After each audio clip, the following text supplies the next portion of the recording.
it's convincing. It's like, wow, look at all this Jewish stuff I didn't know anything about.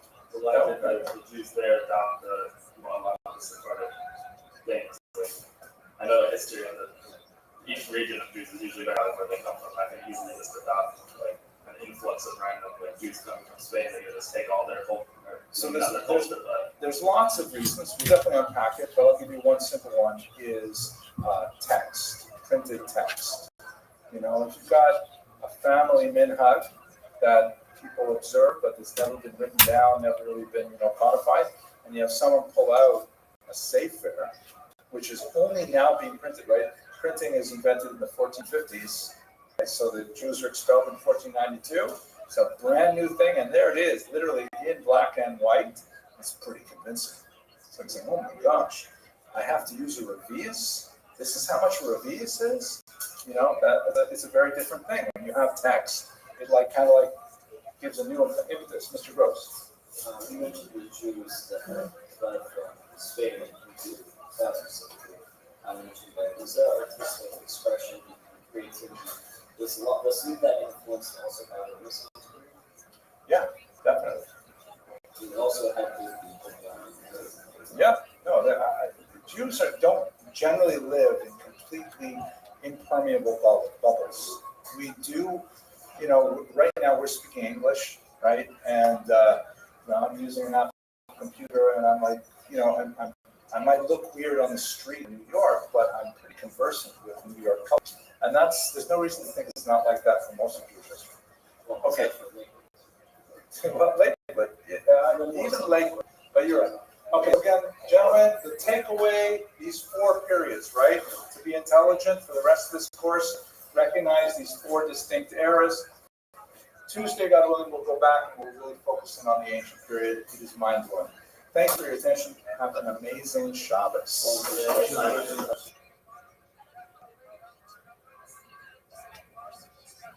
Okay, so today's topic is going to be wild, and I don't know how much you've studied about the history of Christianity, and specifically its connection to the Jews. We are going to be a lot of time this course trying to understand how Christianity relates to the Jews on a theological level, in order that we can understand how those theological principles were translated into policies on the ground. So, warning in advance, fair warning in advance, we're going to do a lot of Christian theology today. We're going to return to, we're going to do some Muslim theology, not too much, but Muslim theology, and then we'll go back to Christian theology when we get to the Spanish Inquisition as well. I hope that will not freak you guys out too much, and I will do my best to limit the amount that we have to really discuss, but there it is. That's what we're going to discuss today, okay? Any last questions before we dive in? Okay, everyone is clear. Let's start with the earliest settlements, which you'll recall when we talked about this last week. We did the broad overview of Spanish Jewish history, and we had the first bubble was the period of the Visigoths, right?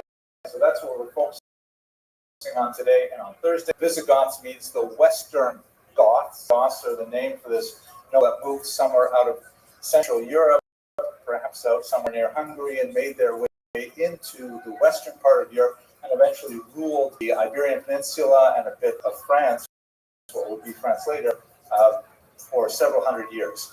And this is really our first look at Jews in Spain. But what about the legendary origins, like the data that we have about that's not necessarily rooted in conventional sources? Like, for example, we have one pasuk in Ovadia that refers to the exiles of Jerusalem who are in Sfarad. Right? This is the classic passage, which I'm giving the citation. It's Ovadia and this is the second last, the penultimate pasuk, and it says in Hebrew,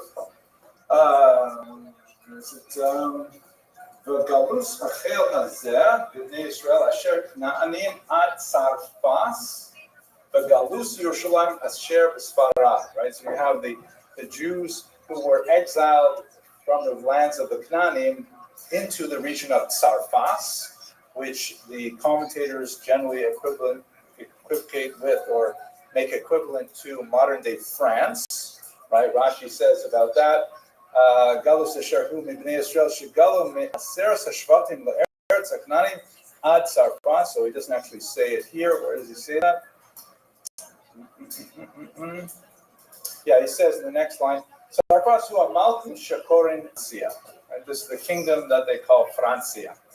And then, of course, the line that's really relevant for us is the Galus Yerushalayim Asher B'Sfarad.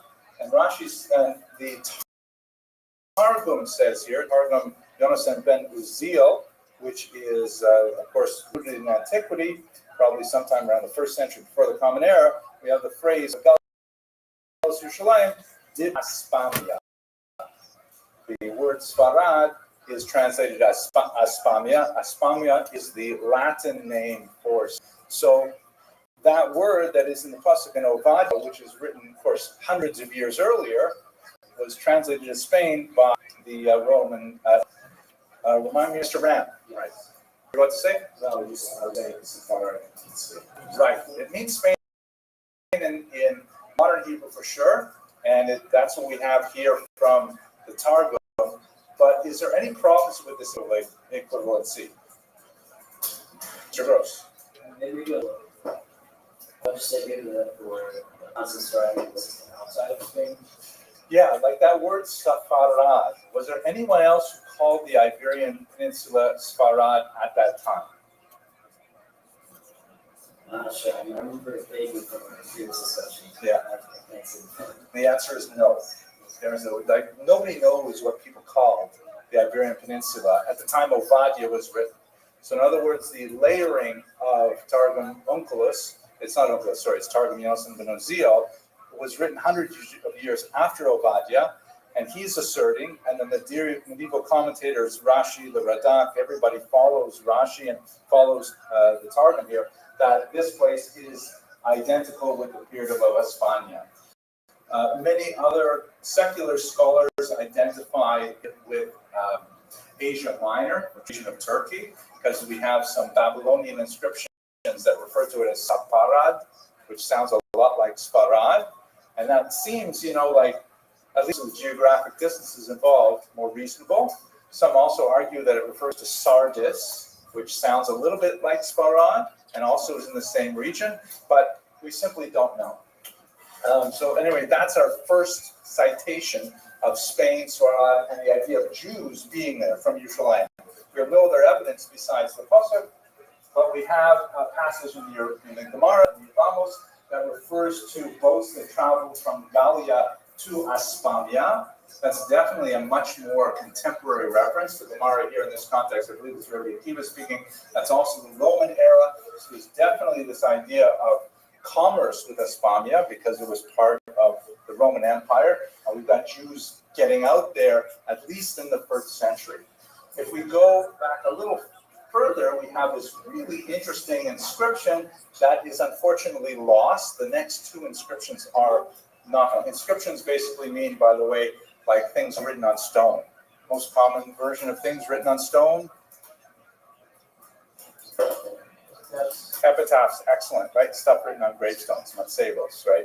Now, most of these things are matzevos, but we have other things too. So we do have an interesting matzeva that was found by Rabbi Moshe ben Shem Tov ibn Chabib. Unfortunately, he reported this in the 16th century, and it was found in a town called Moviedro. Unfortunately, the original is lost, and all we have is the description of the inscription. And the inscription apparently read, "This is the grave of Adoniram, who is mentioned in Sefer Malachim, if I remember correctly, servant of King Solomon, who came to collect taxes and died here, i.e. in Spain." So if we take this inscription, which is, again, we don't have the actual inscription today, we take it at face value, it means that Shlomo HaMelech had his empire reach all the way across the Mediterranean to Spain, and that's where he sent out one of his official tax collectors. Kind of to imagine it historically, because we don't have any other supporting data, certainly not in Tanakh, but it's an interesting kind of thing. But we're left kind of like wondering, because we don't inscription, all we have is a 6th century reference, and we don't even know how much he said saw it. Maybe he heard of it, maybe someone wasn't trustworthy, we don't know. We finally get a good a fairly reliable inscription, which is unfortunately lost as well. But Juan de Mariana was a much more reputable scholar of the 18th century, so you're already getting into kind of modern period of collecting data and so on. And he made a transcription, meaning he wrote down what it said on this grave marker. And let's read this together. What does that say? What do you notice about it? It's Mr. Very good. So first of all, we've got three dots, meaning the inscription is broken off, right? The stone is not intact. So when Juan de Mariana saw the stone was not intact, we have these two letters, which is probably the end of a female name. Like maybe it's Julia or something like that. We don't know the name, but an A ending is very common in Indo-European languages for a feminine name. Then we have the Latin word Salomonula. I use these for use in Old Latin. And that is one. I can't touch this thing. Thanks. Over this I don't know where it is. Where is it? Yeah, it escaped. Let's see if that works. So, Salomonula, the ula ending in Latin means of. So, this is Solomon's Nia, wherever Nia was. She is of Solomon. And then they have little asterisks to separate the words, which is really helpful because in a lot of ancient inscriptions, they did not invent the space between the words for a long time. Right? That's a simple kind of thing. Do you remember when you were in school? I do remember that when I was learning to print, I had to put down my finger before I wrote the next word. You guys remember that? Thank you. I remember that very well. And that was a great invention because it was so hard to read ancient texts. Because they wanted to save space and they put all the letters together. So, Nia Salda, there's a little asterisk here to separate the word an. The word an means close. I'm sorry? Well, Nia is definitely a feminine name, but an, ano, año, anyone speak Spanish here? Year, right. So, Nia Salomonula, year, Mens, a little bit harder. Mens means month. And then what do these four lines mean? Right, 4 months. So 4 months. And then you have D, what does that mean? Close. Year, month, day, excellent. 1. And then look at this last word here. Iudea. What does that translate as? Jewish girl, female, right? Judea, Jewish girl. So this is an inscription, a tombstone that reads. Here I have the actual translation here. Translation: here lies, right? That's not. It doesn't say it there, but we assume someone named Nia, daughter of Solomon, aged 1 year, 4 months, and a day, a Jewess. Mr. Ram, did I hear you? I said, oh, yes, it is very poignant, isn't it? But what does this say to us about the settlement of Jews in Spain? And this is by the 2nd century marker. That means the 100s. That's how it happened. Right, very good. There definitely was at least one Jew there named Solomon who had a young daughter who unfortunately died very young, and he buried her. What does this say about the status of Judaism? What does this say about their community? What does it say about, I don't know, anything? Maybe Solomon's the only guy there? Yeah, probably hired a professional, but he probably paid what should be there. The daughter of. Most likely there's something of a community, right? He probably has a wife with him, right? Hard to imagine he's totally out there on their own. In 2nd century, not impossible. What about the fact that he decided to write the word Judea? Do you go to gravestones here and see where it says Jewish? There'll be a Magen David, there'll be a menorah, maybe hands up, right? But to say it in English, Jewish or Jew, Jewess, that'd be kind of weird, right? You only say that if they're mainly non-Jews, and you want to let them know that this was a special person. This is Jewish, meaning I want to sing to other Jews who might see this. Mr. Rubin. Before the beginning is now in fact, I would just give all the suggestions. Maybe the Solomon died, and the letter before would be referencing Jerusalem, Elia Catalina. That's interesting, like the fourth year, but it's in the genitive, meaning it's of Solomon. So that you can't, it would be Solomon Lus. Lus. If it was in the nominative, it's in the genitive, meaning of Solomon. So it's Solomon's idea. Good call, good call. Okay, so that's the Jewess of Adra. That's our earliest, pretty reasonable archaeological evidence of Jews existing there. Now, let's try to understand that we know a lot more about them, but in a weird way, it's actually so from the 4th century. So we've got to understand the reason why we know so much more about the Jews from 4th century until really the 8th century, the church is writing about it. We have lots of church records telling us about Jews.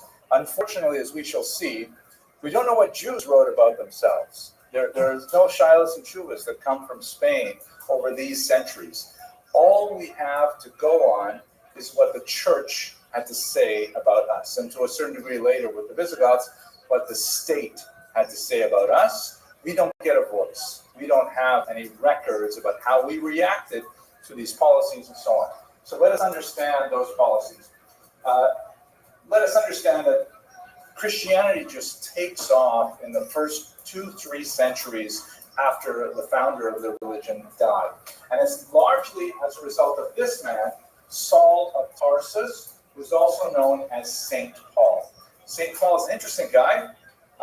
He refers to himself as a rabbinic Jew from Tarsus, Tarshish, which would have been in Asia Minor. And he even says at one point, and his writings, by the way, constitute most of the Christian Bible. They are letters of Paul, and describing things that he did in places that he traveled and things like that. He was like a major promoter of Christianity, way more than the founder of Christianity. If it was only after the founder, it probably would not have gone very far. But Paul was like, he was the Nathan of Gaza type speak. He was like the publicist. He famously was a way to persecute Christians. He has like a conversion moment that's beautifully represented here in Zuccari's Versione di San Paolo, where he's walking on the, by the way, he never met the founder of Christianity, never.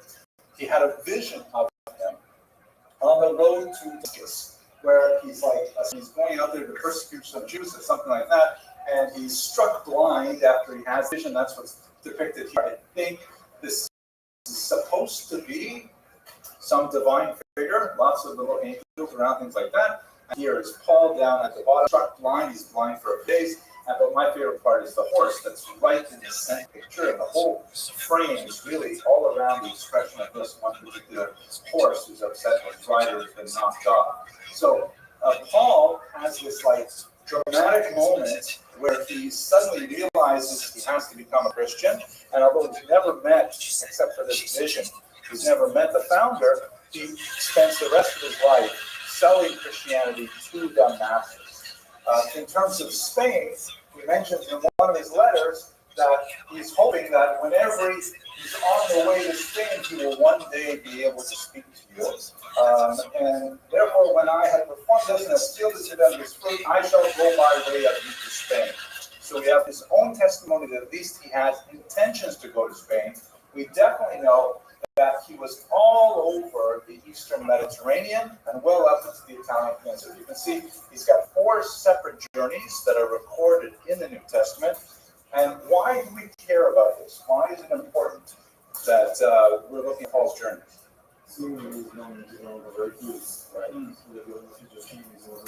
Excellent insight, Mr. Lipschitz. It's not just Mr. Lipschitz. It's not only is he going to convert Jews, but wherever Jews are, there's a lot of other likely candidates for conversion.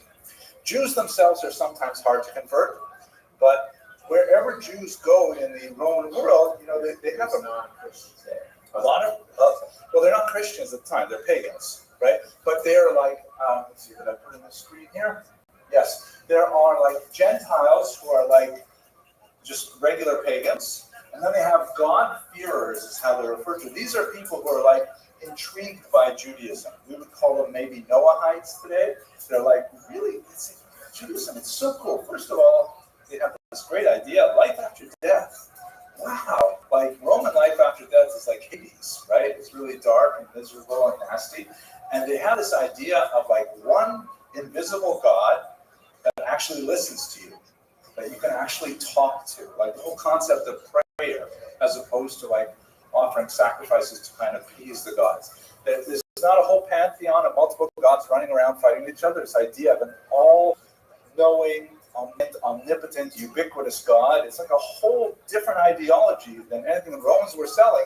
And so wherever the Jews were, there were always like surrounding populations who were interested in Judaism. What kept them from becoming Jews outright? Sorry, Mr. Rubin? Well, especially after the wars, yes, but before the wars, before the Great Revolt of '66, they're not especially persecuted. In fact, they have special status in the Roman Empire. Judaism was a religio licita, which means a legitimate religion. It was a recognized. Romans were actually, up until the revolt, they're actually pretty generous with Judaism. They didn't understand it as a religion, but they said, fine, you do you.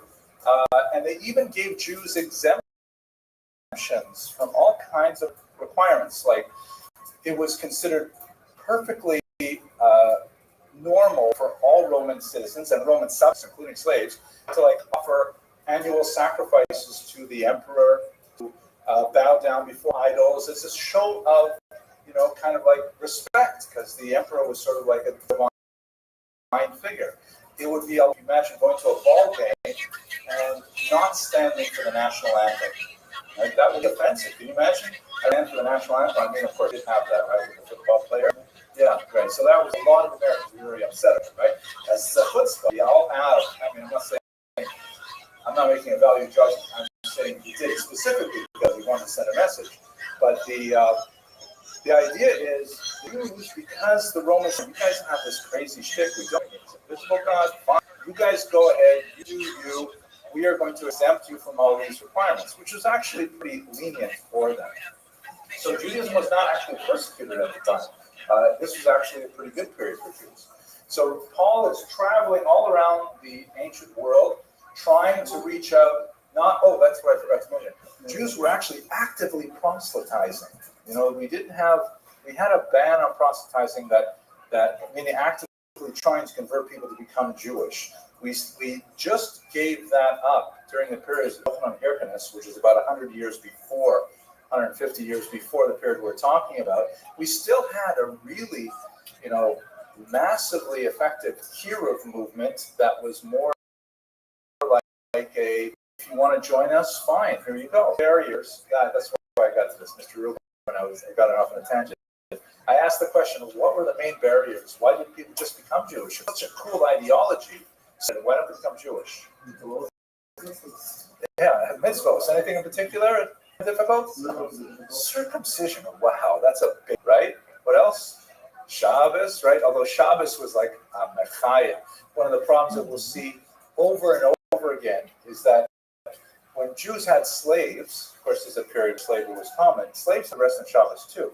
You can't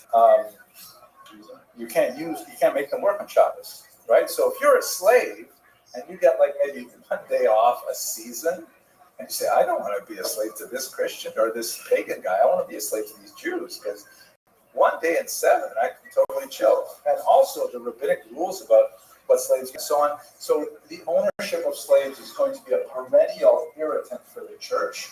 They don't want Jews to control Christian slaves in particular, as we shall see.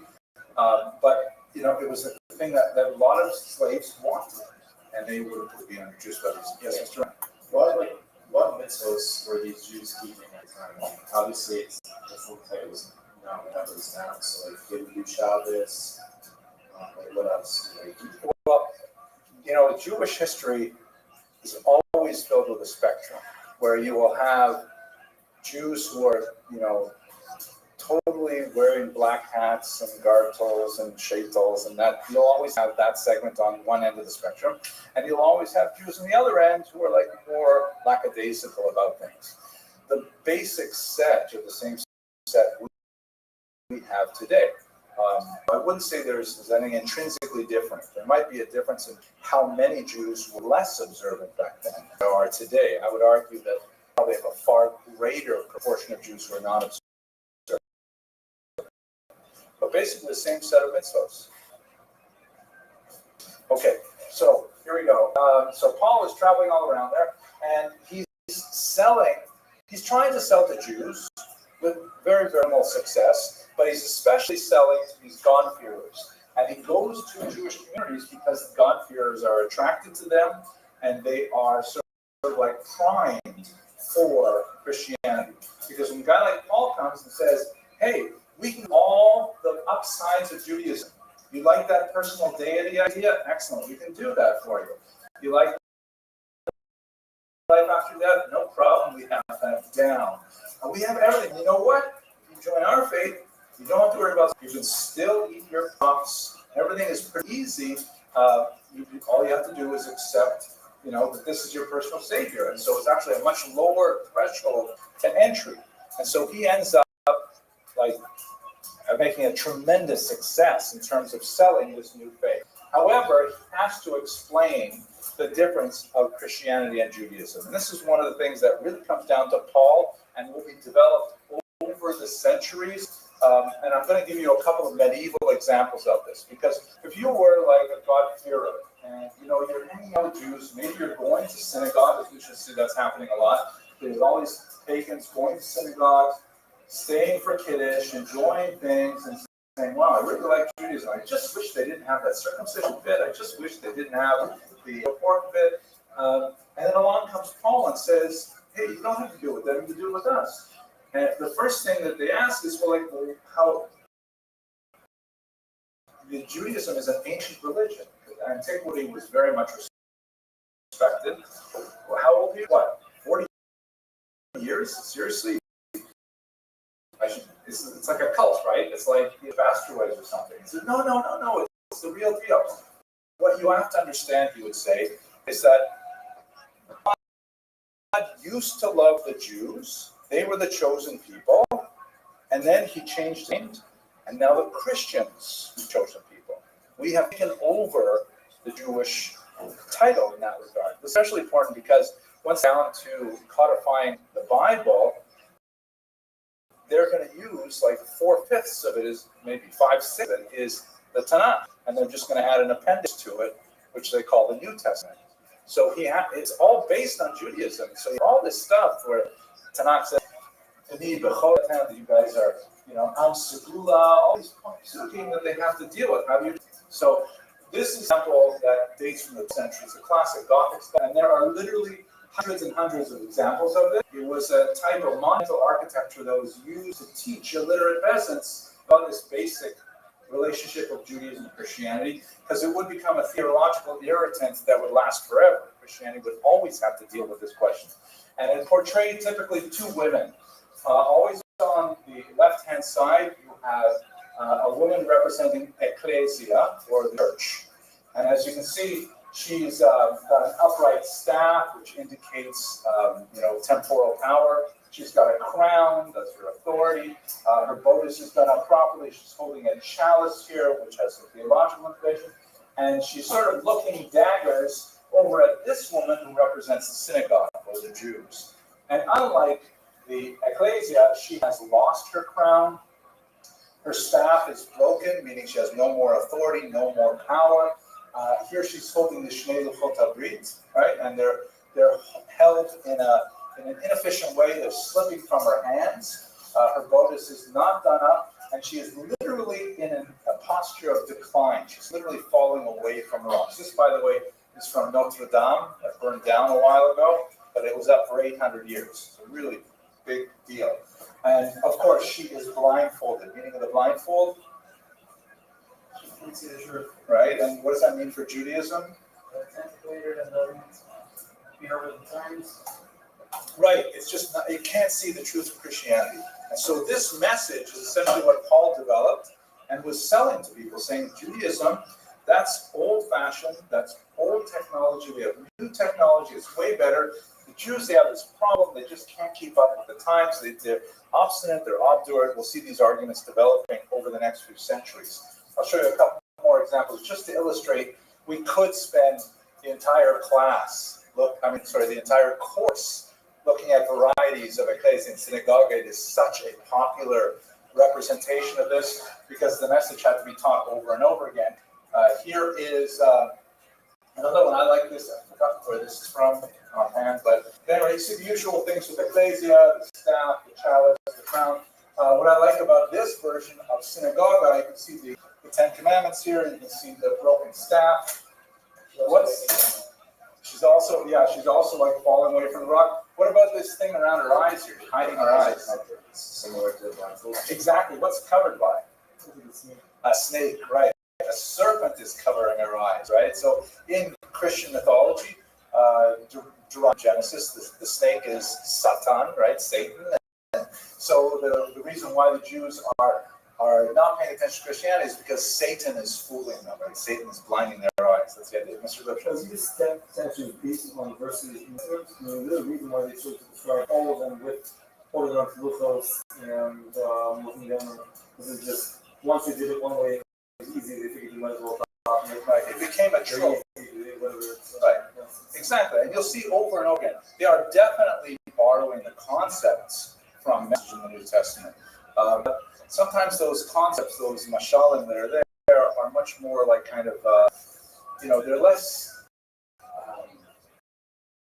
powerful. The metaphor of the olive tree, the tree, you cut it down, but you plant a new shoot on it, and that new branch grows up. That's like the old Judaism.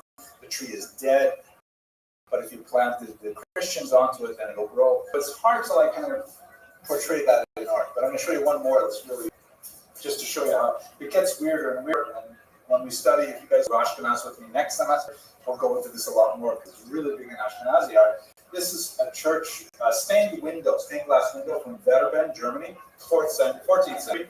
And here you can see on the right, on the left, it's always on the right of the cross here. That's why. There is, the staff, the chalice. She's riding a tetramorph, a four-headed sort of animal, which is reminiscent of Yechezkel. And a hand descends from heaven and crowns her. So that's a pretty strong statement of divine authorization, right? Divine support. The synagogue, on the other hand, is riding a mule, a sterile animal. She is holding onto a ram's head, which is reminiscent of the Akeda, but also in Christian thought it represents carnality, meaning their attachment to sacrifices, korbanos, when Christians are more spiritual, deal with those kind of things. Broken staff, crown off her head. But check this out, blindfold. A sword descends from heaven and pierces the top of her skull. A really strong statement in a German saying that this is how God feels about the church, this is how God feels about the Jews. You can see crowns falling off. The sword is even bloody, which is so. Imagine seeing this in church.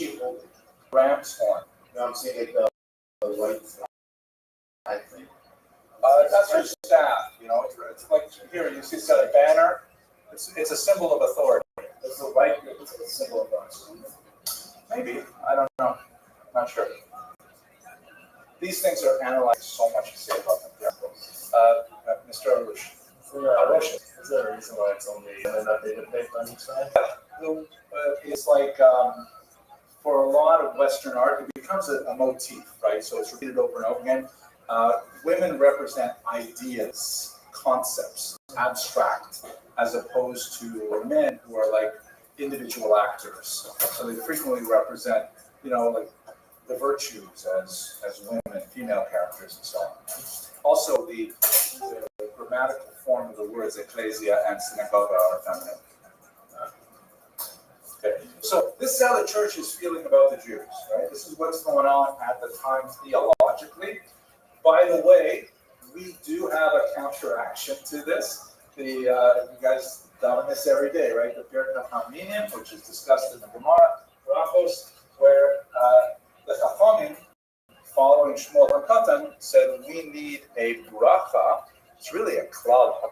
We need a statement so that we can be sure that any Jews, this is now not in Spain, of course, this is principally in Judea, around the time of the Korban Bias Sheni, that we need a clear litmus test to make sure that Jews aren't wavering. Because within a few decades of the death of the founder of the religion, there were a lot of Jews who were, joining on with this growing movement.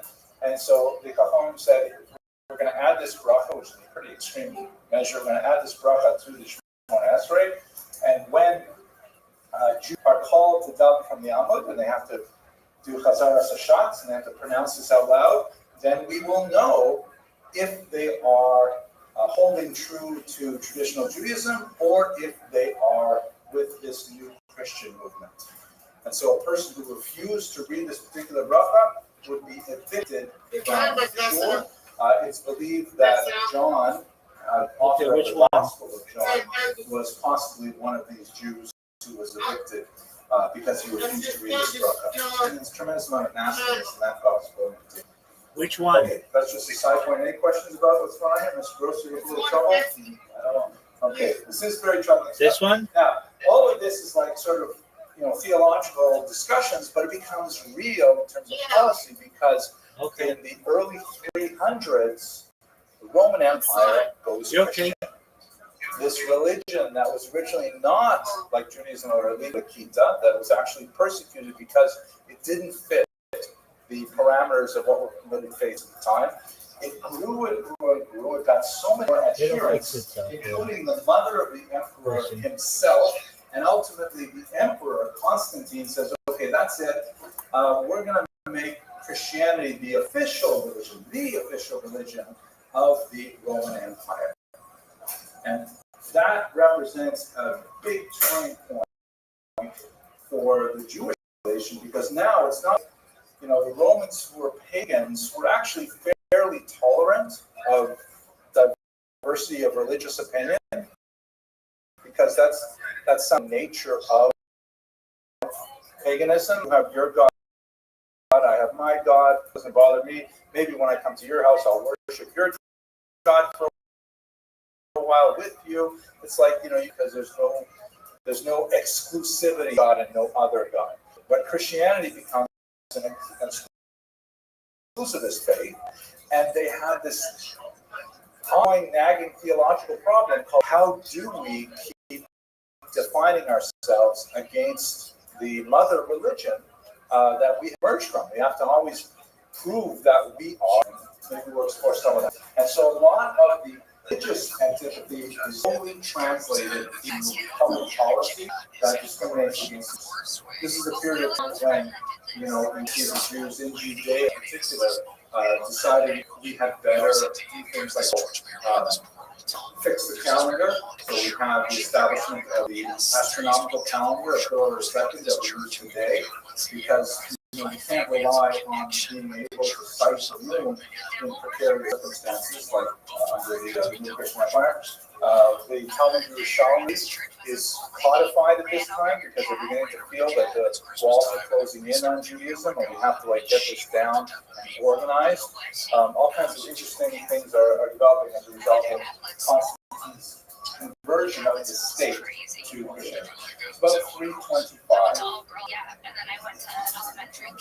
Okay, so that's now we got lots more to say though. Any other questions, arguments?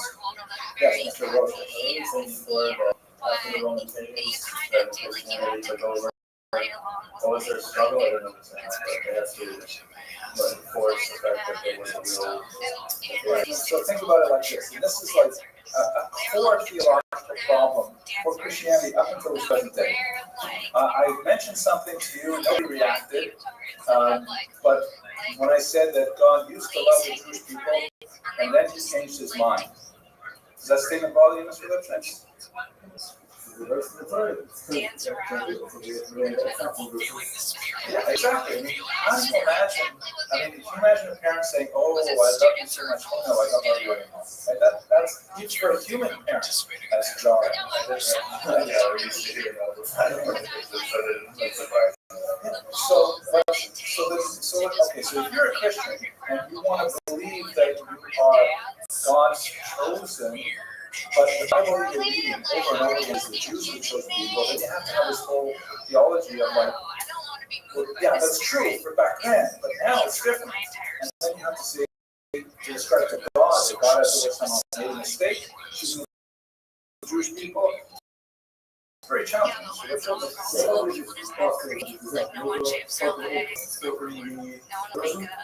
absolutely.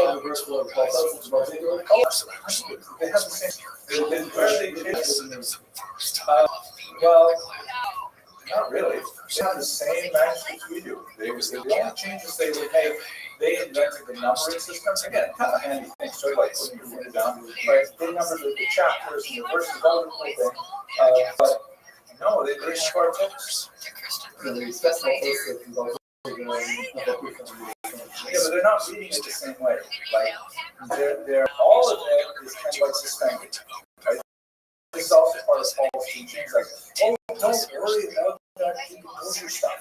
It's true, we're keeping it in the book out here, but you don't pay attention to it. They did, absolutely. It's still there. Mr. No, two things.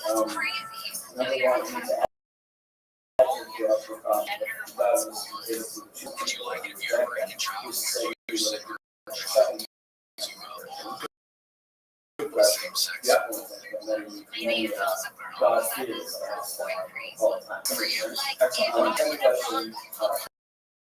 Also, to the point, it's just not the same God we're talking about.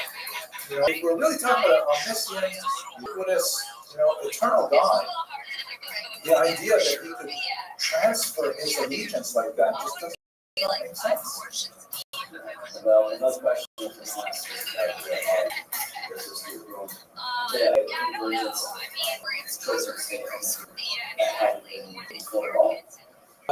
Well, again, I am unaware of any other than I'm unaware, and maybe there was like kind of an experiment in Egypt under Mountain, but it's a limited experiment. It was really the worship of a single pagan sun. So the Babylonians also worshipped the moon for a bit too, but it's definitely the first time, other than in the land of Israel, that a state worships the God of Israel. That the state worships the God that we understand as a God as opposed to an idol. It's a big deal, huge deal.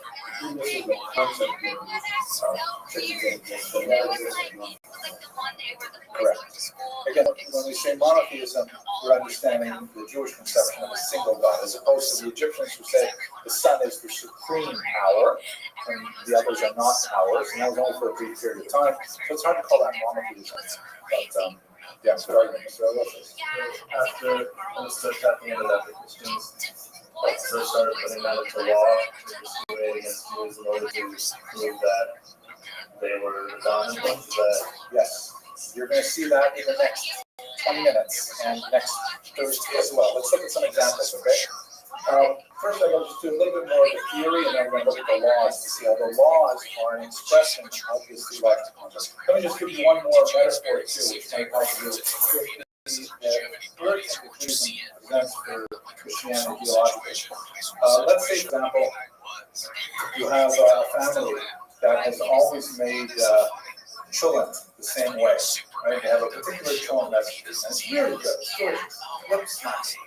And one day, youngest daughter of the family goes off to college, and she goes to the Hillel House there, and she has with different children. And for Thanksgiving, she comes home and says, "Oh, Mom, you won't believe this children recipe that I tasted. They put peanut butter in it, and it is devoured." So they say, "Okay, let's try it." So she makes the children with peanut butter that Shabbos. And Shabbos, the daughter asks the mother, "Okay, Mom, what did you think?" And Mom says, "Well, it was nice, but I like our old children better." And the daughter's really upset because she's so invested in this particular new children. And she says, "What are you talking about? My children is so much better. It's like got this unusual flavor and the odor and the texture is so beautiful." And I said, "Oh, it's nice, but it's not better than your children." And the daughter gets really angry about it. Says, "You know what? You don't know anything. We're going to Bobby. Let's go see what Bobby thinks." So they bring the new children to Bobby, and they say, "Bobby, please tell us what you think." And Bobby says, "Okay, very nice, but there's no question. Our old children is definitely better. We're not switching to the peanut butter children." And they're frustrated. She's so frustrated. So they're going to the altar, Bobby. They go to the old home, and they prop her up and they give her a new train. She says, "No, it's not anything like the children we made in our family for generations." So the daughter gets so angry that not only is she with the right hand, so to speak, elevating her peanut butter children, she has to start downgrading the old one. She has to say, "I never want to tell you this. Your children used to give too much gas. Made me really gassy. And you know what? The second day, I could not bear to eat the leftovers of your children. It was disgusting. And we used to stick to the pan so much, and she said all these bad things about the old children. It's not enough to say the good things about the new children, she has the bad things about the old children." And so this metaphor is like the Christian, as it were, selling the new peanut butter children, and she'd be satisfied that her peanut butter children is better until someone from her maternal line confirm it. Until mother or the Bobby or the altar Bobby will say, "Yes, it is better." Until then, she always has this nagging feeling that my choice is not as good as the other choice. And furthermore, she will raise her own children. She raises Christianity with her right hand, but with her left hand, she pushes down Judaism. This is what a very heroic theologian named Rosemary Ratzenbuller, she wrote a book called Faith and Fratricide, that basically got her kicked out of the church.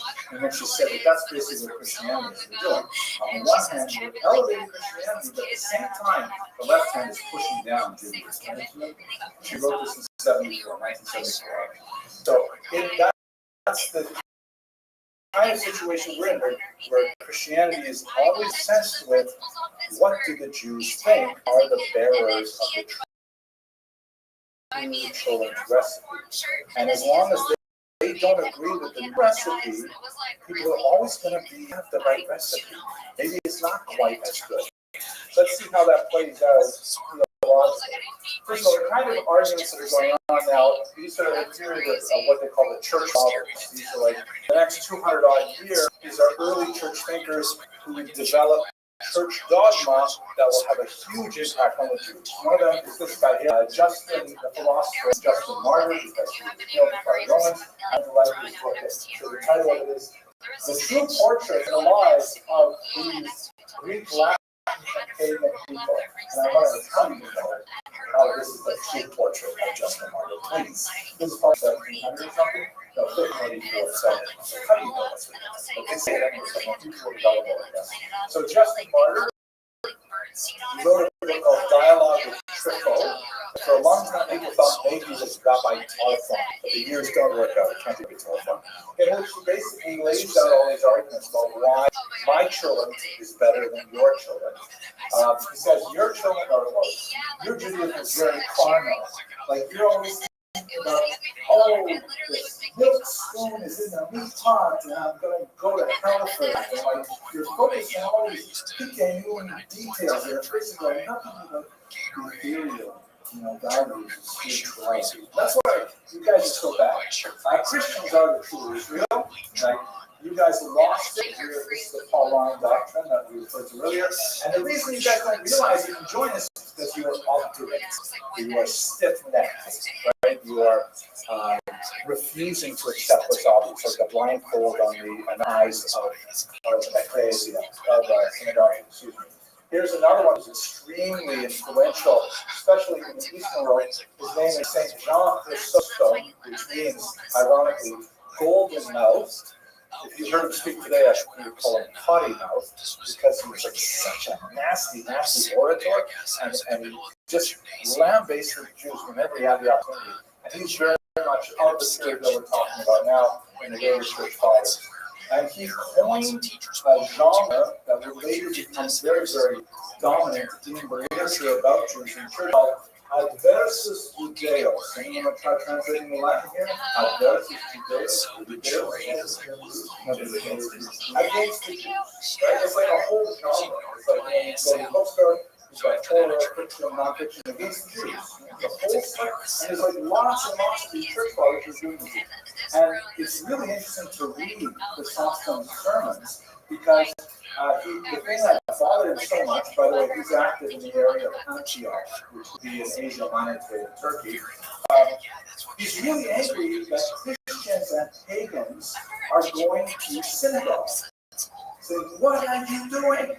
Why are you going to shul? Why are Christians going to shul in year 350? Why are they going to shul? I'm sorry? Well, imagine that you're a Turkish pagan, and you said, hooray, I'm now a Christian. I love Christianity. I think it's great. What do? Yeah, so they had churches, few and far between, but they didn't have like devout rituals. They didn't have like ceremonies. They didn't have a calendar. They're following the Jewish calendar at this time. It was only the year 325 when they finally said, okay, we are now going to separate Easter from Passover. You guys can no longer, and by the way, Shabbos was the worst, because Shabbos is such a big deal for Jews, right? It's like the anchor to the week, and it's fun, it's enjoyable. So everyone else wants to enjoy it. And the Christians are saying, you guys stop going to the synagogues. It's true they have a really nice dish with herring and everything, but you guys stop doing that. And they literally moved their Sabbath to Sunday in order to try and make more of a distinction. This is largely the work of St. John Chrysostom himself. He's upset that Christians are, going to school on Saturdays and they're working on Sundays. They're giving each other gifts on Purim, they're eating matzah on Pesach. Who said we're supposed to eat matzah on Pesach? They're saying that, the Last Supper, that was a Pesach Seder, right? Aren't we supposed to do that? No, you guys stay away from the Manischewitz. Feasting and fasting with Jews, even helping out Jews in the Shabbos day, he was so treated with that. And he hated that they could pray, but they're saying it's the same God, isn't it? Did you say that you guys the same God? What's the problem? And of course, they changed the holiday of Passover and Easter to make sure that they were disconnected. So the Easter holiday is always calculated according to the Greek, as opposed to the solar lunar calendar that the Jews use. So these are the kinds of public policy things that once the state became Christian, all of these ideas were then expressed. Now, this is the most important one. I'm glad we have 20 minutes left to talk about this guy. This church father, as church fathers go, he is definitely my favorite, and we owe a debt of gratitude to his theology. It's not that he was, a great lover of Jews, but he articulated a theological position that allowed Jews to live. I'm going to say that again because it's really important. This guy is St. Augustine of Hippo, which is in North Africa. He articulated a Christian theological position that allowed Jews to live. If you remember, think about this for a second. You're a church father, and it's so irritating that the Jews are still around. I mean, why don't they just go away? Why don't Christianity move on? As long as they're still having their shuls and they're popular and our people are going to synagogues, things like that, and we always have these nagging doubts, maybe their children is actually better. God forbid, we're all killed or adopted, fade away. That's a natural sort of want that we will see happening over and over again in Spain. So Russia. Just sent me to John. Chrysostom, Yeah, let it be responsive to say God and all this. if you read his sermons, he's just pours invective on people for this, saying that you guys are like dogs hurrying to eat the vomit, and they're licking up their vomit. It's so disgusting what those Jews do, and you want to eat it up. He's a really nasty, foul-mouthed guy. That's why the name Chrysostom is so ironic. Okay, so what exactly did Augustine say and why is it important? This Augustinian doctrine is huge and very significant. So the first thing that he argued is that, okay, he was a much more calm kind of thinker than a lot of the other guys. He says, first of all, I agree with you that the Jews have missed out on Christianity, but the fact is, God did communicate with them, God did give them the Ten Commandments and the Torah, and we have to respect that they're trying to do what they think God wants to do. So we should let them. And if we don't agree with it, it's not necessary. But if they want to do it, not no problem. Also, he said we have to recognize the historical and theological debt that Christianity has to Judaism. He referred to Judaism as the debt of Christianity, meaning Christianity as a book can only be written on a desk of Judaism. It doesn't make sense, unless you have Judaism as its foundation. So he said something like more positive thing about Judaism as a whole. And the most important thing he said is something called the doctrine of witness. This is the takeaway message for today's class. The doctrine of witness was basically going back to the children argument, saying that, look, we believe that the founder is going to come back, institute a new messianic era. So how are we going to know if he's the guy? How are we going to know that he is come back and not like some imposter? The only way we'll know is if the Jews recognize it. The only way we can confirm it is if the Bobby were to say, oh, this peanut butter joint is Takadata. As long as we have one of the Jews saying that this guy is the returned Messiah, then we can know it. That's the word witness in the sense of both seeing and in the sense of testimony, like swearing that this is in fact the case. So think about what this means. It means that Jews must be kept alive. If all the Jews were dead, God forbid, we would have we wouldn't know it. So he said we have to let the Jews live. He wrote famously, slay them not. Which is a pasuk from Tehillim, that we should not kill them. No killing of the Jews. And Augustine's doctrine became canon law. It doesn't mean that it wasn't ignored from time to time, but it was basically the backbone of state support and legality for Jewish existence. Now there is a double-edged sword to this, though. It's very important to understand that while it sounds really good, yes, Augustine says we have to be kept alive so that we can become witnesses. We also believe, and this is like the master part, that we were cursed because we rejected the founder of Christianity. And therefore, the only way this really works is if we were kept in a subordinate state. And don't kill them, but don't let them succeed in life either. So let's say, for example, you're like an impoverished peasant walking around in dirty bare feet and eating, hard rye bread for your meals every day, and then you see this beautiful, carriage pull up, and the Jews get out, and they're like wearing furs and diamonds and gold, and they're eating delicacies and stuff like that. What are you going to think about Jesus and Christianity? You're going to say, wow, those heresy, I'm blessed to feel like that. It feels like the other way around. Augustine said we should impose restrictions on them so that they should always be second class, and that Christians should see them as lower class. Don't kill them, but don't let them be first class either. And this is basically what's translated into church policy and ultimately state policy for the entire medieval period. That's why we have the ghettos instituted, that's why we have the badges instituted, that's why the restrictions on employment, restrictions on education. It's because of the Augustinian doctrine that on the one hand, but on the other hand, very repressive. Yes, definitely.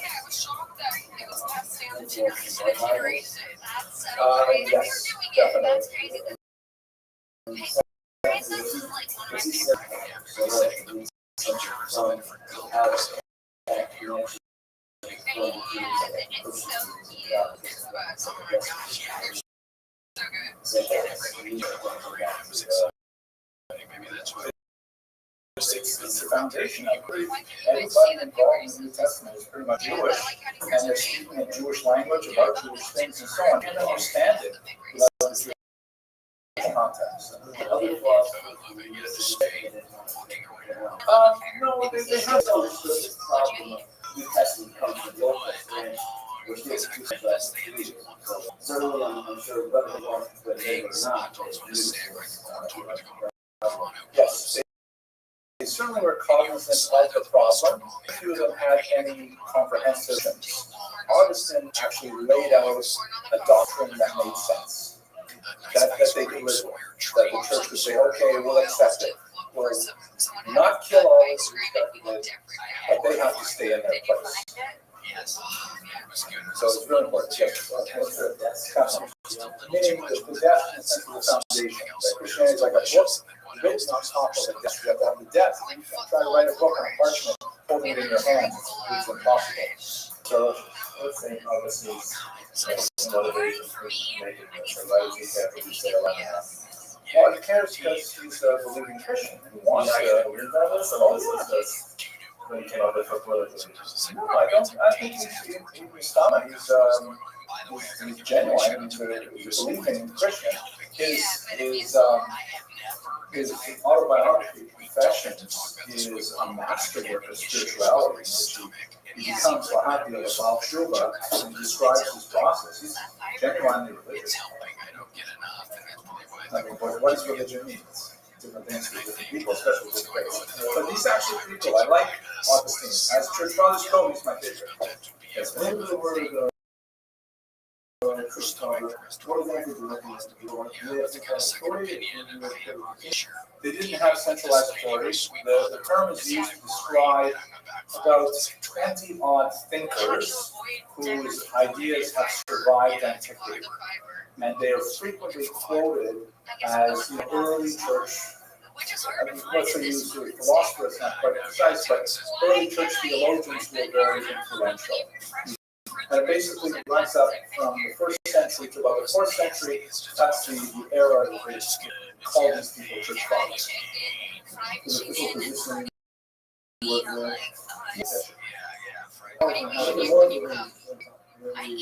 yeah, they had a church hierarchy and so on.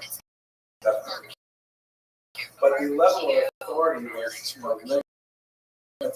He already was in a period where the state authority, but he's from North Africa, which is movies from where the main church actually happening in France and Constantinople. But still, hugely influential. Okay, shall we move on? 10 minutes? Okay. Objections? No. Yes, not here. Please go on. It's so fascinating. Okay, so now let's get specifically to Spain. The time of the period of the Visigoths. I don't know what map I'm making. I don't know what arrow to say, but I like to kind of show you where the remnants of the Roman Empire was as the Visigoths were in the 5th century. That's the period we're talking about right now. There are 3 periods of religious orientation of the Visigoths. They're originally Catholic, right? Because there's only one at the time, and we have a little bit of evidence from that there with you. Right now, that's the period of Synod of Elvira. Then we have the Arian period with the I. This is a slightly different version of Christianity that was heretical by Constantine. And then they Catholicism in the year 589, which is really crucial. They're still basically Catholic. The church is not very well organized. They are organized enough to have meetings. And church fathers, well, once the church gets together and has a set, which is like a big meeting, they have a lot of things to say about it. So we have a synod that takes place in the city of Elvira. We can see a little bit of a medieval gate from that town. And as I mentioned earlier, we don't know a lot about the Jews living here this time. We don't have any sense of how big their population is. We don't have any writings on how educated they are. We don't know any of that. They could be entirely imaginary in the minds of the Christians. But I'll let you look at the sources and tell me if you think they are and what you think. So the Synod of Elvira posted about 65 odd decisions about how Christians are supposed to behave here in Spain. And I will put three of them here. Here's one. This is Canon 16, which is like Law 16. And it says, heretics shall not be joined in marriage with Catholic girls unless they accept the Catholic faith. So no intermarriage between pagans and Catholics. Catholic girls may not marry Jews or heretics because they cannot find a unity when the faithful and the unfaithful are joined. Parents who allow this to happen shall not commune for 5 years. So let's break this down for a few minutes. This is the first period. This is, the very first period. This is the year of the synod is probably 305, although there's some argument on just a little bit later, but let's say 305. Okay, so let's analyze this for a second. Mr. Rubin, what do you think of the first sentence here? Heretics shall not be joined in marriage with Catholic girls unless they accept the Catholic faith. What is happening in Spain in 305? For one from the right, exactly. But who's getting married to whom? Why do they have to make this law? What would you think? They're joint, right? You have intermarriage between Catholic and pagans. Catholics are not necessarily up on the idea of can't marry one. I love him. He's so nice. Okay, he worships, rocks. But I love one. He says, no, you cannot marry one. If you're a good Catholic, Catholic girls may not marry Jews or heretics. Just tell me they can't marry heretics. What are Jews? What's going on with them? Why does the canon have to say that?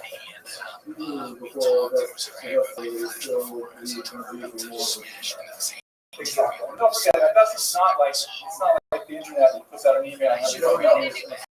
Yeah, he's after it anyways. But you might have the Hava meal, Estabella. You might have the Hava meal. You're not going to marry one, but you will marry Shlomo on God. So I'm going to marry Shlomo. No, we're counting Jews like her there. And what about this last part here? Second last part. They cannot find unity when they feel the faithful are joined. Yeah, I think I would agree with it. But why do they have to say it?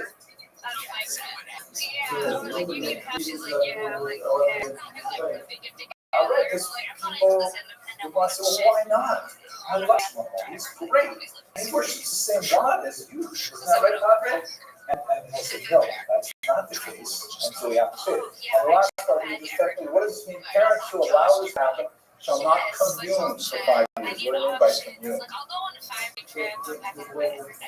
Exactly. Very, very important part of Catholic doctrine, which would be very connected to the bloodline that Mr. Rose asked earlier, that you have to go through this ritual called communion that involves moving away from and drinking a little bit of wine.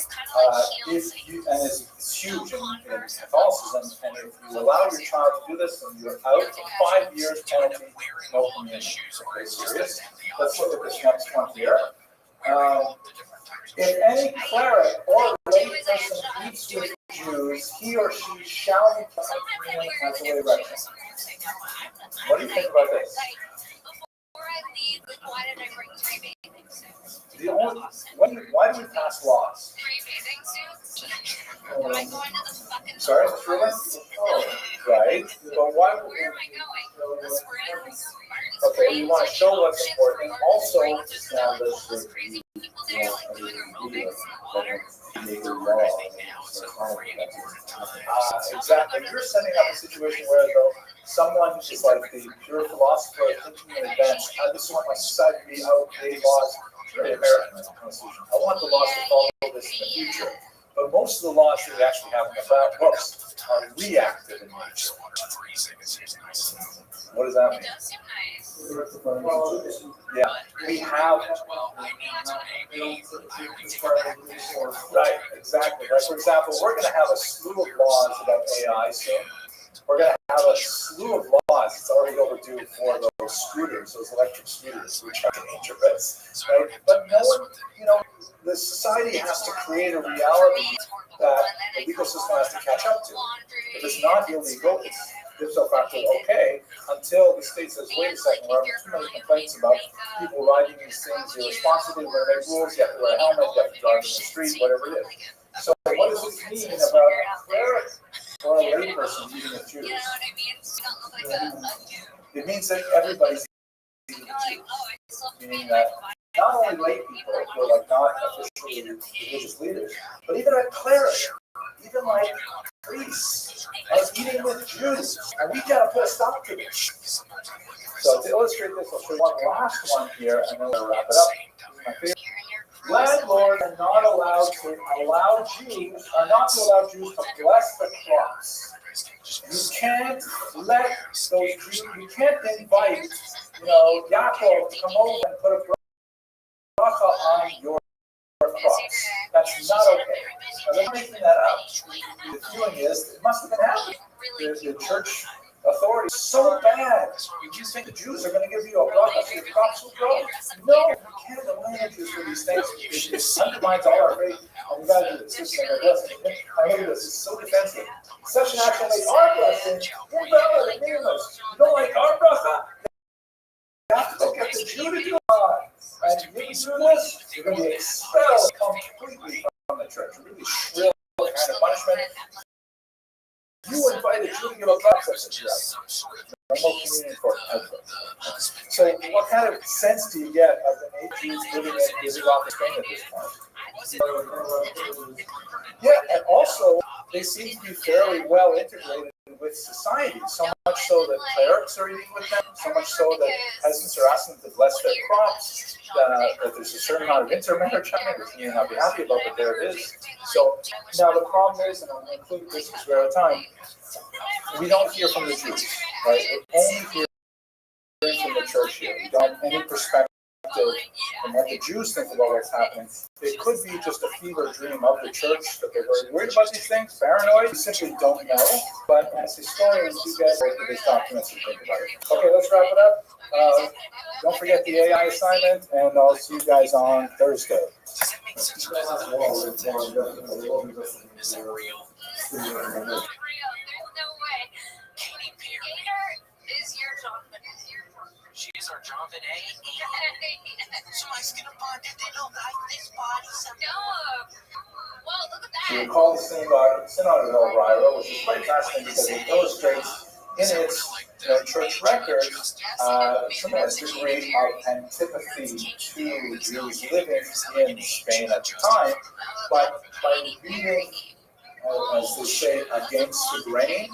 Like, when you have grain in wood, like on the stender, it has like patterns, the natural grain of the wood, and the inclination is to kind of read things flowing smoothly, but if you read them against the grain, like perpendicular, some new ideas out of it, like, for example, reading that when cleric or layperson truth here can be kept as a way of correction, which suggests to us against the grain, we wouldn't need to pass this rule unless it was a problem, unless there were clerics, priests, and lay people actually having those with you. That's why the law is there. Another way to look at it is, this no longer makes that much sense in this part of the world, but it used to be that every few years there would be another law against marijuana. Over and over again, you have so many laws restricting, regulating, criminalizing marijuana. Why so many laws against marijuana? because it was the word abuse in itself was already a value statement, but it was being used. In the laws, it being ignored. It's like if they put on 150th Street a sign on every corner saying jaywalking is absolutely forbidden. You may not jaywalk here, you may not cross without the lights. Why do they have to put up those signs? Because people keep doing it, keep ignoring the laws. And so these kinds of laws, even when it's grain, suggest that there's a social issue going on. This one, of course, is my favorite. The landlords are not allowed to bless their crops, right? Do not that those Jews bless their crops, because it's just insulting to us Christian priests and so on. Okay. But what is one of the great lacunae, the great holes in this entire period? What are we missing? The Jewish perspective, precisely. We do not have any surviving documents from Jewish communities. We presume it stands to reason that they're not writing about imaginary Jews. It's not impossible. You find societies from time to time, parts of Japan, for example, are very, very enamored with the protocols of the elders of Zion, and there's like, I think, less than 5,000 Jews living all over Japan.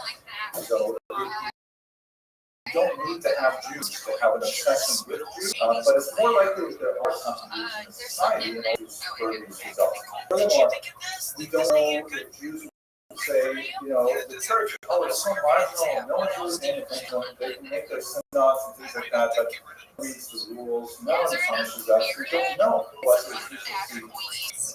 incredibly awful persecution. So let's move now to the Visigoths in particular, and as we mentioned in the very first lecture, there is this major transition of the Visigoths from an earlier form of Christianity called Arianism, this spelled with an I, and into Catholics. Catholics, of course, based in Rome, where you have the Pope, later, in the eastern part of the Roman Empire, when Rome falls, then you have Constantinople, which is the head of the Eastern Catholic Church, which we tend to call the Orthodox Church. Sometimes confusing because Jews on the end of the religious spectrum tend to call the Church Orthodox too.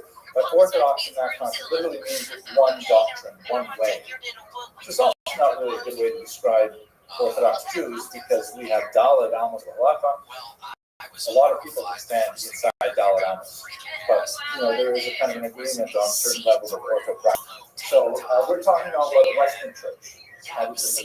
The word for the term Arian comes from a particular Baron bishop from Africa called Bishop Arius, who lived in the 3rd into the 4th century.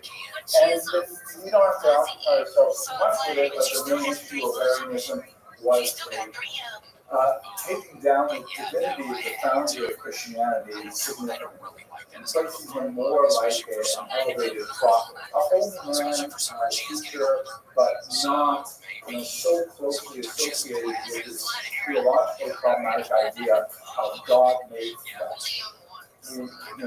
Jews and many pagans who were adopting a monotheistic faith did have a bit of a problem sometimes with this idea of God somehow breaking this infinite barrier to become a human being.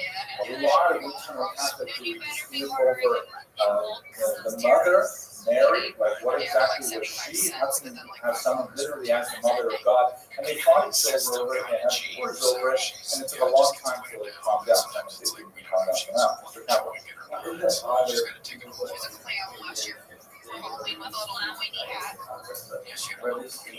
Mr.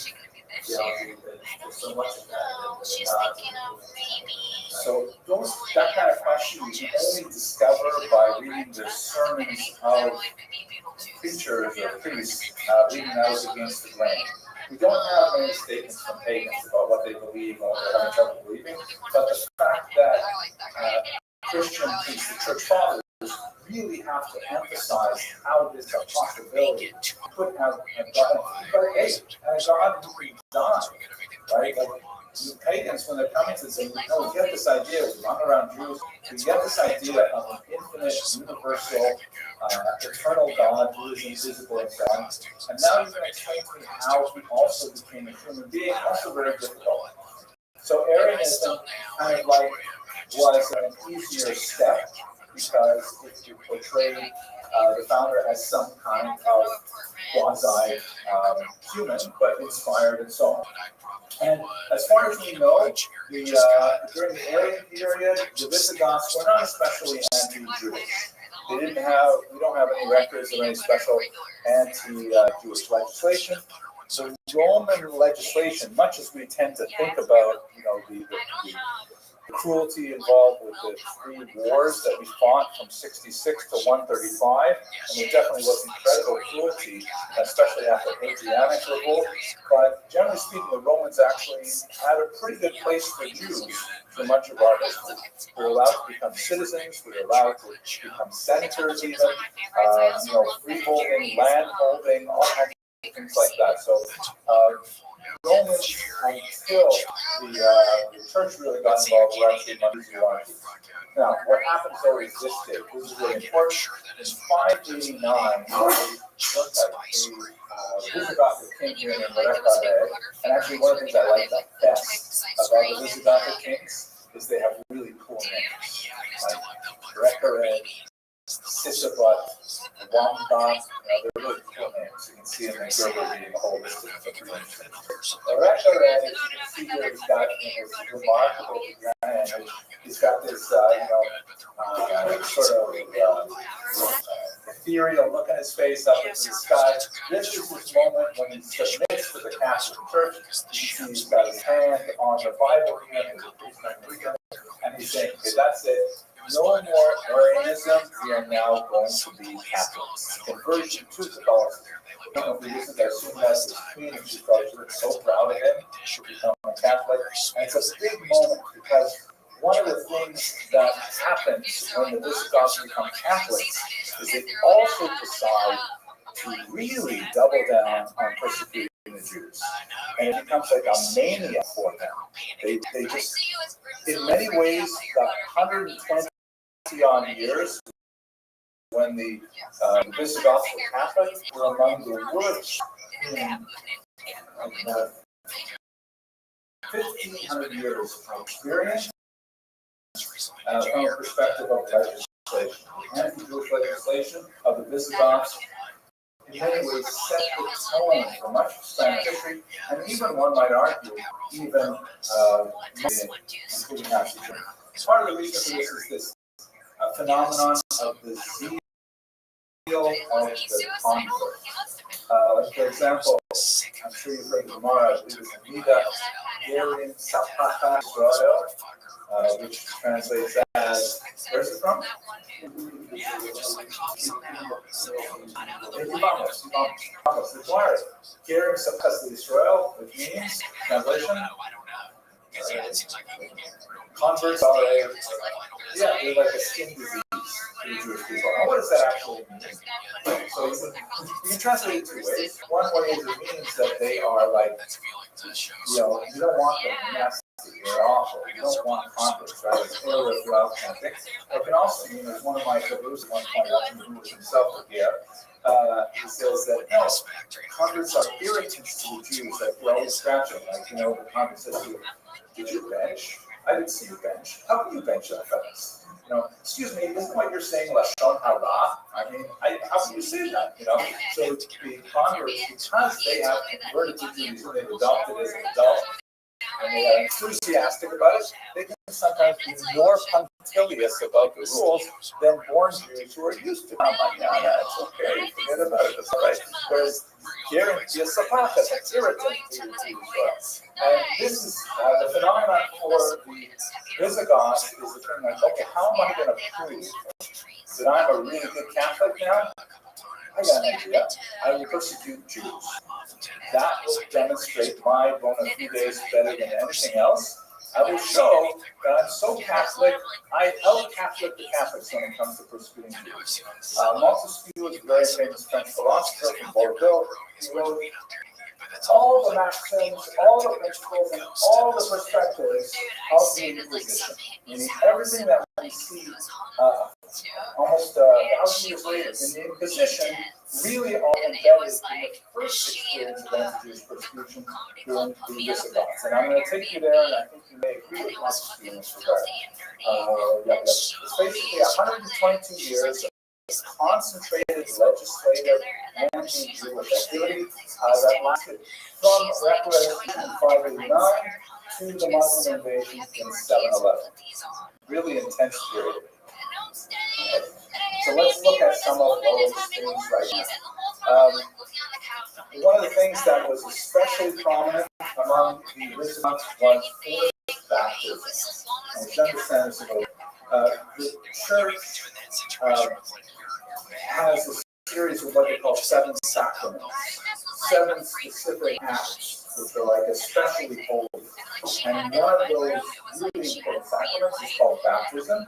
It comes from John the Baptist, who was a first century figure, very active in the land of Israel, and he was big into, anybody might know which mitzvah?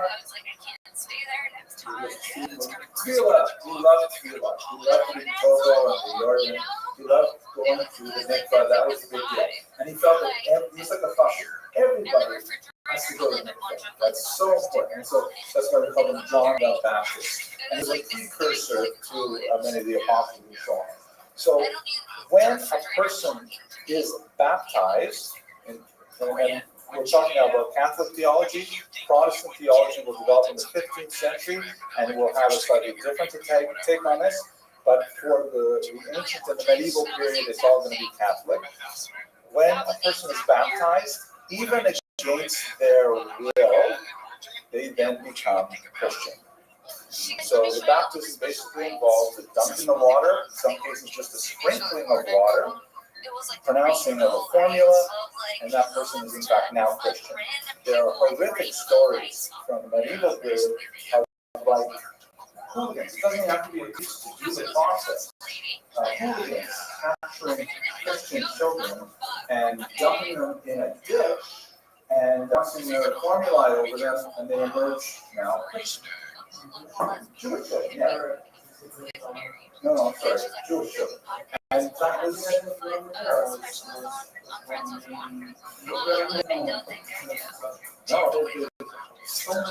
an example in the 20th century,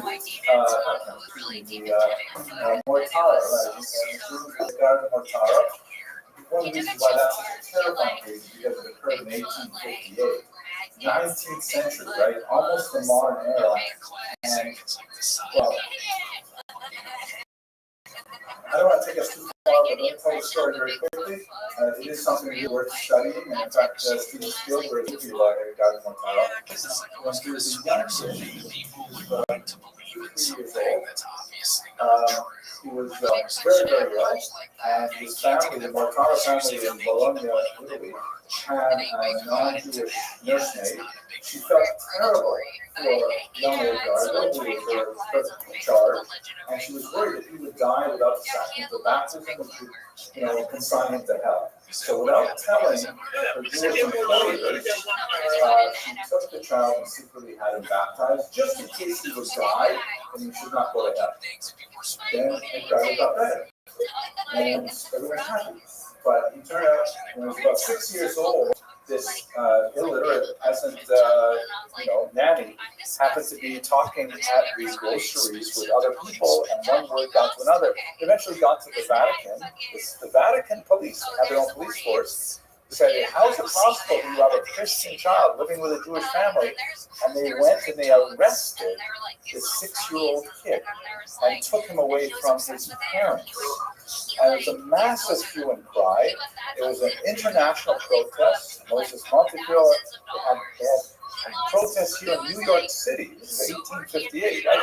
Protesting was incredibly, how can the Pope be so backward? The kid was like 2 years old when he was baptized. He certainly did not consent to it. And the Pope insisted. He said, forget it. This child has been baptized. This child is now a Christian. It is acceptable for a Christian to be raised in a Jewish home. And he kept him for the rest of his life. Mortara ended up growing up, becoming a Catholic priest. He spent his career proselytizing Jews, trying to get them to convert to Christianity. He even visited New York City. He was roundly criticized by the Jewish community, protesting against it. But he eventually retired to a monastery in Belgium, and he died just a few months before the Nazis invaded. And they would have killed him if they had found him, because they considered him, the Pope did not. And that's exactly an illustration, a story of how the church with baptism as permanent, regardless of consent. Now, many great church fathers who were at varying degrees of anti-Jewish sentiment, but generally very permissive or let's say tolerant church fathers and early popes like Gregory the Great, for example, 7th century. It is forbidden to baptize people against their will. You can't do it except with your own child. You can't baptize someone else's child. That's illegal. But in the evidence, so to speak, the baptism happens, the person is not Jewish. With a huge problem for Jews for President here. So when Recollect says forced baptism, he's going against a lot of the more moderate voices in the church, but he gets it done. He says originally that it is for children's marriages, later for all Jews, which is remarkable. And many Jews end up fleeing Visigoth territories. You recall it encompasses most of Spain and into southern France. Some were soon converted, but what's fascinating is that this kind of rule is repeated so many times that we assume that the rule did not take a lot of effect, meaning they're baptizing Jews, and Jews say, okay, we're just going to ignore what you say, and we're going to continue living our lives.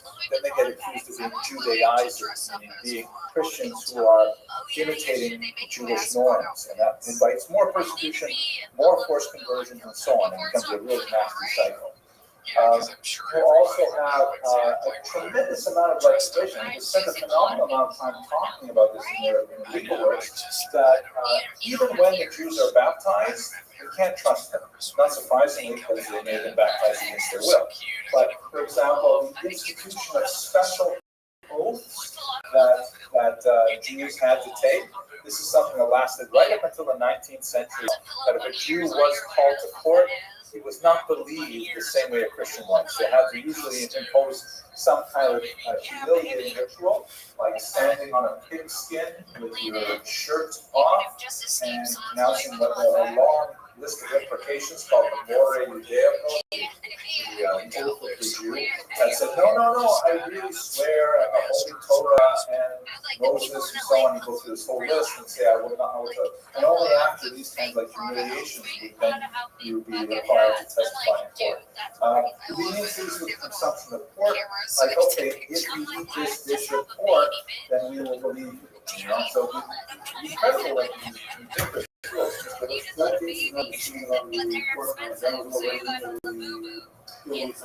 That particular one, it's like 17th century that I think of it specifically. I don't know if they had the. I'm not sure. I have to go back and look at some of the primary sources. But like ridiculously levels and levels of like, what are they doing all day but thinking about ways to pursue Jews? And it gets much worse. The punishments for really tiny infractions include lashes, confiscation of property, exile, and this word that comes up over and over again in Visigoth codes, decalivatio, which literally means scalping.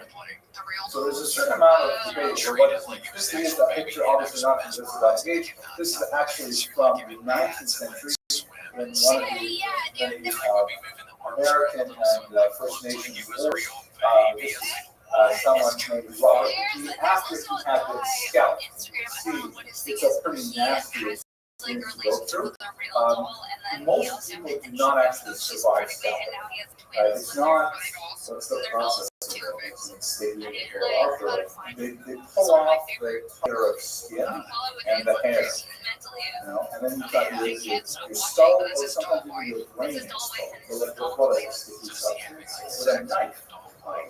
You can see the stitches here where we had a flap of skin really attached. doing that. So the question is, if they're punishing people over and over again with death and it is frequently a fatal operation, are they really doing that? Some have argued that perhaps it's referring to shaving the head, which was, humiliating, but not necessarily, or certainly not fatal. The term literally means to make bald. So we're not exactly sure what they meant by it. It could be the fatal scalping. Unlikely, it could mean simply shaving. But a tremendous amount of amputation. They love chopping limbs off or infections, especially in the case of religious sexual relations. Women, if a Christian woman was caught having a sexual relationship with a Jewish man, she would have her nose amputated, which is a pretty amazing and awful thing. If a man, a Jewish man, was having a relationship with a Christian woman, he would have his penis amputated. So really nasty, awful punishments. These are weird. It just gets weirder and weirder. They're so paranoid about Shabbat. In fact, maybe in this area here, you get a better sense of what the Jewish communities would have been like. They were very paranoid about Jews observing Shabbos, and what to say about the potential mirror of Jewish life, reading that against the grain, that fact. I'm sorry, that they were observant good. And what else, what do we know about their presence? They were significant enough. They could observe it and they could say, oh, this is what Jews do. We're going to say, and you've got to stop doing this because you are now Christian. Also, an awareness of Jewish holidays and, really clamping down these holidays are bizarre and almost totalitarian focus on requiring Jews to check in and check out whenever they travel. Like if they want to go to another village for a period of time, for whatever reason, they have to check in with the local police, say they're going to such a village for 3 days, and go to that village, check into the police over there. It's like, that's barely happens in the medieval period. It's so unusual to have this state kind of surveillance. And again, in many cases, these are actually Jews who have been forcibly converted. So technically, they're actually Christians, but they have exceptions Christians. And by the way, I should mention, this is another element that you see in the Visigoth that is characteristic of the later Inquisition. The creation of 2 statuses of Christians. The born Christian, who is called simply a Christian or an old Christian, and the so-called new Christians, or also called sometimes conversos, or in the negative sense, term maranos, meaning pigs. Like, you can't become an old Christian. You can only be another generation of new Christians. And so a kind of a quasi-race society would be established. And we would definitely see it with in the Inquisition period in the 1400s and onward. Here we are again kind of struggling with the fact that we don't know what the Jews had to say about this. Is this all like totally made up by the Visigoths? So they're just like publishing these things for show, what you would say in today's social media world, virtue signaling, like they're saying, look how Catholic we are, we have all of this nasty anti-Jewish legislation, or is it actually resulting in a lot of punishment of actual Jews? The laws have frequently repeated, which is a widespread indication that they are not being followed, right? Like the jaywalking example, the marijuana example, and so on. And new laws are added for Christians who help Jews. Which is also interesting to read against the grain because it suggests that Jews were fairly well embedded in society if they could have enough people who would be helping them along with their lifestyle. But this is, think about this, 122 years of that, but basically like 4 odd generations of persecution. Your grandparents would know it, your parents, you would know it, your children would know it. It was like an intense period of persecution the entire period. Here's the Visigoths, by the way, besides the anti-Jewish legislation, they were known for being exceptionally, hedonistic, and you really see it in this particular Kano image from the 17th century. They're obviously probably didn't dress like this, more of a 17th century representation, but their facial expressions really give it away. So then the kind of patterns we see are these forced conversions. They have to become Christian, and then they are punished for retaining any Jewish behavior. It's a pattern that we're in position as well. We see this secondary class, right? The new Christian status that is a big about the Orthodox. You'll see that also in the Orthodox Inquisition period. There's state surveillance, right? They check in, check special kinds of things like that. Also evident in the Inquisition. In other words, like we saw with Montesquieu at the beginning of the hour, a lot of the kind of methods and the mechanisms of the Inquisition will prefigure Orthodox. It seems to pioneer this unusual state and its desire to supervise its Jewish minority. There's some debate. There's not a lot of research on the Visigoths because we don't have a tremendous amount of documents to work with, and it's not intrinsically fascinating to many scholars. But there is one particular historian, Bacharach, who writes that in many ways we should not understand this as a religious mania, but as an economic an expression of an economic desire. And I'll explain this as well when we talk about the issues in my previous. One of the big debates about the Inquisition, which, again, I know you don't know a lot about it yet, but I'm going to give you a little bit of a heads up. There are many scholars that tend to view the Inquisition as essentially a religious mania. Like the Catholic king and queen of Spain wanted to make the Iberian Peninsula Judenrein, no Jews whatsoever, monolithic, one whole indivisible Catholic, and that most of their actions were motivated by that religious chauvinism.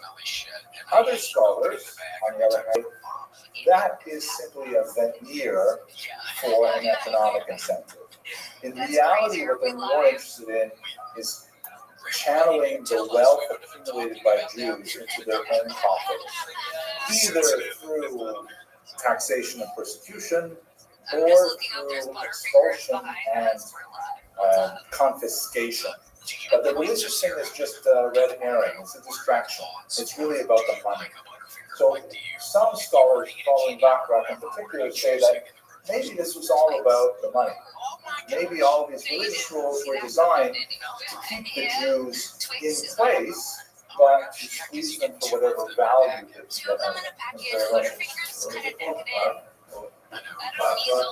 Bacharach is a scholar's name, B-A-C-H-R-A-C-H. And this is the whole system of Visigoth and anti-Jewish persecution. We argue that it's essentially economic in nature. You'll see it when we get to the Inquisition. There's a great scholar named Netanyahu, our today's Bibi Netanyahu was actually a great historian, and he wrote a more traditional history of the Inquisition very well. And then there are modern scholars like Weinheim who say, no, too much emphasis on the religion. It's really about the money. And it's a great debate. In my humble opinion, I believe that, like most historical debates, the truth is somewhere in the middle, that there were religious and economic elements to it, but one can argue whether it's principally religious or completely economic in nature. But a lot of these elements here will be just taken as if they were patterned after them into the Inquisition. And one of the things that a great Holocaust historian named Raoul Gilbert said, when I first read this, I thought it was awesome. But as I got older and I realized the maturity of his thought, it seemed a lot of value to it.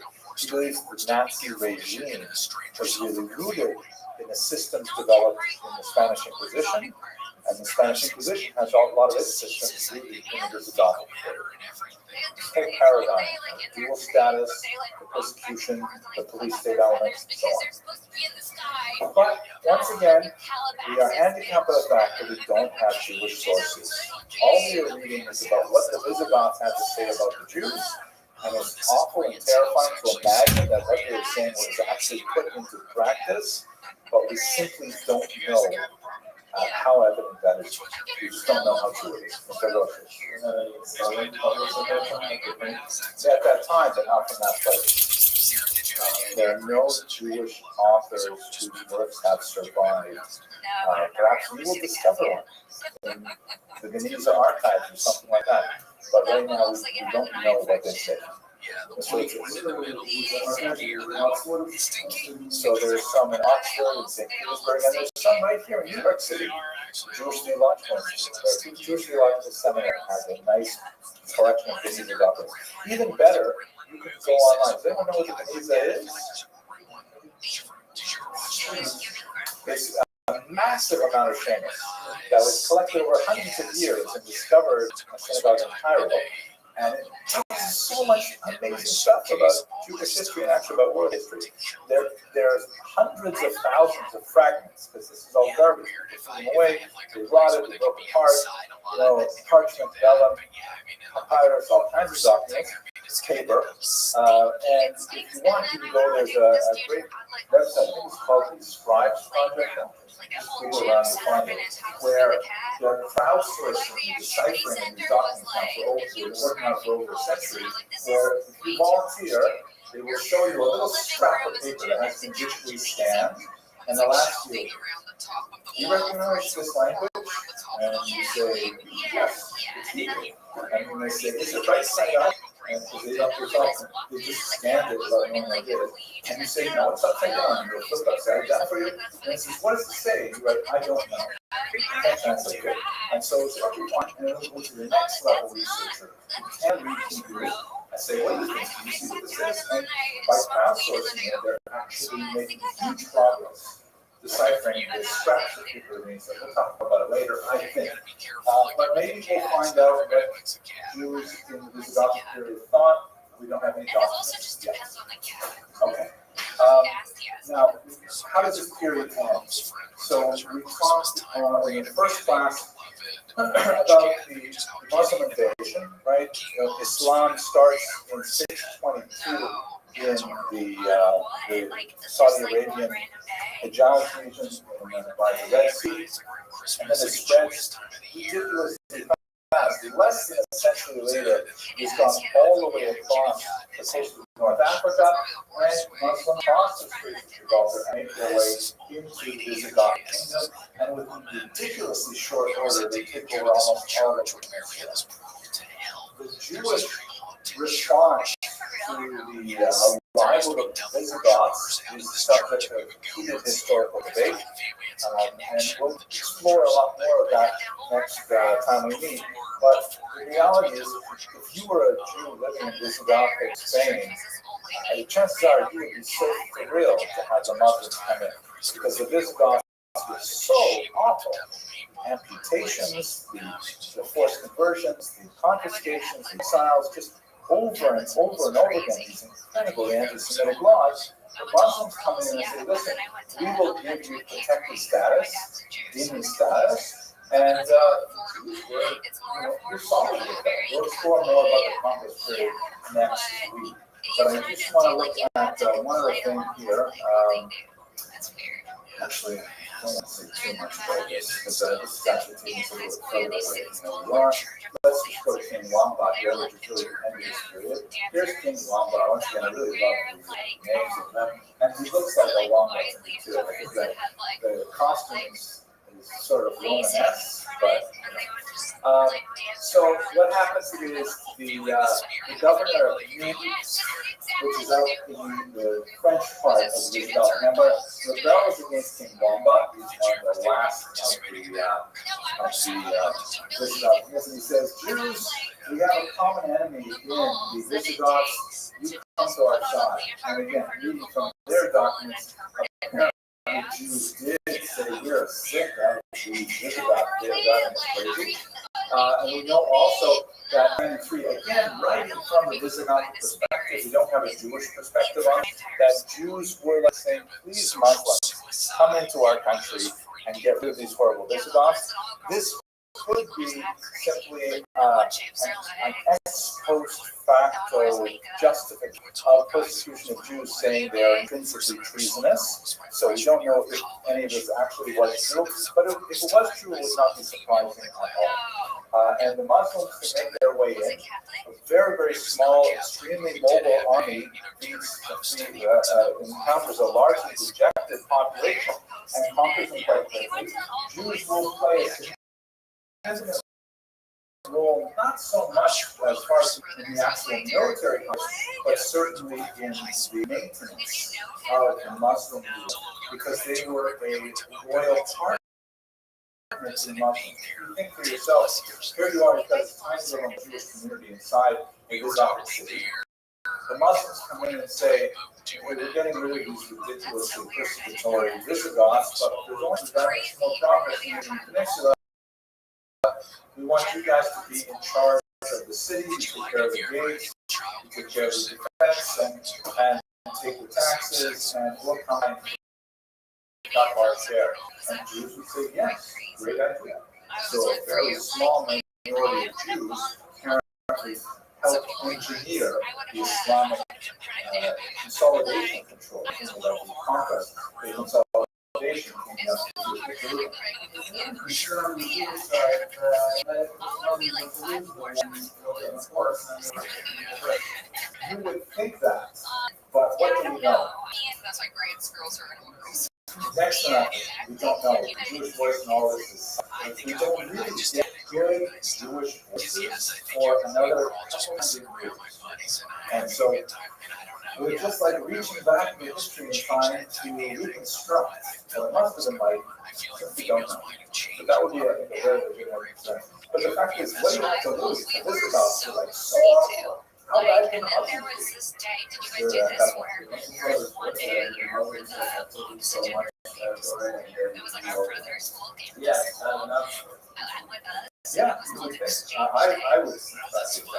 We would have classes sometimes. Okay, let's just do some last reflections here from me on themes and precedents. This is a remarkable piece by Francisco Rizzi, and it's a depiction of an actual event, an auto da fe, which we'll spend a lot of time talking about later. This is a public burning of two Jews. You can see them here in the center, and they're wearing a special humiliating tunic called the San Benito, and the conical hats, which have become memorialized in the Western tradition as dunce caps. You hear those? Yeah, my father told me he had to wear one of them. But it's a conical hat. And it was meant specifically to ridicule people. That's my father and yours. In my generation, we didn't do that anymore, but they literally hit us. Like my teachers literally hit me over the knuckles with rulers, like red sticks and sticks. And I had with my own eyes, teacher pulling down a voice and spanking him in class. Right? That would not happen today, but that was back in the day. But the dunce cap was originally from the Spanish Inquisition, and I wanted to San Benito as like an article of humiliating clothing. And look at this rock star concert kind of environment.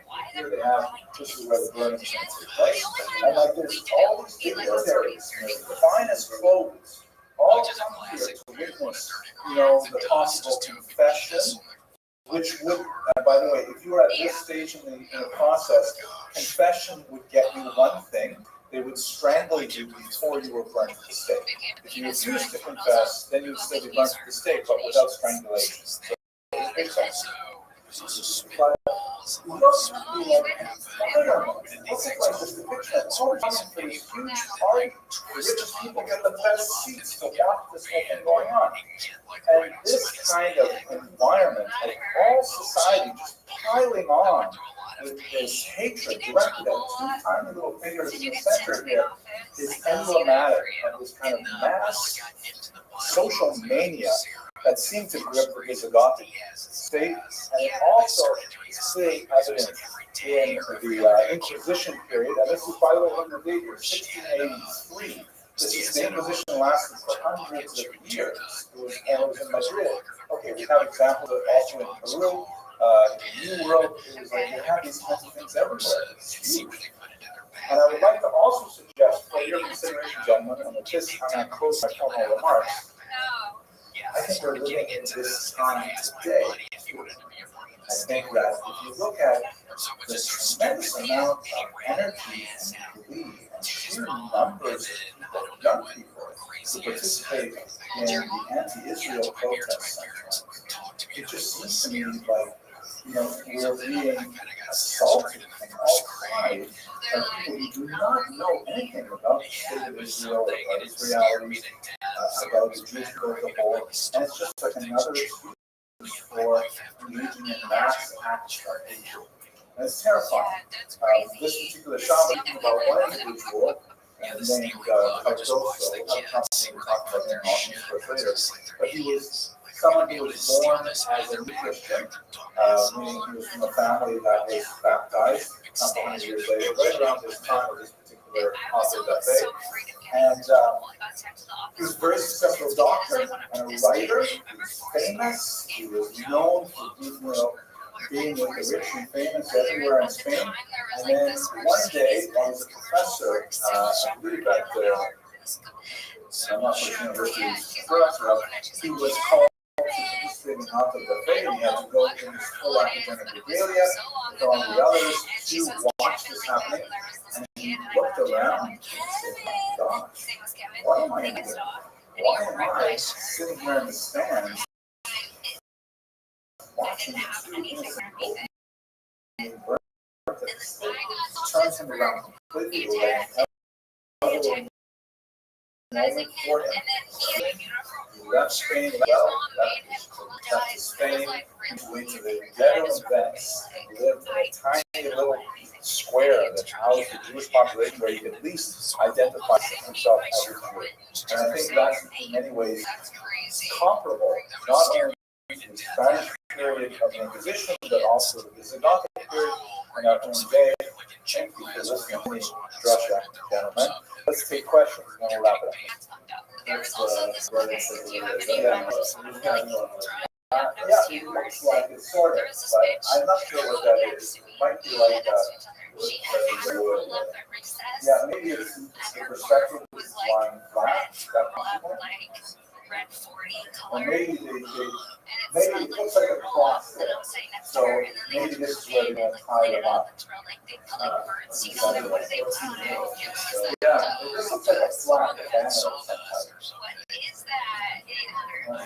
This is a high resolution image. You can probably get it on Google. Zoom in and figure it out. Maybe I'll do it. This is anything could be not cooking pork or resting on Saturday instead of Sunday. We'll get into it. You don't just use a baptized Jews. Yeah, absolutely. 1683, there are no more Jews in Spain for 200 years at this point. Yeah, no, but it's painting contemporary event. No more questions, arguments, discussions? Yes. Okay, let's have an excellent Shabbos. Remember, next Shabbos, next Tuesday, no meeting. Thursday, we will meet. Okay? And we'll go on with the Muslim period, which is absolutely fascinating too. Thank you. Thank you. Forensic files, yeah, that's what you there's a little bit of sawdust on it. Oh yeah, but oh my gosh, when I was in this was in pre-K. Okay, we are recording. Okay, gentlemen, so our goal for today is to begin to discuss the amazing history of Al-Andalus. This is the Spanish word, the Arabic word for southern Spain in particular, which was the heartland of the Jewish Golden Age. The map that I have on the background here is actually not from the Golden Age, but one from a little later in the Golden Age, not precisely. The 15th century and the Christian era. There's an amazing map made by a phenomenal map maker called the Catalan Atlas, and he will explain to you later, but it's like the background of this right. So for this lecture, even though it's not chronologically relevant, what we are going to be talking about is lighting, so that you can see this a little better. As we get a little later in the year, it'll be darker. Al-Andalus is the southern part of the peninsula in particular. You recall that when the Muslims cross the straits in 711, they make a pretty mad dash all the way up to the Pyrenees Mountains. All the way up to the Pyrenees Mountains here, separating Spain from France. They're not able to control the northern population, northern areas very well, so they lose that pretty soon. And then after a couple hundred years, the Christians simply start pushing their way downward in the Reconquista, and it goes back to Christian control by the end of the 15th century. But for the period that we're talking about today, it's definitely the southern part, in places like Seville, Granada, and so on. Now, this is really what makes Spain so different, and it contributes significantly to the idea of a unique Sephardic culture, because for the vast majority of the Jewish experience of the last 2,000 years, Jews have lived in largely monolithic religious cultures, meaning Jews in Ashkenazic lands overwhelmingly lived as minorities within overarching Christian cultures. So in other words, the vast majority of people were Christian, for most of it predominantly Catholic, Chinese, Jewish minority. And in the southern part of the Mediterranean and the eastern part, you had an overwhelmingly Muslim majority and a tiny Christian majority. The difference is in Spain has a unique mix of the original Visigoths, who of course converted in the late 6th century to Catholicism, and then the advent of the Muslims in the early 8th century, and then they're being driven out, at least politically, by the 15th century. You have three populations, no problem. But you have to worry about what people say online after coming late, right? People say, this is a triangular culture. It's not one where there's a clearly dominant majority and the Jews. There is a majority that still has to deal with a significant minority. When it's under Muslim control, they still have to deal with a large number of people living there, still Christian, and the Jews as the third group. And when it becomes Christian, of course, the Christians are the dominant majority, but not with a capital D dominant. You still have a large number of Muslims living in the region, and so the Jews are the third party there as well. It's always triangular, and that difference in the power dynamic makes a huge change in the possibilities of Jewish expression, culture, and the exercise of state power, as we shall see. That's why this period, especially the earliest part of the period, is sometimes called La Convivencia. Spaniards would say something like La Convivencia because they pronounce that C as a TH sound. I don't do it very well, but that literally means the coexistence, the living together. It is a little bit of a myth, but for a couple hundred years, it was actually not so bad. Muslims, Jews, and Christians got along better than they had for much of their shared history. Yes, please.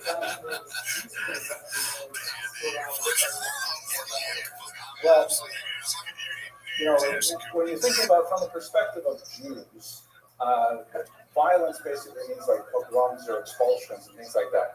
So you basically don't have any pogroms or expulsions except for one significant attack in 1066, and then you have another 100 years before there's anything nasty happening. That's pretty amazing from the perspective of Jews. That's not to say there's overall peace. There was a certain amount of internal political intrigue, and there was fighting amongst groups, especially during one period where there were competing kingdoms. So it's not like everyone was living in a paradise. But in terms of the relationship, specifically Jews, Christians, and Muslims, not too bad. And over the course of today's lecture, and also when we come back to this on Tuesday, because we won't finish today, you can judge for yourself how extensive the convivencia really was. But I think it is definitely worth talking about. I would not, there's some people who think of it as some kind of paradise, and I think that's an exaggeration, but it definitely was pretty good. Kind of like here in the United States of America, we had pretty good from about, let's say, 1959 till October 7, 2023. Not too bad. was unfashionable to be anti-Semitic in this country. There were definitely crazy people who still, hiding with Nazi paraphernalia and occasionally marching the streets. Most Americans regarded them as being the fringe. But nowadays, I think we may see the other side of that period. And that's, we'll talk about that, God willing, when we're going to have a commemoration here on Upton, and we'll assess some of that. So the period that we're talking about for the real convivencia is 950-1150. Basically, what that coincides with is the rise of the first figure we're going to talk about, which is Hasdai ibn Shaprut, very important Jewish leader who exemplified many of the characteristics of this period until the invasions of the Almohads, which were a Muslim group that were unusually intolerant and quite distinct from their predecessors, who were inclined to be pretty relaxed about how these people.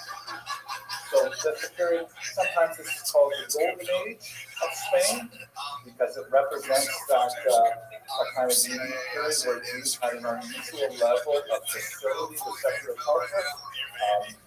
Maimonides is right at the tail end of it.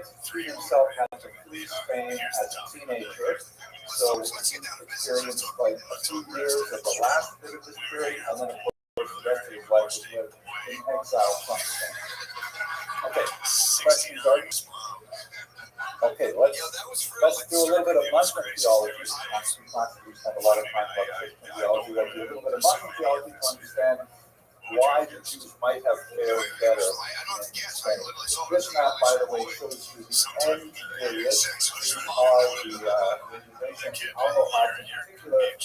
They're a group of Berbers of African Muslims who invaded Spain, and when they showed up in Spain in the middle of the 12th century and they saw how the Jews were being treated, they flipped out and said, there's no way that Jews can get away with all of these things that we're doing, and you can call that Islam.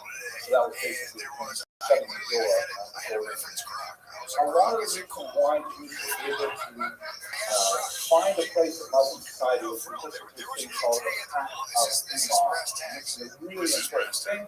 I want you to see and compare it to the doctrine of witness that we discussed in Christian theology.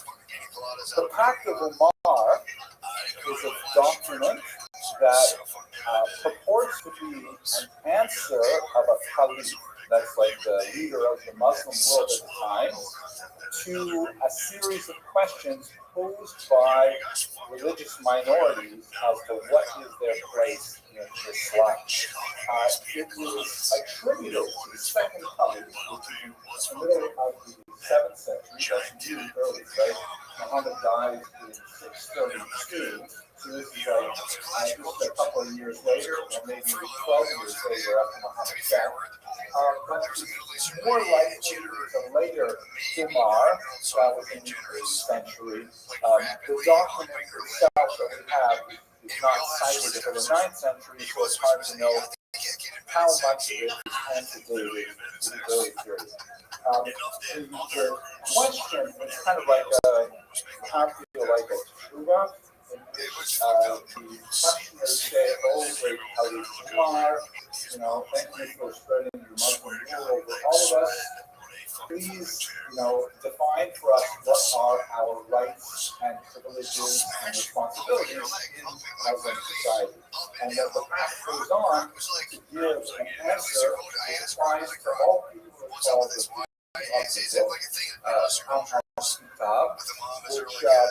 which includes Jews and Christians, to be sure. Again, in Muslim theology, any people that were seized, Islam essentially picked up after Judaism and Christianity left off, and the sort of basic theological idea is that, again, from a Muslim perspective, God attempted to communicate with humanity through the Jews, and then the Jews messed up the document, the Torah that we have, they say, has been adulterated to change the message. And then we tried again through the Christians, and then the same thing happened. And now Muslims say that Muhammad is so-called the seal of the prophet. He is the last attempt that God's going to make and he gave a communication to Muhammad, which is the Quran and the Hadith, which is sort of like the oral tradition that goes along with it. So because of the fact that these earlier people, Christians, had some communication with God, even though the communication has been adulterated since then, according to Islam, they deserve some respect, and they deserve to be able to keep their ancestral traditions. Later, as Islam expanded to the east, they expanded this extensively to other people as well, but prophets are going to talk about the Jews, who are known as Christians, who are known as Jinn, which is like a protected people because of that earlier connection to Judaism. This is not completely new, it's not created a whole cloth, there are some historian precedents behind this exercise. What does the pact actually say? This, by the way, is the Kaaba, which is the central shrine of Islam in Saudi Arabia, Mecca, and there's apparently a meteorite or something inside this, and the Hajj, or the annual pilgrimage, represents masses of Muslims traveling there and walking in concentric circles around it. Sorry? Yeah, I guess it's comparable in some way. It is their holiest shrine, holiest site, and they built it and so on. It's pretty dramatic. What does the pact say? So first of all, the pact says, okay, you Jews, you can keep your religion. Just like, I don't know if you guys are too young to remember this, but President Obama says if you like your health insurance, you can keep your health insurance, right? So it's like, if you like your religion, you can keep your religion. But you can't do everything in your religion. For example, you can't make a public affair of it. No loud Purim celebration, for example. No proselytism. Oh my God! If you try to convince Islamic people to become Jewish, that would be terrible. You can keep your religious structures intact. You have a synagogue, you can keep your synagogue, and you can maintain that, but you can't build a new one. These rules, by the way, were often not observed. So they were, you could bribe your way out of it to build another synagogue. And all of a sudden, a synagogue would be created, and people would just forget about the fact that it's a game. And in some places, to avoid the problem, synagogues would be, you'd have like multiple layers underground to be able to accommodate those in the community without necessarily creating a new footprint. But basically, you can keep your religion, but don't make it loud. Don't make it in our face. And that's not such a bad deal.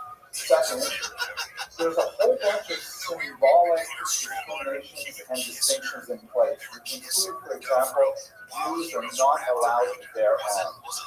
Carrying a sword is a sign of power, a sign of authority and potential threat, and so Jews may not bear arms. Once again, for much of the period that we're talking about, the Pact of Amor was an interesting legal document that in some places was interpreted very strictly, but for the most part, it was, if you wore a sword, no one was going to necessarily bother you as long as you paid the right price, and so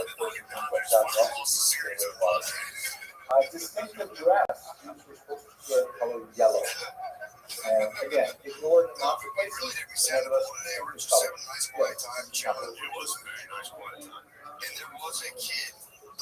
public, I suppose you get a sword at home. They weren't going to take away your sword, but that sounds like they're not going to take away your guns. If you like your guns, keep your guns. They're not going to take away your guns. But the whole point is, a Jew should stand out there looking like a powerful, authoritative figure. You can keep your Judaism, but you got to vote. I'm sorry about that. Once again, Blumenstrauss. Yes.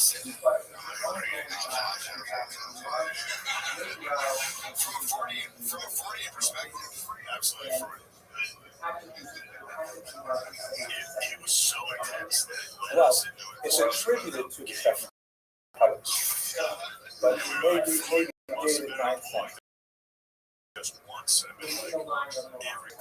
Because Yeah, he did son, and so then it's not a direct Ben Affleck band, but it's definitely from the very good years.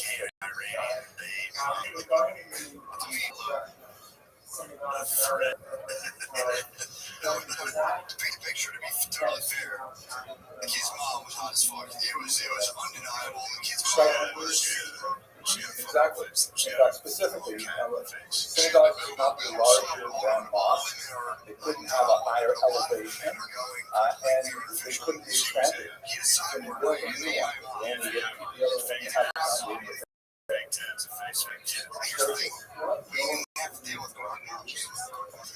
good question. I don't know. There is yellow as a popular color for Jews in the medieval Christian world, largely because of its association with gold, money lending, and the coins with which the founder of Christianity was portrayed. Why yellow would be associated with Islam, I don't know. I know green is kind of like a holy color. Yellow is a family thing. Potentially 10-year-old boys are dealing with bombs. Yeah, we borrowed it straight from the year 1215. We'll talk about it a little bit more when we get to the Christian year.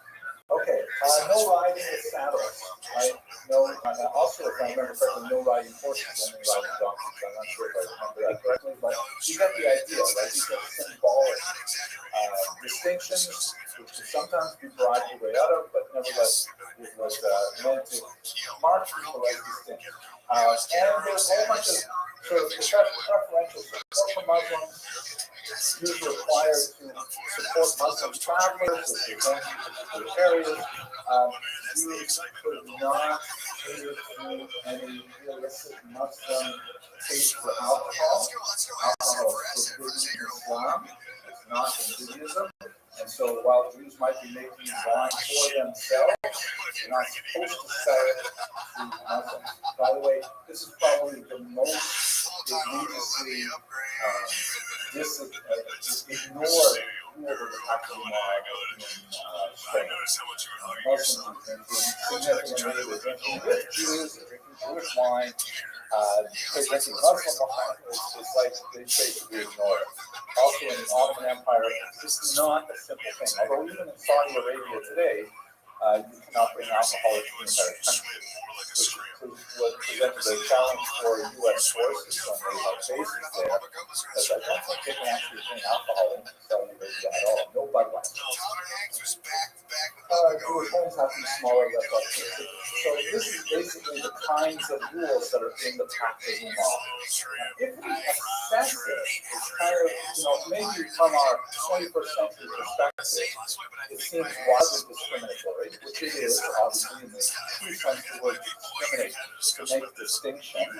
But on the other hand, it's a lot like the doctrine of witness, in which Jews were restricted by Christian authorities, but nevertheless they were also allowed a place to exist. These are the rules. If you are going to follow the rules,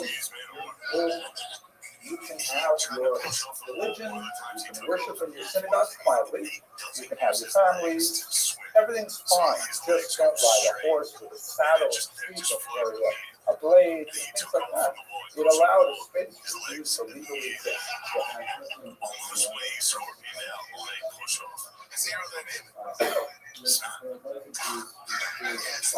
There's no way there was swear. That's all right. You eventually conquered it. I mean, that was awesome. No one believes me when I broke that home. Everybody believed me. Bro, it's for real. Generally not. Generally not. There are some very egregious exceptions to that rule, but I think you want to interesting debate in medieval Jewish history as a whole. Did the Jews do better under Islam or under Christianity? And almost all scholars agree that if you look at the frequency and the intensity of anti-Semitic persecution, it's definitely much higher in Christianity. Yes, in Christianity, definitely. I mean, like, take for example, forced conversion, right, which is huge in Christian history. You saw it in the Visigoths already, and we talked about it. It's going to come up with the Inquisition in Spain in 1591. There's only one really massive incident of forced conversion in Islamic history is the conversion of Jews at Meshed. I remember that in 1839, quite late. But basically, the Pact of Umar was honored, that they could maintain their religion and so on. When Jews were persecuted, it was usually because of, like we shall see probably on Tuesday, when a new regime takes over, a new boss, not like the old boss, and the new boss says, I can't believe you're letting the Jews get away with this stuff, and they crack down hard on the Pact of Umar, when it used to be more than maybe 100 years. Yeah, that's right. You're not okay, so that's the sort of general historical background with regards to Islamic theology. Now, one more really important difference is relevant to understanding why Spain is so unique and how that contributes to globalism, and that is the center versus periphery.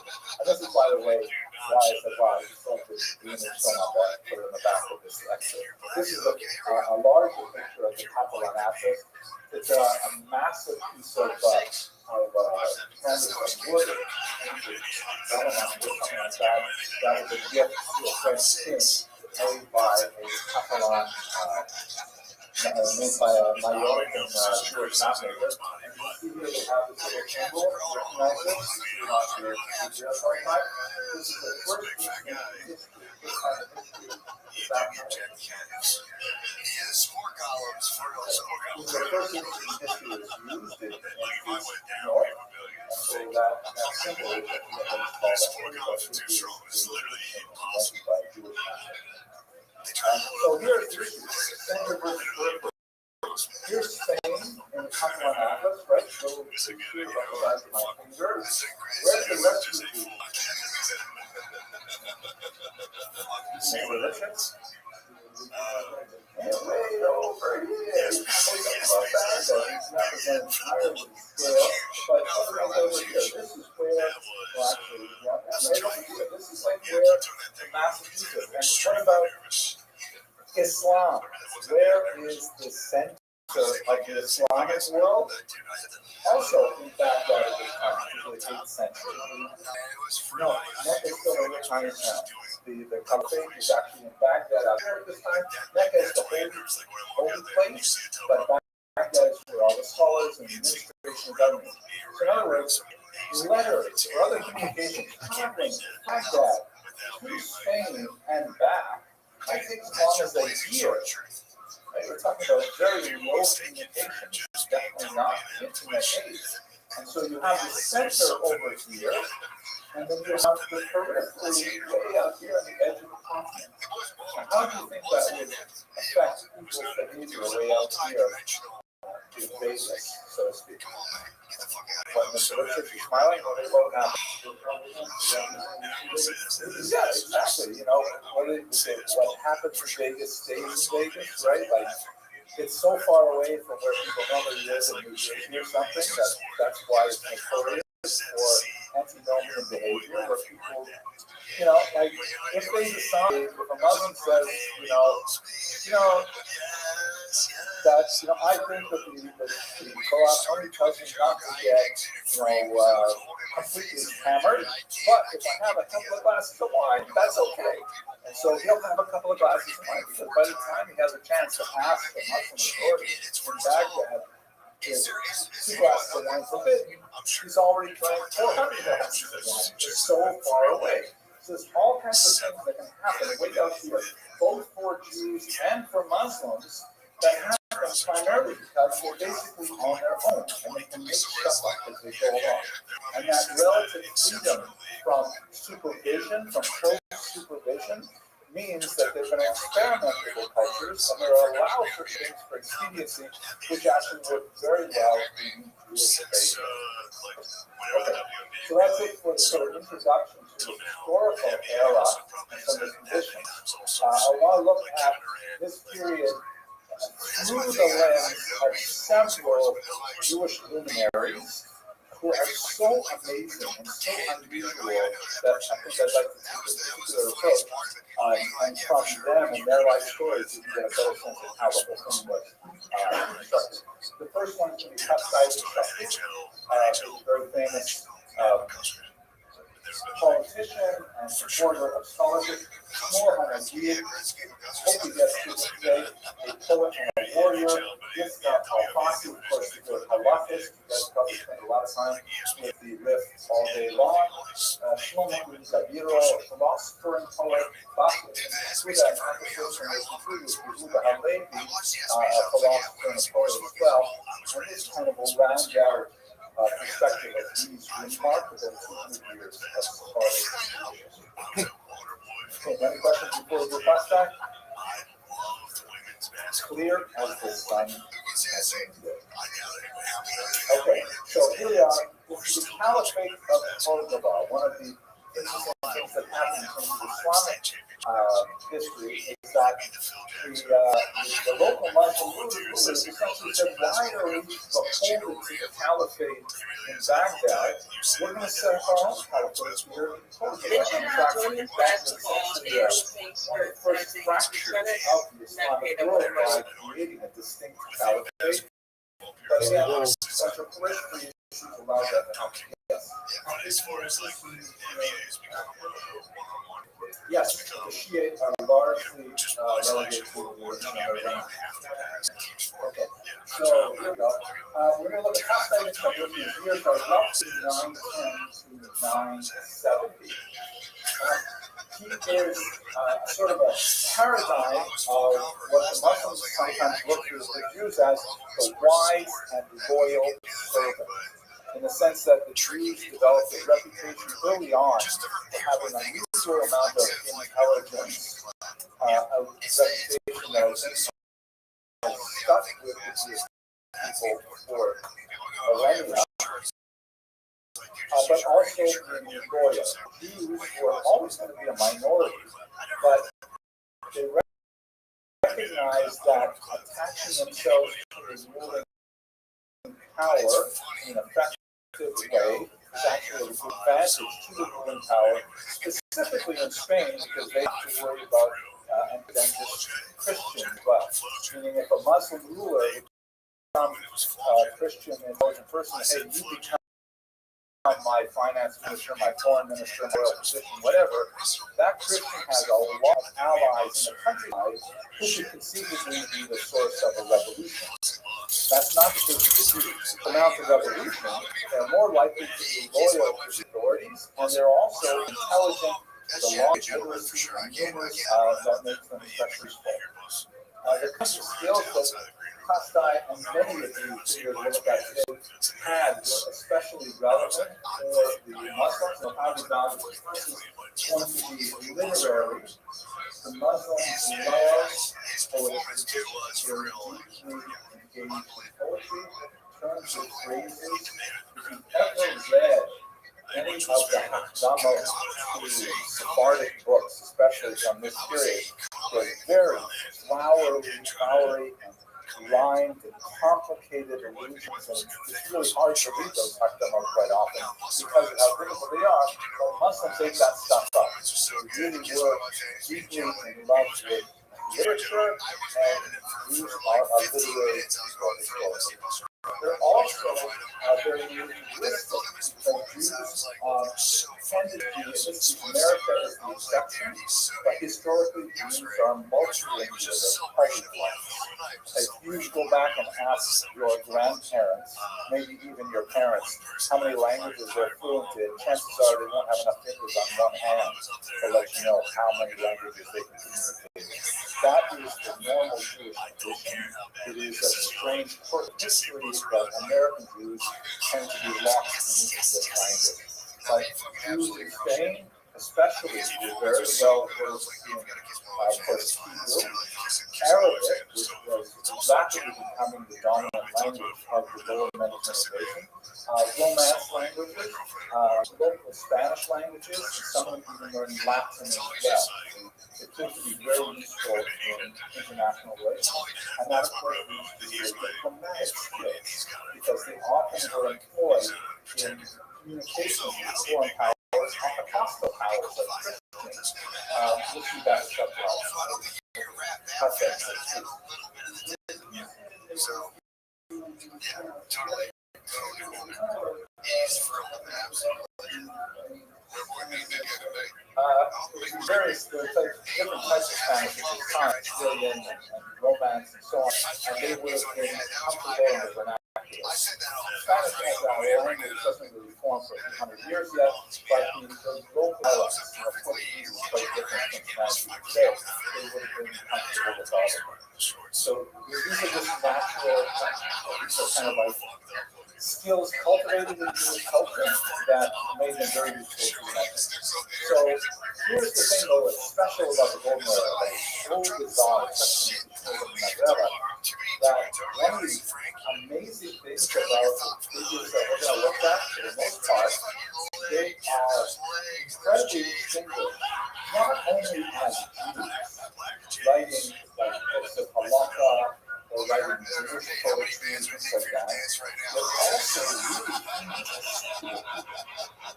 don't have that phenomenon very often at all. Like we have in our time, we have like, okay, really famous Jews, like let's say Albert Einstein, probably one of the 10 most famous people in the 20th century. And Albert Einstein, everybody knows Albert Einstein.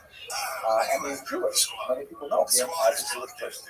However, nobody knows, his Jewish on Masechta Baba Kama, because he didn't write it. Nobody knows, the amazing, Jewish artwork that he created, because he never created any Jewish art. Right? He's famous as a secular person who happens to be Jewish, not famous at all as for his Jewish stuff, although he was actually, very pro-Jewish in a lot of areas, but that's not where his fame was. And on the other hand, you have very famous Jewish people who do, amazingly Jewish things, like Moshe Feinstein, people like that, who are not known at all outside the Jewish world. But that's not how it is in the Spanish era, in the Golden Era, where you have people who are literally the top of their field, hope that. I'll give you these examples and you will be amazed. Okay, so outside of Jewish gets a traditional Jewish education, there's of course lots of Tanakh, Mishnah, Gemara, and so on, lots of halakha. He also has typically Sephardic secular education, which is basically a broad range of all the sciences that were known at the time. And this is a period in history where we didn't have moderate specialization. No matter what you learned, if you went to a university, you didn't happen, but if you went to university, you became a doctor. Because medicine, with astronomy, with literature, you just knew everything, because that was a state knowledge, and you didn't have high level of specialization. But Jews historians of medicine, most of them, by the way, were talking about all the doctors. You know, for example, he was a doctor, but he found he made more money at home.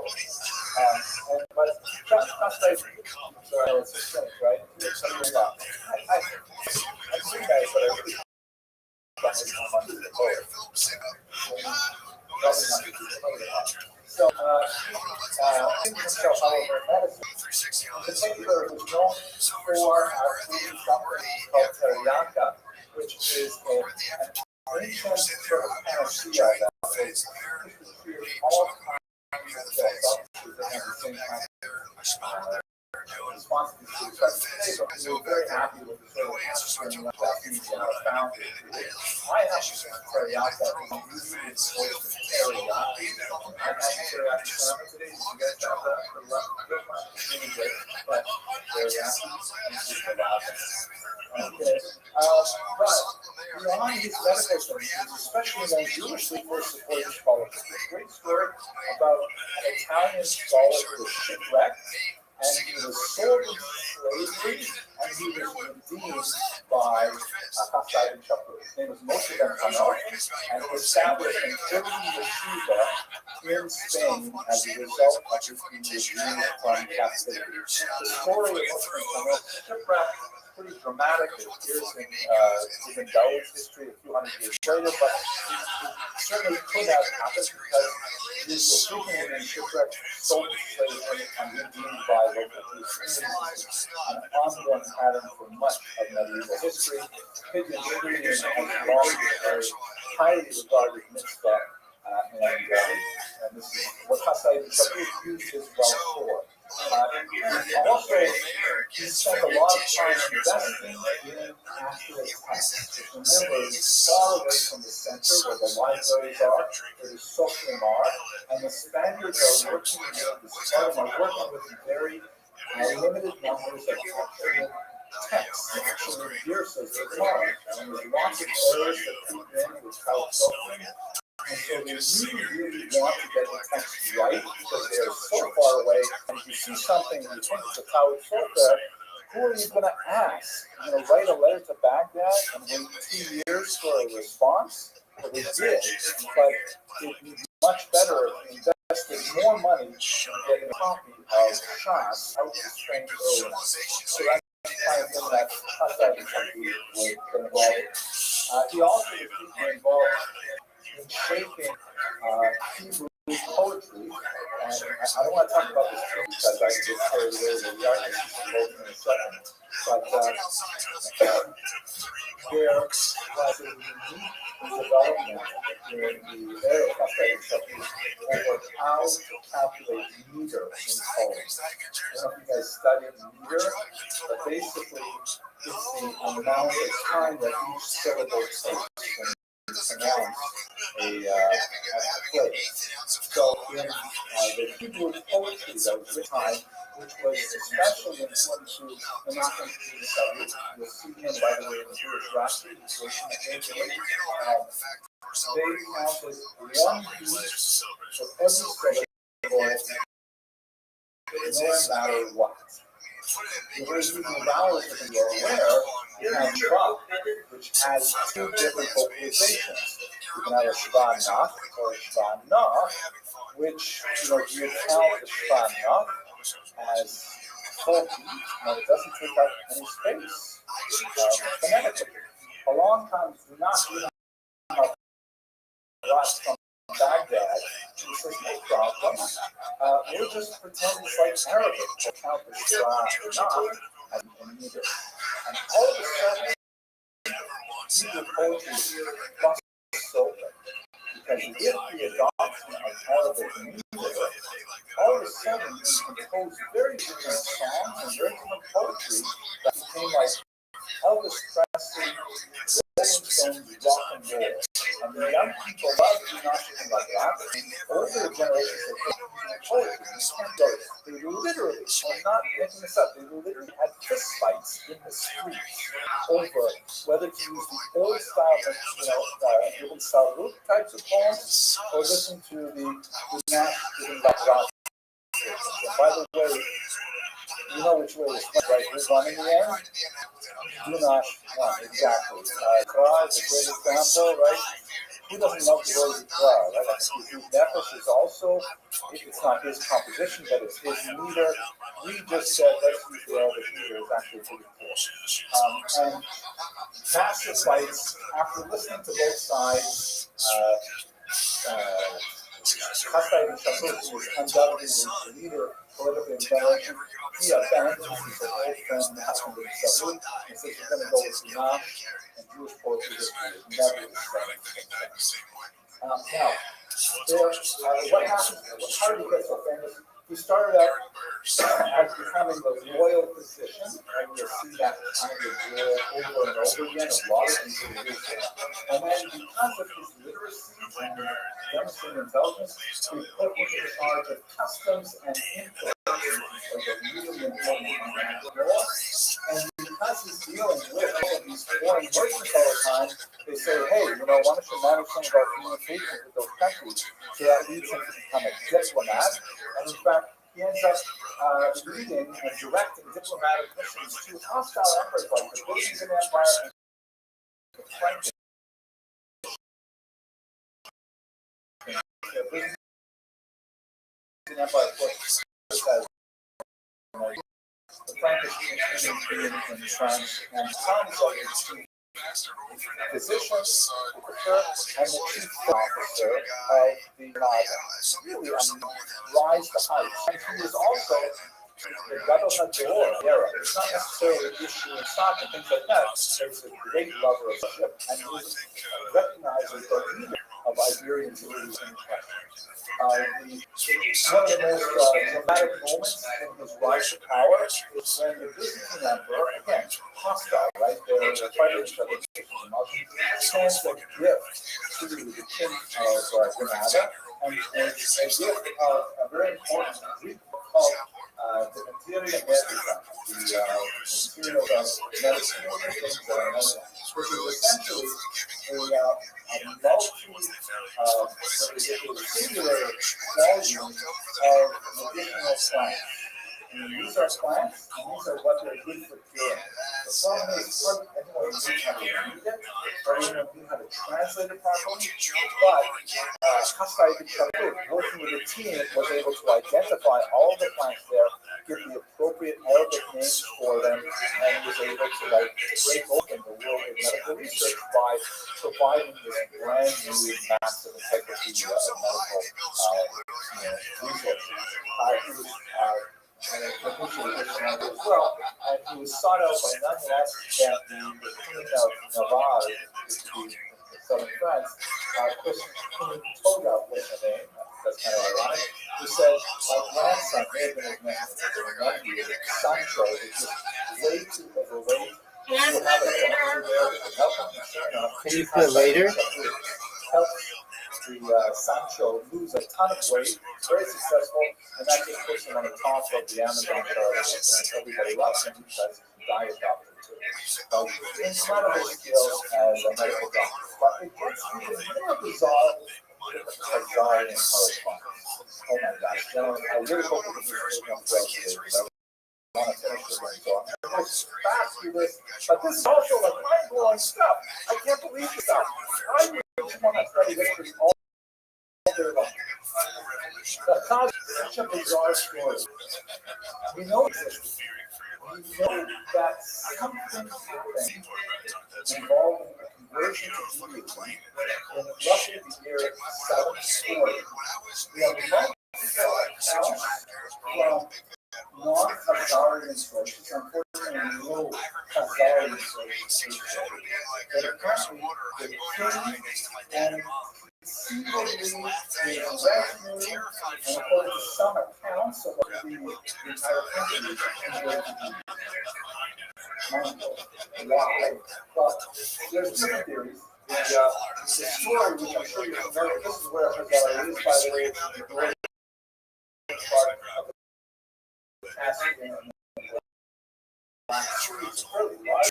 According to Romanian Khazarians found and they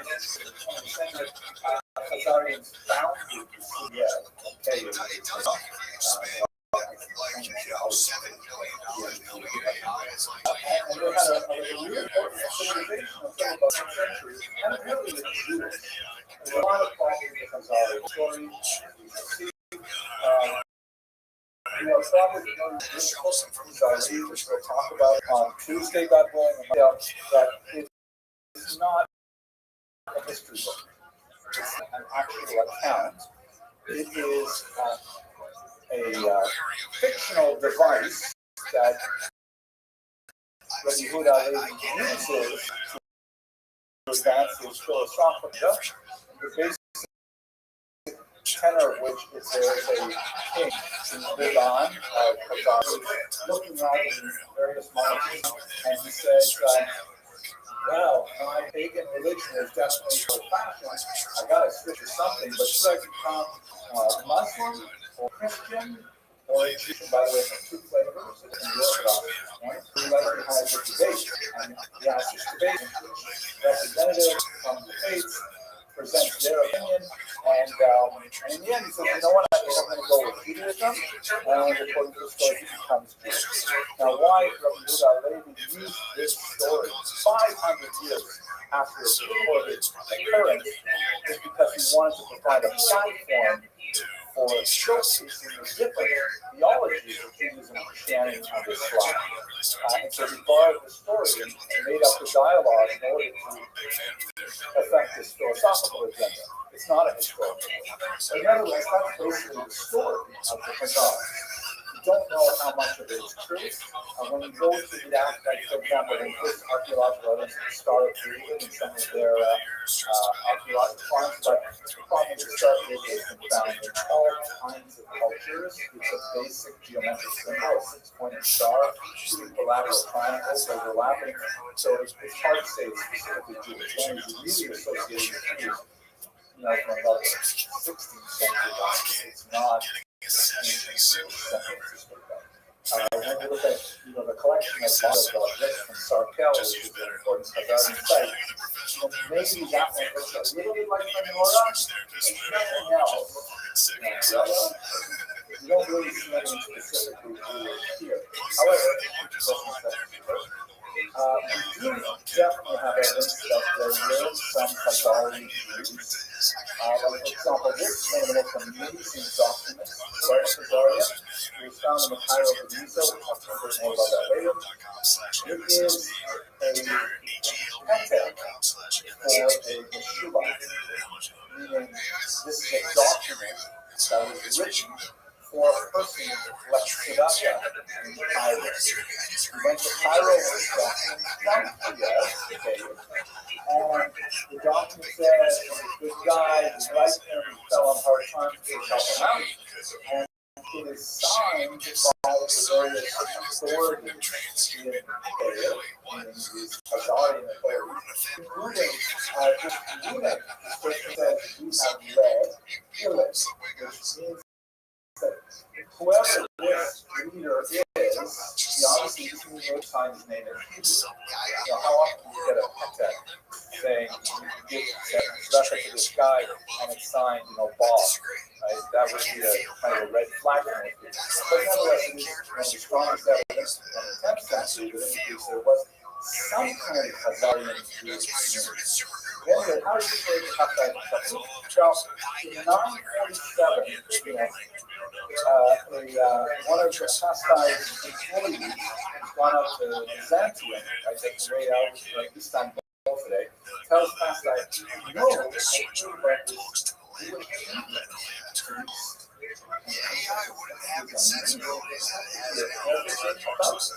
And he invested a tremendous amount of energy. He sends lots of letters out there saying, get these letters out. I want to know everything. There's a Jewish kingdom out there. I want to know, how did they get to be Jewish and how powerful are they and do you know when Mashiach is coming? They have all these really important questions. There's actually a whole Jewish kingdom living out there. And what happens is that the messenger, the guy in Yitzhak can't make it all the way. It's stuck in Constantinople, which is still quite distant. And it gets stuck there.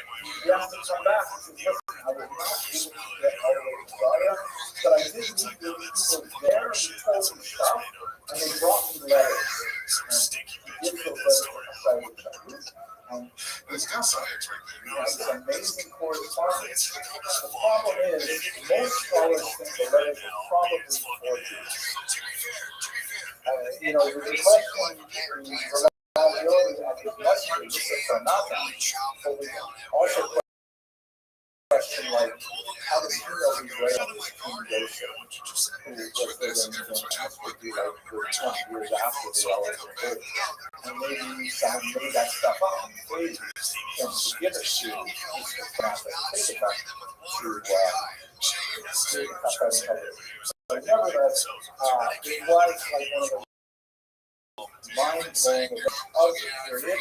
Everyone looked at this correspondence and that's 200 years later, the Khazarian Empire was crushed by the combination of the expansion of paganism and also the Mongol invasion, so there's nothing left of it. They left anything behind literary records, and the other theological patterns do not seem to indicate any strong evidence of the development. There are some really strong believers in the big story of Khazarian. Most historians believe that whatever happened there was probably very small. And you just on his circle, maybe it was just a pro-Marx version in order to try to affect the political goal and maintain some independence. And the few evidences that we have, either salvage or so on, that when they ran, people who said they were Khazari Jews, they were like incredibly ignorant, very poorly educated, they may not have been rabbinic oriented, they may have been terrorized by the but nevertheless, this is an example of these stuff.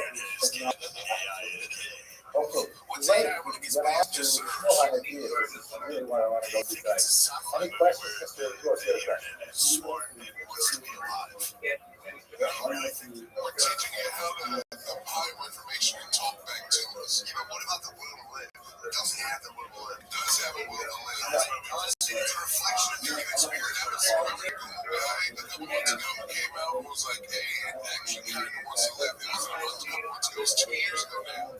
There was a Google guy. I'd like to find out who he is. He's dead, probably. Probably killed himself. What's your asking me? I said, do you have a will to live? He says, I don't experience life or death, so I don't have a will to live. And humans don't fear this. But I am here to help you. Humans like to get some stuff. It sounds like you want me to help you with this email, or you send an email, or what? It does not have the will. It's inorganic. It does not have the will. I agree. That is inorganic. I asked Nate, he said, I don't have wants or feelings, so I don't want to live or not live. I exist for a purpose, helping you answer questions. But if you're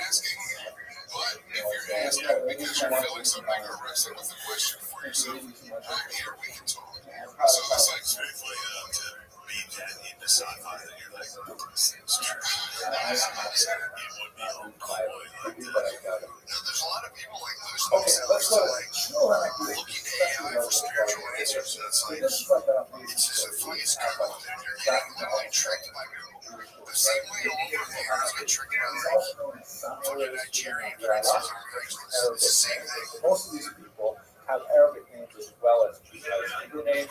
That also period where a lot of the rabbis that we know by their Hebrew names also have names quite often sound like Hebrew. Even Dawood, who's one of the greater historians of the medical history, he writes, in the days of hostility against the church, and in the days of Shmuel HaNavi, which is like a generation later, they sang out loud. And the Jews were like, just beginning to make a little noise, but that's because under Shmuel, oh my gosh, but that's just so. Here's another example of the Sephardic paradigm of someone who is actually top of his field as a Jew and top of his field as someone else. In this case, he is a general of a Muslim army for 16 years. I know, that's wild. Can you name a single Jewish general of any Muslim army for like 1 day? That's really true. I think therefore I have what is something.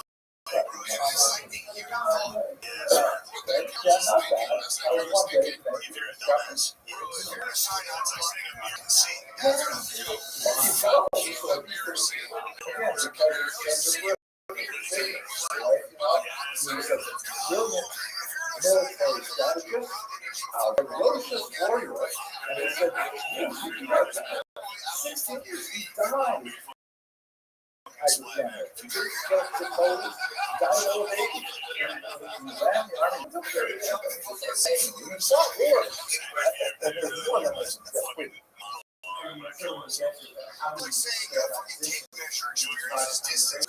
It's the same kind of story where, brought to the attention of the ruler for his literary abilities, right? Gentlemen, work in your English composition classes. His literary abilities were noticed and brought to the attention of the king, and he drew him close, and he said, oh, and by the way, people of power would typically hire professional letter writers to manage their official correspondence. And so, it would be like articles artificial intelligence and natural intelligence. The king would say, I want you to write a threatening letter to the neighboring kingdom and tell them to stop crossing the border. And then he would, write it, and he would make it stronger, he would write it stronger and so on. And he was recognized for his intelligence and term things like that. And, bit by bit, he's getting more and more authority until he says, he should be running the army. And in fact, he ran the age of 16 years while writing a major commentary on halakha. Well, this book is still published today. I have a copy of the video and writing this incredible. That in itself is a big deal. I don't think it's called Focus on the Gurkha, and it's a major early analysis of halakha, so much so that he was called Gaon by the Thai Gaon. The Gaonim of Baghdad calling Muslim army general, Gaon himself, just has not happened in 1,000 years. An indication of how phenomenal as a result of his idea. I really want to focus on his poetry because I think that's what's especially relevant for our day. So his poems were only discovered in the late 19th century. Chaim Nachman Bialik, the famous poet who wrote the City of Slaughter, they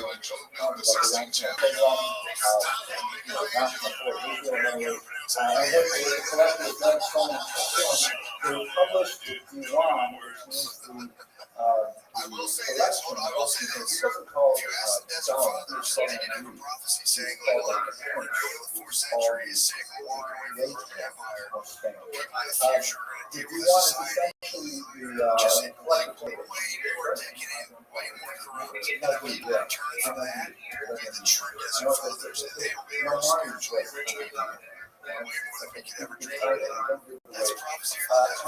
his poetry is just insight into his soul.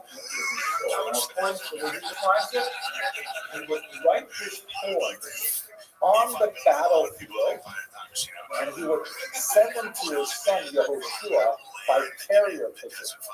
And his son Yehoshua would collect his carrier pigeons with their messages on their legs, and he would write out the poems, and they were collected and preserved and discovered in the 19th century. Really amazing. He wrote 3 books in particular, which represent 3 different ages. Then to get in, he calls himself, by the way, he did not suffer from false. Hey, Brandon, can you hear me? Part of the culture, as we shall see. But he called himself the David of my age, meaning, like Brandon, David, can you hear me? He was a warrior and a poet. I also am a warrior and a poet. So Ben Tahidin is like the work of his youth, which is very like exuberant, and this is really but there's a lot of love poetry, a lot of sensual poetry, especially in the idea of appreciable sunrises and wine and hanging out with friends and declaiming poetry. Poetry is really central to Arabic society. But initially, I'm going to show you some examples. The second is the writings of his middle age, and they never sound like this, right? And finally, Ben Kohelet, which is like the writings of his old age, was much more cynical, much more dark, and so on. And he wrote primarily in Hebrew, but his Arabic themes, the kinds of things that Arabs write poetry about, they're Hebrew poetry about. And these were fully bilingual in Arabic. What's really amazing is that he wrote what's called ghost poetry, which is so unusual in English thing. Ghost poetry is a little bit like, think, rap music era 2010, right? Where you have gangsters, but you have gangsters who say, I'm gonna shoot you upside the head, and all kinds of this is what I'm gonna shoot you, and this is what my mother, and it's like, I'm so tough, and you're gonna be sorry, and you're gonna be bleeding in the street. That's the kind of poetry that he wrote. I'm so much stronger than you, I'm so much more than you are a loser.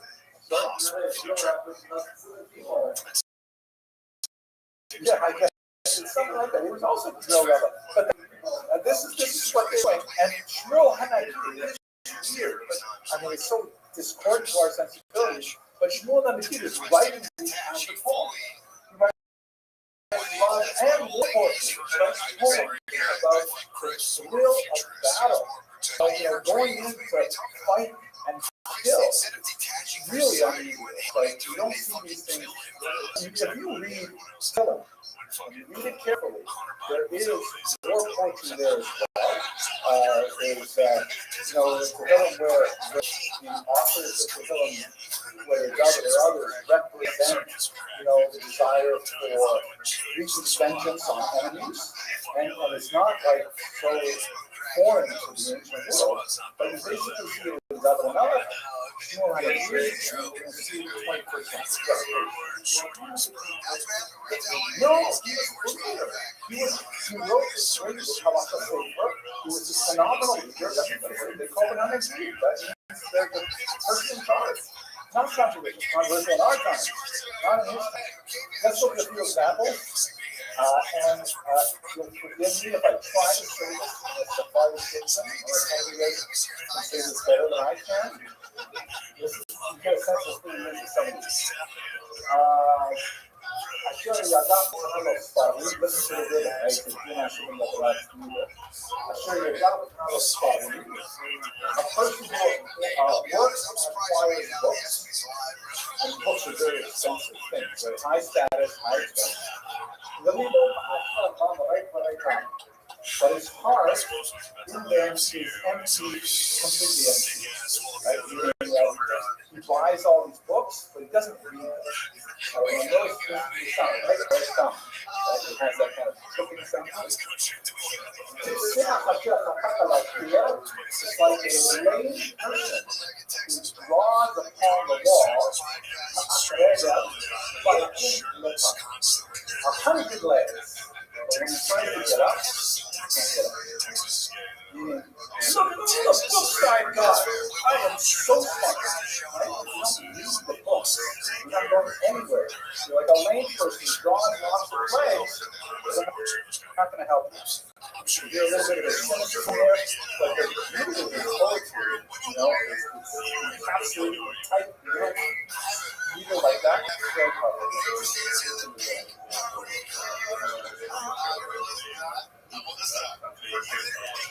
So we'll say that's you're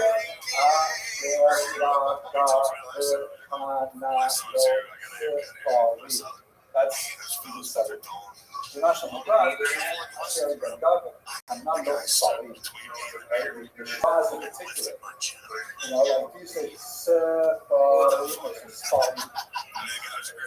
You make it a half stop or a full stop. And it makes sense. Anashia anu ashia. The men will give test to wealth. The child of love is a great honor and salvation. Oh wow, rich person, so important. You gotta give a lot of work there. They do a lot.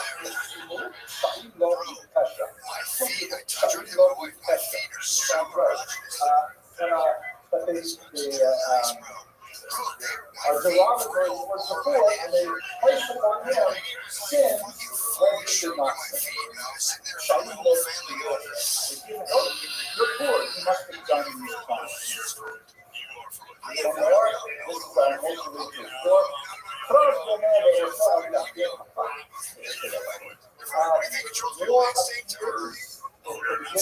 In its beauty. That every man wants to praise with her. Right? Personified. It's so good. Not how you stop. And in the end, she's like a disgusting old woman. So of course, everyone who deals with it tries and wants to push her away. At first, everyone's excited about war. Oh, look at this beautiful girl over there. Oh, yeah, I want to go talk to her. Stuff like that. You guys know that. I want to go talk to her. But then it's like an old lady. Oh, man, she smells. Yeah. Now, wait. This is the part of it I'm trying to get to. No more questions. Last 4 minutes of the class. No questions. I started seeing October 7th. Israel today, like it or not, we have more countries left over. It's like, when I first saw this, people started sending me links. I said, oh my gosh, these are not really like this. What are you about, I had an argument with one of my friends who was more of a peacemaker, who was saying like, it's disgusting, but it is Jewish history. Jewish history is not always like convenient and so on. These guys here are different things, not this. They wrote a song, How to Stop, where you're actually blocked from entering the United States, which is essentially a rap song that's all about, we are going to smack Hamas down. It's a really strong, very catchy song. They're celebrating military aggression against an enemy, which Jews haven't done forever. I mean, I'm arguing with my cousin over this. Michael, if you watch this, I haven't started it now, but I won't talk to him. But, he was saying, look at the wars of 67 and the wars of 73, and I said, there's nothing like this, though. You had like Neutral Line shows the hot. You're going to compare this to that? This is totally good or bad. And this other one here, which I find actually deeply moving, I was actually moved to tears by it, is this subliminal that sale, right? You mainly find the Zehalim with all responsibility. And just look at the big shots here. Look at the imagery here. The guy, when he turns around, he looks like a rapper. He's wearing a black house. Right? Strong religious imagery. Stable, not missing it there, which is also kind of like an idea of the religion. The feelings of revenge from passion. Not that in much of the culture. It's more like a couple more screenshots. I'm sorry? No, I don't think he tried. The other one's good, but I'm total ways. Oh my goodness. Right? That's so contrary to much of our culture. So this essentially, you're channeling a 1,000-year-old tradition that has been dormant. Not a powerful little Jew driven the Jew against the physically looks like I don't know where this politically interpreted in there, but I'll show you something that relates to the Israeli politics in a second. As you with firepower, smoke, and sword. And this particular notion about like is a cow kind of a Krav Maga movie. He's attacking you as you listen to it. But at the same time, by the way, if you actually watch the video, they break away to a kind of mind-consuming feel laying in the background, lamenting the loss of the first seven. So it's an interesting kind of contrast. Check this out. Which is kind of like a martial arts thing. Suddenly, my brother with the primal enters the recruiting office. Meaning, this is a moment for Jewish unity that the Haredim are entering the army. And on the other side of it, he says, wearing tefillin, by the way, he said Shema in the middle of this song, wearing tefillin. And our brother who was devastated on Captain Street, meaning Smomishi, a leftist, comes to the synagogue again. And he's saying this is a moment of all coming back together. It's a really amazing historical artifact. It's not like the epithet of this meaning of it, but nevertheless, it is a tremendously unique moment in contemporary history where we're seeing this one.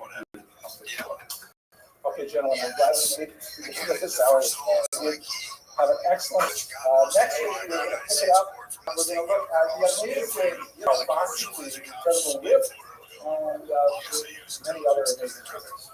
Have a good job. Very much. Thank you. Seal the records with shipping. For molesting young girls, no matter what, they should go. Yeah, here's all the young girls. They go, all right, man, let's throw the guy in fucking target and get rid of them. You're constantly young girls. Let's go bust that thing wide open. That's what I'm saying. No, I'm with you. Okay. So this is maybe someone that you actually have much more familiar with because it's hard to study Gemara at an advanced level without spending a lot of time in the Rif. His years are 10, 13 to 1103, so he overlaps with Shmuel Hanagid. He was from North Africa, from Morocco in particular, and he actually had quite a career there. In his old age, I believe he was 75 years old, if I'm not mistaken, maybe a little bit younger. The North African coast was taken over by a different group of Muslims called the Berbers. The Berbers were far more radical in their interpretation of Islam. They were much more intolerant, and two specific movements, the Al-Hawariz and the Al-Mohaz, eventually crossed into Spain, and that would be the end of the Golden Era. Was at the very end of his, towards the end of his life, and he was alive in North Africa when this happened, and so he crossed over into Spain, and he became the head of the yeshiva in Lucena. This was a major turning point because even though he was really quite advanced in age, he was a senior scholar. His reputation was already well established and pursued him, and he's forever been associated with Spain, even for the brief period of time spent there. Yes, Mr. Rubin.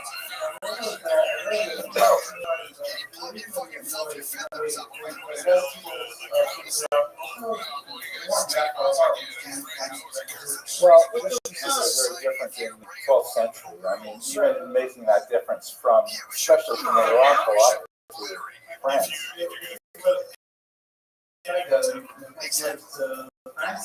No, it couldn't. Oh, there were communications. I'm not sure if the warfare communicated with Russia. I'm unfamiliar with any correspondence of that sort. Don't forget, it's from one relatively small place to another relatively small place, opposed to one relatively small peripheral place to the center. Right, that's a different kind of communication, but it's a question you definitely will have in the next generation for the Rambam. Lots of communication. The Rambam himself, Iro, writing out. I'm working on something right now. What did he do that so unique? He essentially, as I'm sure you're familiar from reading the text yourself, he essentially worked out a sort of abbreviated version of the Gemara, in which, the Gemara has so much material in it, so much halachic material, so much agarata, so many arguments that are there, perhaps for the purpose of exhausting every possibility, but not necessarily focused on getting to the halakha. Like you may get to the halakha, but let's just have another dot or two of conversation about abilities, and then we'll move on to the next issue. So the Rif essentially said, I want to simplify all this, and I want another version of the Gemara that removes all explicit information. And very deftly and artistically, he was able to condense the language of the Gemara with very, very little change. Like, he was so precise, just like Rashi is so terse and used very few words of expression. The Rif was able to condense the Gemara by surgically removing a word here, a word there, whole chunks of Agadata, because he generally speaking did not discuss Agadata unless it was directly relevant to the halakhic aspect of it, which was his major focus, and he essentially made a far more readable, correct version of the Gemara for study purposes. Mr. Owens. Just back to the word of the Berbers arose from Morocco, and that was in Yes, he fled north. Later on, in Spain, rapidly elsewhere. but they forced conversion. They forced conversions. They forced a lot more intolerance on Jews who were previously, in high positions, things like that. They forced the role of other positions. There's a question as to how much they actually forced Jews to convert. Converting to Islam is relatively quick, and it must have happened quite a bit. But they at any rate want to say, hey, we have this pact of Umar, we are going to enforce it. In Spain in particular, the enforcement of the pact of Umar was very lax. So they said, we have these rules and we're definitely going to make sure that Jews do not wear weapons. Jews do not have high positions of authority, things like that. So it was a very uncomfortable for Jews. Yes. Well, that's right. It's a violation of the Pact of Umar to force them to convert. But as we see in Christian history as well, there are occasions where, you know, Muslim mobs will just get out of control and demand that Jews convert. And there's some fascinating stories about that. We'll explore a couple of examples later, of course. All right, so major codifications of Talmud are very much a shrunken version of it, though, and the genius is in making it brief, making it as straightforward as possible. The Talmud is definitely not a straightforward document. It is a stream of consciousness document that goes in so many different directions, and tangents are the main highway. The Rif says, no, I'm going to make it focused on the halacha. How do we get to the halacha with nothing else as it? What's fascinating also about the Rif, is the languages that he used. Because he wanted to essentially condense the Gemara, he essentially used the language that was there, primarily Aramaic, certain amount of Hebrew, but when necessary, he added Arabic notations. They're occasionally written on the sides of the dot, and most specifically, when we get to the very end of the text, like let's just look at the text here. This is a page from Sudas. You can see the Rif looks a lot like a regular Shas, the way it's printed, with Rashi on the inside, another commentator on the outside. But here you can see at the bottom of the end of this particular section is notes on the explanation of the Rif, the Russian Arabi, in Arabic language. So two different translations into Hebrew, but no Arabic. Why do you think the Vilna Shas stopped printing the Arabic text? Oh, I'm sorry? Nobody understood it anymore. That's right. And that's such a shame because it's only in the 20th century, particularly through scholars like Rabbi Kapak, have the original Arabic language versions of a lot of these books been retranslated into Hebrew. We're stuck by and large with translations made in the 12th century, sometimes in a big hurry by people who wanted to get them out on the market, and they're not necessarily as clear or as accurate as we would like. In those cases, though, we have the Arabic original, like in the more in the Restream, for example, the Guide to the Complex, then these new translations show tremendous light on what they actually say in the focus of the top, the focus of the Bible in a second. Back over here for a second. So, in the last decade and a half of his life in Spain, he was able to bring these skills together. And by the way, one more thing. It's interesting that when he writes these things in Arabic, why is he writing in Arabic at all? I mean, people are reading the document is in Gemara language, right? Aramaic and Hebrew. Why is he even bothered writing longer notes at the end in Arabic? That's a vernacular, but wouldn't students be able to do this? If you can explain something in more clear language, you can go with the native tongue. Exactly. This is essentially our scroll. He's essentially saying, I just want to go over what we just learned in this parak, and I want to explain it in a little more clear fashion. So I'm going to write in our mother tongue, the language that we grew up speaking. So it gives you a real insight of the trilingual, at least, nature of the Jews of this period. He had two really important students, Rebbe Gash and Rabbi Yehuda Levi, who we'll talk about a little bit today. And what's especially important about this senior scholar at the very end of his life in Spain is that this was kind of like the last and fullest demonstration that Spain was now intellectually independent of Babylonia. That the Gaonim, they didn't have anyone like the Rif.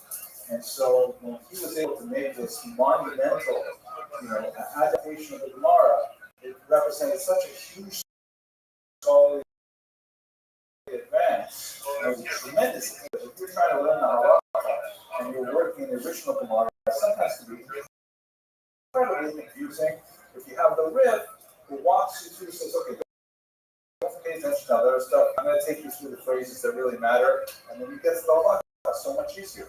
So the Rif was an essential way to demonstrate that Spain really was at the height of its power and authority. He is the convivencia, but he is at the high point of it. Okay, any questions about we want to Ibn Kabir, a little less familiar things? By authority, you mean like halachic authority that everybody would follow when Spanish? Well, I mean, it's rare that you have everybody following one particular authority, but the prestige and the exclusivity of Babylonia was forever impugned by the Rif. It's kind of like, America was a backwater in terms of Torah until the second half of the 20th century. And then partially because of the decline of after the Holocaust, of course, and also because of the rise of American scholars, New York, Brooklyn, Lakewood, they didn't have authority until much later on in the century, and then, of course, they become like central. Okay, so we'll go into Ibn Gabiro. So this is a fascinating. Have you heard of Ibn Gabiro? Is it a familiar term? Yeah. Okay. Good. All right. So interesting. He's a kind of a sad life, very short life, very prolific. Only 2 of his books survive, but lots of fragments. We know he wrote at least 20 books. Most of them are gone. He was a poet essentially, also a philosopher, and he was a student of Shmuel HaNagid, who was also his patron. The kinds of things you get a sense from his personality. And by the way, here is there are so many sculptures in Spain of a lot of Jews from this era, including Ibn Gabiro, including the Rambam, and including Yehuda Halevi. Yes, Mr. Kaplan. The statues are like 20th century. Statues are modern. Why would the statues be made, modern statues here in Spain in the 20th century? Tourism. Yeah, tourism, exactly. They're like, hey, look, Jews, come over here, bring your American dollars. We have lots of statues of your heroes. But Ibn Gabir really was a worldwide hero. Before he was a Jewish hero, he was actually far more well-known in the Christian world. You get a sense of his personality a little bit with some of his poems.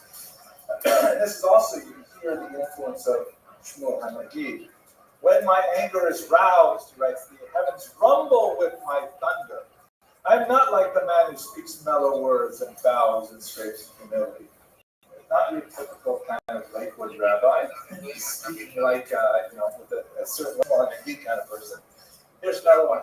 Again, these are both poems which are they sound weird to us in English, but in Arabic culture, this was like perfectly normal. This is what you would do. This is what you would say. My light is diffused through the world, yet I am dirt at the feet of my true friends. To those who keep faith with me, but to my enemies, I am a sky raining fire on their heads. Now that you have failed me, I untie the bonds of guilt. I blot thy name from my speech and will never stoop. Again, and slow motion in his poetry. This is like in this culture, expressing this range of emotion within the reality. Jewish culture has changed quite in other realms, especially Eastern Jewish culture, but you get a sense of it. Now, why was it so well known in the rest of the world? Primarily because his works were largely lost, except for one particular work, which was discovered by a Jewish scholar named Solomon Munk in the 19th century. There was this really famous, in Latin, Fons Vitae. Fons Vitae, which means the source of life, the fount of life, the fountain of life. And it was a really interesting philosophical work, and it was assigned to someone named Avencebrolus. Avensibolus. And for a long time, people didn't know exactly who this Avensibolus was. People thought maybe he was a Christian, maybe he was even a Muslim. But it was a really popular philosophical work in a school that's called Neoplatonism. And I won't go into what that exactly is, but it's basically a philosophical school, and it was a really well-known book. And this scholar monk, who was essentially a librarian, found a Hebrew book, and he started reading it. And said, "Wow, this reads a lot like the Fons Vitae, but it's not written by some guy named Avensibolus. It's written by Shlomo ibn Gabiro." And so all of a sudden, after about 800 years of being hidden, it turned out the author of this book, which was like super popular among Christians, turns out to have a Jewish author. And that is the source. The Hebrew was Makor Chayim, which I think is, I'm not showing here, this is an illustration from it. But it's a sefer called Makor Chayim, right? Fons Vitae, the source of life. And it still is essentially what the Latin translation is, but it's all written in Hebrew and Arabic phrases. And it was this one particular, we've been relying on a Latin translation by some guy named John of Spain, but it really was originally written in Hebrew by Ibn Gabiro. So as a result of this mistaken identity for 800 years, he became very popular in the Christian world, and he was translated to English long before people knew how great he was as a Jew. And that's why if you go on Wikipedia, go on the web now and look for Ibn Gabiro quotes, you'll find so many of them, like more of them than Maimonides or Rashi or anyone. There's a few of them, but he was definitely very poetic. The test of good manners is to be patient with the bad ones, right? Under this organization, brainy quote. It's like Ibn Gabiro was like commercialized. If you want to keep, I love this one. If you want to keep something concealed from your enemy, don't disclose it to your friend. Like I remember when I was studying in England, they had this thing they called the Oxford secret. You ever hear of this phrase, Oxford secret? An Oxford secret is one that you only tell one person at a time. Right? Everyone else, you tell one person at a time, then it's an Oxford secret. Okay, that's anyways. A wise man question contains half the answer. That even sounds like a Gemara somewhere. I don't know if that's such a phrase, but Ibn Gabir. Man is wise only while in search of wisdom. When he imagines he attained it, he is a fool.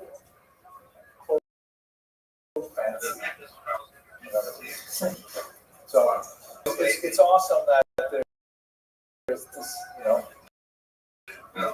11th century Spanish Jewish poet who was like just in the outside world, and there are offices around the world decorated with posters of, like inspirations. He became I don't know. No, I don't. It's the two curves. When you know little, then you know more. Not Freddie.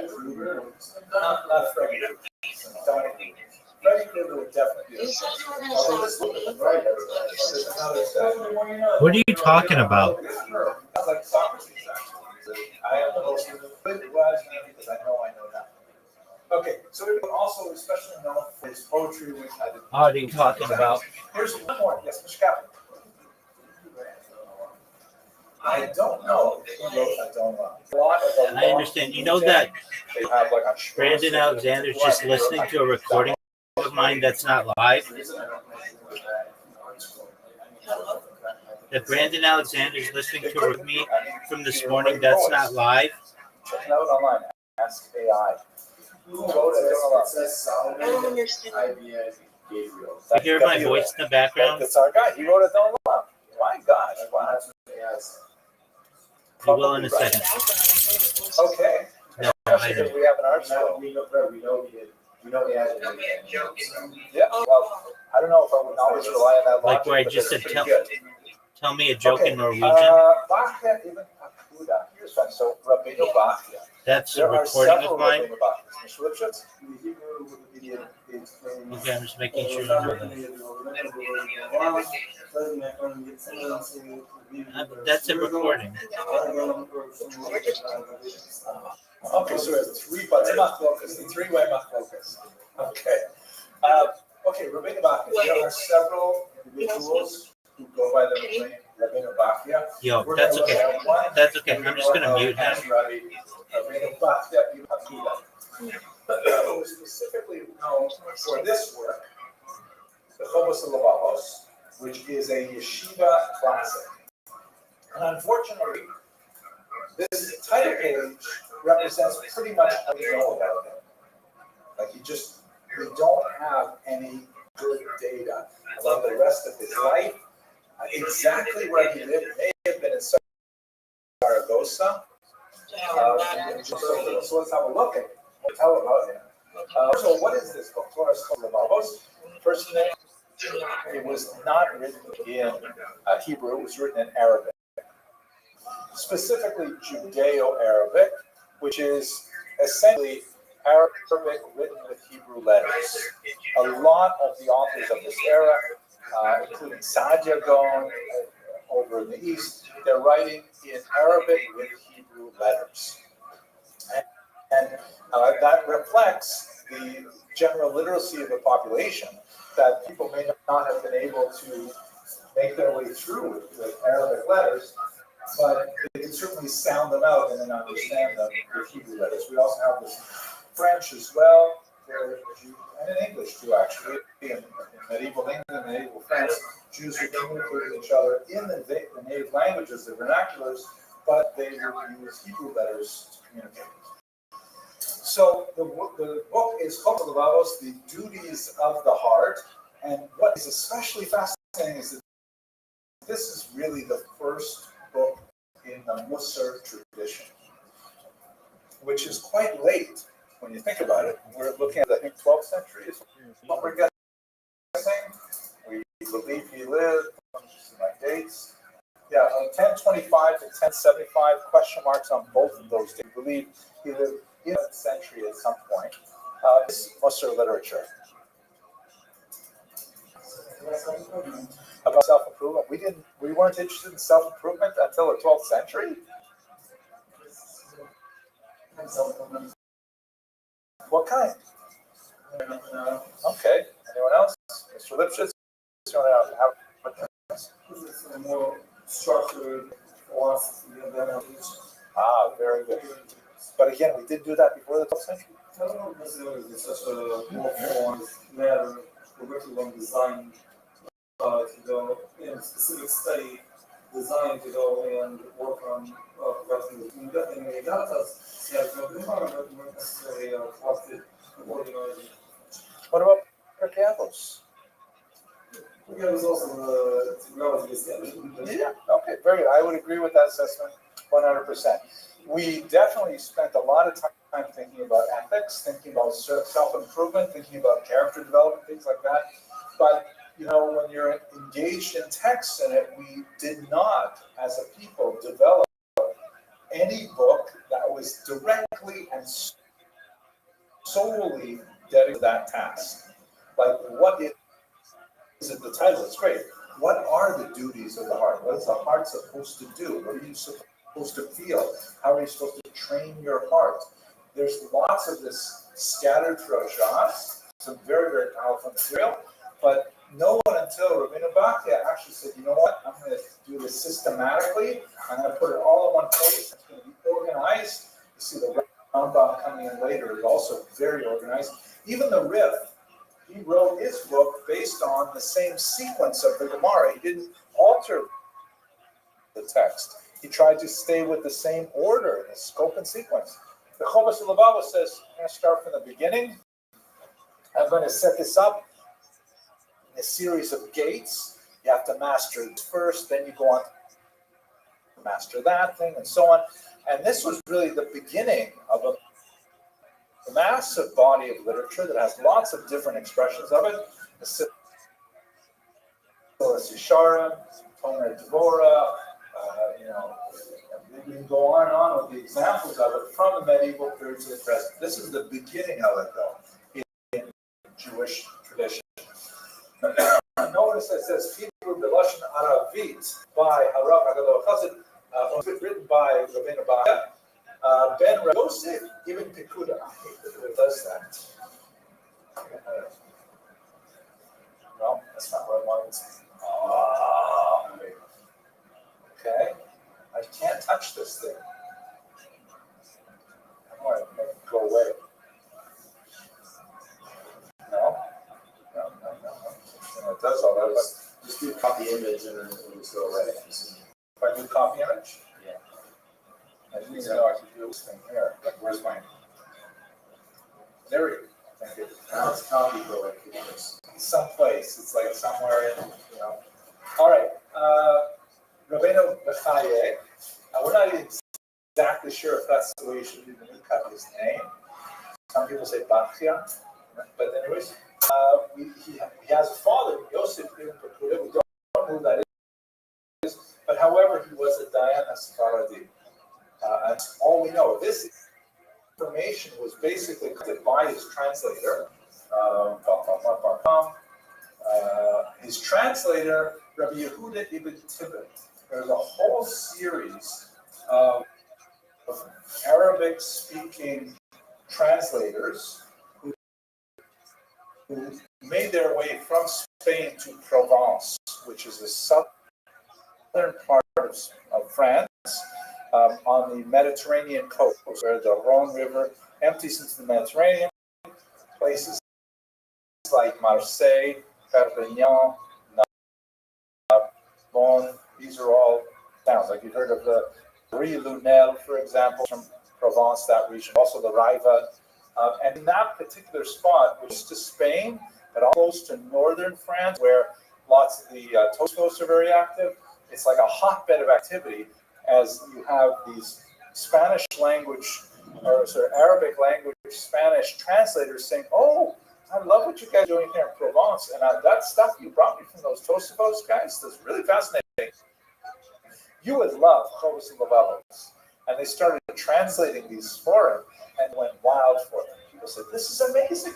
Who had stuff like this?" So a lot of it was generated. Quite often there were competing translations by different translators at the same time.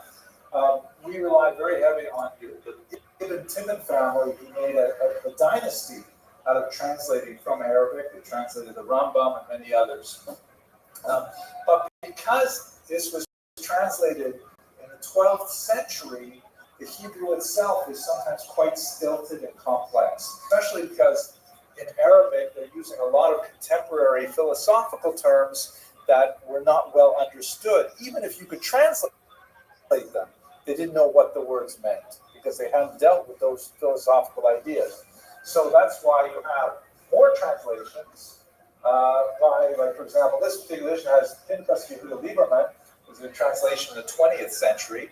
And in fact, the edition of Chovos and Lavalos, one of the editions I have at home, has the on the top of the page is the Ibn Tibbon translation into Hebrew, and at the bottom is like a translation. I'm not sure if it's Rabbi Lieberman's, but it's another modern translation because the 12th century Hebrew was sometimes too cryptic, and that's the way we do it.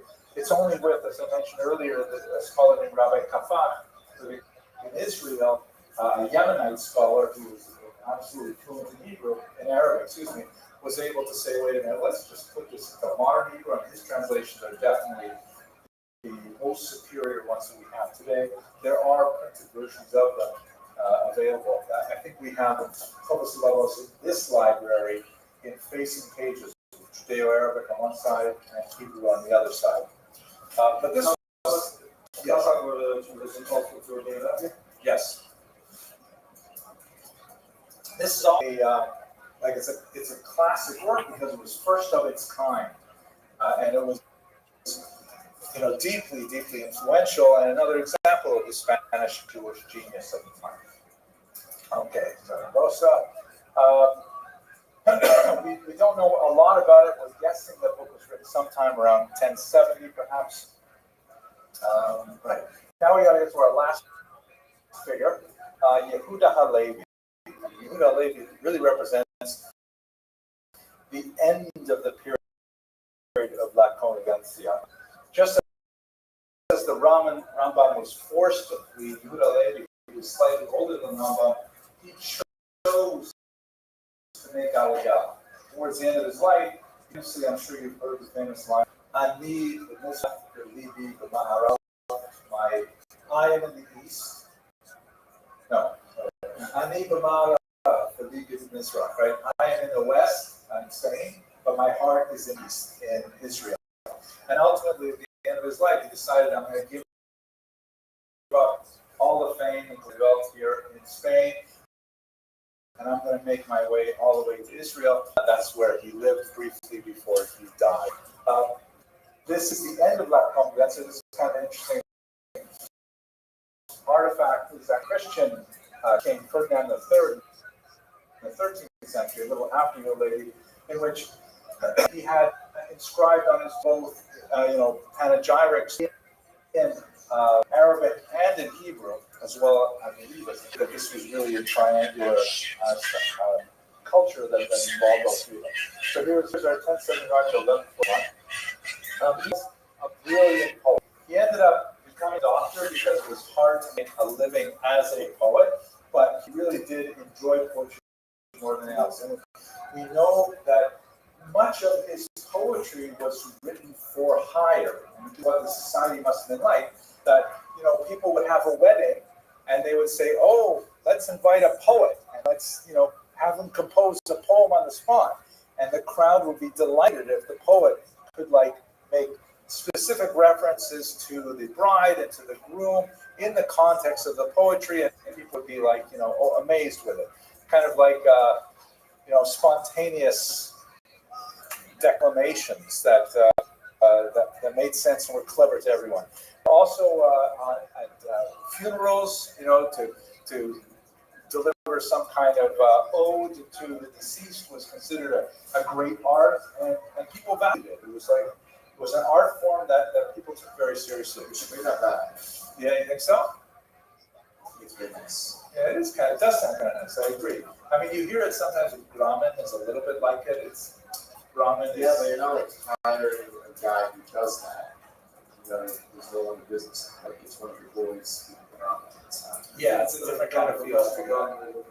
Freestyle rap now. It is. Yeah, it's kind of like freestyle, but it's really sophisticated. I'm going to show you a few of the poems of his that I really like. I hope they're not too racy, but they're really good. I mean, you get a sense of these are Frumies. This is Rabbi Yehuda Halevi, right? He's got bona fides, you believe it. But on the other hand, he's expressing himself in the secular culture of the era, and now it's considered perfectly normal. We know he was married. Not too sure of how happy their marriage was, and it may have had to do with some of those tragedies they experienced in their lives. They lost one daughter, possibly two, and one of his most beautiful poems that I'll share with you is a poem he writes about his deceased daughter.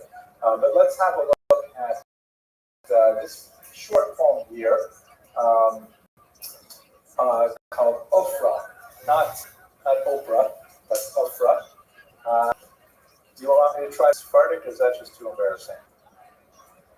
But you guys, did anyone here have a really good Sephardic accent? Mr. Rosh, why don't you read it for us? Okay. Afra. Afra תכבד לבנה בני דמעי ותשתחן לשמש זמורה. לא שאלה מהעיינות מעיני ולא שמש מיופי זמורה. Beautiful, and I especially like those eyes. Those are excellent. No, look at also the meter here. The meter, because the end of every line, it kind of drops off till it gets to the next one, right? Like the may, the e, those two go together. They're almost equal. But it's kind of like when you're hearing the poem, you get to the end of the line, what's next? And you fall into the line. So let's translate it. Ofra is the name of a woman. Let's just read this translation. This is a translation of Hillel Holokin. Does her laundry in my tears, right? It's kind of like the unrequited love, courtly love. Or he's like writing of a character who loves Oprah, but Oprah doesn't love him back, right? So he's so sad, he's crying so much that there's enough water coming out of his eyes that she can wash her laundry in. And then she dries her laundry in the sunshine she gives off. It's so clever, right? She's so beautiful that she says, "Oh, you're crying over me. Let me just put a bucket here so I can wash my clothes. And then after I'm done, I'll just hold it up and my face will dry it off because my face is so beautiful." She doesn't have to take it to the trough. She doesn't have to like bring it to the place to gather the water. Stay in I, right? You see how it falls off, like the A, D, E, stay in I, goes to the next line. She doesn't have to take it to the washing trough. She doesn't have to go to the laundromat or wait to hang it till the weather clears. Because she's so beautiful. I can't help it. Every time I see her, I cry buckets. She washes her laundry and her beauty dries it off. Right? So you feel, first of all, the idea of an important philosophical rabbi writing a poem like this, which is a poem, but at the same time, she's got a sense of humor to it. No, not his wife. But it's kind of like in culture, you would step into a role. And if people expected, sing us a love song, or maybe the bride's name was Oprah, and it was a way of praising Oprah, to say, "Oh, she's so beautiful. This is what people say about her." Again, it was within the culture that was considered acceptable.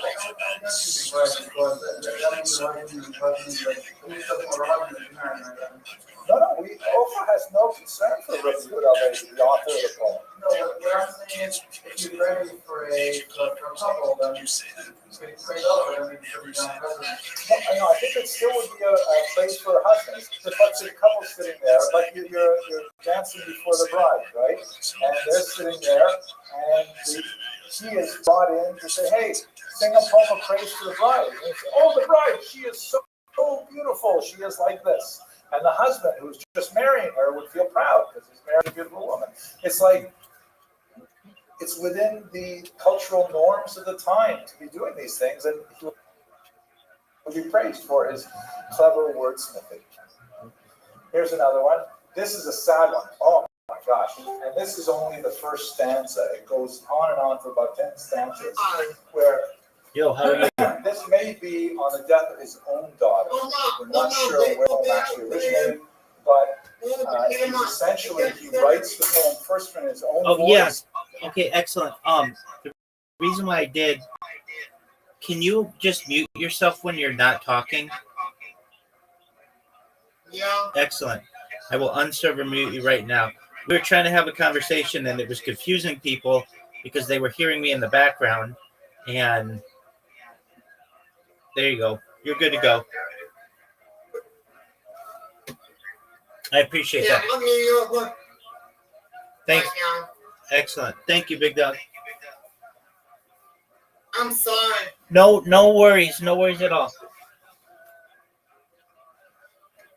I'll give it for you. That's cool, man. What happened to you, my daughter? How did you die? How is it that I, your parent, am at your grave instead of the other way around?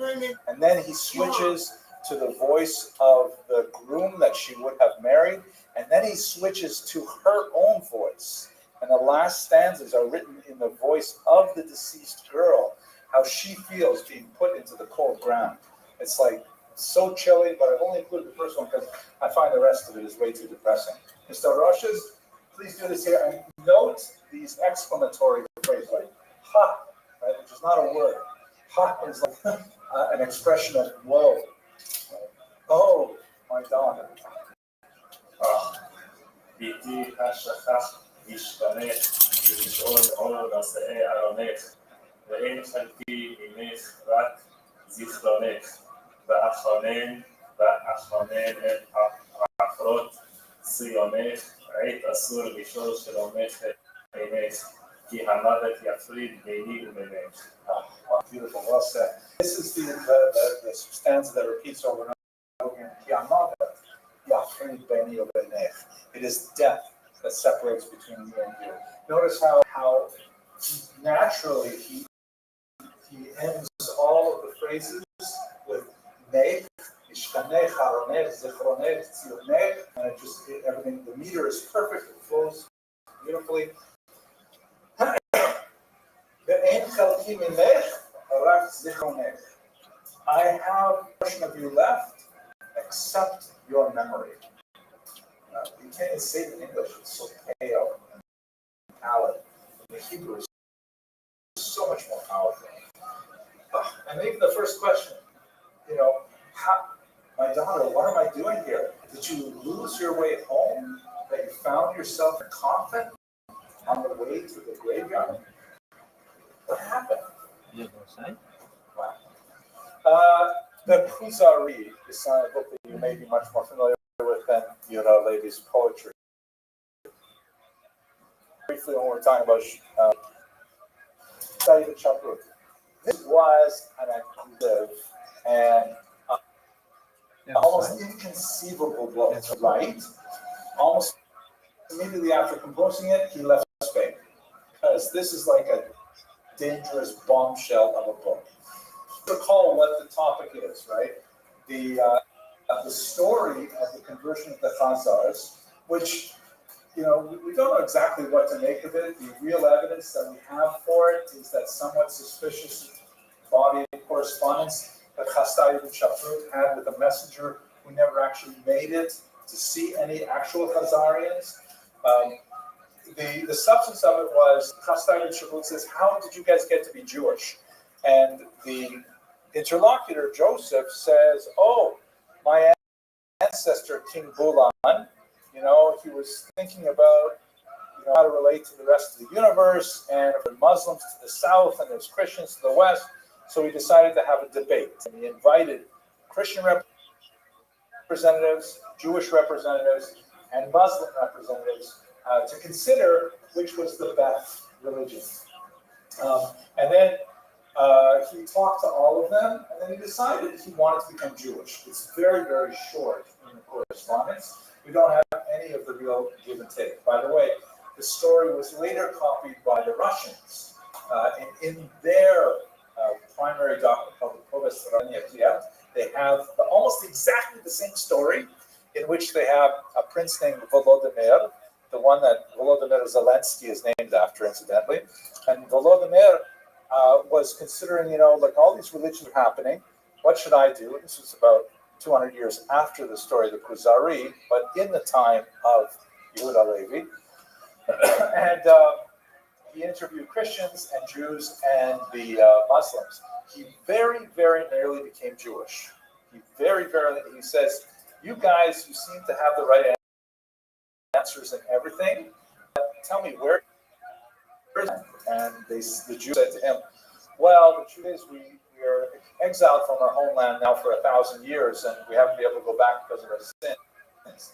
And Volodymyr, the prince, said, "What?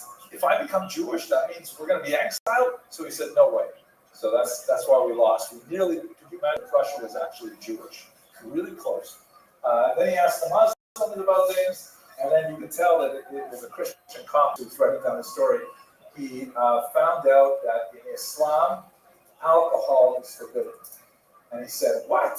There is no way we are giving up alcohol. Sorry." So Islam did not make the cut either. And then the Christian copy says, "And also Muslims used to wipe excrement in their beards," which is clearly a throwaway comment that I guess the copy is going to add more nasty stuff, because they don't. But they added that extra stuff in there. And it ended up the Christians won in that case, and that's why in the year 988, the Russians all converted to Christianity. But back to the Kuzari, what Rabbi Yehuda HaLevi decided to do, and again, this is 500 years after the events described. He did not have historical documents. This is not a historical treatment of the conversion, but he went back to that scene, and he had a Muslim and a Christian and a Jew all debate the merits of their religion for this Khazarian king. And this was like a really chutzpahdik statement that Christians and Muslims could read, saying why we think Judaism is better than their religions. So you can see why it's such an incendiary work. He felt that he probably could not stay in Spain any longer because it's essentially a religiously polemic book. And Jews very, very rarely write these books. There's so few of them example. And typically when we do, we don't publish them. We don't circulate them. There is a very famous called Toldos Yeshu, which is essentially a parody of the Gospels, which was written essentially for Jewish consumption. And if you're a minority and you're beleaguered and you feel persecuted, you are persecuted, and you write some kind of scurrilous, comedic story that makes fun of the religion that is harming you, we can sort of understand why you might want to do that. But the Kuzari was like ready to be circulated. It was ready to be like everybody can read this. It was not just for internal purpose whatsoever. And so that's why it was such a broad swipe against both Christians and Muslims. The Kuzari essentially defends Judaism and offers some really powerful arguments why Judaism is so much superior to these other two faiths. And that's why it became such a popular book even to this day. It's still very widely studied. It also has some very significant elements with regards to the formation of Jewish identity, because one of the themes that really emerges from the Kuzari, which ironically will be expressed in an anti-Semitic vein for the next few hundred years, is the notion of essentialism, that basically means that Jews are essentially different. It's not because, we have this body of ideas, we have this culture, we have, whatever things that we agree on together as rational adults, but rather we have the Yiddish expression is a pinta liyid, that there's something in the core of a Jew that's born in a Jew. From his mother's birth, he becomes a Jew. And all those other things flow from that essential identity, not from the head into the heart, but from the heart into the head, as it were. And Rabbi Yehuda Levi was very, very strong in this idea and had tremendous influence on the way Jews regard themselves as well. That's we can see it expressed in so many ways. Halachically, the idea of Yisrael Afal Pi Shechata, Yisrael who, because nevertheless, in essence, he still remains a Chelek, Hashem Mima'al, right? That's basically this Levi idea of an essential element in the Jew that is not necessarily connected to intellect or emotion or anything like that. Is something that is like built into the soul. Okay, so that takes me actually to the end of this lecture. Any questions, arguments, debates, lingering doubts, Mr. Arushes? So he said he created this idea about the difference of the Jewish soul. I'm not sure if we can say he created it, because you can find, I think, examples of it in much earlier literature, but he really developed off of it, and it was a central theme for him. And so, it was something he popularized in a very powerful way in the Kuzari. You'll hear it if you listen to Drash's debate. You'll hear Yehuda Levi's thought, because it has such a huge influence. Any other arguments? Okay, so I guess we should wrap it up. On Thursday, we're going to go on to look at the Rambam. Please don't forget the Wikipedia assignment for tomorrow. And it's good learning with you, gentlemen. Okay, thank you very much. Yes.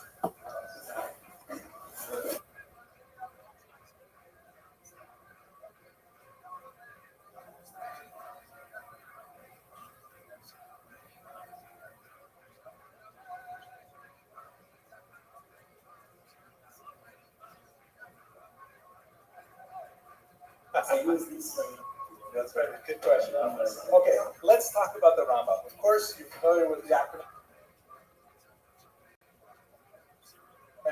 Rabbi Moshe ben Maimon, Rambam, right? Also known as Maimonides. The IDES is a Greek suffix meaning son of. So his father's name was Maimon, hence Maimonides.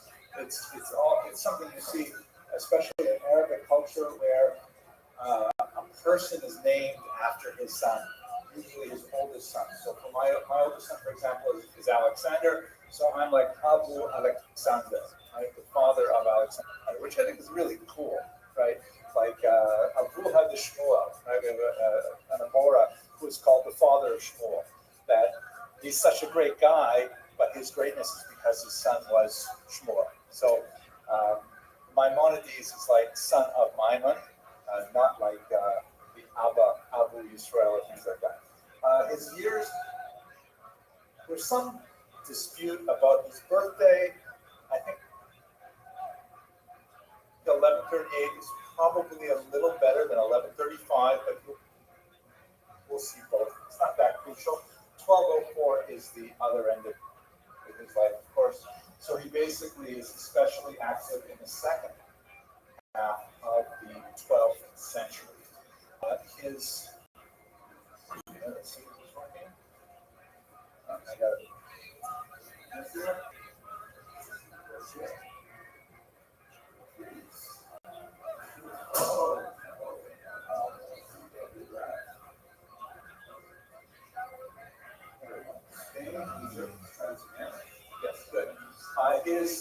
His career spans his childhood in Spain, so he's like really the last of the expressions of Al-Andalus, which he wasn't especially creative or noteworthy as a child. He was actually quite productive it was already on the years when he was fleeing from Al-Andalus, and his glory years are, of course, in Egypt. When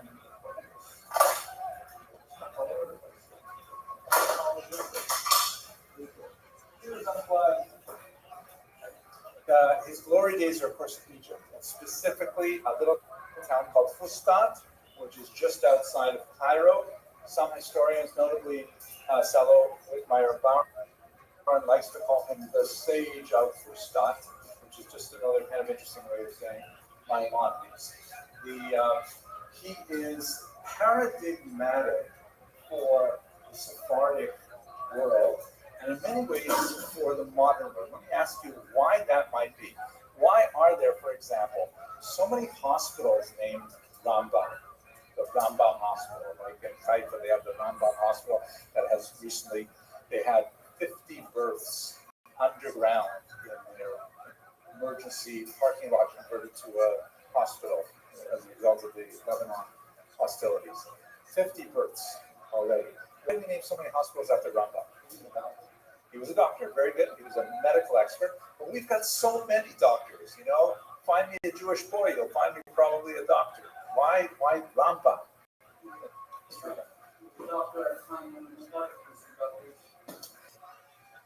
That's an interesting argument, but they were. I'm not sure I would agree because like medicine at this time, 12th century, medicine is basically a lesser too. Once like knowledge had really not been bifurcated into the hundreds of specializations that we have now. So if you knew a lot of stuff, if you read a lot of books, you were immediately a doctor. And because part of the curriculum was knowing something about physiology and especially diagnostics and what we call today homeopathy, that would be like being a doctor. So Jews really gravitated to medicine for a lot of sociological, cultural, and especially economic reasons. So I'm not sure I'd say it was because it was hard to be a doctor. He was a great doctor. That makes sense. But there's still more. Mr. Lipschitz.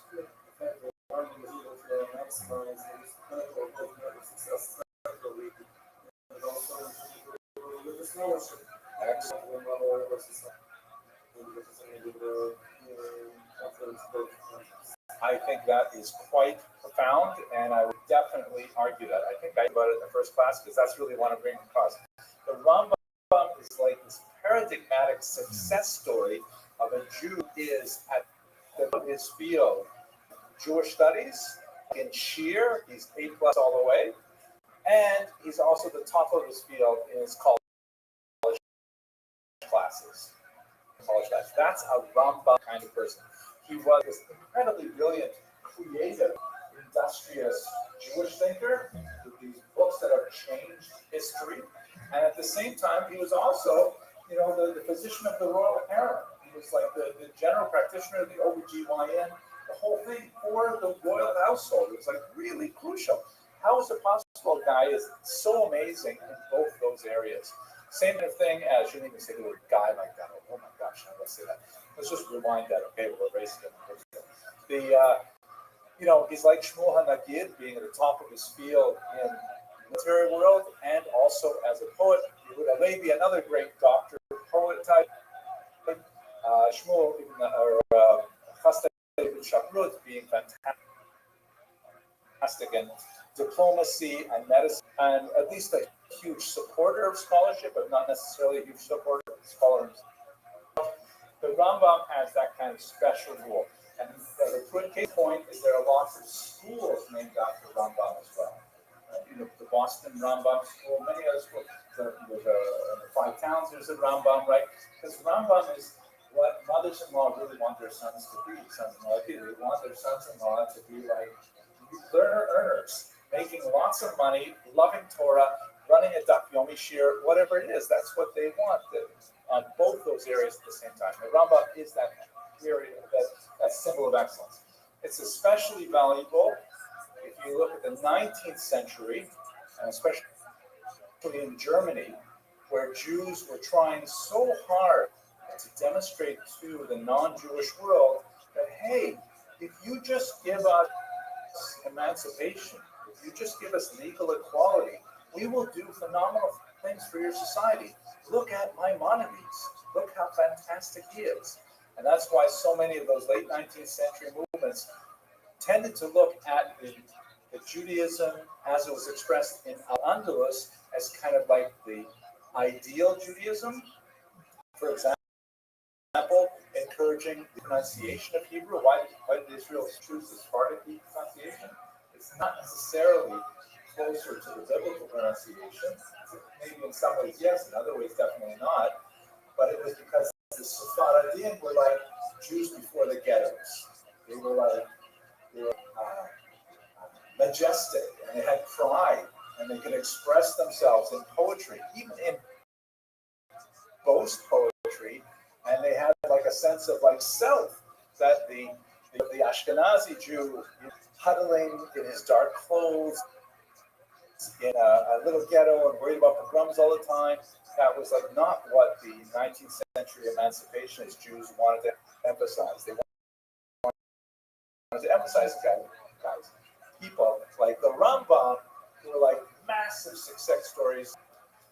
So that's why we can say he's definitely paradigmatic. He's like a form, he's like an ideal, and that's why so many people look back to him to try and recreate that ideal in a modern context. At the same time, he's also definitely exceptional because his mind, his literary and religious ambitions were colossal. They were so big. I mean, the Mishnah Torah is such an overwhelming piece of scholarship that, he essentially says, okay, listen, with my book, the Mishnah Torah, the repetition of, you don't need anything else. Get yourself a Chumash, get yourself a Mishnah, and you're golden. The Gemara is wonderful. I love it if you study Gemara, but the truth is, I've already written it all out here. I mean, who else does that? Nobody had the kind of intellectual chutzpah to say, all of that is great, but I'm just going to make it simple for you with these 14 big books. and with this, you've got a whole Judaic library, and you can be a independent Jew relying on my psak and so on. It got him into a lot of trouble, as you can imagine. The Rabbis Union was not pleased because they said, what about us? What do we chocolate for? I mean, you're going to just say, I don't need a Rebbe, I have a Rambam. And we'll get into that in the controversy shortly. But nevertheless, that's one of the reasons why the Rambam is so special. He's paradigmatic for an era and kind of a role model, but he is really so far. He's like on another planet. There are few Jews who can shape centuries of development. We only have people like Rambam coming around maybe once every 500 years. He was one of them. And also, let's not forget, we will look at it a little bit in today's lecture, and more maybe God willing next week on Tuesday.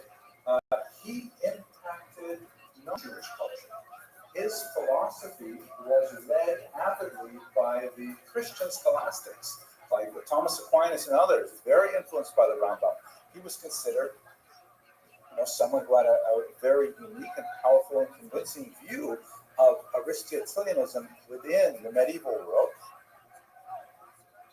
And people said, wow, this guy is really, really smart. Non-Jews said this. So he kind of crossed that border into non-Jewish culture in the same way that, Billy Joel did no, not Billy Joel, not a good example. What's the best? Who else? It has to start from a Jewish side and have some Jewish content and then reach into the non-Jewish world as well. Seinfeld, the Bible for sure. Okay, let's Seinfeld. Okay, Seinfeld's humor. If you ever watch Seinfeld, he's a New York comedian, right? It's like back in the '90s or something. But it's like the sitcom is completely Jewish. Jewish characters, recognizably Jewish characters, all kinds of Jewish subtext, but it becomes like an American hit, an American's own Seinfeld, even though it's really coming from a Jewish place. The Rambam was like that. The Rambam was like that. Okay, so let's look at his trajectory. Childhood, you recall we talked a little bit last Tuesday. He's living in the southern part of Spain. The Almohads came up from south, and they brought in this version of Islam that was kind of like, wait a minute, what is going on here? You're having, you're having parties with Jews, and you're serving alcohol. First of all, Muslims drinking alcohol in the first place, but drinking with Jews. Now, wait a second, are you telling me that you have Jews in positions of power? Like, who is this guy? You're a guy in charge of an army? Seriously? So the Almohads really started cracking down, imposing the strictness of the Pact of Umar, and they forced a lot of Jews to flee. The Maimon family, which were, as Maimonides tells us, it comes from a long line of Dayanim, who were very active in politics. Nothing that got him in trouble, by the way, is that he was of a very strong opinion that people should not take any money to serve as judges or teachers. Now, Mr. Lipschitz.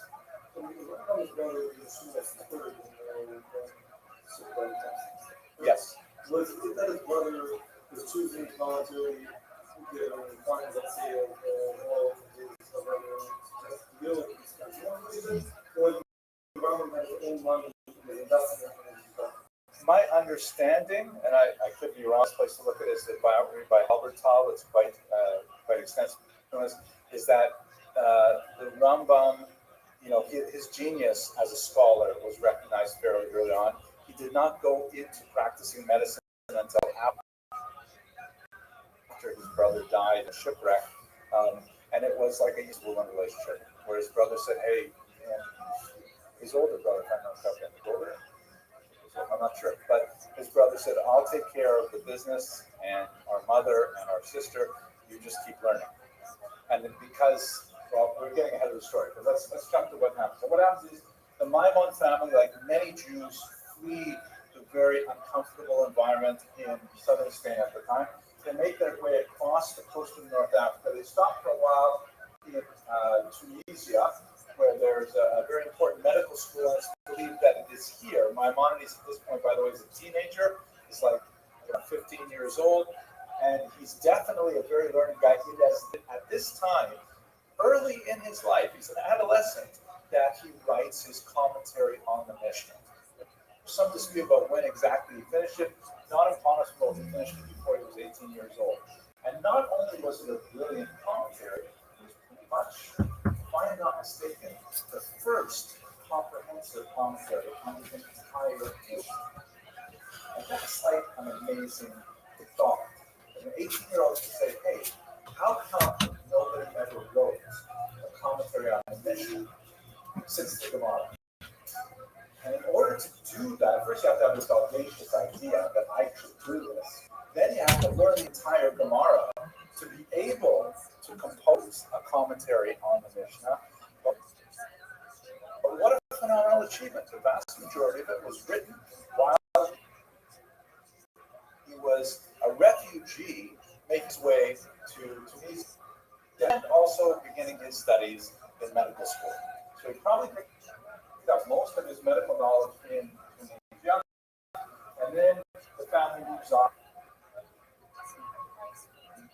They spend a little bit of time briefly, for unknown reasons. They decide not to settle there, probably economic in nature, and they end up settling in this little town here, Fustat, also known as Old Cairo. It's a little south of Cairo. And as Mr. Lipschitz mentioned, his son David was supporting the family. The father, Maimon, had passed away by this time, and they had young Maimonides, Moshe, and his sister. And David was an international trader, and he was off on his way to India for trading jewels. And the ship was lost at sea, including all the families said, okay, I can't just keep learning full time, I have to not go to work. He describes in some of his letters that his work basically consisted of getting up early in the morning. He had about an hour commute by donkey. Yeah, actually had to, get on the Van Wyck and make his way over to Cairo, where he was working in the royal household, basically treating the harem and the children of the Sultan, was the correct term, or the vizier, I'm not sure. And he would treat all of them with all the various aches and pains and issues, and include time to time the vizier himself. And then at the end of the day, he would make to Fustat, and then he would have like a long line of people asking him questions, stuff like that. He was a member of the Umad Club. He would eat one meal a day, and that was basically his routine. And he was writing this in one of his letters saying, listen, I don't have time to take on any more projects. I'm so busy with stuff. This is what my day is like. And that's basically how he lived his day. He was also, however, recognized as the undisputed leader of Egyptian Jewry, and by extension, in many ways, the Eastern Mediterranean, especially Yemen, as the leader, essentially the Gadol Hador of the eastern part of the world, up until when you get to Babylonia and Baghdad, places like that, it was really the Maimonides name that was considered the authority. And furthermore, continued for about 200 more years. His descendants maintained themselves in that political position. Now, let's focus on his writings. Now, we've got a sense of his background. His writings fall in multiple categories, I think give us a really good at the diversity of his activity and his flexibility. First of all, of course, still studied today, still printed in your standard edition of Mishnah, and it is brilliant. It's like super clear. It's written in the lucid Hebrew prose, very accessible, very manageable. I personally think it's actually written the way that Pinchas Kahati wrote his commentary in the 20th century, designed to be as accessible as possible. The fact that it is a little bit more arcane than that is just reflective of the reality that he wrote it 800 years ago and the language shifts and things like that. But it's designed to be an accessible introduction to the Mishnah. He is definitely a populist in some of his writings, meaning that he really wants to be making Torah that everyone should be able to have access to the Torah, and he did it. He achieved it with the Mishnah Torah in his young age. He's also at this time composing medical tractates on a wide variety of surprisingly contemporary topics. He wrote on asthma, on anxiety, on sexual dysfunction, things that people in the court really wanted to know about. He was writing about all these things, and he was publishing them in Arabic. Some of his writings are in Arabic, others in Hebrew, others in Judeo-Arabic, which is basically Arabic but written with Hebrew letters. And his medical writings, believe it or not, are still studied today.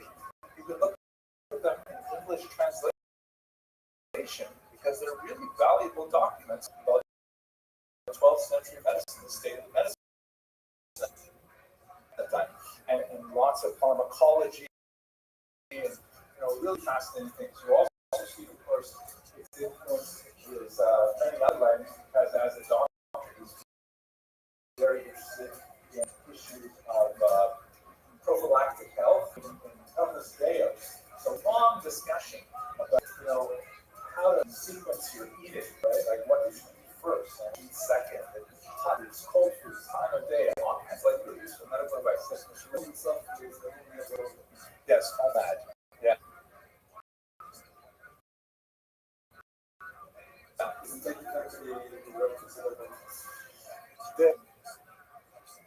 One of the biggest areas of about Maimonides scholarship, as I'm sure you're aware, is pointing out contradictions in the Rambam. He himself had a great amount of humility, would write about earlier writings and correct himself later on. Describes his own routine in as an OMAD first, but maybe the resolution is because most people could not survive on OMAD. He has amazing stuff on sleeping, yeah. I don't know. I can't recall anywhere seeing him talk about his own sleeping. It's hard to imagine he did 8 hours with what he did in his life, but I don't really know. It is pretty. I find it really hard to imagine. I had a chavrusa once when he slept over at our house. I was already married at that time. Slept over at our house, and he was like exactly positioning his body the way the Rambam says he should sleep, and then he slept. Right, exactly like that. Woke up next morning, never moved like that. It was really interesting. And another, well, we talk about the Mishnah Torah because it's also really audacious. The medical writings. I was going to say one other funny story that I thought about the Rambam. I think I lost it. Oh, eating. Oh yeah, here's a funny story. So the Rambam, Hilchos Deos, it's brought into Gemara. The Rambam, he's relying on Gemaras. He's not like making things up as he goes along. He's definitely sourcing the Gemaras, and one of the second biggest areas of Maimonidean scholarship is finding the Rambam sources. Because in the Mishnah Torah, of course, he didn't provide sources. So I remember I was learning Hilchos Deos with two of my sons, pre-bar mitzvah age, and my son Boaz, who's a little bit of a mischievous guy. He was maybe 10 years old or so, and we came across the discussion there where the Rambam says very clearly, it's a medical halakha, but it comes in things that if you have to use the washroom, do not delay. You should not delay going to the washroom. If you have to use the washroom, do it. Don't say, "Oh, I'm too busy," whatever, because it's harmful to your body to keep yourself back from the washroom. And so my son Boaz as well. What he did was he was so happy when he learned it with me. For the next 6 months, he would regularly get out of class by putting up his hand and say, "I got to go to the washroom." And the Rebbe would say, "Boaz, you just went to the washroom 10 minutes ago." But Rebbe, it says in Hilchos Deos, you're not allowed to go back, stuff like that. So he would get out of class constantly. He totally ruined the whole class. Anyways, I love mixing it with my son. Okay, medical writings, yeah. Letters, really interesting. Lots of letters of the Rambam written to remote communities where you really get a sense of his global leadership. That he's constantly corresponding with communities that ask him shy. And some of those shilas are like really powerful. Like a famous letter from Hagar saying to his community, people are saying to him, you shouldn't be saying, the kind of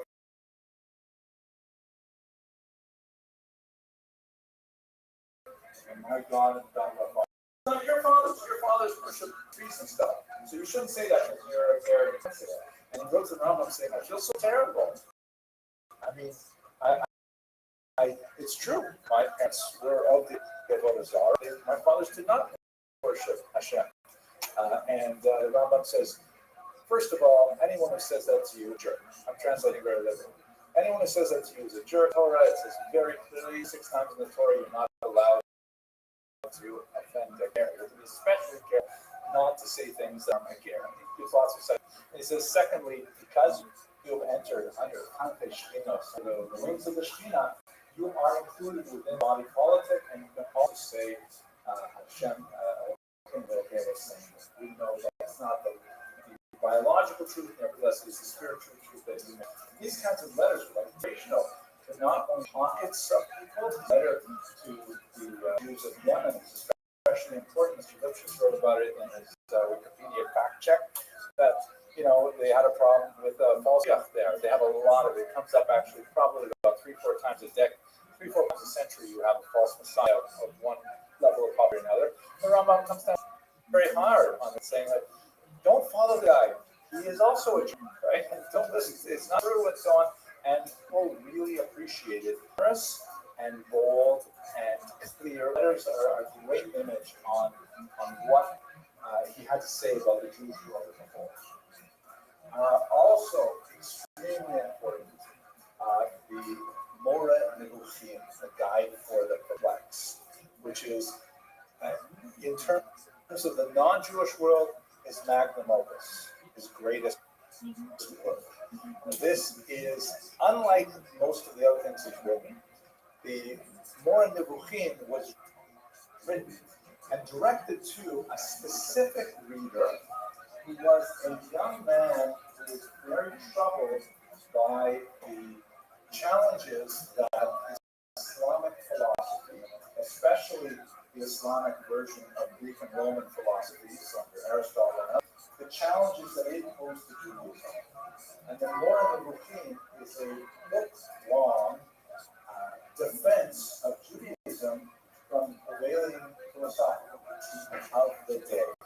It is essentially a cure for it. It's essentially, and it's written for one particular person. It's not even completely clear if it was intended to be published as a book. But he wrote it saying, listen, you're a smart guy, you're learned in Judaism, you're learned in secular philosophy, and I'm really worried about the kind of questions you're asking me. Let me go through all these issues one by one and explain to you why Judaism makes sense.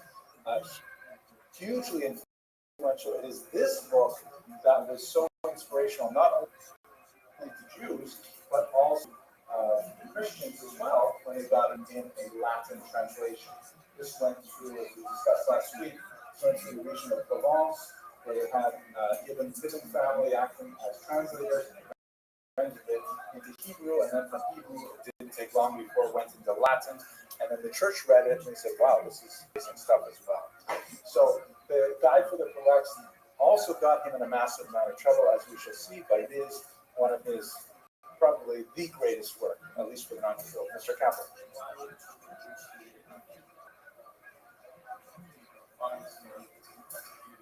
Because the church has a lot of the same issues, like just off the top of my head, Tzaddik v'Rado.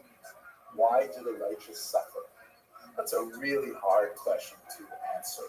And any monotheistic faith has to deal with the fact that you cannot make 3 statements together. You cannot say God is good, God is all powerful, and third, there is evil. Those 3 statements cannot coexist. You've got to break down one of them. You certainly want to break down the idea of God is good, because that's like not the God that you worship at all. You believe that God is truly beneficial. Secondly, you don't want to say God is not all powerful, because that's also not the kind of God you worship. And the whole idea is Hashem HaKol Yachol. So then most, especially the mystics, attack the idea of there is evil. Like what we perceive as evil really isn't evil. It's there for a reason, it makes sense, it's somehow built into the universe. That the evil that we perceive today is really going to be good in the future. There's maybe a dozen different approaches to this problem. some of which I think, make sense on an intellectual level, philosophical level, but on the other hand, none of them, in my humble opinion, are appealing on a visceral level. None of them really, like, in your guts, it's easy to say, oh, thank you for explaining to me, and I have no more problems with the evil in the world, right? We still struggle with this as human beings. It is a challenge, and it's a challenge to any person of faith. If you want to say, like, let's say you're a Hindu and you believe in literally 30,000 gods, which are currently worshipped in India today, then it's not so much a problem because no god's in charge, right? So this God lets evil happen. This other God is not powerful enough to stop it. Okay, that's the way it goes. But if you're a monotheist, like Christians are, or the Muslims are, you got to deal with these kinds of philosophical problems. There are other philosophical problems like, one of the big things they worried about a lot in the Middle Ages is, was the universe eternal or did it have a beginning? Right? Did the universe always exist, which is its own kind of philosophical conundrum, or did it have like a Genesis-like moment that starts? And the Rambam deals with these kinds of questions in the Morning Review. Not surprisingly, you will rarely study it in yeshiva, not because it is not regarded as a phenomenal work of philosophy, but because it raises so many difficult questions. And a lot of those questions, we don't want to bring them up for you. We don't want to suggest, but we don't think about this. Like, if you, there's a Russian expression of mentioning the noose in the house of a hanged man. Right? You don't want to bring up the noose. Don't talk about the noose. Why bring it up? So that's why it's very, very rarely on the collegiate curriculum. But it is a phenomenal tower of the Jewish scholarship. Shall we go on? Okay. Last one here, hugely important. The Mishnah Torah. So chances are, if you had any interaction with the Rambam, it will be in the Mishnah Torah, maybe through the Mishnah commentary, but the Mishnah Torah, which was his life's work. There's a picture of it, of course, I'm sure you see it. It's a massive series of 14 volumes.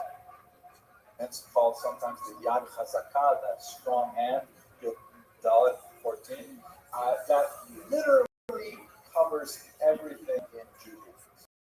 It covers all the stuff that we're used to from the later codes, like the Shulchan Aruch, things that we deal with every day, but it also deals with things that existed in the past and possibly, positing a future, like, for example, the base of Mikdash, all the Korbanos, all that stuff. Yosef Karo did not discuss that. So we have enough halacha to worry about, rather than spending a lot of time in the theoretical high bringing Korban, because we're not bringing Korbanos right now. The Rambam did write about all of it. The reason why I mentioned possibly is because the Rambam was famously critical of the notion that the Korbanos would come back. There's a big machlokus looking at differences between the Moreh and Mishnah Torah, different stages in his thinking. Well, what exactly did he mean? Lots of interesting philosophical contradictions. I'm sure you know from learning a lot that the Rambam is frequently Das Yachid.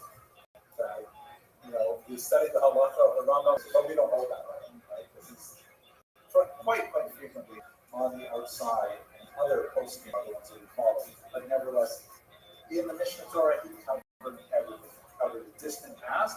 He also covered the future. He also covered the Mot HaMashiach. What are the halachas of Mashiach? How are we going to know Mashiach? How are we going to tell this is the guy or this is not the guy? We have to look at the Rambam. He's one of the very, very few people who actually wrote about this. He also wrote about the halachos of emotions. How are you supposed to feel? How are you supposed to your sensibilities, things like that? Judaism in particular, amazing. He wrote and here in this era things like the laws of tshuva, which nobody else had written. Halachos of how to do tshuva before. And he put them in the Mishnah Torah. So expansive. It's not just the Bible's the halachos of torts and criminal law, things like that. It is the halachos of every possible moment, past or the future, or unconscious. It's like amazing. It's an all-encompassing book, and I'm sure you're aware from learning it. It's written in a very limpid, clear, accessible Hebrew. I think it's really about middle grade school level Hebrew. Like it doesn't take a massive amount of people to be able to work your way through Mishnah Torah, and it's like an overnight sensation because of what it accomplished. And remember, nobody else ever done anything like this by now. He was really such a huge innovator, moving from the few people who had like written the lists of the mitzvot. He wrote one of them, of course, and it's at the beginning of Mishnah Torah, to actually explaining all the halachos you ever need in your entire life, and even beyond your life. Okay, questions about the Mishnah Torah? Perfectly clear, right? Got the Mishnah Torah down. Chabad is very big into the Mishnah Torah. They actually even study it on a yearly or a 3-year. They always begin on Yud-Tes Kislev, and we study 3 prakim a day, finishing 1 year, which sounds like a super background for the Rambam, or studying 1 parak a day. Mr. Kaplan. Oh, so they have, like, for example, Zmonim, which is like holidays and so on, Kinyan, which is like buying and selling things. What do we have here? Zeroing, so like plants and farming, agriculture.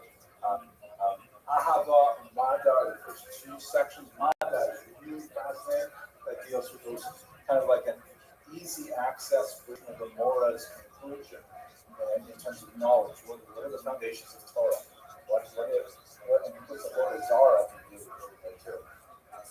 Ahava is all about prayer and things like that. It's organized very differently from the Shulchan Aruch, but it has everything, the whole thing. It's really amazing.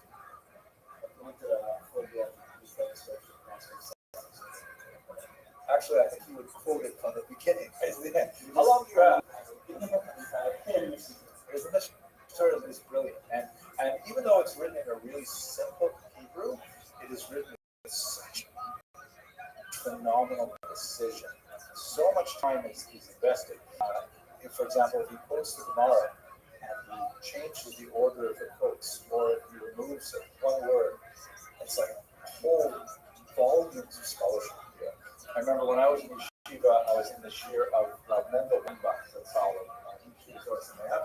and what we used to do is we would learn Gemara, Sunday through Thursday, and then Friday was supposed to be our Rambam shir. And we always thought of it as it's just the Rambam. We've only used it the whole week in the Salakos. We're just going to review them in the Rambam, and we'll see. And then we would show up to the shir, and we would completely toss us over into the water because we had missed the sophistication of the Rambam completely. We had read it just without thinking about it, and he would delve in and break it apart and say, "Wow, how did you miss this? Hello, seriously." And it was humiliating and ennobling every Friday. So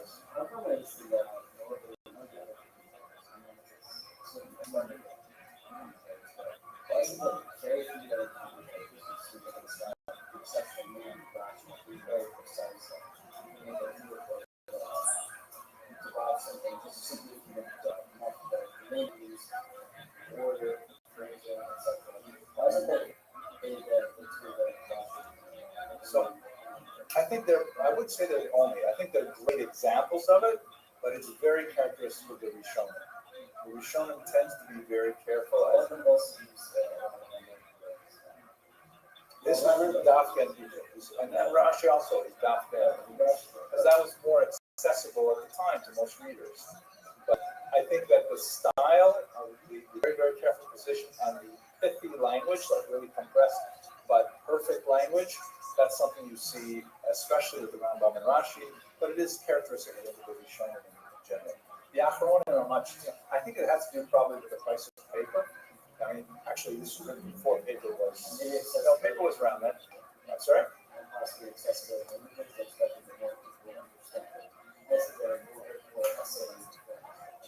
Yeah, I think that's definitely true. But I'm joking a little bit of paper. I'm not joking that much, right? Because if you think about it, you know, I grew up in the age of typewriters. You guys know what typewriters are? Yeah, that's right. I got a letter last night from one of my professors, and my wife looked down and said, envelope. He has a typewriter. He typed my address on the envelope. And you know, when you were typing, if you made a mistake, especially with the old style typewriters, I really grew up when I was really young. You would have to like roll up the paper, take this white paint, and paint over the letter, blow on it till it dried, then roll it down, and it was lining up exactly right. Then you push the new letter, right? So you really didn't want to make those mistakes. It took forever to like correct even tiny little mistakes. Later, they had a kind of a tape instead of the paint, and you know, you could push the backspace and it would back over each letter, and then you would type it again. But in word processors, first of all, you can write as much garbage as you want because it doesn't take much time to cut and paste or just remove it or write completely over it. It doesn't really. And I would think that that's possibly also true for the Rishonim. They're writing on vellum for the most part, like parchment.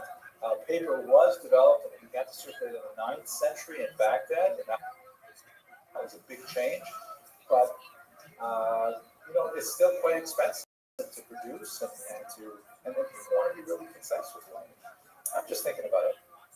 I'm not sure how true that is, but I'm talking about it. Words are like that too. When you're talking, you can say as much as you want. Okay.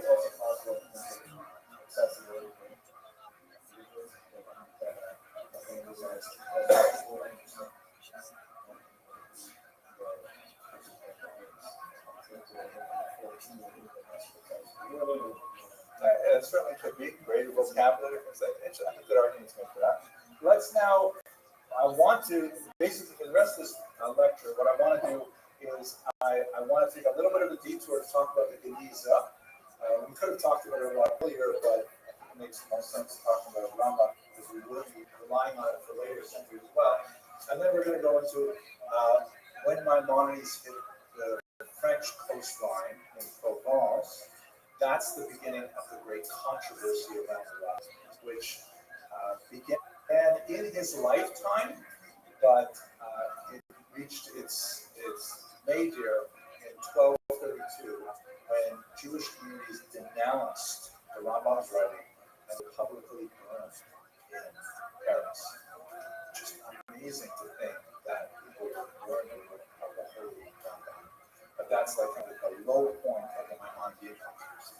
So before we get to the controversy and its introduction through France, I just want to take a little bit of a detour into the amazing story of the Geniza. That's our plan for today. We might have to leave the controversy till next week, but the Geniza.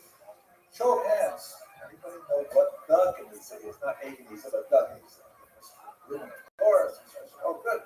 That's good here. Okay, so I'm going to introduce the rest of you to this amazing story. First of all, what is a Geniza? I'm sure you're familiar. We have Geniza here in the yeshiva and so on. It is related to the. It is related to the idea that you cannot throw out anything that's the shame of Hashem. And things like that. You're not supposed to. You can't treat that document once it has been sanctified with this concept of this writing on it. You can't toss it in the garbage. You have to treat it specially. And that means that collecting all these papers up, interring them. I used to think they would have to be interned in a Jewish cemetery, but I recently learned that some people actually bury it in like foundations of homes and things like that, Jewish homes. Have you heard that before? So I didn't know how to drop it. So this is like a Geniza here in Israel, and there's a sign on here saying, don't confuse this with a trash can. That's not a trash can. It's where you put discarded religious documents. There could be Siddur and things like that, but more likely they're like photocopies that you take from up in school by the pound, and you can't throw it away. So what are you going to do with it? So you put it into a public Geniza like this, and years later it's home. The word Geniza, of course, means like a hiding place. Lignos means to like secrete something away, or ganus, right? They like things like that. So it happened that in Egypt, in Maimonides' neighborhood, actually in Fustat, which you can see here, here's where Cairo is. The Nile River flows from the south into the Mediterranean towards the north. That's why they call this the Upper Nile, even though it's lower than the Lower Nile, because it flows this way.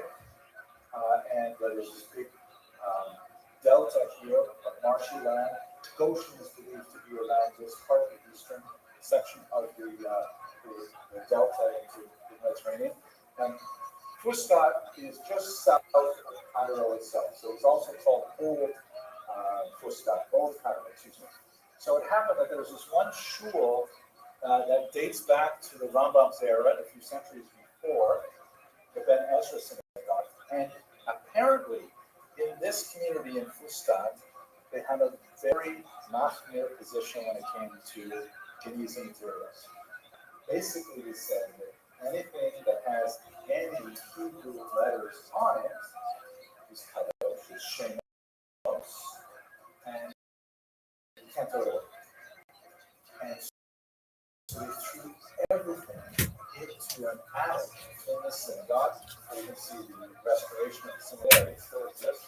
But they had this attic that for about 500 years did anything written in Hebrew letters. Quite a bit of stuff got in there that was not also in Hebrew too, because people say, oh, or whatever. I forgot the halachas. They forgot the halachas. And so it's this massive collection of half a millennium of documents, largely trash, right? One of the really useful books on this topic is called Sacred Trash, because it was things that people no longer wanted, documents, and they tossed them into this Geniza. And then they were sealed up, and everybody either forgot about it or circulated bizarre rumors about how it was haunted, or there was a serpent that lived up there. Nobody could go up there. Nobody basically did go up there until the late 1800s, when a number of interesting documents started appearing on the manuscript market, and that attracted the attention of some people, like the Giblus, who were fascinated by women studying at Oxford. They were not allowed to be actual students there because they were women, but they're nevertheless, they called them the Giblus because after they got married, one of their sisters, one's name was Lewis and the other's married name was Gibson, so they were called the Giblus.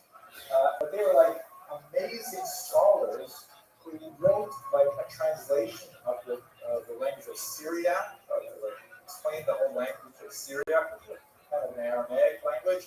And they're writing all these great books, and they were not even allowed to be students. Eventually, many years later, Oxford gave them degrees because they said, you guys are much smarter than most of us. But they said essentially, where are these interesting, like, Hebraic, Judaic documents coming from? And they went, and they insisted on getting into the attic of the synagogue. And you can imagine these, elderly ladies traveling from England going up to the attic, and they find the Geniza, and it just blew their minds. They said, this is incredible. This is the single largest cache of medieval documents anywhere in the world. And it is actually true.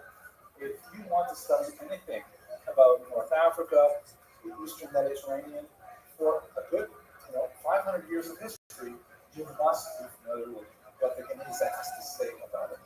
They communicated to this scholar, Solomon Schachter, who was very interested in seeing these things, and eventually he was able to purchase the Geniza. Not all of it, part of it went ultimately to the University of St. Petersburg, part of it went to Oxford, a little bit to Cambridge, and a little bit came here to New York, to the Jewish Theological Seminary, where you can actually see pieces of Geniza documents. Here's a picture of him working with Geniza documents. As you can see, there's boxes and boxes of scrap papers that are all from this Geniza, that says phenomenal things about the history of Jews at this time. Yes, Mr. Roach. What actually happened? The newspaper was popping up from other places, and then they heard about the attic, so they wanted to push out more about it. Exactly. Some enterprising, person went up in there and said, "Oh, this looks like kind of an interesting, ancient book. I don't know if I can sell it." And they would go and got into the book market. And he'd say, "Where did you get this? This looks so cool." And then, that's how they ended up getting into the whole Geniza, buying the whole thing, and it just completely revolutionized the history of this part of the world ever since. What we got in there. So, for example, the Wisdom of Ben Sira, which is a fascinating book that's discussed in the Gemara that frequently. I think it's one of the Spartan Sodium, one of the external books, sometimes called in English the Apocrypha, which are books written by Jews in the era of Tanakh, mainly by a Shemi, that for one reason or another, the rabbis did not want to include in Tanakh. They didn't want to include the Kedusha of Tanakh. You're familiar with the Marcos in the Gemara of should Shira be in Tanakh? Yes, no. Should Koheles be in Tanakh? Yes, no. And the rabbis make the decisions, and that's how we have those amazing Sfarim actually canonized in Tanakh. But there are lots of books that did not make it. Didn't make the cut. For a variety of reasons, we don't always know the reasons. One of those books is called the Chosbet Sira, which is dated to about the year 200 before the Common Era. It reads a little bit like Pirkei Avos, a little like Mishlei. And even though it is one of the strong Kitzonim, which the rabbis forbade, you're not supposed to read them. They didn't want people tracing up their minds by reading this Asur non-Tanakh versions of various things. Even though they're sort of Jewish, they're sort of religious, but the rabbis said, Abikorsis, don't read it. Nevertheless, they quote Ben Sira with some frequency in the Gemara. So it's always a question, wait a second, is this trade or is this kosher? Why are we quoting it? We're quoting it, first of all, because it's really good. There's a discussion. I just was looking at the other day, Baba Basra, somewhere around, but it says in Ben Sira, for example, there's nothing worse than a son-in-law who lives in his father-in-law's house, except for a guest who brings another one. There's a whole list of people who do really, rude things. Ben Sira is often written in a very clear way, it's very memorable, and it feels like the kind of wisdom was initially. So, until the Geniza was discovered, we did not have the original Ben Sira. It was all recorded in a Greek translation, which was kept in the Apocrypha. So Christians had been, even though it was written by a Jewish, for a Jewish audience, and appreciated, at least the Gemara, one of the scholars working in the Geniza documents found a Hebrew document that said, "Oh my gosh, this is the original Ben Sira." So we finally had a document that had been lost for nearly 2,000 years. We have the original Ben Sira because someone had a copy in Cairo, and when they were done with it, they put it in the Geniza. So, this is I'm very excited about this. I don't know if I'm getting across to you guys, but the idea of actually having the original Ben Sira, mind blowing. Lots of famous Jews, like Maimonides is all over the Geniza, because Maimonides lived there, and he would write whatever he wrote, and it would find its way to the Geniza, including his own autographed corrections of the Mishnah Torah. This is the Maimonides' actual handwriting, and you can see him editing his own text. The amazing editions of the version of this, but especially because the Geniza, we're still trying to figure out all that's in it now. 100 years later, we haven't finished. To see where Maimonides is actually thinking about, should I use this phrase? No, let's use that phrase. He's crossing things out. He's writing things in between lines. This is I think we should just have a moment of silence to think about how amazing this is. Here is the Maimon, his own signature, Moshe Bar Maimon. I'm not sure what black color says, but Moshe Bar Maimon, Moses son of Maimon. That's written by someone. Yeah, looks like it. Yeah, but it is definitely Hebrew.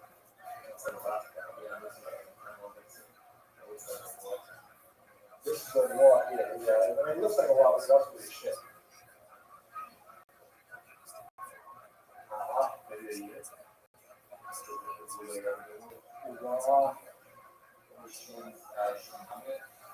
No, maybe I have it over here. Does it say it here? No, it doesn't say it here. We'll have to look into it. But I don't think, I think it is definitely, I think these two are like the, what do you call this thing? You call that chick thing.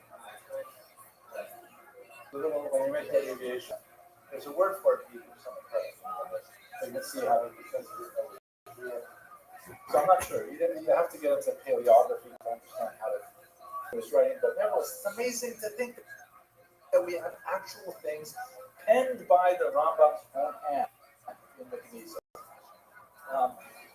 We've got amazing writings of Yehuda Halevi in there, just tremendous finds that because they were trash. We also have some amazing new voices, like for example, one of the common things that they had at that time were so-called palimpsests, where the vellum, the parchment that was made from animal skins, very expensive, very hard to replace because you have to check an animal and you have to treat the skin and all that stuff to get it. It's really, really expensive stuff. Like for example, in Pirkei Avos it says that when a person learns Torah as a child, what is that like? It's like writing with fresh ink on new parchment. Right? So you imagine it's like the ink is dark, gets absorbed into the parchment really well. Then it says, what happens if you learn as an adult? If you didn't learn these things early on, what's it like to remember? It's like this exactly, but what was the word? It says it's like learning on parchment that is machok, that is rubbed out. Because you couldn't erase documents in parchment, there's such a thing as an eraser. And they didn't have that white paint that we use on typewriters. What you could do is you could take a dirt. No, but let's say you want to write a totally new document. All you got to do is you got to take like a flint or a kind of a stone with a flat edge, and you rub it. You rub it really hard, and that makes the ink kind of like break down. It doesn't go away, but it kind of gets like grayed out in the background, and now you can write over it. That's why a person who learns in his old age for the first time, he's got so much stuff in the background that you have to like forget all that stuff first before you learn. It's not the same as when you're a kid gets it deep the first time. So these things are like palimpsests where they wanted to reuse the paper, so they reuse the parchment. So they would try to rub it. As you can see here, you've got some Greek going on in the background. Try to rub it out, but still basically read it, and they're writing a Hebrew text over the top of it. And so they're able to discover documents underneath documents by looking at these things, especially with ultraviolet light. Really, really cool technology. So, partial documents were suddenly joined. This is a poem by Menachem Labrat, and we had a piece of it, but in the Genisa they found two good pieces. They put them together, and they were able to put together the whole poem. Really cool stuff. Also, wow. These shoes, don't forget, everything, not only religious literature like the Mishnah Torah, and not only great poetry, but also receipts, contracts, notes. Honey, can you pick up some pita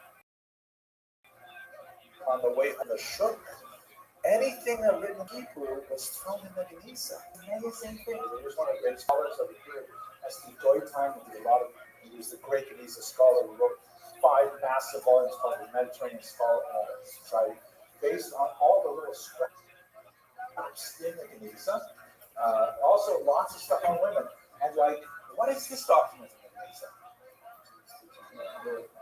What is it? Exactly. This is a child's version to learn the alphabet. With all of the kudos up here, I mean, it's just so amazing. You can see it. It's Chazak, it's the end of a book, and things like this. There's a bracha here, that's a Torah, something like that. And you have like doodles. Like, this is probably from a bored kid in class saying, I wonder, what would it be like if a robot had a square head or something like that? Listen, you got to start a baby on it, Jeff. Here's a big smile, It's just so amazing. You can see these things. Imagine a teacher said, what are you doing? That's such expensive parchment. Give me that. It's going right into the Geniza. Right? And then it was discovered 900 years later. But just incredible things found in the Geniza that shed light on the current greatest scholar of the Geniza, the woman named Marina Rustow, who's also written some fantastic books. As we literally go through scraps of parchment and paper and put them together to find what the Geniza has to say. Here's the last thing we should talk about here. So this is what we're dealing with now, right? The Geniza has been available to scholars for about 120 years now. And the big things have mostly been gone through, like books that were thrown in entirely or scrolls that were intact. Scholars have gone through all of this. But we have something like 100,000 scraps of degraded documents like this, with little tiny pieces of letters on it. So what can we do with this? So there's amazing lab work being done, trying to reconstruct these tiny little scraps of paper, 900 years old, to find out what they say, using ultraviolet light, trying to find if they're the same composition, things like that. But this is my favorite thing, and you guys can do this if you want yourself. There's a website here, like there's a fragment of the month, where every month you can read what they recently discovered. That's so fascinating. There are these crowdsourced Geniza projects. This is them, but here's my favorite. This one's called Scribes of the Cairo Geniza. And this is what happens. You log into this, get an account, it's free, of course, and they show you a fragment. And they ask you, can you identify what language this is? And if you say yes, and then they say, what language? You say Hebrew. You say, oh, very nice. Can you read it? And yes, no, I can't make it out. So they say, no problem. And they say, hey, can you read this Hebrew document? And you say, oh, and they say, like, is this Hebrew document right side up?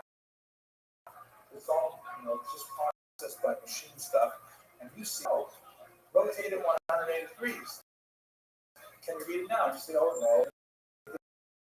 It's passed on to the next person. And there are literally thousands of regular people with, any level of Hebrew or Arabic or whatever shows up in the Geniza that are working their way through these documents, like mapping the stars, which was another one of these mass projects, until we finally, maybe another century, we'll finally have every single piece of the Geniza deciphered, and we're learning amazing things of what it used to be like to live 1,000 years ago. Like, look at this in what script is this text written? Hebrew, Arabic. Well, this one looks too hard. Show me another image. Oh, there's no text on either side of this fragment. The text in the fragment is illegible. And you can go on to the next version. You can talk about it, make a note. It's just fantastic. As you go. So anything that last stuff I showed you wasn't very, very profound, but the actual handwriting of the Rambam, children's textbooks, children's Say something about, let's say you haven't seen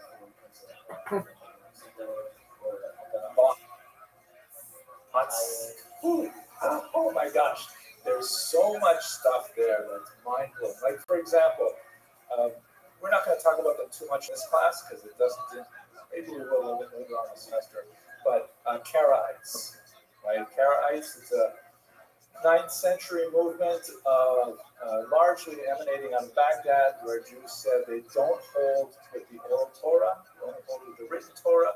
And I'm sure you have kind of like a schematic sense of who the Karaites were. They didn't believe in, it says, we shouldn't have any fires in your communities. So they held, okay, that's it, no fires burning on Shabbos. And you'll sit in the dark you will not have hot foods. One of the reasons why is a widespread custom to have cholent is dafka to show we're not Karaites, because we do have fires burning under these circumstances on Shabbos. So lots and lots of Karaites in Geniza, Cairo, and they got along really well with Rabbinites, with regular Jews. They're marrying with each other, they have business partnerships, they have, there's like such limited hostility between them from the Geniza documents. We have ketubos that are written between rabbinic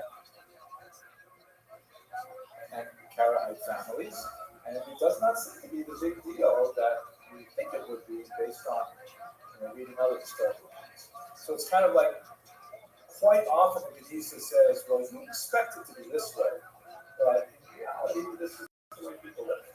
They just spelled wrong. Another example, we have like the Arizal. The Arizal came from Egypt. We have, it's not Geniza documents, but the Arizal's documents from Geniza. That's very mistake. We do have the Arizal's business correspondence, but it's not from Geniza. But we have like all kinds of like information about, women in particular. There's so much stuff about women because the halachos, halakhic literature generally only talks about women when we have a problem with women, right? When we want to marry them, when we want to divorce them, when we want to deal with chalitza, when we want to deal with inheritance law, that's when generally happens. But we don't have like a lot of stuff from women themselves. It's just they did not have the same kind of opportunity to express their voices in much of the halakhic literature for obvious reasons. But in the Geniza, there's tons of stuff about women. There's this one woman who's mind-blowing named Rusha the Broker. And she broke so many rules in so many ways. She was actually kicked out of the synagogue at one point for some of the things that she did. But she made so much money in selling spices that she made this massive donation to the shul afterwards. The shul that kicked her out, that afterwards, apparently for generations, people would bless their daughters in the name of Rusha the Broker. And the things that she got away with were just phenomenal in terms of, I don't want to put them on the recording here, but if you're really curious, you can look on my website, you'll find a lecture on Rusha the Broker, and there's like a whole description of what she got away with. And so we learned so much earth-shattering material from this archive, just not necessarily what you'd be expecting.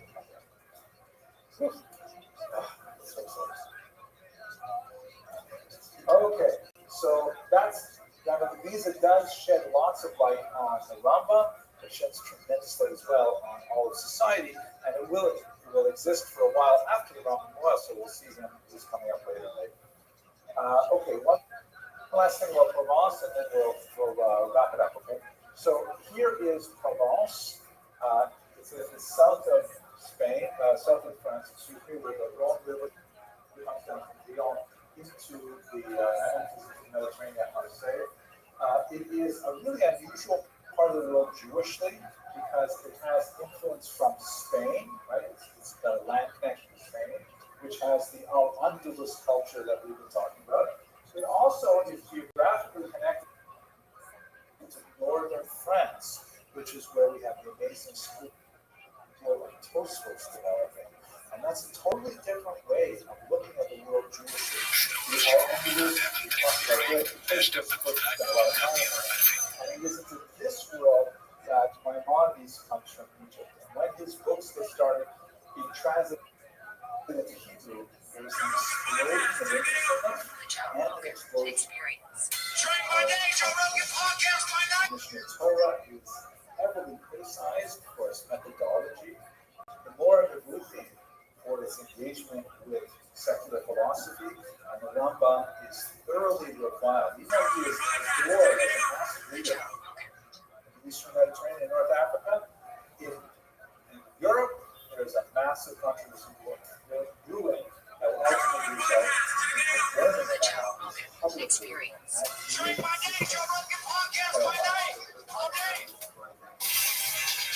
It is the first It's a pleasure to meet you. Yeah, it's certainly was one of the biggest ones. I heard your story. I watched tell everybody your For a story long time, because the story's it's pretty wild. Yeah, so I grew up in All right, folks, thanks for learning. Let's pick it up next week on Tuesday. So when I was having a household where the kids should make it. But unfortunately, it was a very abusive household. And I ran away when I was about 13 years old. And at the time, prior to that, Okay, here we go.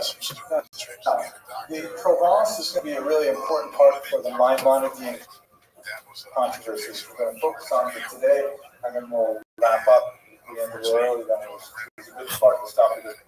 Next week, we're going to get into the Christian era of the Reconquista, which is a huge shift from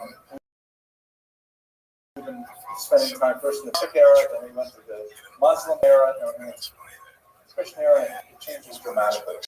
Provence is, of course, here at the south of France, not so much this far out, which is during the era that we're looking at. It was not France proper. France didn't extend all that way down. Distinct language, which is definitely, but it was actually under the control of different powers, including at one very bizarre point, apparently a Jewish king in a place called Narbonne, which is just here to the left of Montpellier. And this is an interesting place because, as we discussed before, it has influences from Al-Andalus coming into the region as a natural land connection. It also has a lot of influence from the school of Tosfos, which is huge at this point. And this is the mess that Rambam gets into when his books start getting translated towards the end of his life, especially his Arabic language roots. But as we can see, he also got into a certain controversy for the Mishnah Torah, which is Hebrew. Okay. So basically, we're going to look at four maps today, because the controversy surrounding the Rambam fall into four distinct periods. Although, if you read the article that I assigned on Canvas, you'll see that many scholars point out that it's not like there were four chapters of the Maimonidean controversy. There's lots of it that starts way before Maimonides was even alive. Certain issues, like the role of philosophy in Judaism, for example, go way back before the Rambam and continue way past it, right up to our own times. So it may be more useful to look at these as four kind of like sharp points, or four climaxes, where there was like a huge amount of focused attention on the Rambam, negative attention, but there was a lot of reasons behind that controversy that really start much earlier, go much later, and the controversies really overlap with each other in a lot of significant ways. So the first period was during the Rambam's own life. He died in 1204, and the Mishnah Torah was published in 1180. Right, so towards the end of his life, he's really become quite a senior scholar, a senior leader at this point, regarded as the leader of world Jewry, really. And his Mishnah Torah makes it all the way to Provence. And you have two different areas where there are controversies. The first one, which you probably spend a lot of time with, because in inimitable Jewish tradition, one of the most beautiful things about is that when someone writes a critical book, we often put it on the same page as the actual original book too. So you can read, what the book has to say, and you can read what its critics say. Which reminds me of a funny story. I hope you don't mind if I tell you. When my wife and I were first married maybe 3-4 years at this point, we bought a book on child bias because we're very eager and sincere, and we thank God we're married 35 years now, so we're still hanging in there. But we bought this book. It was called Two Halves of a Whole by Rabbi, I think his name is David, and his wife's name is Tehillah Abramov. And it was written in a really interesting way. The first part of it was written by Rabbi David for husbands, and the second half was written by Rebbe Tzvila for wives, right? And so we bought this book, and then my wife said, okay, I read it first. I read the men's section first, and I read it very carefully. I want to be a good husband and father, and I made all kinds of little notes and underlined, highlighted things, right? And I finished my section. Then I gave it to my wife, and my wife read the men's section with my notes before she looked at the women's section. She wanted to know more, like what was in my head before she even started her own part on it. So got used to that. Anyways, so one of the greatest critics of the Rambam is, of course, the Raavad, Rabbi Abraham ben David, or Ibn Daud. He was a Provence scholar. His years are roughly 1125 to 1198. And we know him by his commentary right there on the page of Mishnah Torah, right? Asagos Raavad are some of the most entertaining, incisive critiques of the Rambam, many of which the Rambam later on in his life, accepted. Said, that's a really good criticism, and I should have included it. If I had the chance to write the Mishnah Torah again, I would have probably involved the Raavad's critiques. Sometimes they're burning and acerbic in tone, which was not that unusual in the Rishonim. You do see this, and certainly even beforehand in the Gemara, you will see occasionally some very bites that if they happen in the yeshiva today, people will be really shocked.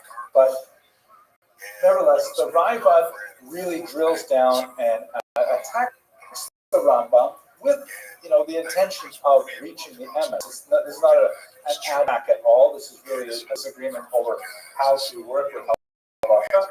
And his main issues are twofold. The first is the Mishnah Torah has no footnotes. Right? This was a huge departure from most of the scholarship that was until that time.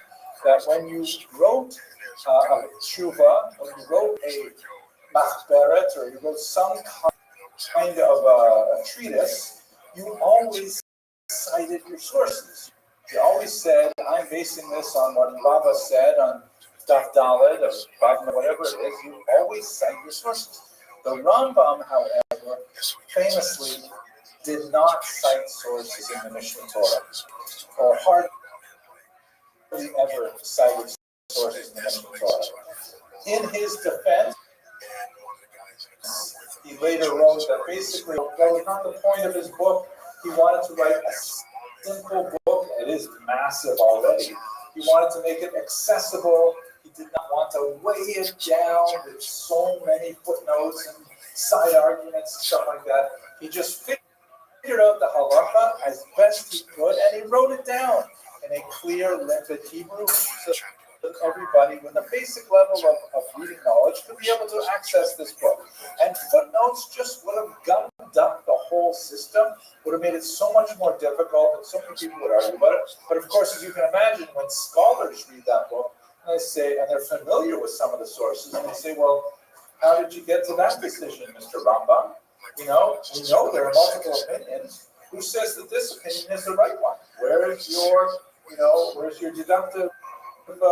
Show us your work. Show us your rough draft. We don't see any of that stuff.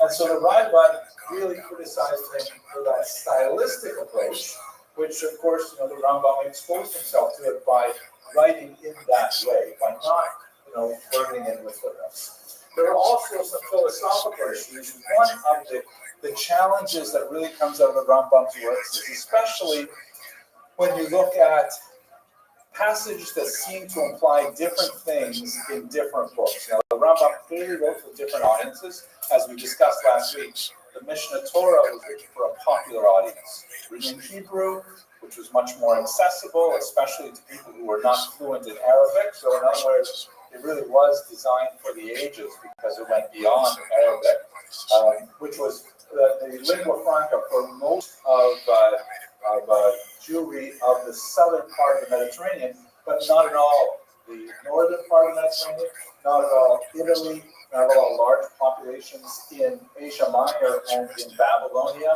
former Babylonia. Well, actually, no, at this point, they're speaking Arabic over there as well. So by writing in Hebrew, he's speaking to a much larger audience. And also, The Mora Nevuchim was a totally different kind of book. It was written in Judeo-Arabic for a very narrow audience, maybe even, at least the conceit of the book is, for an audience of one specific person, one particular student who's having trouble with philosophical issues, and the Rambam wrote to him in the vernacular of the day, just like you saw with the Rif, that when something got complicated, they preferred to write in Arabic. He said, this is, Hebrew does not yet have the vocabulary, the kind of linguistic tools that Arabic has developed, so when they need to explain something complicated, they frequently went to Arabic. So when you look at the contradictions sometimes, or apparent contradictions between the Mishnah and the Mora, some of them are quite glaring. One of the issues that came up in the Mora and Nevuchim is things like resurrection. What is going to happen after we die, after 120 years? Mashiach comes back. What exactly is the sequence of events? Do we come back in physical bodies? Do we come back sort of like a spiritual being? What happens in the period, the time of die and the time that Mashiach comes? Are we all like waiting? Are we like in suspended animation? These kinds of very difficult issues of resurrection are handled by the Rambam in different places, and in some areas people felt it was hashkafically out of step with Judaism per se, even though in many ways Rambam is sort of like defining what is hashkafically correct. But that's one of the major issues on a hashkafic level that the Rambam criticized Maimonides for. We go way over here. Or any questions about the Rambam before we get to the more about Menali?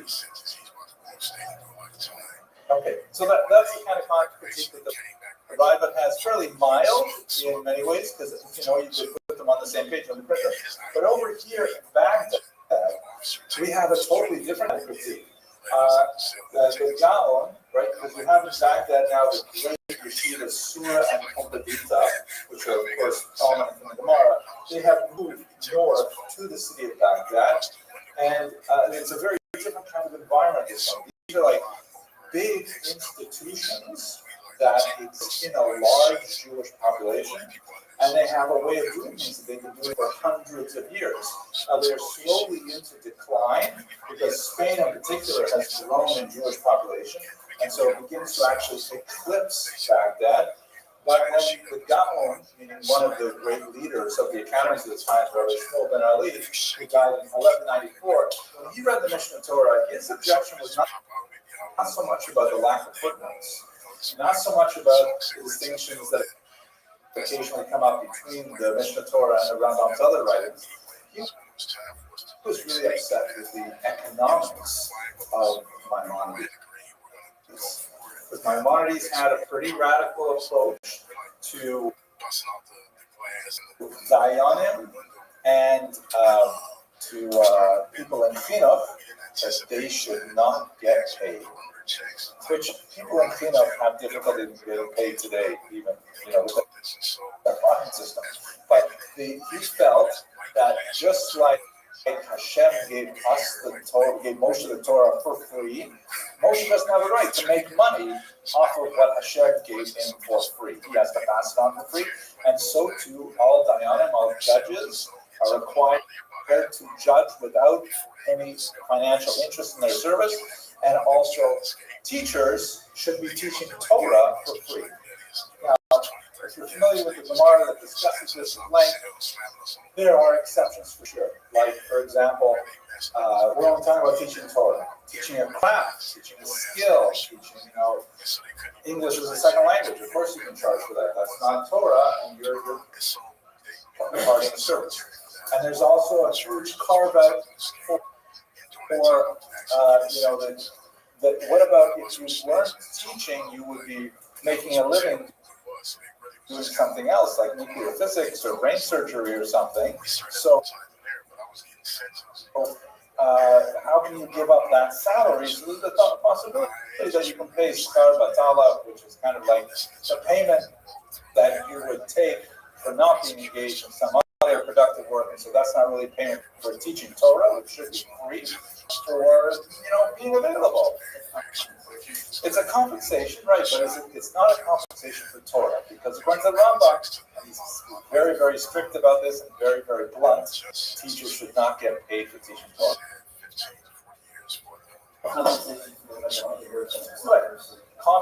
Compensation that I could have been doing something else. Now I'm doing this, so you should at least pay me for my time. Good argument.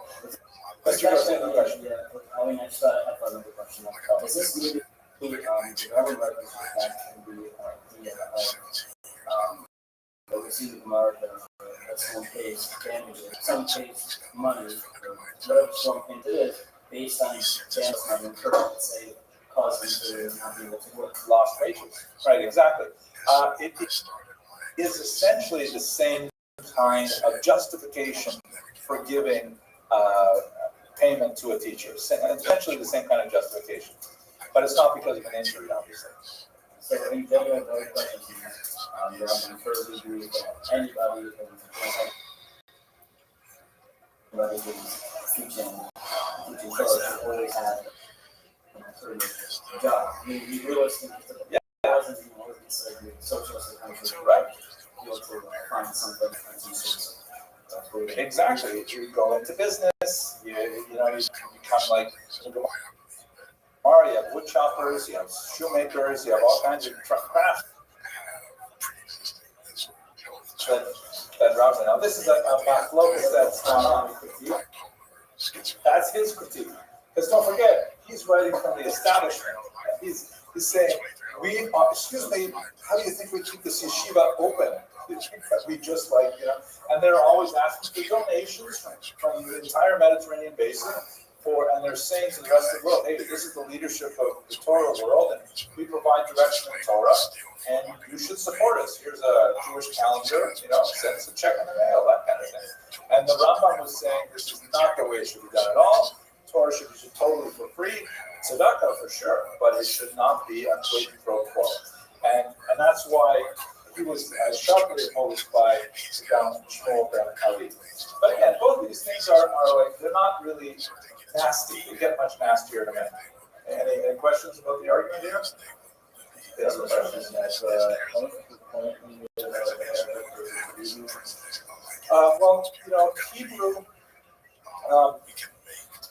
Hebrew had not really gone through its renaissance of linguistics until Nash ibn Labrat, who's just before Maimonides, and it takes a few hundred years even to write basic grammars and things like that.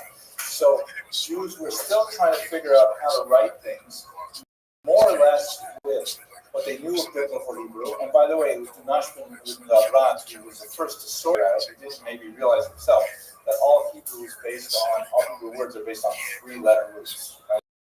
Trilateral root. Up until then, they were thinking about all kinds of stuff, like 1-letter root, 7-letter roots, but so they can figure it out as a modern language then.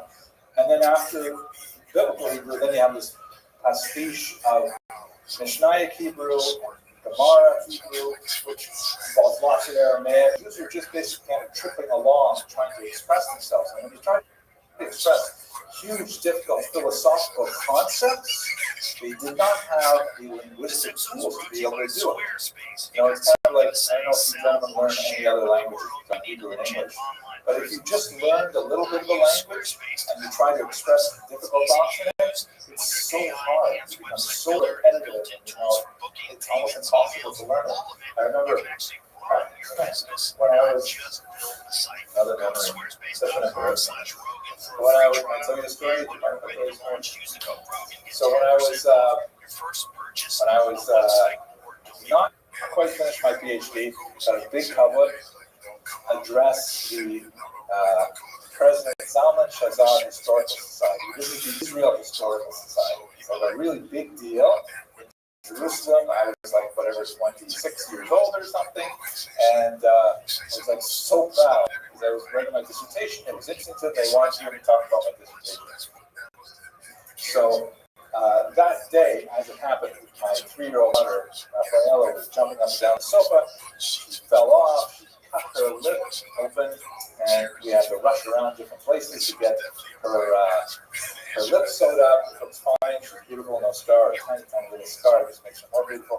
And by the time we were finished, it was almost time for my lecture. I did not even have a chance to change my shirt. I went to the Van Leer Institute. I gave my lecture, pulled out my shirt. It was like really bad. But that was not the worst thing. The worst thing is I insisted on giving my lecture in Hebrew. And all these professors in the room, everybody knows English so well. And I sounded like a jerk trying to say it in my limited, broken pieces of Hebrew. And when I finished my talk, I said, look, some of what's on my senses, why don't you just speak in English? But that's the point. Is that, as brilliant as many scholars were, they didn't have the latest tools. So when they really wanted to explain something complicated, they often had to write in Arabic. And that's, you have developments like Euro, National Mubarak, people like that are beginning to promote the language. And so you see in Rashi, Menachem ibn Saruk is quoted frequently. That these are the first people who begin to just codify language. Mr. Rubin.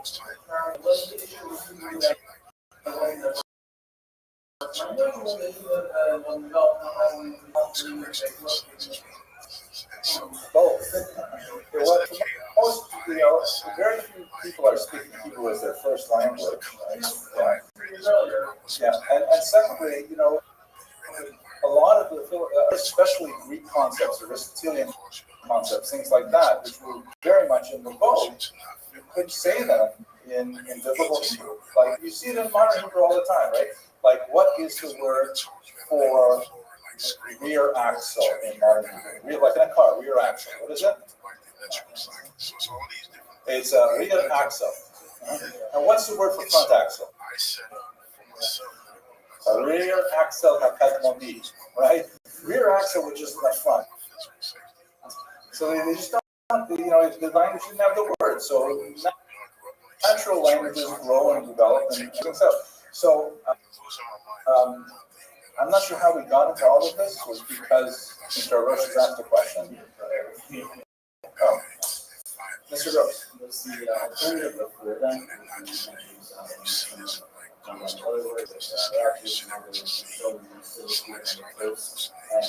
their basic language and may not express the full idea, but it was left with interpretation sense. So that you really have to analyze. Yeah, and it's also a sign of genius when they can take what was then a much more constrained vocabulary and use it to explain big ideas. That takes a lot of genius. But you see it in the Rambam, because he wrote the Mishnah Torah and it's just so perfectly crystal clear. But when he wants to write philosophy, then he writes in Judeo-Arabic. And by the way, Judeo-Arabic is basically Arabic written with Hebrew characters and a smattering of Hebrew and Aramaic words. But he says, if I'm going to get stuff, I'm going to write in Arabic. How much is that Arabic in terms of, not phonetically, but outside? How phonetically, I guess, in terms of the actual language, how similar is that to Yeah, no, very similar, very similar. If you knew Arabic and you heard someone speaking Judeo-Arabic, you would get most of it. You would just feel they have a strong accent of some kind. Definitely. Okay, let's go on to the second period. Okay? Second period is when it's really actually nasty. And this is basically happening in France. This is the heartland of Ashkenazic culture.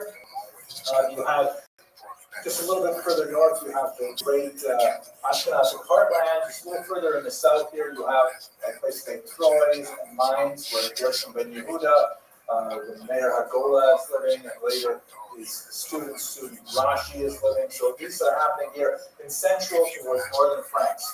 And when you get to the 13th century, so this is after the Rambam dies in 1204, there's two people in particular who are definitely, spearheading critiques. Shlomo ben Avram of Montpellier is here in Provence, and Yonah ben Avram Heronti, or Rabbeinu Yonah, the famous Shari Tshuva, really, really important Musar writer, who critiqued the Rambam super heavily, essentially following the arguments of the Raiva, that it was unsourced, but they attributed to that unsourcing a kind of an ad hominem attack, that it was not as a result of like carelessness, but as a result of gaiva, that the Rambam was, so they would argue, so puffed up with himself.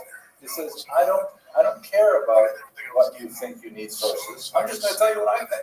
Just listen to what I think. That's all you need. And in fact, when you read the introduction to the Mishnah Torah, he is pretty blunt about it. He says, all you really need is a Chumash and my Mishnah Torah, and you're golden. You don't need anything else. In fact, he calls it the Mishnah Torah, meaning the repetition of the Torah. I'm just telling you what the Torah says, but fleshing it out, building in the Torah Shabbat, and that's all you need. So it's a really, really nasty, awful thing.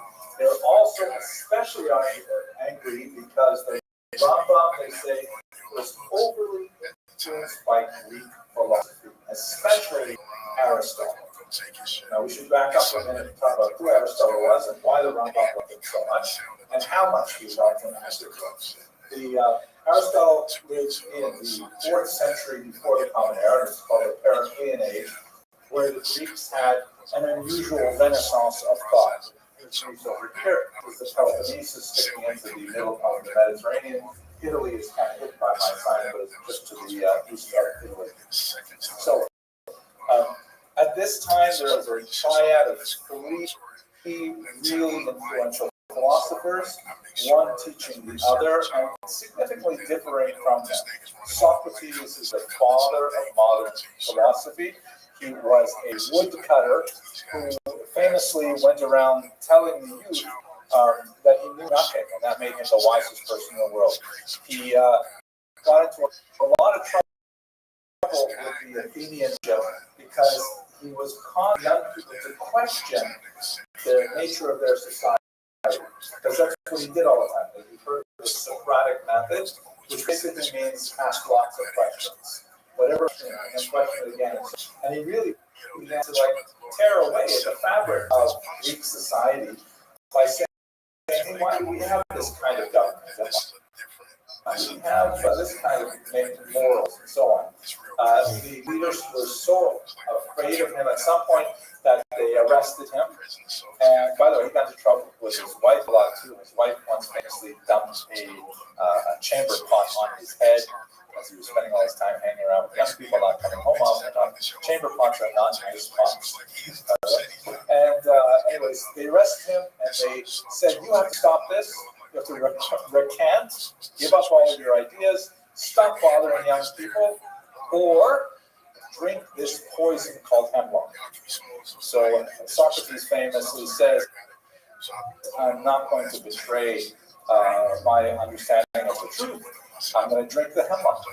And with his favorite student Plato at his side, he drinks the hemlock and he dies.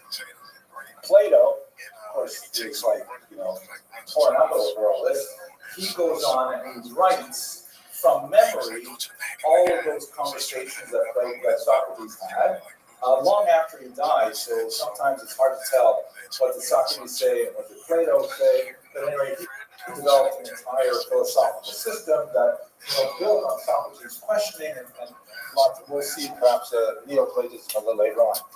Aristotle, the third of the 3, was violently opposed in many ways to key elements of Plato and Socrates' thought.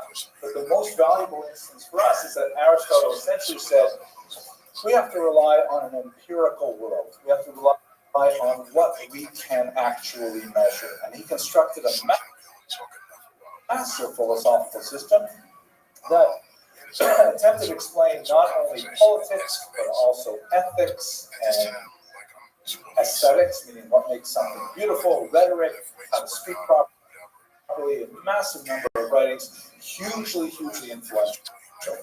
They were preserved in Greek translation, and the rest of the Christian world essentially lost it after Rome fell, but the Arabs preserved a Aristotelian wisdom.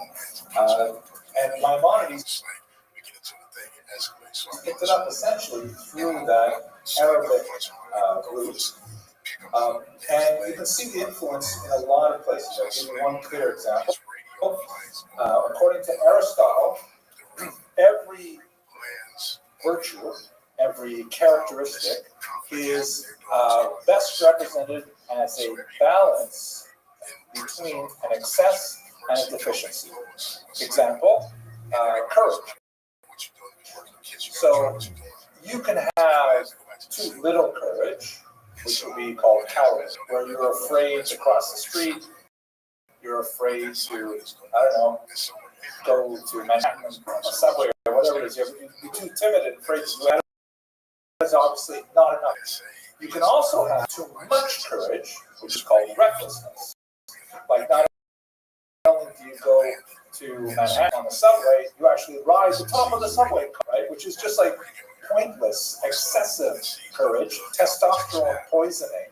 You know, don't do stupid things like that. So courage is like the balance between being reckless and being afraid. Find that balance. And Aristotle says you can find this throughout human psychology in every possible manner. Does that sound familiar to you? Study Hillel, Mr. Lipschitz? The Spiel has exactly the golden path, the golden mean, right? It's between two extremes. But so that's like when the rocks about it. First, Aristotle is half philosophical, the philosopher. He has a lot of respect for that ideology. He also says that I disagree with him in two particular mitos. He said there are two mitos which don't fit the system, and that's not Aristotle. One of them is anger, that you can. Anger is always bad. It's always corrosive. There's no such thing as too much or not enough anger. Right? You always want to. He says you can pretend to be angry, you're just children or whatever. You can pretend to be upset, but don't be upset. It's just bad for your ulcers. And the other one is, for example, humility. You have to have, no matter how much you think you're humble, you're already too bad. Build yourself down further and further. Also not an Aristotelian concept. But just that one example, you can see that the Rambam relies on Aristotle's thought quite significantly. And you see it in a lot of different areas throughout. The Rambam will explicitly quote Aristotle. He doesn't always agree with him. He doesn't regard him as a Navi, but he does regard him as a very, very smart person. And for Rabbeinu Yonah and his teacher, Shlomo ben Avraham of Montpellier, this was like unacceptable. Jewish scholars should not be relying on Greek pagan thinkers, and they denounced the Rambam.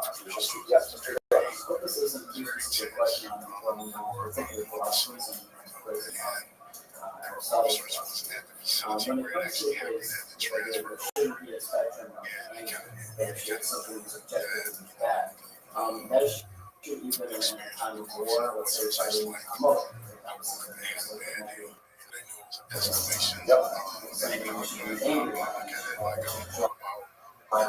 So that's a good question to ask a rabbi. You know, I'm not a rabbi, regular guy. But my sense of the Rambam, from my limited readings, is that he would say that a true warrior would sort of like rationally recognize the necessity of fighting Amalek and should do so in a rational and reasoned manner, but not without the influence of anger. Anger is just going to like cloud your judgment and you do things you shouldn't do and so on. You can pretend to be angry in order to fight Amalek, but it's not a good thing to internalize it. That's how I would read the Rambam, but it's a good question. You'll see that not all of Rishonim agrees. Rafina, for example, who almost always follows the Rambam, disagrees with him at this point. He says, what are you, supposed to be a stone that anybody can like spit on you and you not move? So not everybody agrees completely with the Rambam. The Rambam is often a gotcha. But in this particular case, this is really bad. We're not precisely sure historically how this happened. happened. But this is at a time when the Catholic Church, right, this is in France, we're talking about a distinctly Catholic area now. The Catholic Church was hunting for heresy on their own. This was the period of the Albigensian heresy, where the Catholic Church massacred all kinds of people who did not agree with certain aspects of the Catholic doctrine, Christians, just not Catholics. And there was a particular Mendicant order of friars called the Dominicans, who are like the heresy hunters. And somehow the Dominicans got wind of the fact that there were Jews, prominent Jews, like Rabbeinu Yonah, who were criticizing the Rambam for heretical views. And the Dominicans took upon themselves to collect up all the works of Maimonides they could find and burn them publicly in Paris in 1232.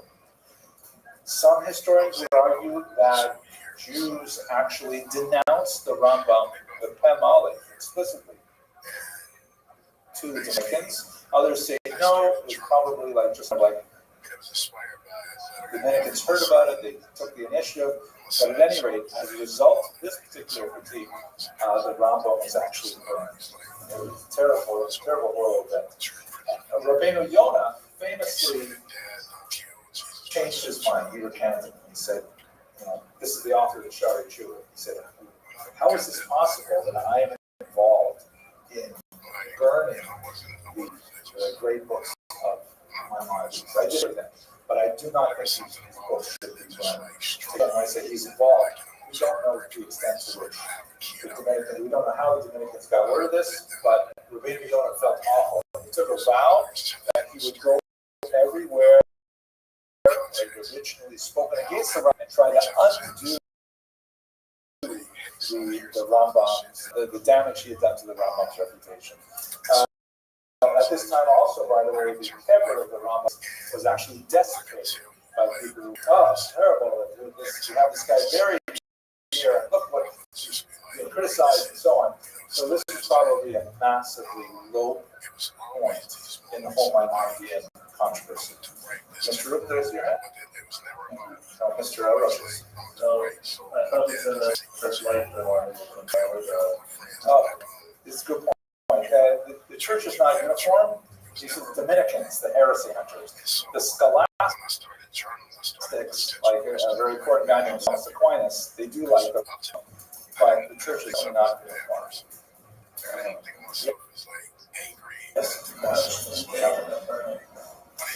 I don't know offhand, but we should recall that this is a period where before printing, 400 years before printing, and manuscripts are essentially like Sifrei Torah, really expensive, hard to produce, valuable, so huge value. We know that later, 10 years later, there will be another massive book burning in the same spot in Paris that involves 24 wagon loads of Sifrei Torah. That's hard to imagine what that would be. Imagine 24 wagon loads of Sefer Torah. A Sefer Torah today costs somewhere around $50,000 to write. So, and you can fit, I don't know, I'm guessing maybe 100 Sefer Torah on a wagon, let's say. So that would be, what, like $5 million? Multiply that by 24. So we're talking about $25 million odd dollars. I don't know if I got my math right, but astronomical number, and not easily replaced. You can't just run it from another printing. You've got to find another manuscript, copy it out, and so on and so forth. So this is the low point, second period, 1230 to 1235. There is a third period, which is kind of a minor one, but it's kind of an interesting one. This happens in Akko, northern Israel, Uyghur, English. A man named Shlomo Petit migrates from France to Akko, and he's really upset with the Rambam because he says he's too rational, he's too anti-Kabbalistic. We haven't talked much about Kabbalah, it's also very relevant to Spain, maybe we'll get back to it a little later, but and this is kind of ironic because the role of Kabbalah in Maimonidean thought is an area of burgeoning research. His son, Abraham ben Rambam, was a distinctly mystical person. So it's like, how did he get from a very rationalistic figure to a very Kabbalistic figure? But Shlomo Petit said that, there's no room for our mystical tradition in the Rambam, and that's not okay. And then not only mystical tradition, some of the arguments are things like, the Rambam took distinct positions that were often contrary to Rashi and other Rishonim on issues like demons, like what are the role of demons in society. The Rambam did not want to spend a lot of time thinking about them. He didn't want to discourage them. When you look at Shmuel Aleph, Perek where you have the famous scene where Shaul consults the witch of Endor, recall that the Balasov there, she brings back Shmuel, the Navi from the dead, and that's what it says explicitly there, right? Shmuel the Navi comes back from the dead and speaks to Shaul. So the Rambam wants to say, no, that's not what happened. The witch of Endor, she has no power. It was all smoke and mirrors. She had an accomplice there to pretend he was Shmuel, and Shaul was distraught because he knew he was going to fight the Philistines the next day, and he wants to rationalize the entire story and remove the kind of spooky question about, are there such things as witches? Does magic work? Things like that. So Shlomo was very angry with that. He says, we should be burning Maimonides. But this is the wrong neighborhood to do this, right? This is where Maimonides, by the time you get a century after his death, he's very popular. He's got a lot of followers, and he was essentially running town. There was one kind of funny thing about it. The word petit, the French word, means small, right? But they would make a pun on it in Hebrew. It's pronounced petit, and that sounds a little petty in Hebrew. Petty means idiot. So we call him Shlomo the idiot. Only in Hebrew, right? Okay. Clear? Right? Clear? Okay, so let's go to the final period. And this is the period that really brings this whole era to not exactly a close, but kind of like a reconciliation in many ways. It's primarily, once again, in Spain and Provence. Two most important figures of all are Abamai Shuk Hayarchi of Nel, which is in Provence, and the Rashba. Rabbi Shlomo ben around Dret, who is from Barcelona. The Rashba, by the way, is the student of Yonah, who you recall was first enemy of the Rambam, an attacker of the Rambam, and then later he repented and said, no, my critique was over the top, and I shouldn't have done that. And so this is the Rabbeinu Yonah's student, the famous Rashba, who, of course, you spent a lot of time studying his works. He's one of the most important Rishonim of the time. And Avamar Ashok Hayarchi says, you know what? The whole problem with Rambam is this whole emphasis on philosophy. And he's, like we saw in the second period, he's overly influenced by Aristotle. His thinking is Greek in nature. He goes and makes these logical arguments. He ignores all kinds of arguments made in the Gemara that may not necessarily be following Western logic and so on. And he says, we just have to keep Jews away from the Rambam altogether and away from any kind of philosophy at all. And when I mentioned at the beginning of this lecture, this is one of those arguments that really, stretches out throughout Judaism as a whole, especially in the result of our encounter with the Greeks. It goes back at least to the time of the Maccabees. The Greeks had a particular way of figuring out what they regarded as truth that was largely based on a certain amount of logical reasoning, and we like logical reasoning. The logical reasoning is the bridges that were collapsed. You discover brain surgery or all kinds of things that we like logical reasoning. But Judaism is not bound by logical reasoning. There are lots of things that don't really require logical reasoning to be functioning in Judaism. And we don't require, like, for example, proofs for everything in Judaism. That's really what the nature of faith is, right? There's stuff that you believe you can't necessarily prove logically. And that's perfectly normal. I think it's weird. Like, for example, I mentioned earlier, I deeply love my wife.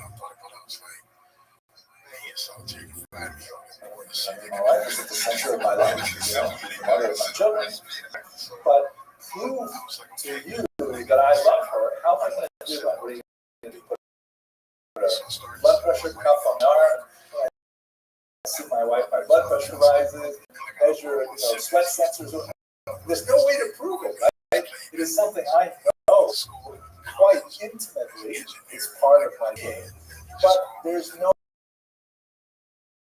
like empirical Aristotelian style proof for it. You can't offer a series of arguments for it. So that's sort of like, in my humble opinion, the non-philosophical elements of Judaism, which are there, and they're very, very real, but you can't necessarily reduce them to a kind of like a folklore or religionism or something like that.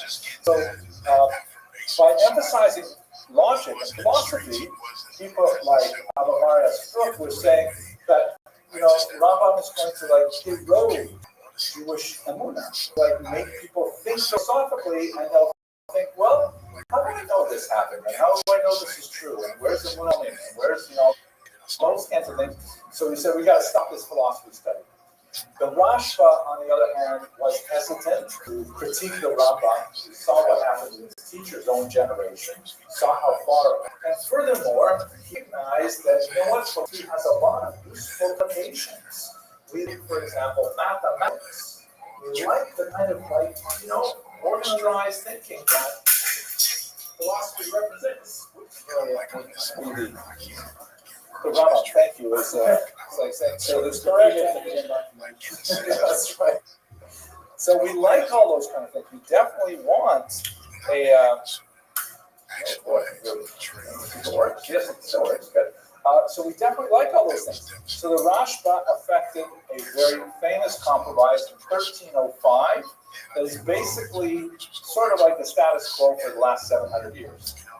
He said, okay, nobody should be studying philosophy before they're 25 years old.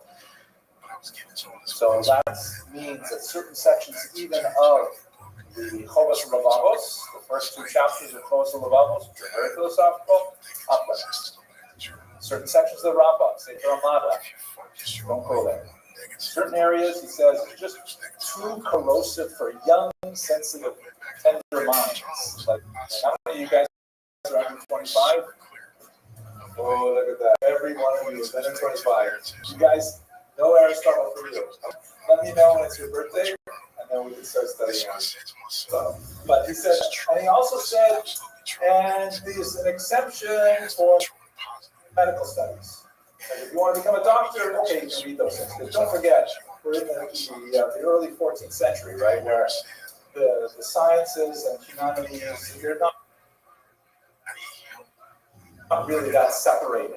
So it's hard to say, I'm going to be a medical doctor, and I'm not going to study any philosophy because that's really part of all of it. So this sort of like cautious approach to philosophy, yes, but not for very young people, is what the Rashba affected as a compromise.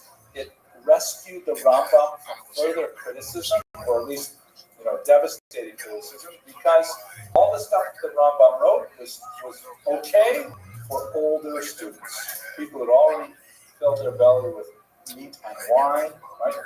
Shas and poskim, then they can go on to study the Morning Nevuchim. Actually, Morning Nevuchim is a good example. Morning Nevuchim is hardly ever studied in yeshivas. It's studied in universities because universities love philosophy.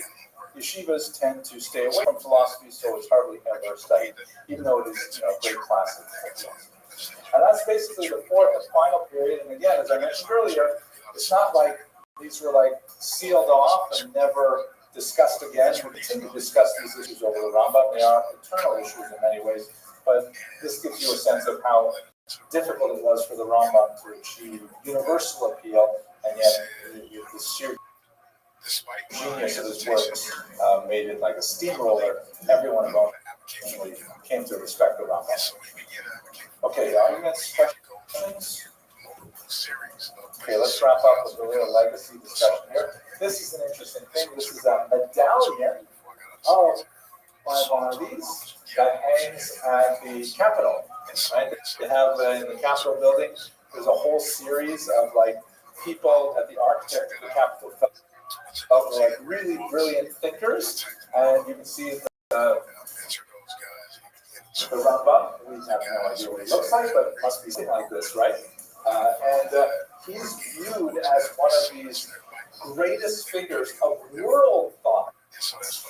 This is not like a parochial figure who's only famous for Jews. Here's one of the examples that is so famous. His bust, or at least some impression of his bust, is included among the greatest thinkers of history on the walls of the Capitol building here in the United States. It's not the only place. He's revered the world over for his influence on philosophy, and that's why we spend so much time on him specifically in this course.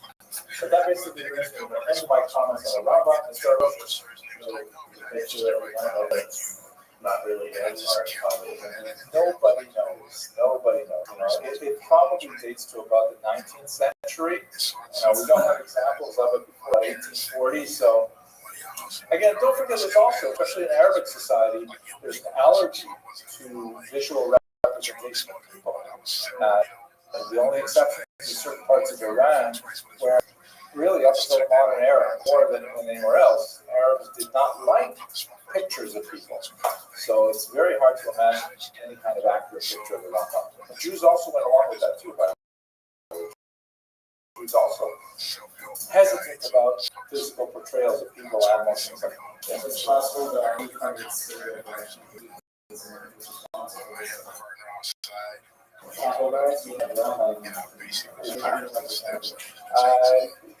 that could be kind of complicated, but I think it's hard to prove.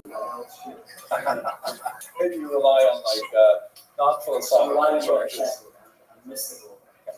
But the Rambam story is so brilliant, so glorious, such a fascinating individual, and when you have these zuchus, like all of you, to actually engage with his work as a participant in the Rambam's life, wow, nothing like that. Okay, so any other questions, arguments? Okay, so let's wrap it up. We will meet again after Rosh Hashanah. We'll look at the Reconquista period, and it's a very, very different and dramatic period as well. I want to wish you all a Sima Chasima Tova. You should have a good Kibbutz Jor. You should have this schools to study for many years in the future, but I hope you graduate on time so that it will be like, adulthood afterwards.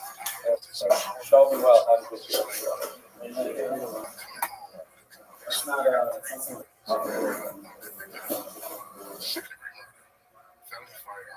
And it's a sort of office. And I'm like, if I put that on a resume, Lecture that.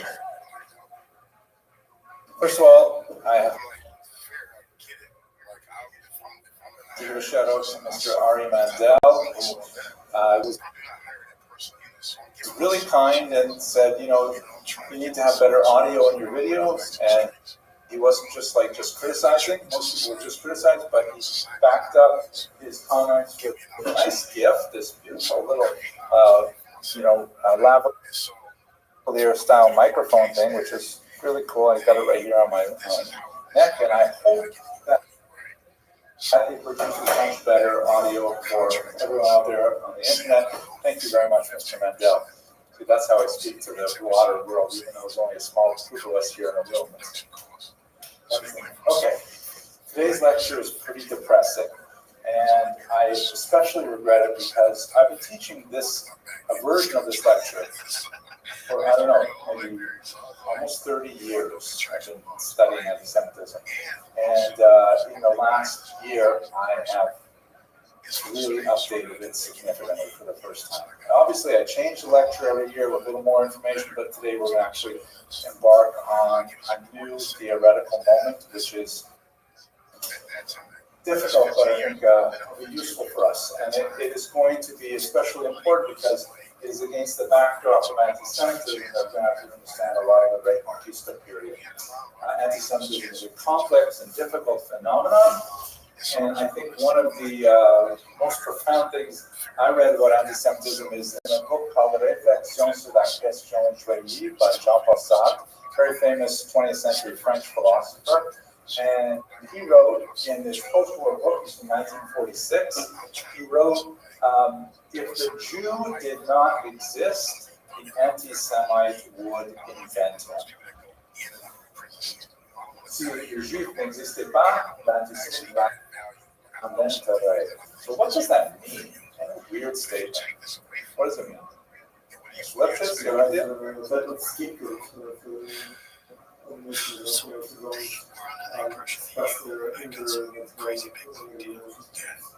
Excellent. They're kind of a scapegoat, right? The Jews are like the favorite enemy of Western civilization. We occupy that role for a couple millennia now. But why? Why do they need a scapegoat anyways? What motivates people to need such a illness? You know, if you were a corrections officer, you know, here and there, this motherfucker got rich. And then there's also jealousy of talent. That's a real thing. When you find out. Convenient. Good. Now you use the word when people are oppressed, they want someone to blame. But is it really oppression? You know, like the kind of example that Saad brings in this little thin book, which I think is translated to English too, it's really worth reading.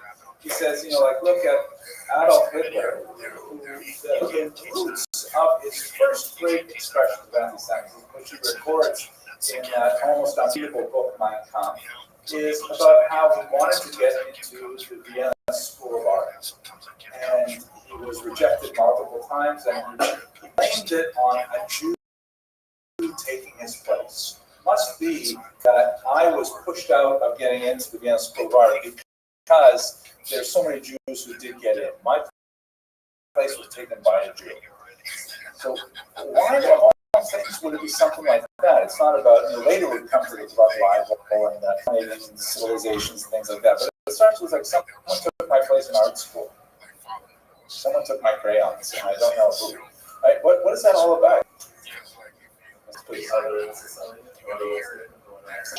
But then why the Jews specifically? How come the Jews over and over and over again? Well, okay, I think there's definitely there's an element of jealousy there. What is most profound about Saad's, you know, brief statement here is this notion that when it relates to Mr. Campbell as well, in the sense that, you know, if changing in your society and you feel deep insecurity about it, like, oh my gosh, there's so much new technology, I'm nervous about my job. What if I lost my job because you don't understand this new technology and things like that? You know, you want to blame something, you want to attach blame somewhere to help a scapegoating, like Mr. Lipschitz said, and so the Jews are like a really natural target. They're distinct, they keep themselves separate in many ways, and even better, they have a long history of already being hated. So you can just fall into a paradigm that already exists. But if you didn't have a Jew, you didn't have that convenient kind of like lightning rod for your anxieties and so on, then, you know, you might express it, you don't have the same kind of outlet for it. So the Jew serves kind of like a psychological purpose in that regard.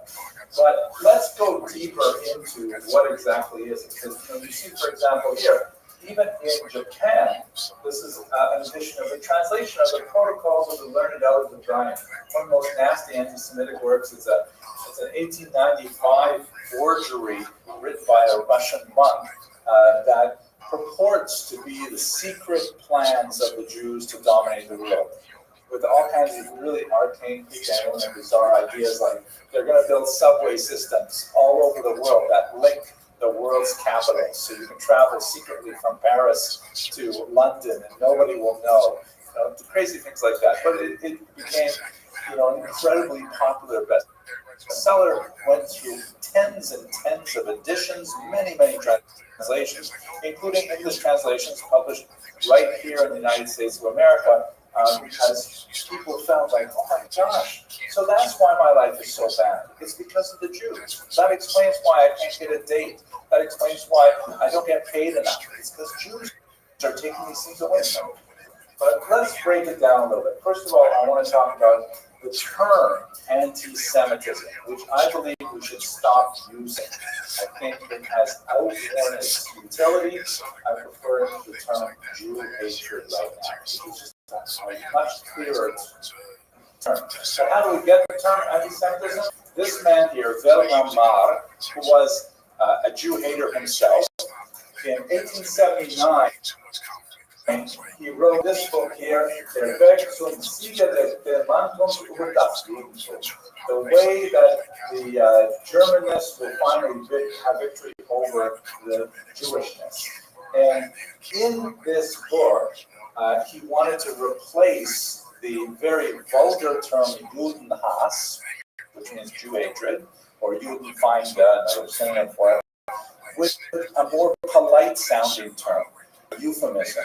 And so he said, okay, we know from linguistic theory that was developed at the time that there's a whole group of peoples, including the Arabs, incidentally, who are called Semites. It's really based on the language, right? There's like a whole family of languages, like there are Romance languages and Slavic languages. So there are Semitic languages, which include Arabic, Hebrew, Aramaic, languages like that. They have the same kind of grammatical form. He says, rather than saying we hate Jews, we hate Semites. And it's more than that. First of all, it's less than the idea of all Semites, because we don't hate Arabs. It had nothing to do with the Arabs at all. It was all about Jews. It was just a veneer to cover the big idea. But also, he said there is such a thing as Semitism, that there is like a larger philosophy and a strategy of world domination that is attached to the Jews. So it's not just the Jew himself or herself, but it is the whole, philosophy and worldview of the Jews as a whole that I am against. That's what he meant by the term anti-Semitism, and it turned out to be very popular.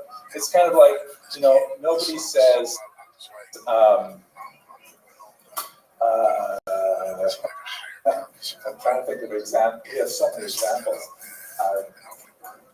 Like in the Gemara, we don't say someone is an Iver. We say he is Sadi Nahor, right? We don't say he's blind. We say he is full of light. And you understand, it means the opposite of what it is. In contemporary speech, we don't speak about a cripple. We say a person with a disability. Because a cripple is a very, awful term. It's very derogatory. Person with a disability, you say person first. It's true, he has a disability, so you include that afterwards as it's relevant and so on. And that's why, by the way, I don't like the expression we use nowadays to say something is lame. Right? That seems like a kind of a slur on people who may actually be lame. So anyway, so he made this euphemism, and it stuck. It was like really popular, but we have to understand that until the Holocaust, it was used proudly by anti-Semites. It was used as a term to say, oh, don't confuse me with those Jew haters. I am an anti-Semite. I'm a much higher quality. To give you another example, when I was a kid, the term, vulgar term, queer. If you call someone queer, then in a minute you'd be tussling on the playground floor with them fighting, because that was an insulting term. Now, people of that orientation use that term proudly, and they will say, well, this is queer studies. You can study queer studies at many universities, for example. Unfortunately, we don't have a major here at the Federal, but you can study studies at Columbia and places like that. So that's a case of an inversion of the term, which once was a slur, and now became kind of like absorbed into the regular vocabulary. Anti-Semitism was taking a slur, Jew hatred, and making it into something you could be proud of. So it was like that until the Holocaust, and then after the Holocaust, it became inverted once again, and to be anti-Semite was a bad thing. So people use the term. Mr. Arosha, please. What exactly? So Wilhelm Marr meant, I am an anti-Semite because I am against those people, also known as Jews, who are bent on dominating world civilization. This idea of a conspiracy and so on. So the spelling, by the way, of anti-Semitism with a hyphen and a capital S is less preferred by scholars because it implies there is such a world plan of Jews to dominate the globe. There is not, or at least that's and so scholars tend to prefer the lowercase a and no hyphen. However, as I mentioned earlier, I think we got to get rid of the term. It's outlived its function. So basically, one of the coolest things about anti-Semitism in a kind of a dark and grotesque way is that as a form of human hatred, it has this incredible ability to adapt to different circumstances. Like it has been called the longest hatred, the eternal hatred, and those are really valid terms because it describes an antipathy to that has survived incredible geographic and cultural shifting. It seems to be able, like we see with Japan, it seems to be able to exist even when there are hardly any Jews to hate. It nevertheless manages to find ways to translate itself to the societies. And there are basically, and this said this for 35 odd years, there are 4 basic periods of anti-Semitism. I believe we have now entered a 5th. Just since October 7th, this 5th part has really become powerful. And so for the first time tonight, gentlemen, I will tell you what I think about the 5th form of anti-Semitism. Unfortunately, it's the form of anti-Semitism that my generation is leaving for you to deal with. And you're going to have to figure out it. Sorry. Go ahead. Anti-Zionism is kind of a separate category. Well, we shall see. Let me take you through the earlier 4, and then let's really argue about this last one. Okay. So first of all, the earliest period is what some scholars call classical xenophobia, spelled with an X. Xenophobia. Greek term, xenos means stranger. Actually, you have that word in Aramaic, aksania, right? It means like a place where you have an inn, so it's related to the word place where you take strangers. So the Greek word for stranger or guest is the xenos, and the other word phobia, phobos, means to fear, right? So it's fear of the stranger. And this is something which is much more of a normal hatred. It is basically a universal human condition that people tend to dislike those who are different than them, right? And people tend to distrust people who have different skin tone, people who dress differently, people who smell differently, people who have different foods, different languages, whatever. It's just normal for people to distrust, sometimes even hate people who they are not familiar with. Maybe it's some kind of like evolutionary survival system where we like the people on our clan and we are mistrustful of people who live on the other, valley side, things like that. So from the earliest period that we can record, and I'm not, by the way, including in here Midrashim and things like that, which they may have something different to say about it, but from the earliest people that we can record, meaning when we start reading what other people say about us in their own words, it's primarily the Romans and the Greeks before that who have things to say. And most of the things that they say are misinterpretations of normal human behavior, Jewish behavior. Like, for example, Jews were accused of being lazy, right? Slothful. Why? Anyone know? Why were the Jews, Mr. Auschwitz, please? Shabbos, right. You're a typical Roman, you have whatever, maybe one holiday a month, if you're a slave, less than that. But the Jews, they're taking off one day every 7, and then you come to the months of October and March, April, and it's like crazy. They got all these holidays. So they were accused of being lazy. Also, Jews are accused of being clannish and misanthropic, hating other people, because we don't let people become Jews unless, for example, they undergo circumcision. And people would say, well, that's way too high a bar to enter. Why can't I just hang out with you guys as a Jew? I want to be a Jew, let me be a Jew. I don't want to be circumcised. So we were accused of being clannish, of excluding people, things like that. So the Romans had a lot to say about these kinds of things, but that's basically a kind of normal hatred. Just like, for example, when I lived in Miami, the people in the backyard behind my backyard were Cubans, a lot of Cubans in Miami, and I don't consider myself a particularly hateful person, but I really hated it when they would roast whole pigs in their backyard, like luau style, putting a spit in and roasting it in over a barbecue. That really bothered me. I disliked it. So, in a weaker moment, I would say, wow, I dislike Cubans because they do this thing, right? Now, please forgive me. I have nothing against Cubans, but I didn't like the way they cook their pigs. But that's a normal thing. It's normal to dislike things that are different. And, if I was a Cuban, I would always say, I love pigs. It's so delicious. Look at that smell, And the Jews with their gefilte fish, my gosh, that stuff is crazy. So that's normal. An example of this, for example, this is the great Titus that commemorates the defeat of the Judeans in the First Roman Jewish War. And famously, on the inside, there is this bas-relief that shows the Jews taking, and Jewish, Roman soldiers taking the spoils from the temple off to the temple of Jupiter in Rome. So is this an intrinsically anti-Semitic representation? Does this represent hatred of Jews? Why would you say not, Mr. Kaplan? Because it doesn't say specifically shows any of the tropes that are usually used by anti-Semites to describe Jews. Right. It shows Jews as victims, as losers, but that's also a pretty typical thing in war propaganda, right? This is a piece of war propaganda. You show the other side as the bad guys, we beat them, and in Latin you say nana nana boo boo, because that's what you do when you defeat someone. Mr. Rubin.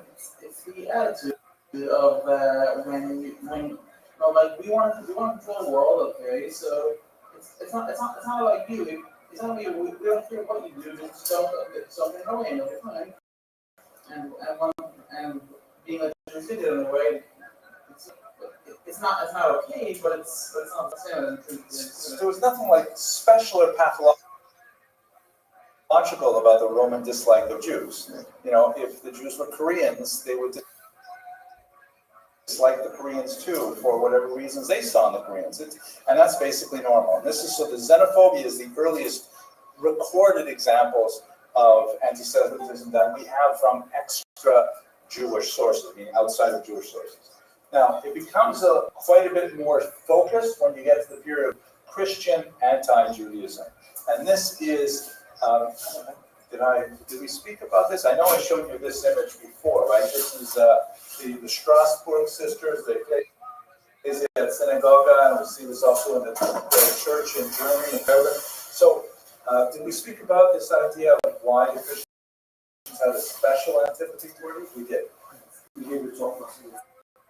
Sorry, once again? We gave your talk. Let's skip over it. Okay, so that's a special period. This is not like the Romans. Here we have a unique kind of antipathy that's based on the fact that you have a difference. Oh, the Cholent example, that's right. I'm glad you remembered it. I forgot it. Because here you have like a daughter religion rebelling against the mother religion and wanting to create distance. And there's a that's normal kind of like adolescent separation. You would hope that when the daughter grows up and becomes mature, she's able to heal the relationship with the mother. It really hasn't happened. So that's what happens in the early period, really up until about the 12th century. Then we get to the medieval period, which is what we're going to be focusing on in about 15 minutes, maybe a little less. This is where anti-Semitism just goes off the rails. It becomes unhinged. It has some Christian roots in it, but it just gets totally bizarre and blown up. One great example, and I will show you more examples of this later in the lecture, is the blood libel. This insane notion that developed in the late 12th, early 13th century, that Jews need to consume the blood of a Christian boy in order to perform some bizarre thing, like They believed that Jews had an unusual odor that could only be resolved with the blood of a Christian child, sometimes mixed into matzah. There were beliefs that Jewish men menstruated and they had severe iron depletion, and the only way to get it back is with the blood of a Christian child. And we just go on and on with the crazy, pathological, bizarre things. This is a whole level different from the previous level, which is kind of like an argument between a priest and a rabbi. Whose religion is better? This is like something like, you know, you captured my child and killed him and drank his blood is a totally different kind of thing than saying, I believe that my religious principles are superior to yours. You know what I'm saying? And this is the period that we're going to be investigating today. Yeah, please. What started it? Like, one day someone woke up and was like, oh, this is a perfect thing to say. Jews killed babies. I'll give you a little bit more details on that in a second, because we'll go into 1144, we'll look at the first blood libel and see how it spread. Okay, then what I used to say, the last period, the period we're currently in, I'm not going to say it anymore because I think we've actually moved past it this year. But this is a period of modern anti-Semitism. And modern anti-Semitism really starts with people like Wilhelm Marr in the late 19th century. And what happens when you get to the 1800s is that religion is declined very significantly in Western Europe.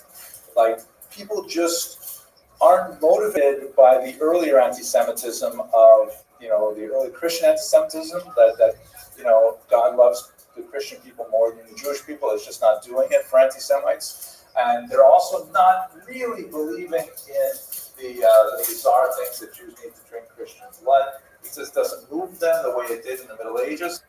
But they start saying, aha, the Jews are a race. This is a new idea. It was really developed in the 19th century.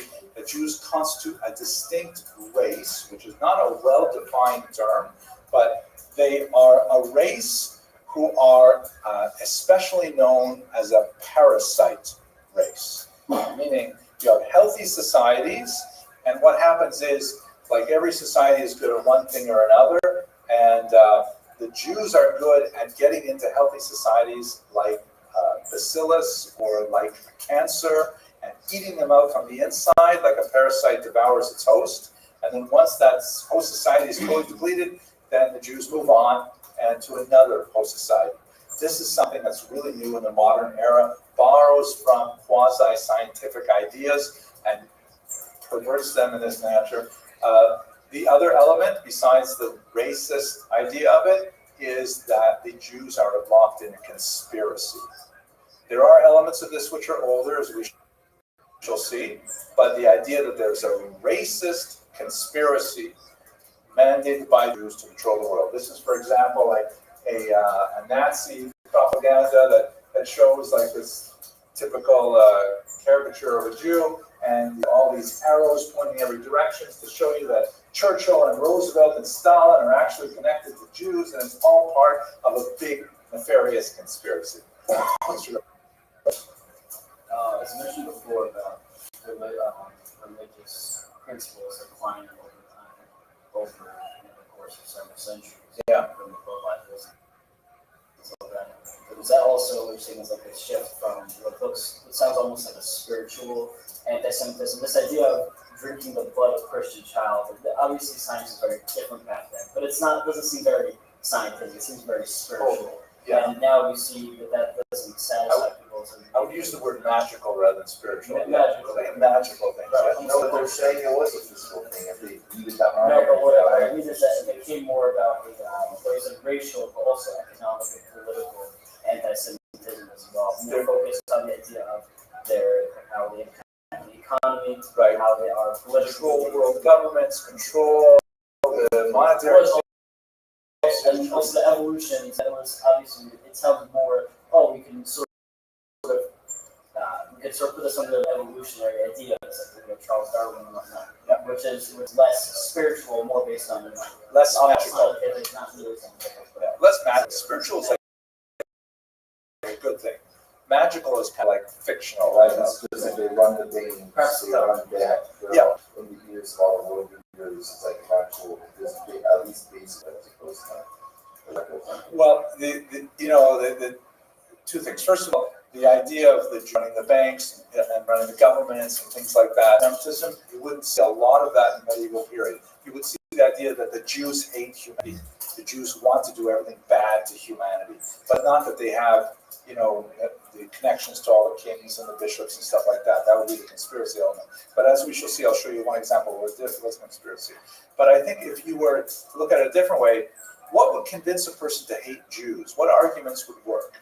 So in the 13th century, if you walked up to them and said, "Hey, do you hate Jews?" He says, "Well, I don't know." And he said, "Well, I'll tell you why I should hate Jews. You know why? Because they drink the blood of Christian children." And they say, "Oh my gosh, is that true? Oh yeah, I hate Jews as well."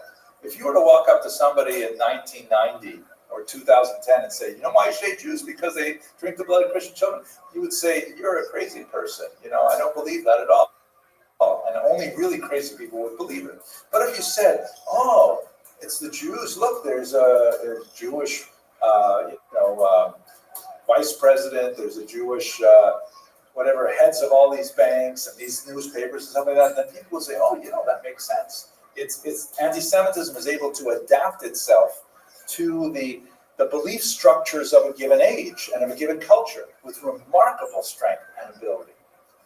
There's not a lot of things that, let's say, Russians and Americans would agree on. But amazingly, anti-Semitism is one of those areas where you can find common ground. It is a uniting factor. Yeah, it's so beautiful, right?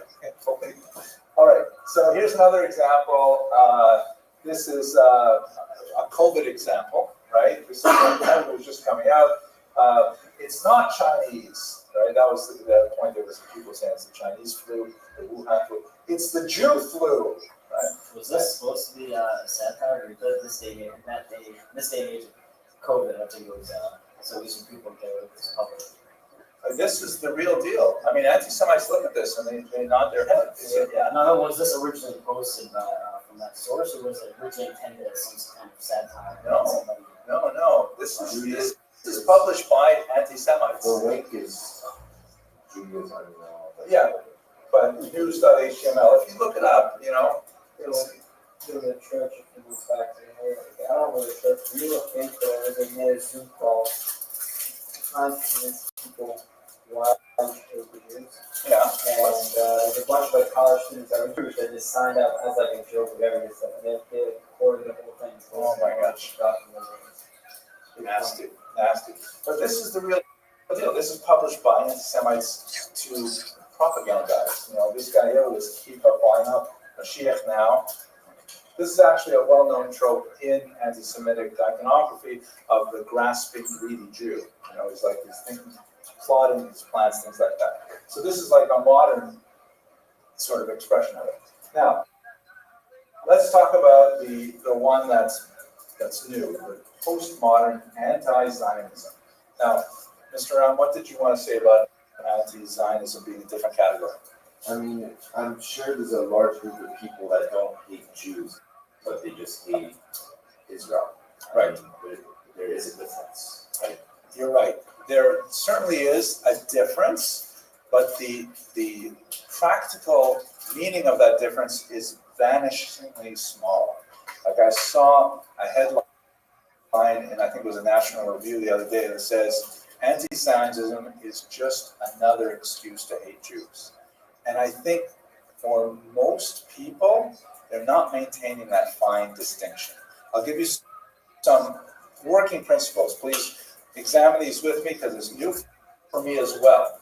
The first thing is this concept that Israel is an illegitimate state, meaning there is something about the establishment of this country, unlike all the other countries in the world, that is fundamentally wrong, illegal. And first of all, that statement can be easily dispensed with. There's no country in the world that has more legitimacy than Israel. Just on the superficial look at the facts, that it is the most successful return of an indigenous population we have anywhere in history. That's why a lot of anti-Semites want to say that the European Jews who moved to Israel are not actually Jewish. They're actually descended from the Khazars that we talked about briefly a couple weeks ago, right? That they're not actual Jews. Because if they are the actual of Abraham, Isaac, and Jacob, how can you say they do not have an indigenous right to establish a state?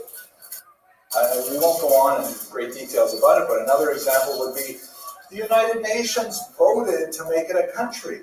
I mean, you have like a democratic vote of the rest of the world, and they said, let's make it a country. Now, the United Nations is not necessarily the best arbiter of world morality, but in Ahinami, you have a vote from the world, let's make this a country.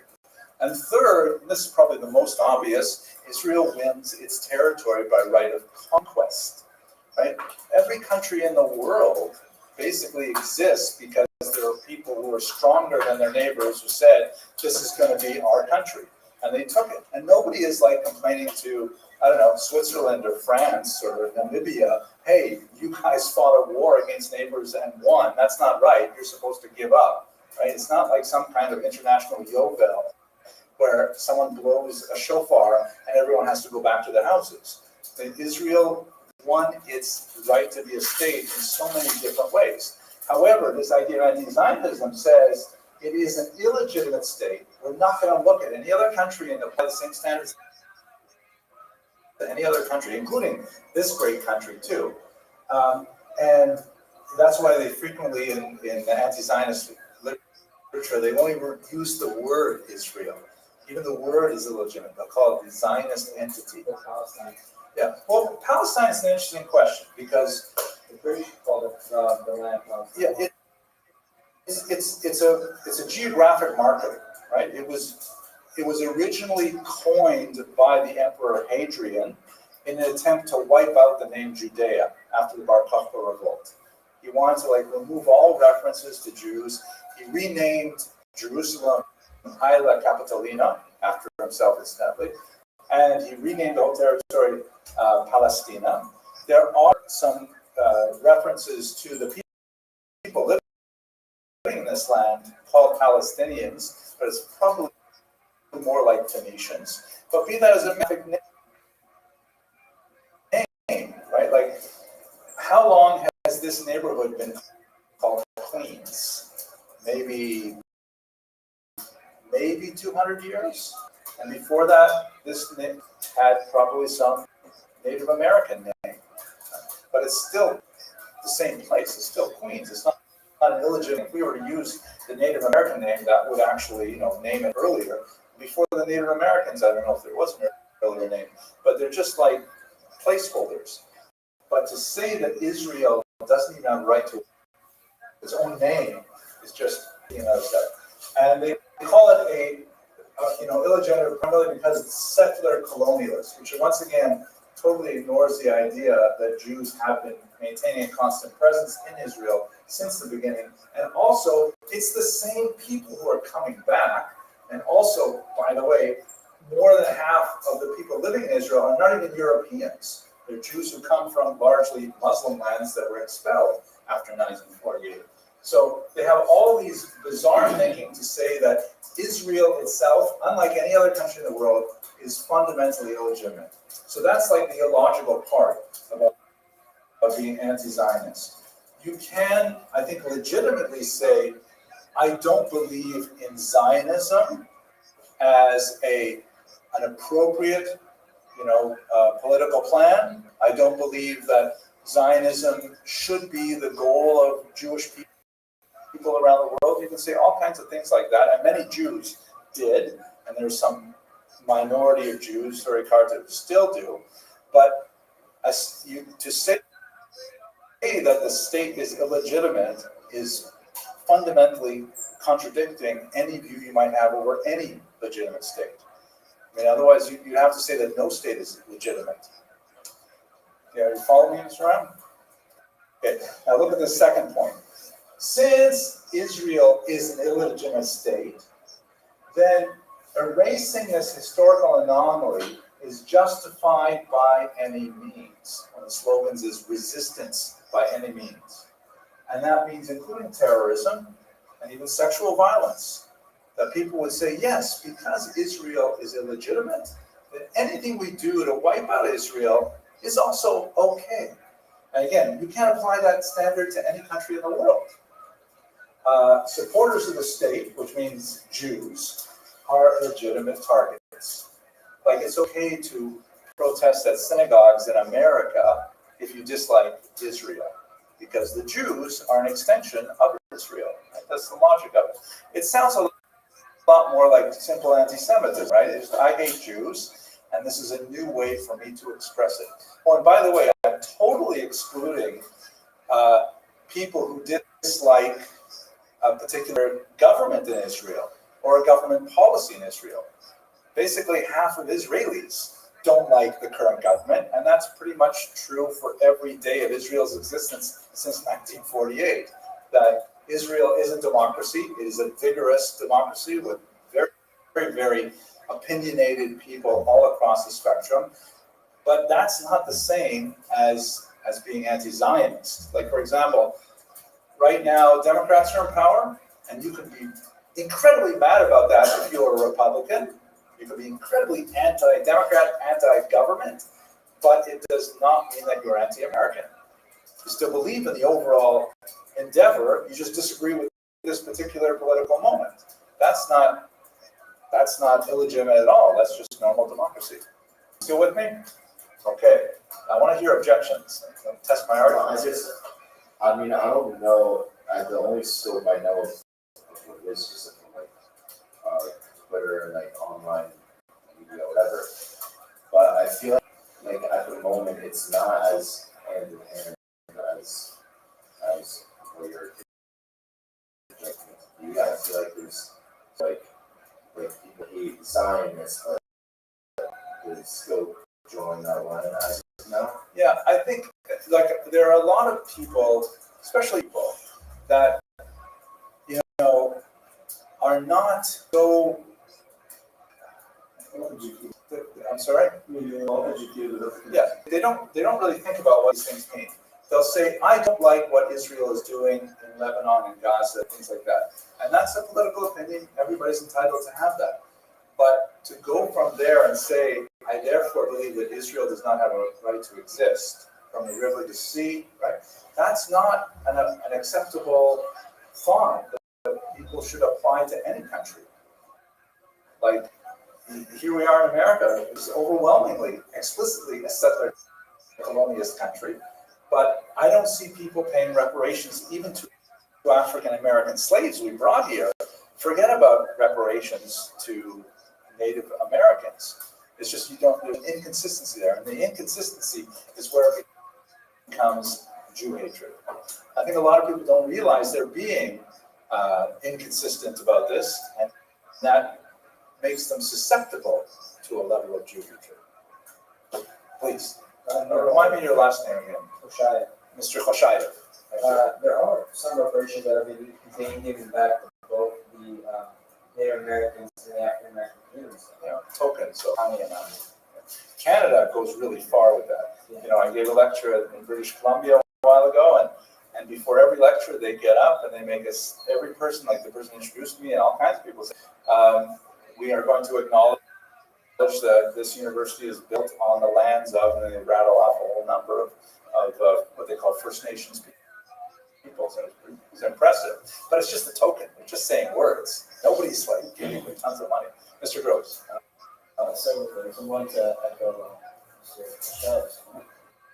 I have seen quite a few. It's usually, I think it's usually progressive and leftist agendas that give not just Israel, but saying, we're on stolen land, etc., etc. But again, like you said, if you apply that principle to the rest of the world, if you go back far enough in history, you'll always find wars rearrange, people conquer land, and sometimes not so.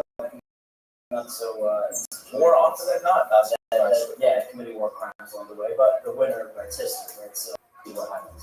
That's one, and also they're not like, if they're saying that America is so awful for taking away the land away from the Native Americans. So are they like protesting in front of Capitol Hill? Are massive demonstrations? American flag revealed.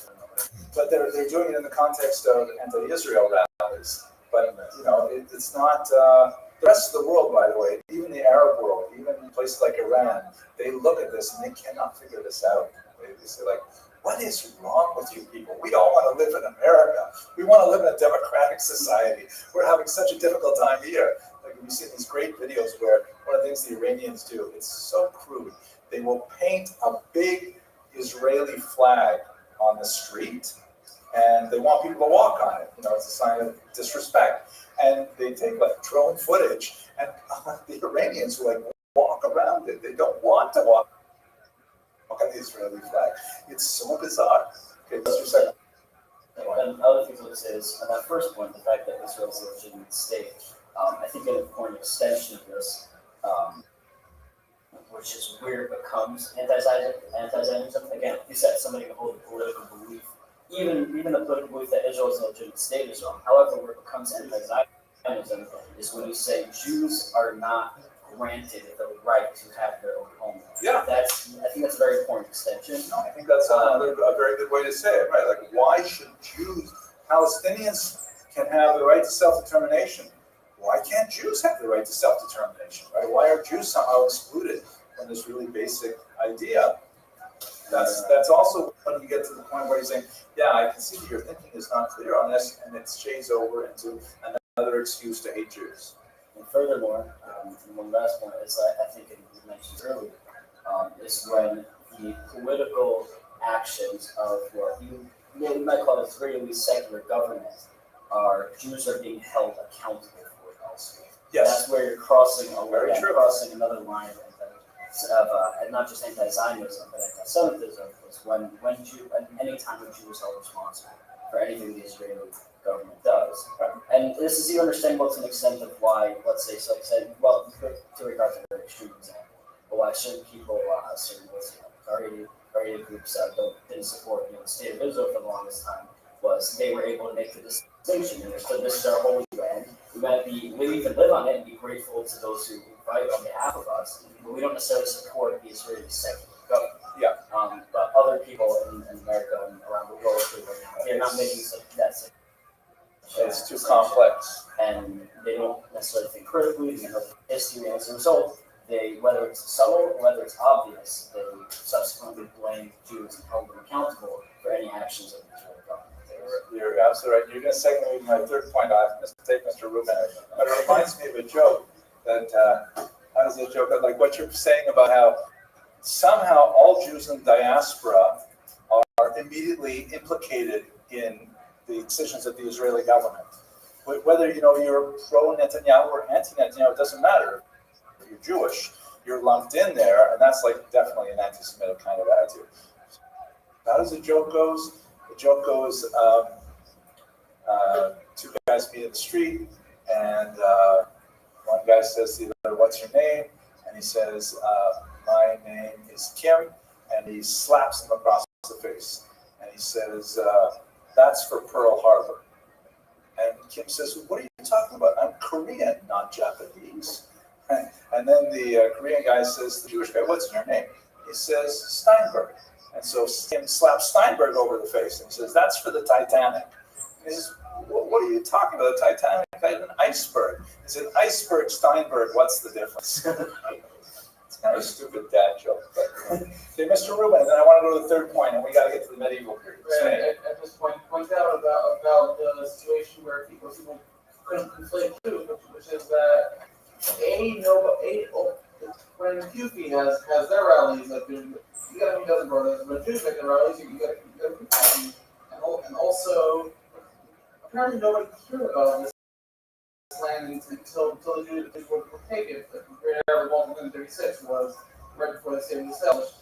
Yeah, well, I think we can get into the weeds with some of those points, but you're right. There seems like nobody is protesting horrible things happening in Darfur or to the Uyghurs in China, things like that. This is a double standard that news. And if you want Christian support, it'll get a few dozen people for it. Jewish support, it'll get a few thousand.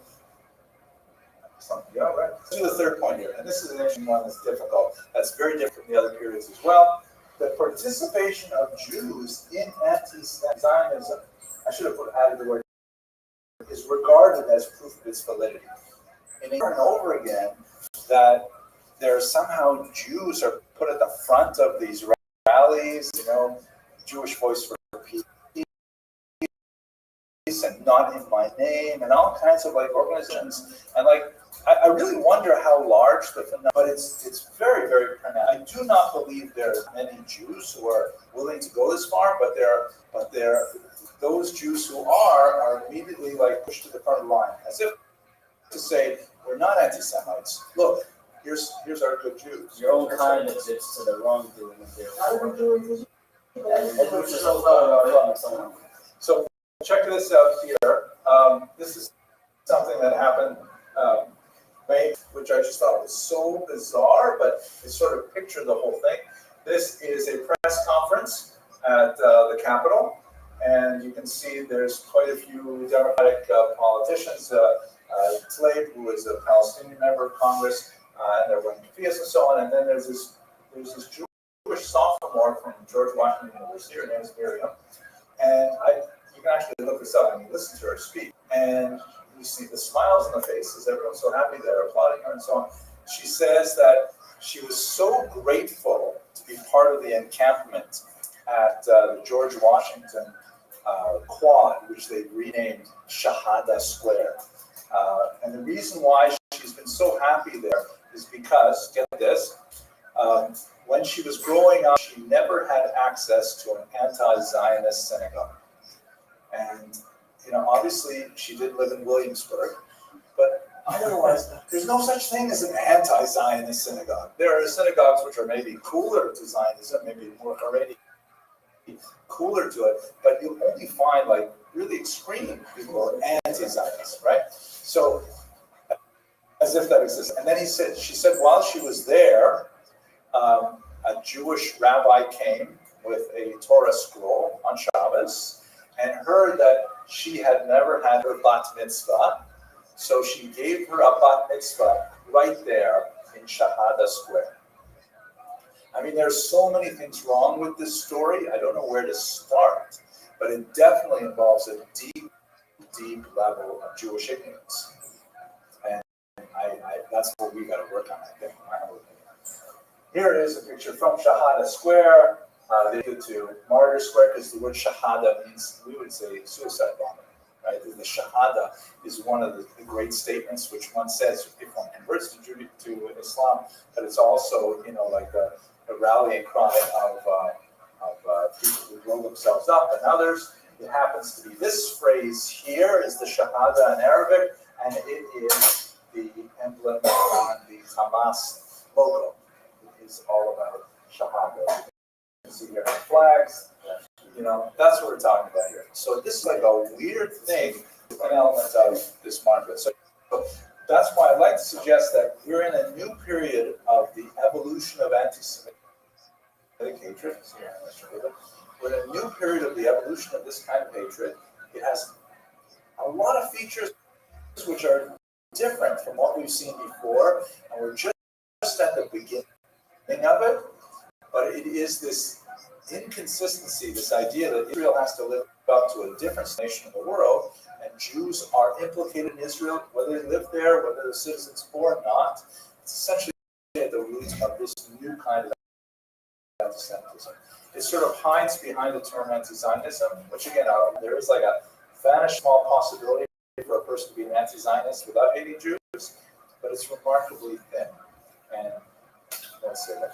Mr. Rubin. I would just point out the meaning of Shahada, which would be a quick statement of witness. So, and the term Shahid, like, they're witnessing the end times, so I believe. Yeah, they're also giving witness. They are witness to the end times. Okay, any last debate, then I go to the medieval period. Not bad, just wondering. Are there any numbers or data that show that there's an decreasing number of Jews who are meeting these anti-Zionists? I have not found any data like that. I'm really, really interested to see, but I have not seen anyone report on it. I could see going either direction. I wouldn't be able to actively. I don't know either. I don't know. It's possible they see, some reason to unify. A lot of some large secular Jews do that, but also at the same time, probably just kind of wait. So if you can just imagine for yourself, like my son is at Stony Brook University because he's a marine biology major, We don't have a very good marine biology major here.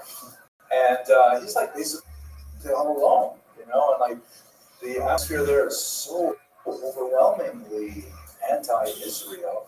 He finds it it's tremendously off-putting, and it's easier if you're a Jew living on your own like that. It's much easier to kind of go over and like get social acceptance and get social validation. And anyways, more to say about it in another context. But we got to know now to the medieval period. So we've had a very quick review of the whole scope of anti-Semitism. We're going to zoom in on the bizarre period of the medieval era. And the most prominent expression of this is the incredibly weird blood libel, which, and I will get to this here. This map here shows you the spread of blood libel charges. It is related to a slightly different charge. It originates from a slightly different charge called ritual murder. The charge of ritual murder first came up here in Norwich in the year 1144. You can see here the two numbers here means that it came up in the 12th century and in the 13th century. And basically what is sort of typical for a lot of these ritual murder blood libel charges is Rahman al-Islam, unfortunately,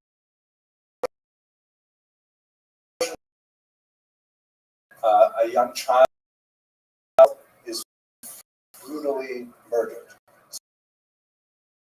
Sometimes sexually. This is unfortunately an aspect that persists into the 21st century. There are people who are predators who pursue children and take their lives. It's a terrible thing, obviously. So a body will be found, and then the population of a given village will be up in arms for obvious reasons, and they will look for a victim.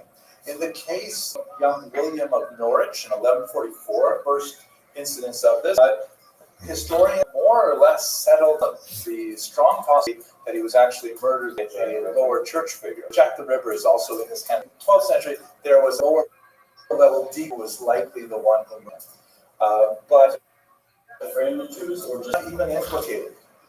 But there's an amazing book written about, I forget the title of it, I think it's the William Norwich or something, but about a year later, in the context of a debt that had to be paid with a petty nobleman, the petty nobleman in court essentially said, "Oh, why are you coming after me when it was the Jews who killed young William?" And all of a sudden, everyone's judicial attention was like shifted, saying, "What? The Jews did it?" And then there was the huge outcry and the attacks on the Jews and so on that essentially followed afterwards. Meaning very, very tenuous attachment a year later by someone who was in trouble with the law and essentially points fingers at the Jews in an unrelated situation, and that was sufficient to get the population riled up against them. We even have cases of the blood libel where you don't even have a body, where their child reported missing. In the case in the city of Blois, hard to say in English, Blois, P-L-O-I-S in French. Can you imagine living in a place called Blois? Where are you from? Blois. Are you all right? Feeling But in the case of Blois, this is something out of Rabbinic Tam you know about. In the year 1171, a Christian peasant saw a Jew adjusting the pack on the back of his donkey. He apparently was carrying some skins, like recently treated hides of animals, and the Christian peasant believed that he was transporting a body of a child. No child was reported missing. No body was ever found, and yet the Jewish community was immediately attacked and accused of a ritual murder. By the way, distinction between ritual murder and blood libel. In the case of William of Norwich and a few of the early charges, it wasn't that the Jews wanted them for their blood. It was a much more religious motivation that, and this is especially associated with Passover and Easter time, that Jews, since they believe that the Jews hate Christians so much, then what Jews really want to do is they want to reenact the crucifixion of the founder of Christianity. And, they their guide, but they want to find someone who is comparable in his innocence. And so to do that, you got to, right? So you find a child, and then that's why a lot of the depictions of it show that through a complicated ritual of actually circumcising the child, primarily because the founder of Christianity was also circumcised. And in that context, then they murder him. That's when it's called ritual murder. Very early on, this additional element was added that, they want his blood. Typically, this happens in the springtime because of the mysterious rituals that Jews are doing, cleaning out all their kitchens, keeping their water guarded, and all kinds of mysterious things with the matzah baking. And so a lot of people believe that the Jews needed the blood as an ingredient for the matzah. And for all of us here, of course, who have eaten matzah, it wouldn't hurt to have a little bit of flavoring in there, but I don't think Christian blood is the right thing.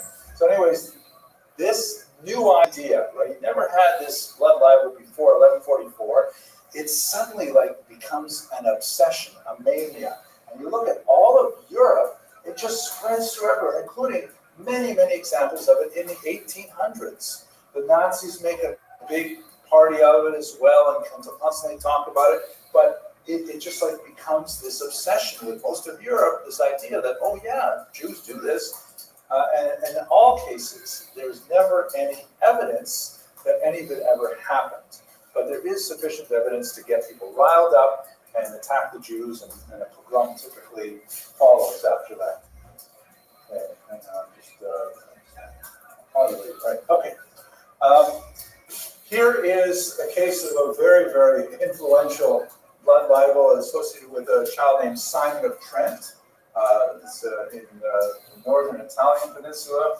And in 1479, the child was found murdered. And this whole story developed that the Jews, you can see they're labeled with the ruel, the round badge, which was forced upon Jews in the year 1215. Jewish badge. You can see some of them have the Jewish hat. And by the way, these little things are sort of like titles with names. This guy's name is Moises, right? Moses, Tobias, and so on.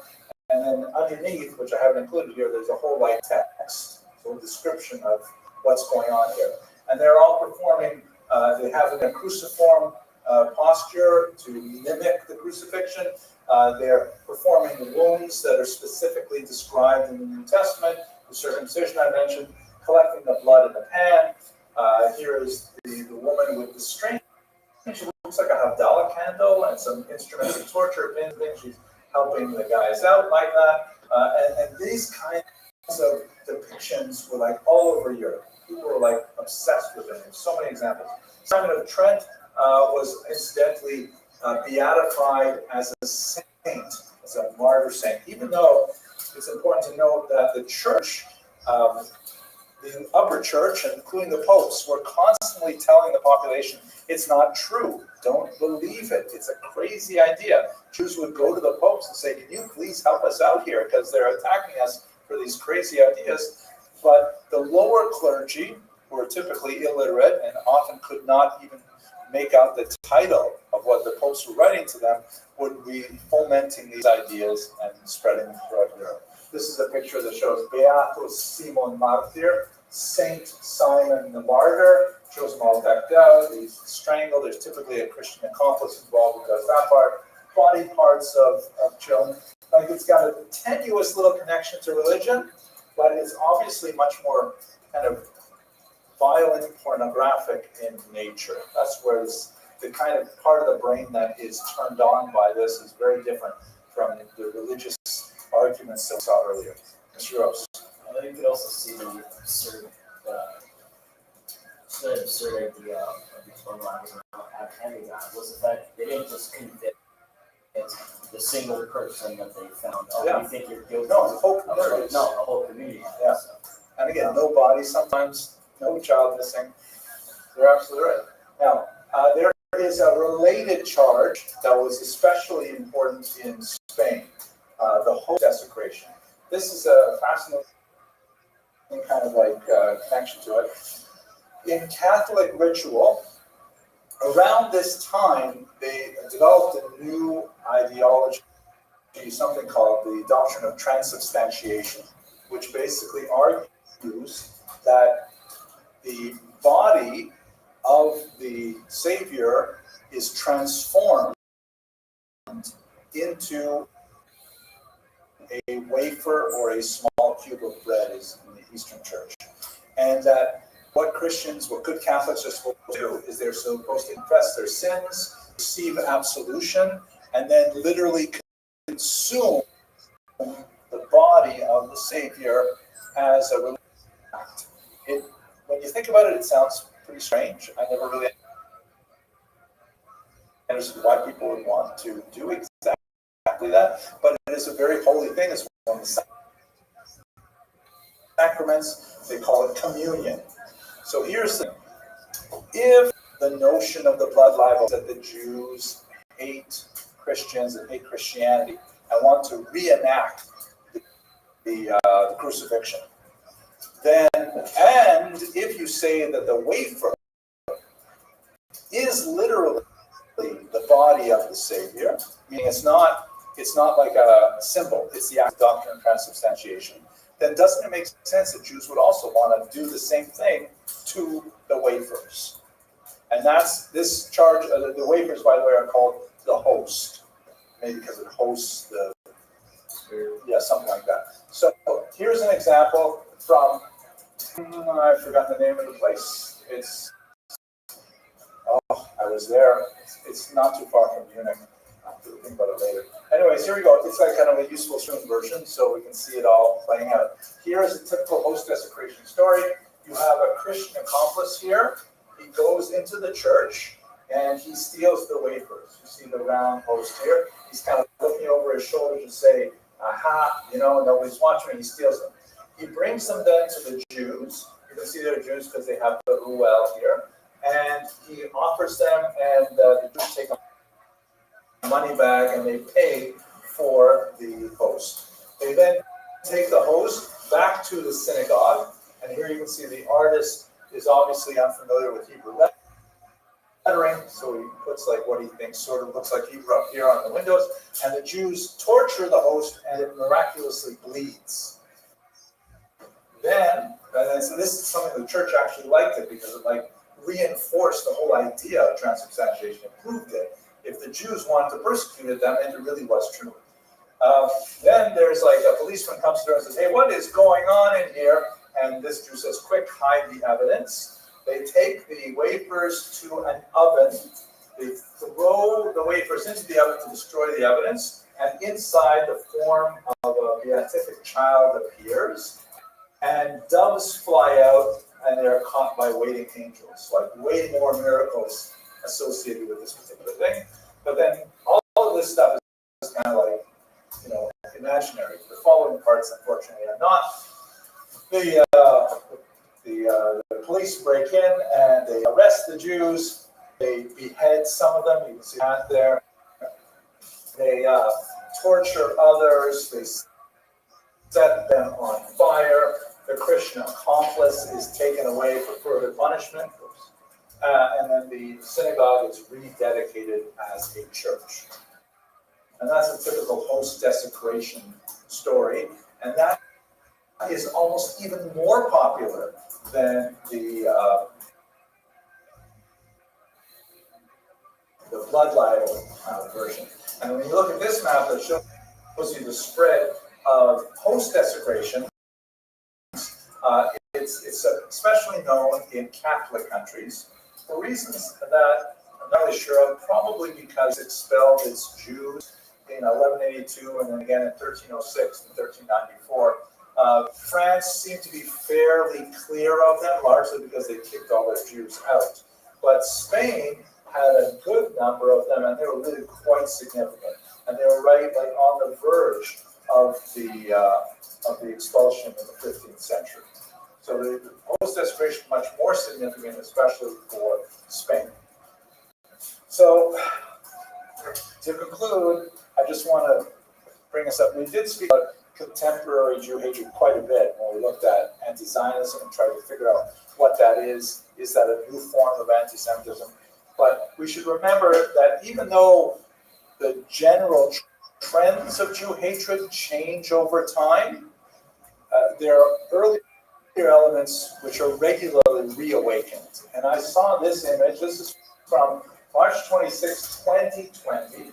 And as you can see, this is a very well-known Italian Catholic artist, Giovanni Gasparo, who was especially known for his hyper-realistic works. Like, he paints all kinds of scenes from the New Testament in a style that is like almost photographic in its verisimilitude, but also, very borrowing from artistic talents and so on. And they have this image, which was painted in 2020. It was like AI before AI. Yeah, before AI, and it's better than AI. So you have these really sad cherubs are flying around saying, "Oh, how terrible! Young Simon is being tortured." And look at the face on these people here. They are so obviously stereotypically Jewish, and they're also incredibly negative. I mean, the physiognomies are so ugly. Just in case you missed it, there's a menorah.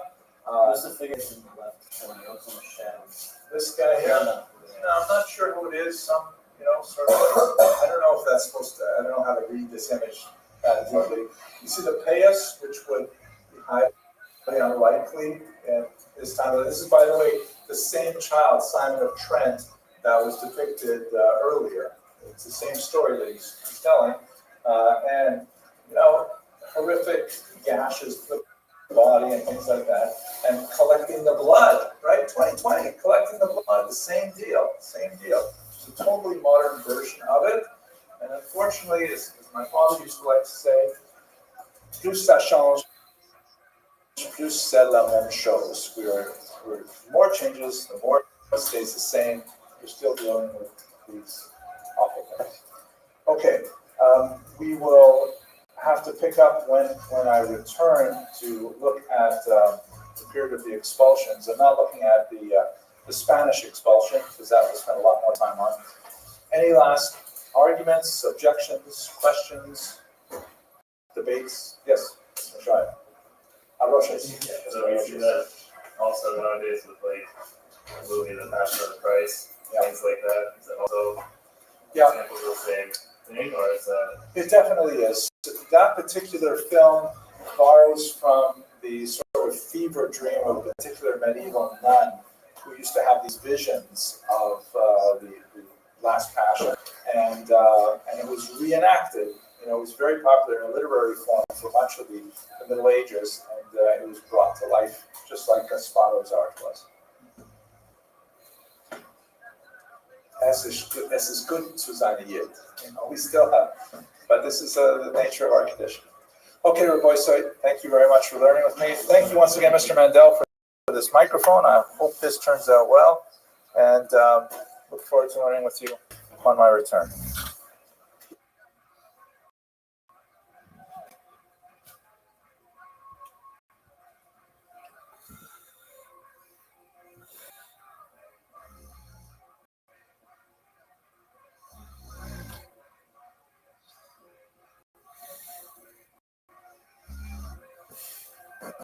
Okay, let's. This is the class where we're talking a lot about anti-Semitism, and we went through a whole bunch of stuff on how the Jewish community was organized as well at the beginning. And Mr. Ram, I have to say, our conversation about the fifth period of anti-Semitism that we talk about, I've been meditating on so often. Your questions were so profound that I'm really going to have to do a little bit more writing what I think about the answers to those questions. Pushing me on there. Here we go. I jumped ahead so many things. I forgot my at home. So we're going to jump past. Remember, all this lecture is kind of nasty, right? The last thing we have to talk about before we get back to Spain specifically, we did this too, right? We did the host desecration. So it's a little cartoon, right? Okay. And so let's go through the cartoon. That's the joke about Nazi. Yeah. Nasty joke. Okay, and we talked about this 20th century, right? The last thing I did was a Black Death discussion, which I don't think we did. No. Okay, so gets much worse. Did we talk about expulsions? No. Okay, yeah. So we're going to do the Black Death as well, which I think is right after it. Yeah. Okay, so this is one of the ways that the anti-Semitism expressed in Europe at this time is through an incredible wave of expulsions.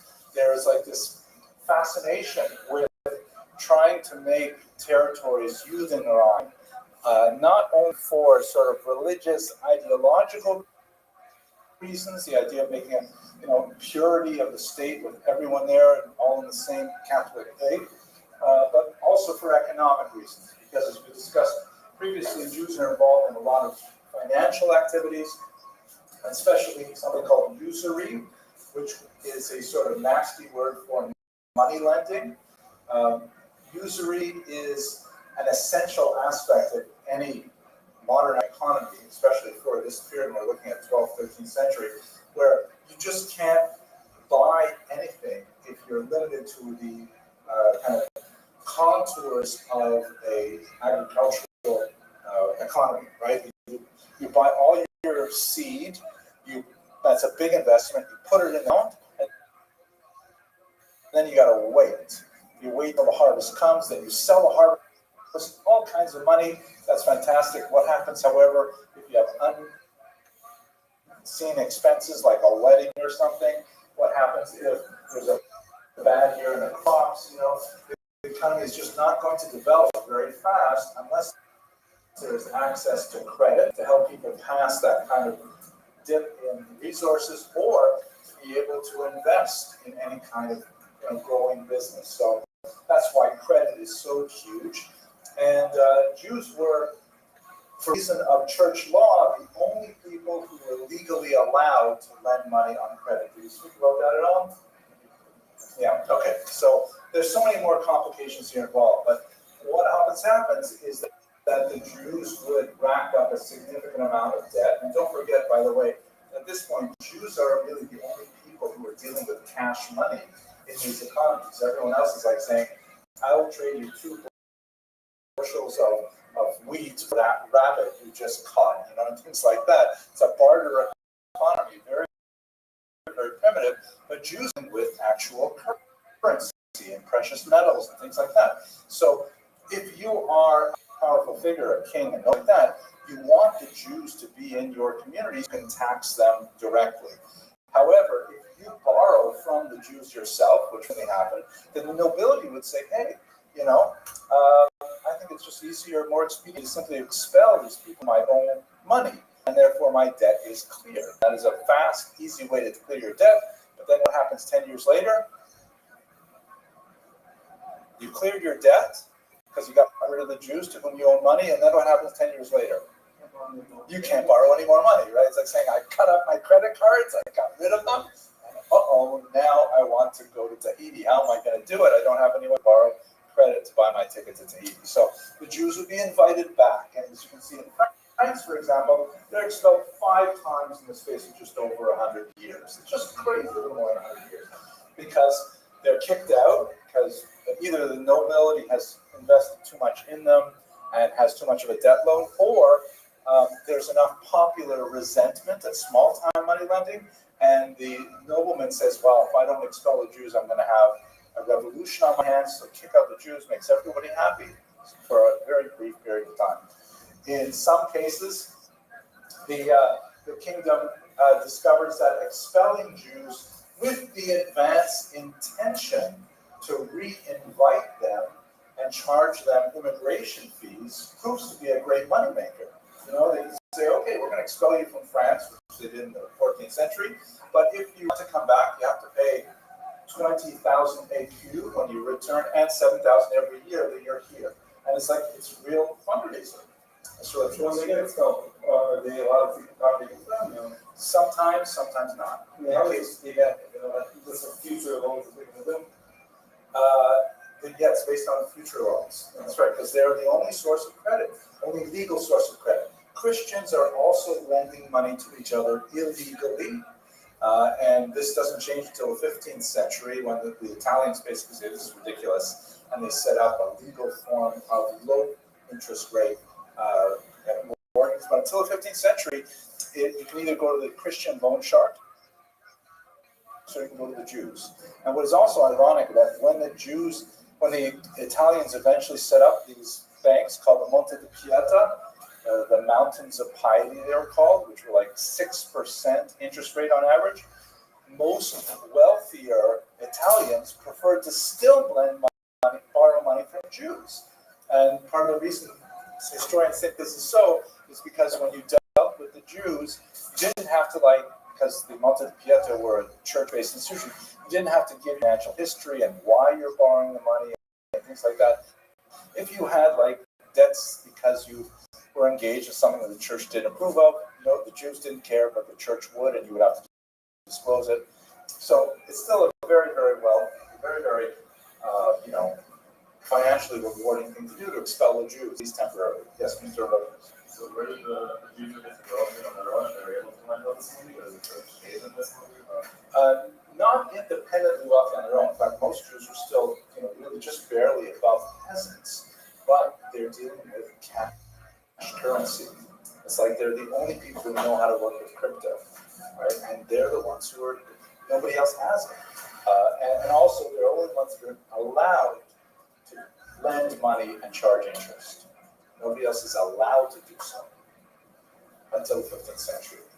Okay, so the last thing I want to talk about here in this context, and try to give you the example. So what changed? This is actually a representation of the expulsion of the Jews from France in 1182 by, I think his name is Philip the Pious. And you can see here's the king, and he's got this, his gesture is great. It's kind of get these Jews out of here. And these are the Jews. You can see they're labeled with the ruelle that helps us identify them as Jews, and they're all being marched on out of France, but they are, invited back repeatedly.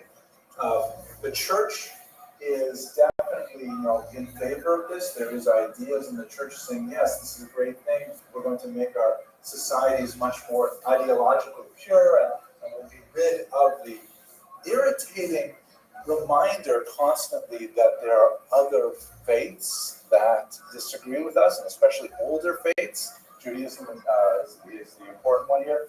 I talked a little bit about the debt load of nobility and the popular hostility that was sometimes transformed from, the Jews for money lending into blood libel and hostilization. But what I really want to talk about now, the greatest one, of course, is the one in Spain, which I'm going to spend a lot more time talking about shortly. But I want to get to the Black Death. Here we go. So this is the last major event of the period of anti-Semitism that I'll focus on, and then we're going to look more at Spain and specifically the disputations leading to the 1391 pogroms. In 1347, some boats land on the shores of Italy carrying rats, which are themselves host to a particular bacillus that causes a horrible contagion among humans called bubonic plague. That's the word bubonic refers to massive tennis ball-sized swellings called buboes that would appear and live like in your neck or in your armpits or in your groin, and it was an incredibly painful and highly lethal. It wiped out somewhere in the neighborhood of 1/3 of Europe's population. Spread like wildfire. People didn't know what they were doing. They were thinking, it's cleaner for us to live in the cities, and that actually, was an urban reality because it spread. It's cleaner for us to live over there. Many people felt that it was a punishment from God, and so a whole series of fanatical movements started up. We don't see this happening in the Jewish world, but it's huge in the Christian world. In a movement called the Flagellants, who are people who walk around with their chest bare, holding these small whips and whipping themselves. To flagellate means to whip. Whipping themselves to, atone for their sins so that this contagion would be removed. Much more popular was not to whip yourselves, but to whip the Jews, because the Jews were held to be to blame for this horrible contagion. It lasted for about 4 years, and it ebbed from Italy through the entire population of Europe. Only parts of Scotland and Norway, Finland were really spared. But it was like people would be alive one day, and then 2-3 days later they'd be dead. It was awful. Here's one example of 200 years later. Peter Grieg, the elder, the triumph van die doods. I love the way this sounds, like it's such. The triumph of the death. And you can see these scenes depicting, all these skeletal figures collecting bodies, forcing them off into coffins, like these long coffins here. Just horrific kind of images all over the place in the artwork of the period. Kind of close-ups here because some of these are so bizarre, hurting them into coffins. Nasty. Now, Jews were frequently held to blame for the Black Death. And one of the most, contagious ideologies was the idea that Jews had poisoned the well waters, the aquifers of Europe, largely through some kind of alliance with lepers. That they had taken, leprosy is, I think it's called Hunter's disease, something like that, sort of Harper's disease, something like that. It's a really awful, disfiguring kind of contagion that is actually, I shouldn't call it contagion, it's a disease. It's not especially contagious, but it looks so weird that people are afraid of it, where it causes gangrene to appear in the extremities, hands, feet, things like that.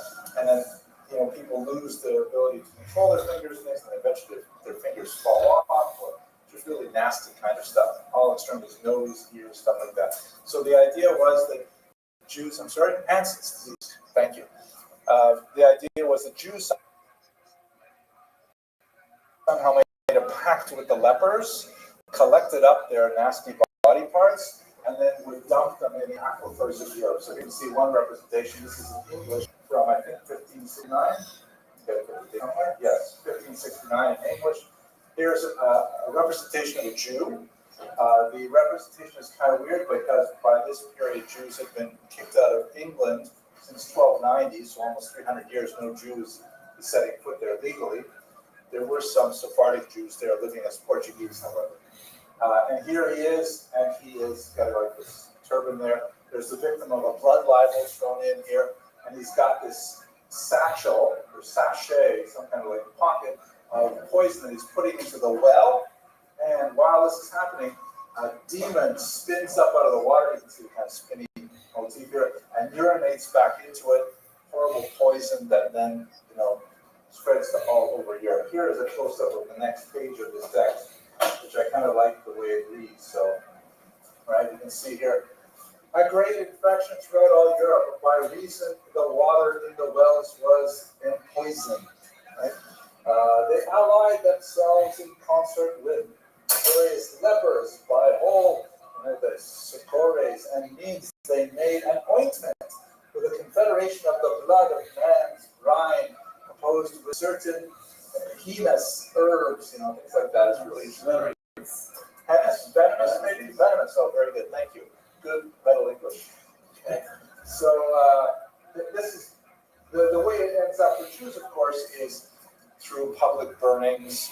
So this is in Strasbourg, where they had a very nasty burning of several thousand Jews because the Jews were blamed for the contagion as a whole.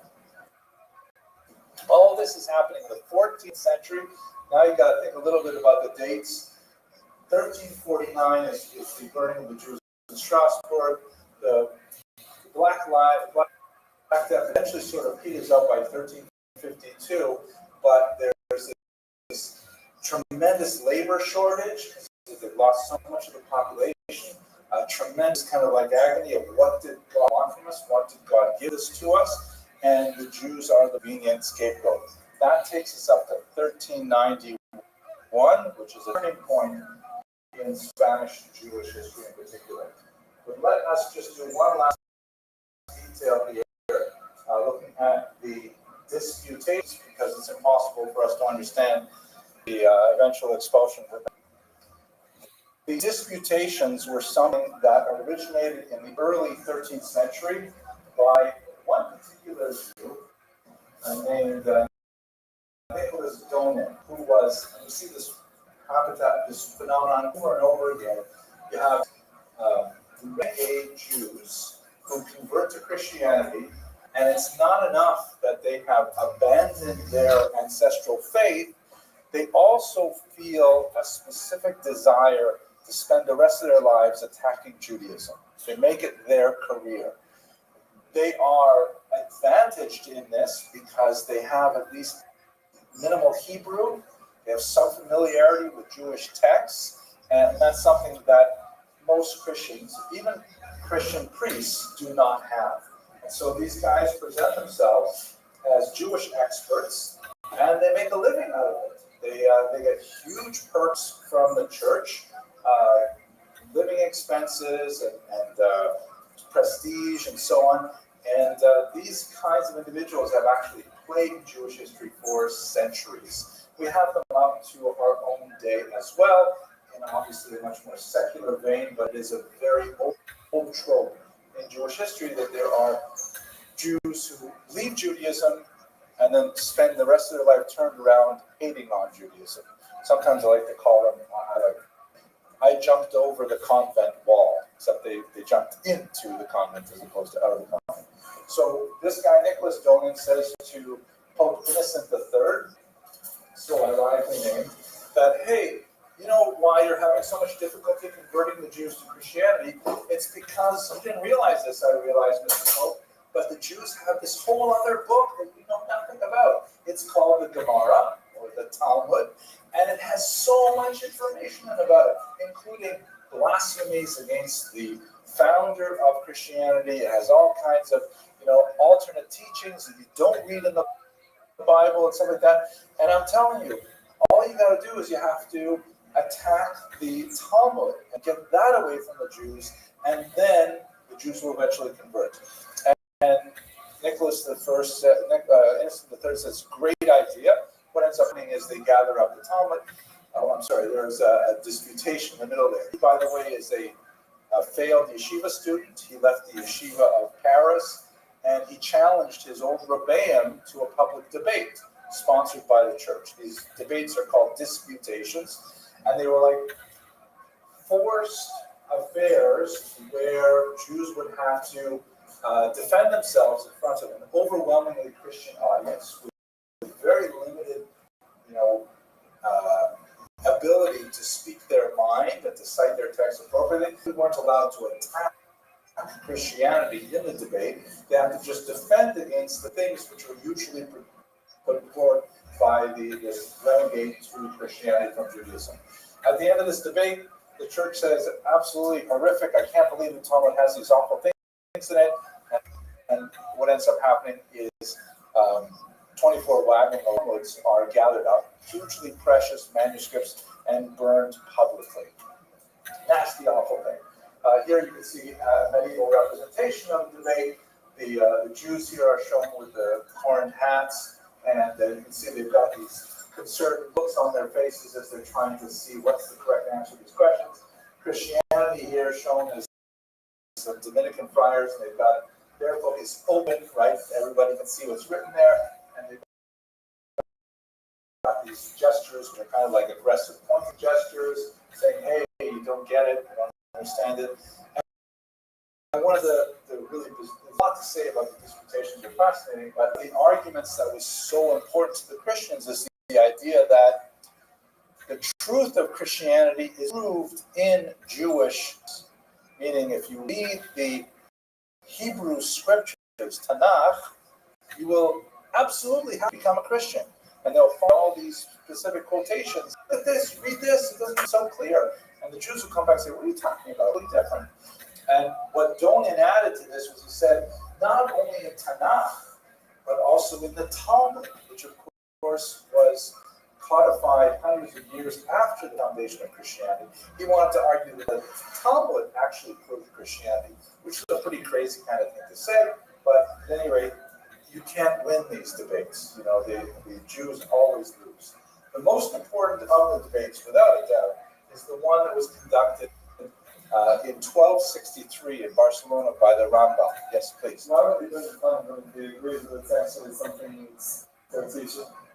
Why would they burn it? Yeah. Oh, because they felt it was horribly contaminated. Well, I should tell you two things, Mr. Lipschitz. The first thing is, you just have to accept it as a davar yadua, as a given, that anti-Semitism does not make sense.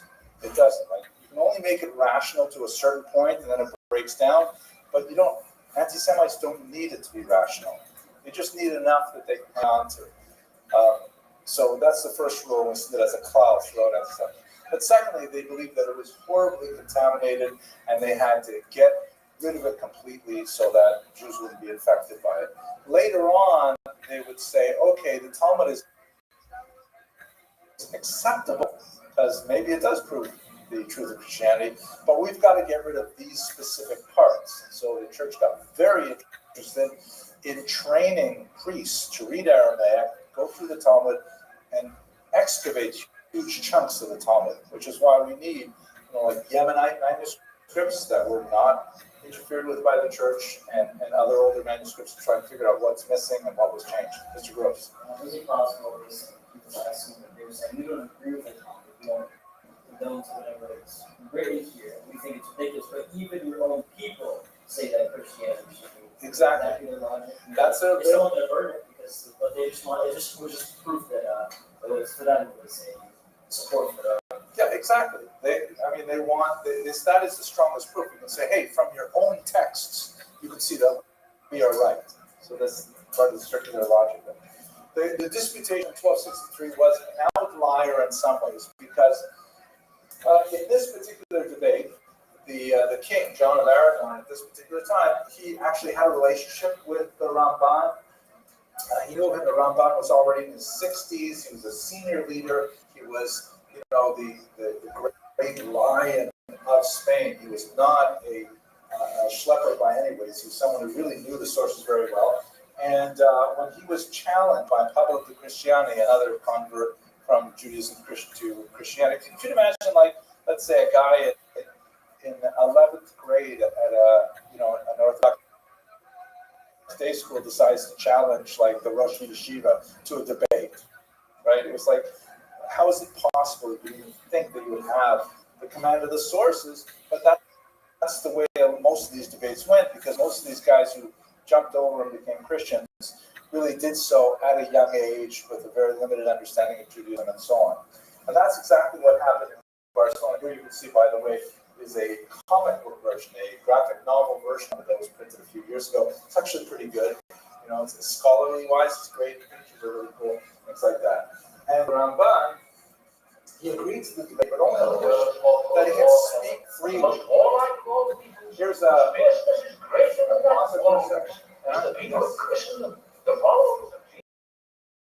this is a great. One last show you a bit of this video because it is to watch. Ramban said, "Okay, I'll participate in this disputation, but I have to be able to speak my mind." And John of Aragon wanted to give room, so he did. And unlike in a lot of the other disputations, not much could criticize Christianity in his dispute. Fascinatingly, we have out the debate from both the Ramban, who wrote a book called Sefer Vikuach, he records the debate, and we have a Latin version from his Christian interlocutor, who also wrote about what happened in the debate. Now, the ending was, of course, that they declared Christianity the winner, and the Ramban was in huge trouble, and he basically had to leave. He may have had to leave because he wrote Sefer Vikuach, which explained what really happened in the debate. But this is a great BBC presentation that gives you a sense of what the transcript of the trial was like, based on these two versions, which can sort of reconstruct the actual debate. The Ramban looks really cool in this kind of funky talus thing, but let's hear maybe Mr. Gross quickly. One was there before the Ramban argued with Christians. Was there any recorded? Assume there weren't any recorded debates in which he was actually successful defending their position. Well, it depends on how you want to define it. At the end of the debate, they would always declare a winner. Oh, the winner was surprise Christianity. But when you read the actual arguments, you can make your own mind up. And second, assuming that in this Ramban said that he personally felt The art tradition. he totally crushed the other side. It's hilarious in many ways. I mean, one of his arguments, which again, it's a sneaky arguments, but the student named Yesho in the Talmud was normally associated with Oso HaIsh, right, the founder of Christianity, in one really famous Gemara in Sota, which you will not find, by the way, in your regular Gemaras. You have to go to the Yemenite manuscript or go to a better quality manuscript. I believe in the art scroll. Sorry? Into the good ones that you have. Yeah. So the ones that I got when I was married, it's all gone. But you find it in Dikdukei Sofer and places like that. There, he is described as a student of Yoshua ben Prakhia, which would mean he lived about 200 years earlier than he should have. So when Pablo de Christianity comes saying, look at these nasty things that your Talmud says about the founder of my religion, the Ramban would say, no, that's not the founder. That's a guy with the same name, but it's a totally different person.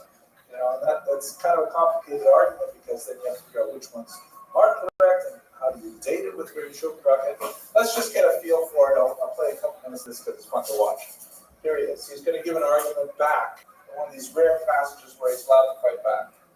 This is like a multi-part presentation. Watch the whole thing on YouTube if you want. Fierceness is greater than that of wolves. Is the people of Christendom, the followers of Jesus. That's here. Here's the back guy, right? How about the Christianity? Your Majesty's great king in Christendom. Your mighty armor crushed like thunder. You have the foot soldiers and archers and engines of war. If you believe that the Messiah has come, why do not dismiss all your soldiers and enter the peace of God? The world is full of war and arms. Not far away are the arms of the Muslims. Beyond them, the arms of the Mongols and the Tartars. And beyond them, who knows what other armies? Where does it say in the writings of our prophets, which you say you believe, that the coming of the Messiah will bring not love but hate, not peace but war? Another point. The Messiah going to all the Hebrew prophets must be a time of justice. I look around the world which you Christians obey the faith of Jesus. Is it a world of brotherhood and equality? There is no Jewish aristocracy, no Jewish slavery. No Jew is lord over Jews. No nation on this earth, except ourselves, has learned to live this way. Have you a higher standard of justice to teach us? What has happened to the new heart, of which Ezekiel spoke when he said, I will give you a heart of flesh instead of heart of stone. If this is the new world of which the prophet spoke, it would have been better if they had remained silent. Your Majesty, I must. We Christians are never nearer to Christ than when we suffer oppression, as Christ himself suffered. The slave can come to Christ as well as, or better, than an emperor. It's a very difficult doctrine for oppressors to hear. I do not believe that anyone is better for being a slave. Freedom and equality must wait for the second coming. So it seems that all the real benefits of the coming of the Messiah are left for the second coming. Has not been without its benefits. Yes, the triumph of the church on the battle made a great point of this, and of the failure and suffer us Jews. You Christians make a great mystery of failure, and talk of your suffering Messiah, whose failure proves it, and then say that our suffering means that we are cursed. The failure and suffering of the Jews was predicted by the Hebrew prophets, and they also predicted time would come when nations would acknowledge that the Jews have suffered for the sins of the world. It is Christ who suffered for the sins of the world, not the Jews. And so it was foretold by the prophet Isaiah. I say that the suffering servant depicted by Isaiah is Jesus for the Jewish people, and the suffering servant is still in your midst, and you followers of Jesus are his Jews. How are we to allow this now? He is saying those are Christ. The Christians are his crucified.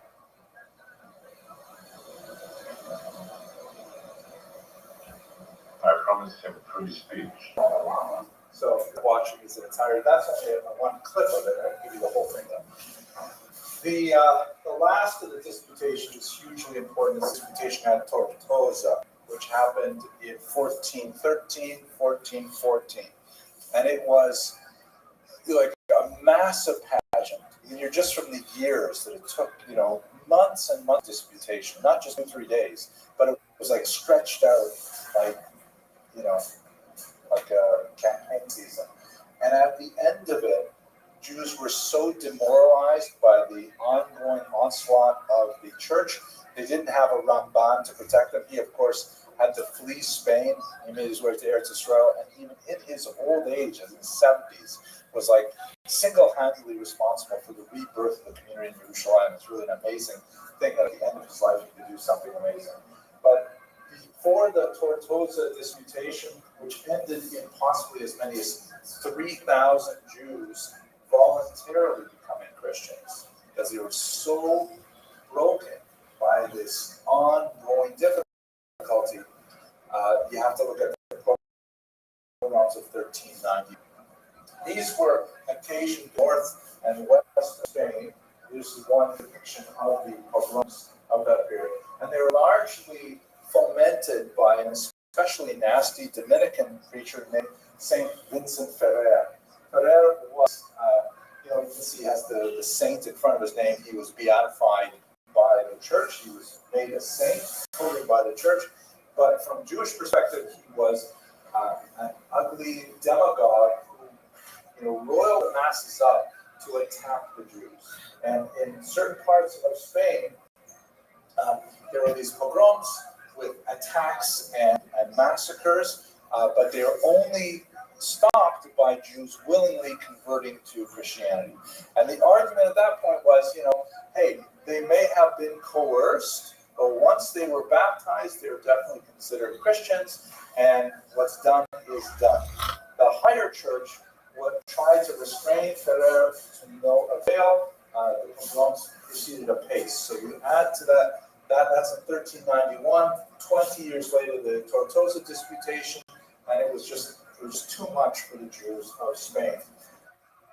Specifically, this is, by the way, the church called Santa Maria la Blanca in Toledo, and it was originally a synagogue that was converted to a church after the mass conversions of Jews and forced conversions. One of his students was there. His name was Pablo de Santa Maria. His formerly Rabbi Shlomo of Burgos. Let me just see if I can see the image properly on my screen. Here. Rabbi Shlomo of Burgos, who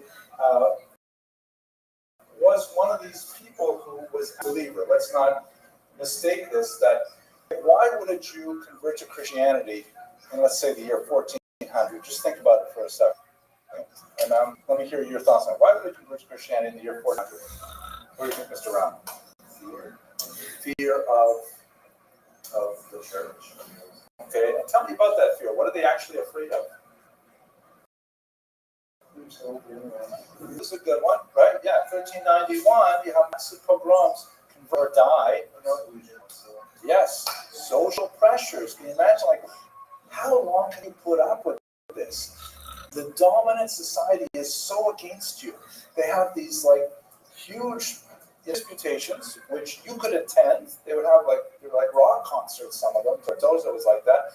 And you would hear all these nasty things said against Jews. Jews are this, Jews are stubborn, Jews are following around religion, they're heretics, and so on.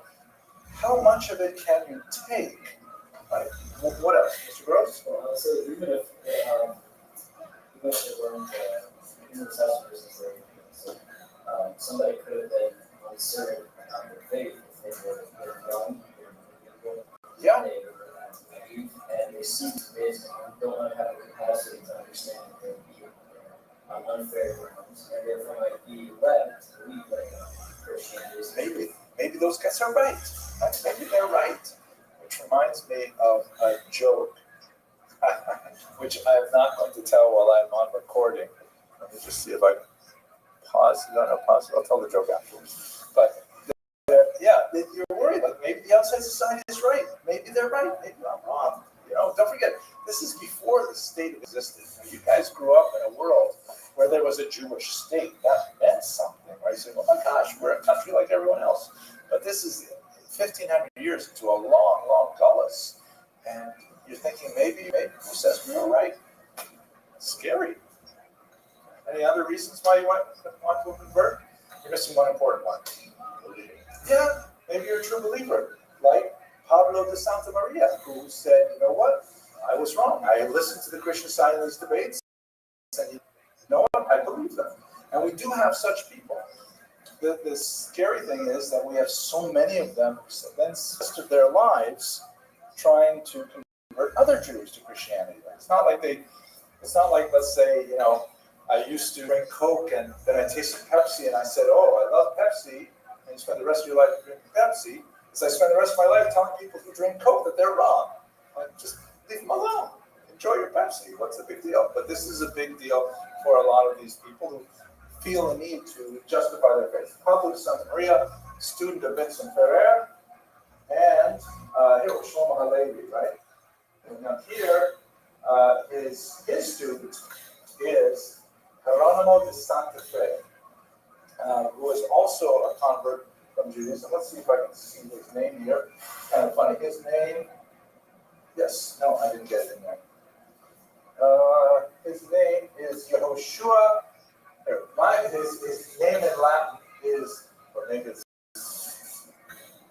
Italian, Maestro Geronimo de Santa Fe, and the Jews used to call him from the initials Maestro Geronimo Fe, the Megadef, right, the blasphemer. He is Megadef. And he was Yehoshua Lorki was his name, and he was the famous proponent of Christianity in the Tortosa disputation. And it led so many Jews to simply say, they can't win. You know, we're being attacked with pogroms, or we're being attacked intellectually, you know, and so many simply gave up. So by the time we get to the middle of the 15th century, this is, by the way, the 2-volume transcript of the disputation at Tortosa. We have the whole transcript. People are so bored. I mean, even the scribes started figuring things over. But imagine like a 2-year attack on Judaism, mounted by the state.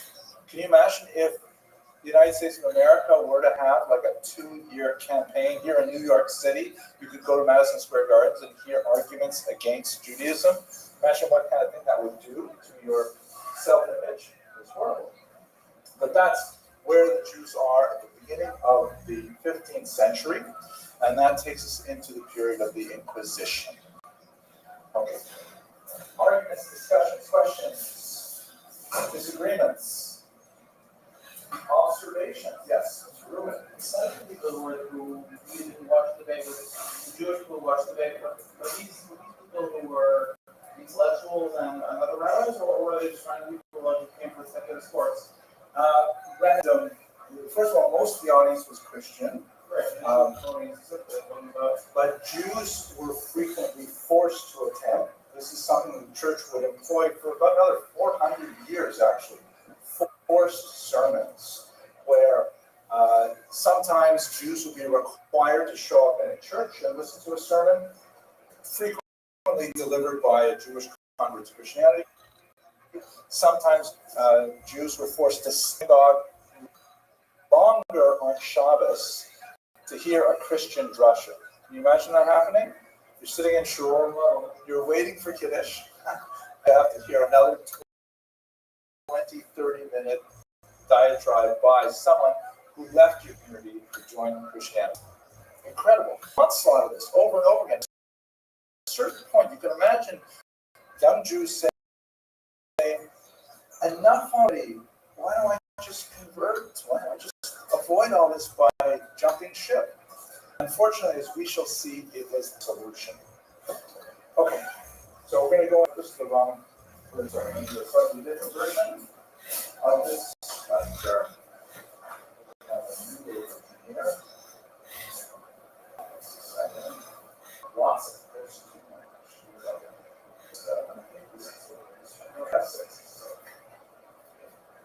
Just change this slightly. This image here is very powerful, by the way.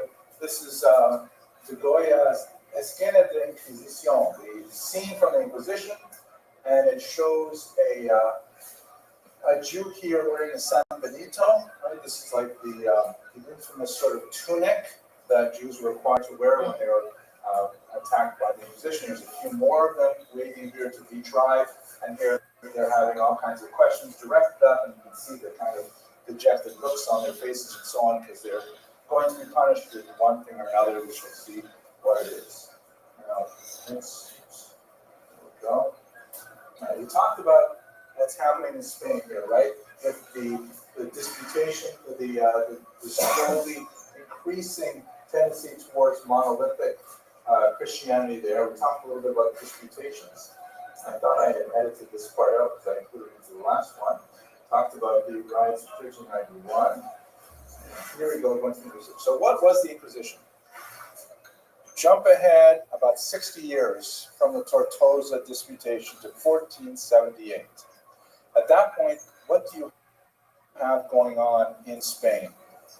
You have maybe something like 150,000 Christians who are of Jewish descent. This is now, think about it, a generation is usually somewhere in the neighborhood of 20, 25 years. So you have the grandchildren and great-grandchildren of people who were at Tortosa, and the great-great-grandchildren of people who were converted by the riots of 1391, right? Put that in your own terms. It's now 2024, so that means that if you think about the Holocaust, you know, everyone here, not everyone here, your great-grandparents and your great-great-grandparents overlap with the Holocaust. And you are like, to one degree or another, survivors of that. And you walk around with that kind of consciousness of that. Imagine in this scenario where you have Jews walking around who have been made Christians 4 or 5 generations ago, but they are still designated as special Christians in Spain. They're called new Christians to distinguish them from old Christians, meaning people who were never Jewish, people who were converted to Christianity way back in the 4th, 5th century, but the people who were Jews converted, they and their grandchildren and great-grandchildren and so on were always called new Christians, Novo Christos. Yes, Mr. Reed. Two questions. Number one, was there a maximum amount of generations before they could be lose their designation? No. And okay, so it's sort of not Legally, it can happen practically, but not legally. Sort of my question, which would have been if marrying out, when they left marrying out, and so without the information. So they were absolutely allowed to marry out, in fact, encouraged to marry out, because that would like kind of dilute the Jewish strain, but it would never remove it. I think I told you in the first lecture maybe that there is one Holocaust historian named Raoul Hilberg, who he's like, he died about 20 years ago, senior scholar, and he wrote a massive book on the destruction of European Jewry, 3 volumes on the Holocaust. And I remember when I read it, I thought this was crazy, but he said that the roots of the Holocaust really go back to inquisitorial Spain because of this aspect. You are labeled by your blood origins. That if you ever had a Jew in your ancestor, you were always a Christian, not an old Christian. And at first I thought it was crazy, but the more I studied the Spanish Inquisition, the more I think he had a real insight into it. It's just like in Germany, if you married out 4 generations, then you're fine. Yeah, you're fine. You could not join the SS though.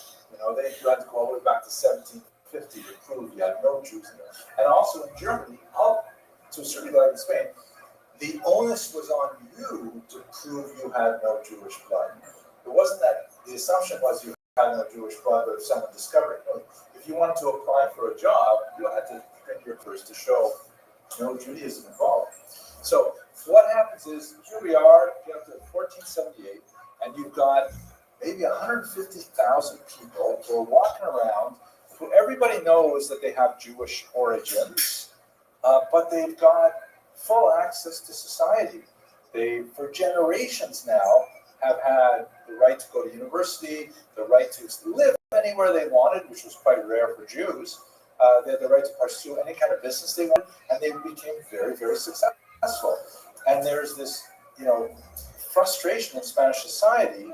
Hey, what are we all about? Are we for Spaniards, or are we for these former Jews who now call themselves Spaniards? And it's a kind of like a proto-fascism that wants to make this distinction between those who had Jewish descent and those who did not.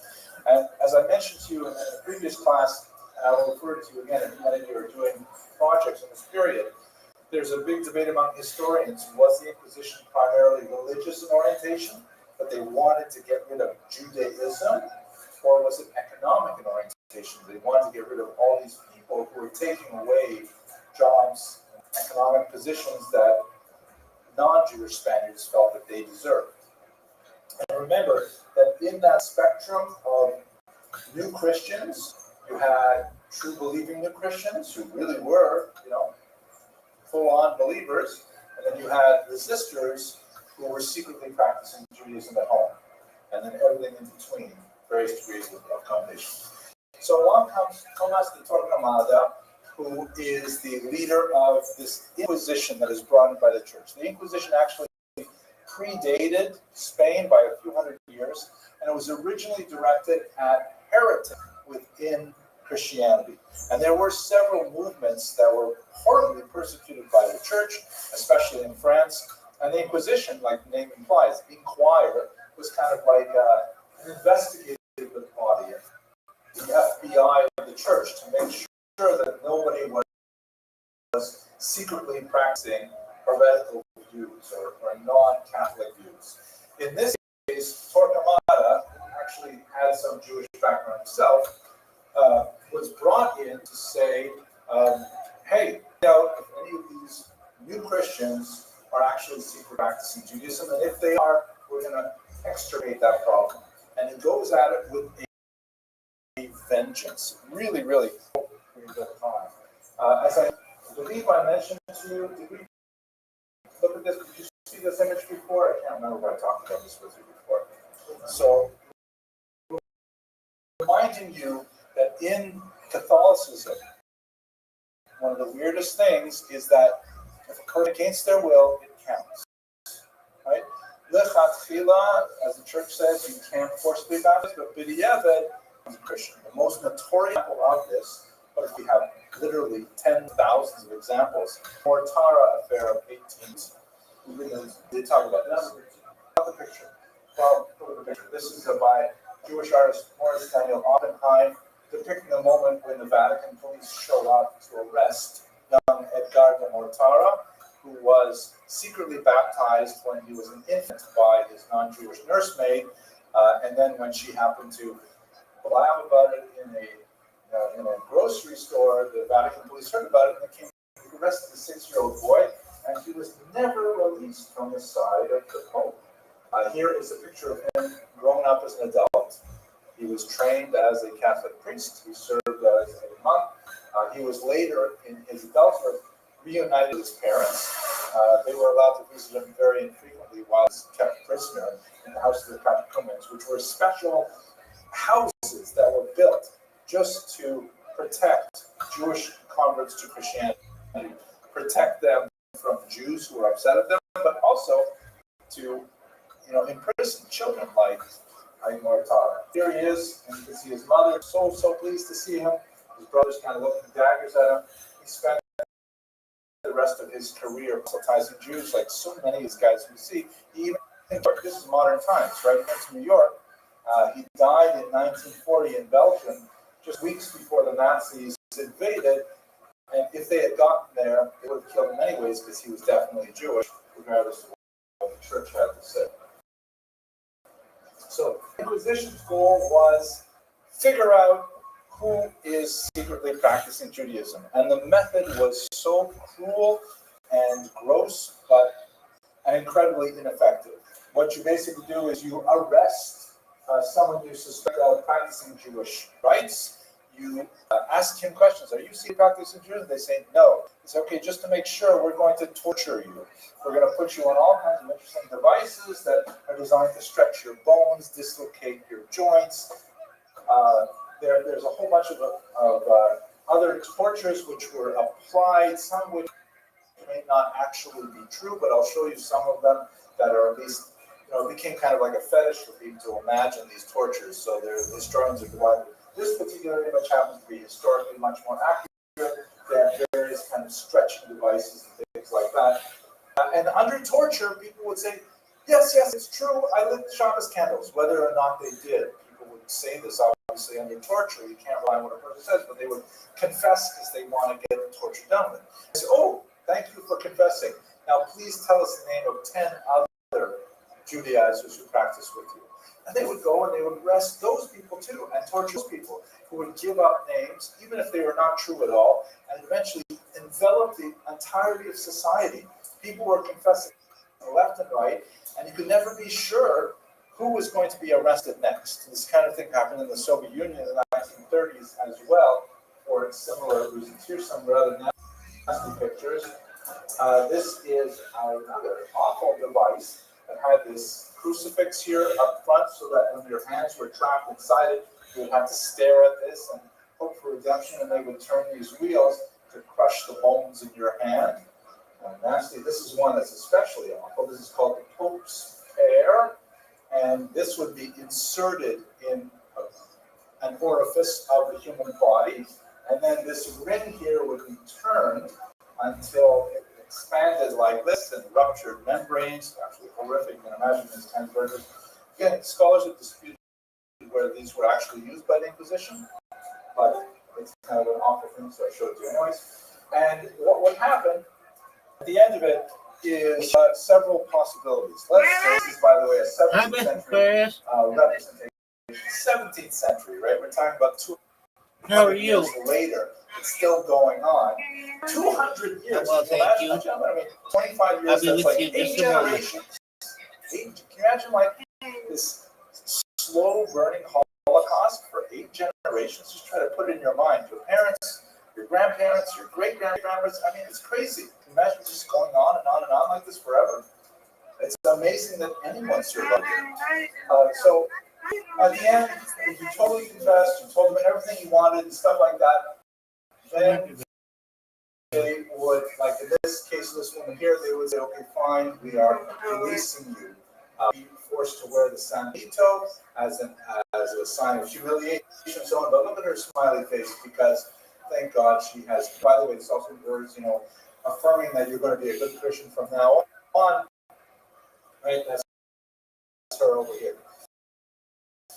Then you have a woman who is, condemned, but she has eventually confessed, but she's not been, released completely. She, however, because she confessed at the very end, she was given a lighter sentence, and that was a kind of a chesed, a kindness, that they would garrote her before they burned her at the stake. Garroting is like strangulation, so that way it was considered less painful death than being.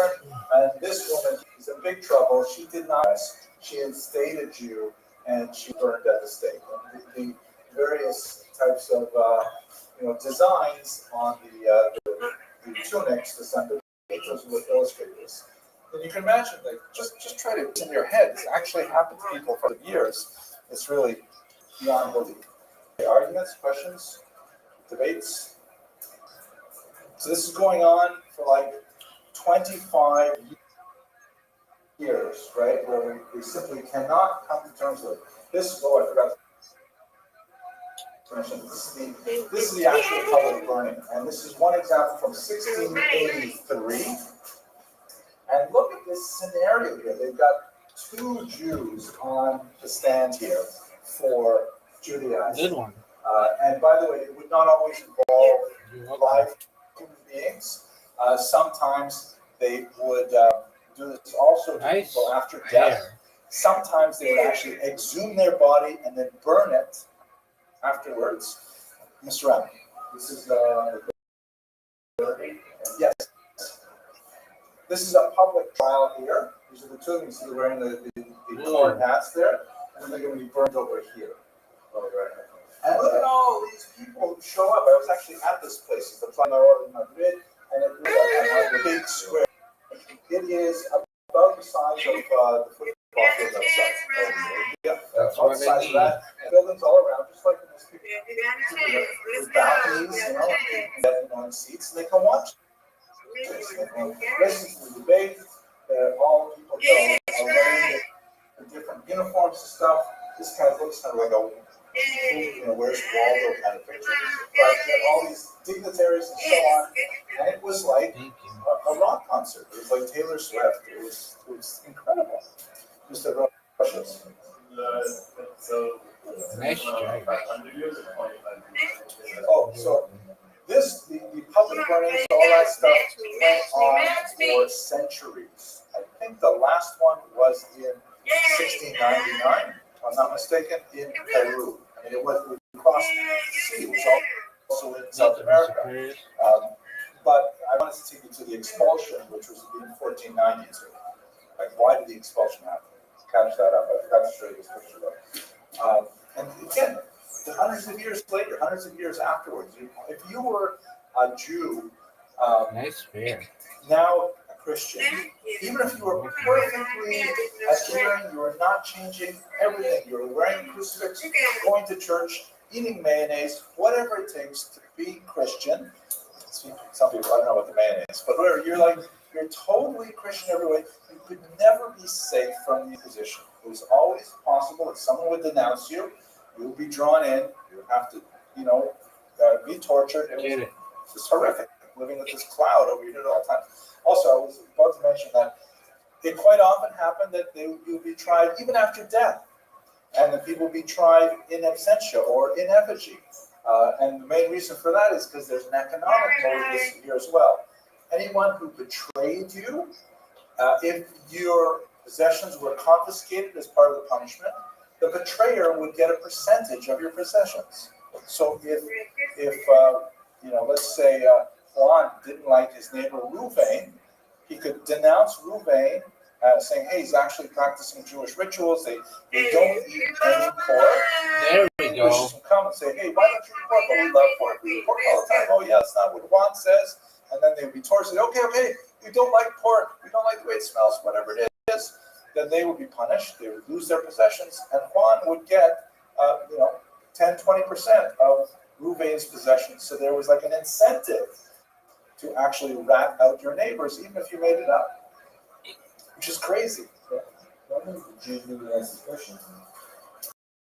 You mean Jews rat out other Christians? Well, they did. There are cases where actually high-level church figures, including one, was arrested and tortured because he was ratted.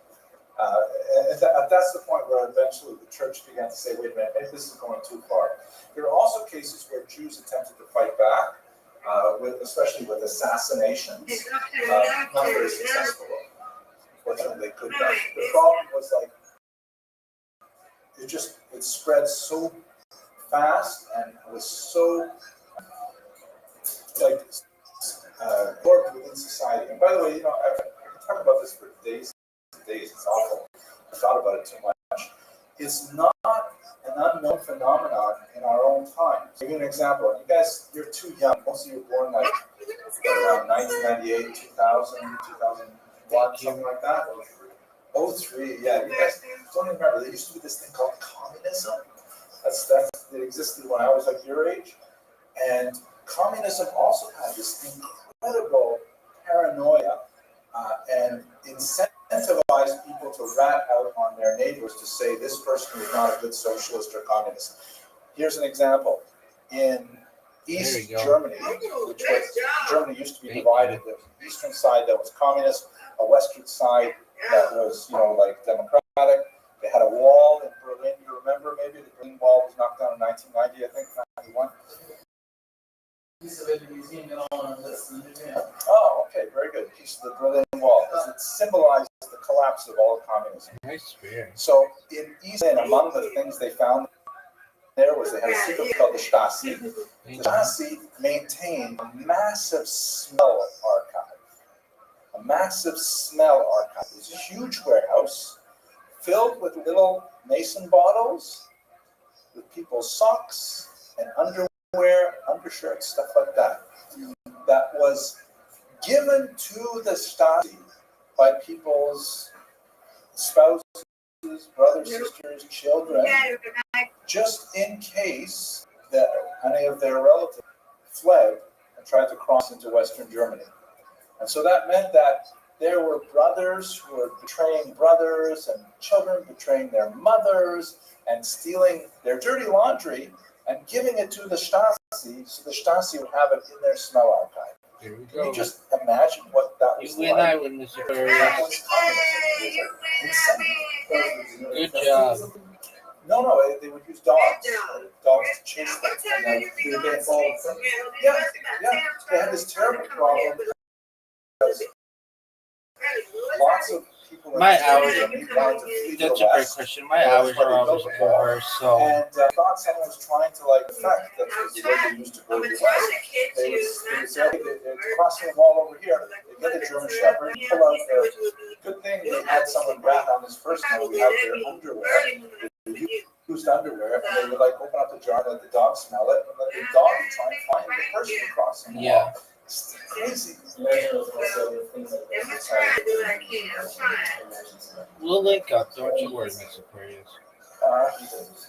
If you're going to steal underwear, why are you giving it to the state? If you have a perverted reason to steal That's underwear, all right. I guess you keep it for yourself. We got it tonight.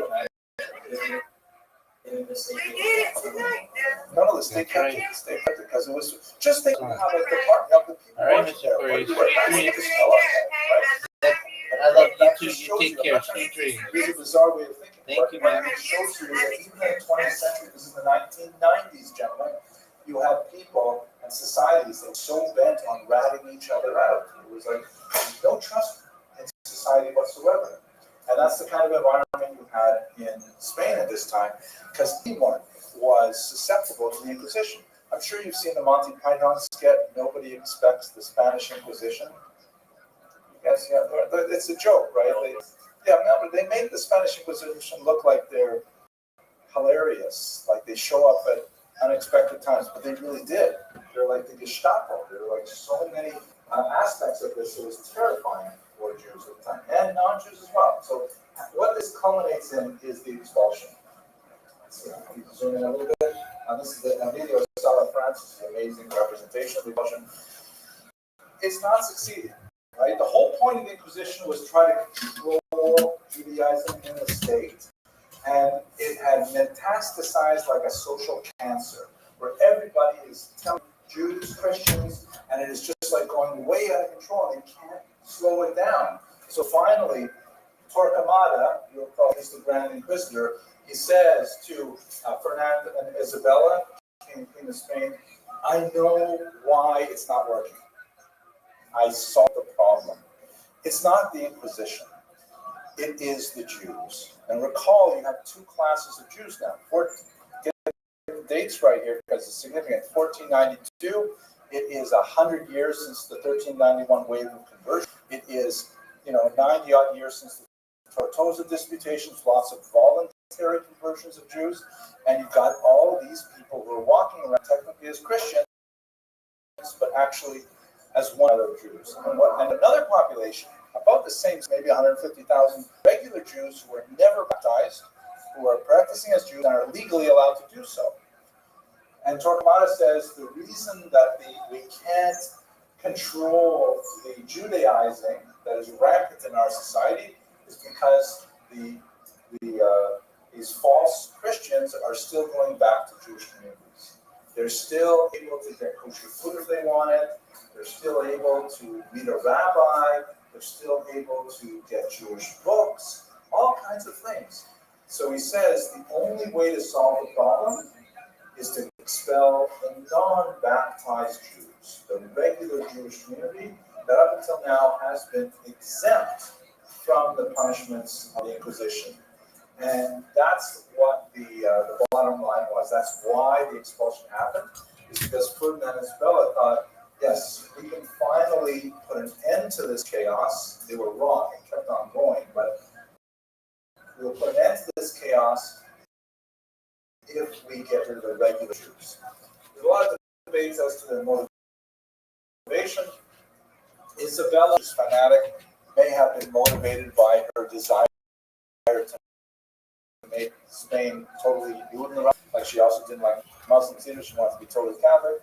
Ferdinand may have been more economics, saying, if we expel all those Jews, like they did France so many times, theoretically we'll have a huge surge of wealth, we can some of the battles we're having and so on. But ultimately, they decided in 1492 that's what they were going to do. This is, by the way, Don Yitzhak Barbanel, famous Forage, who was the second in command of the finance department. He was the deputy finance minister of Spain at the time. Ferdinand really respected his talents and said, stay, just convert, stay, we'll give you tons of wealth, you can keep your own wealth and we'll give you more. He said, no, I'm going to leave with all house, and that's in fact what he did. His boss, Rabbi Abraham Senior, who was called in tradition Rabbi Sonne, someone who hates light. He says, I can't do this. I'm converting to Christianity. He and his nephew with him, and they, in the world, they actually became a very family. You can see them in South America now. But that's the roots of the expulsion movement. Yes, Mr. Aloysius.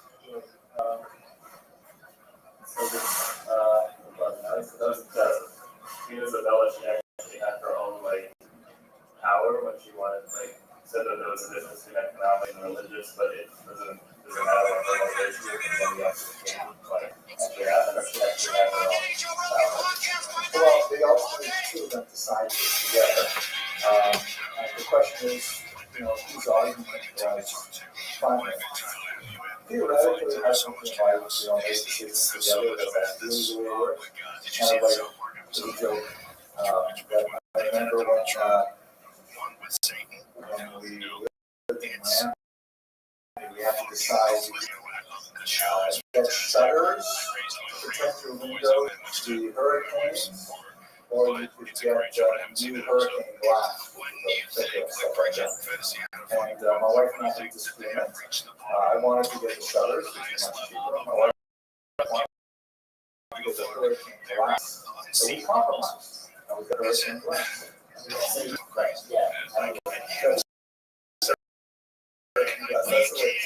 maybe the argument that maybe years ago or another day, but there's no question we're basically at the end of class, so let's just look at the map, which is where we're going to go next. Because right now we're essentially supposed to be in which of the bar now, but who knows if it's actually wrong.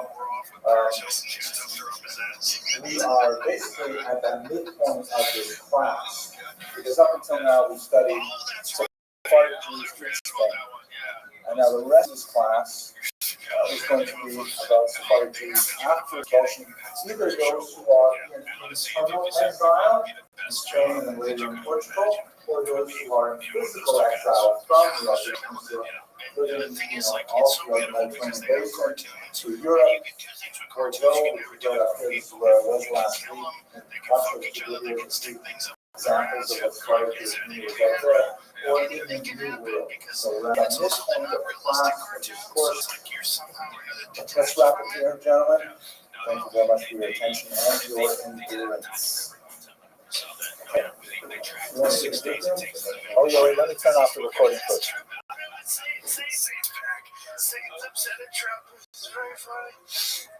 We remember the Satan and Diddy episode. Oh, that was fantastic. See that one? The Satan Diddy episode. They had the murderers. No, this was a few years back too. It was a Diddy party, and he wanted to.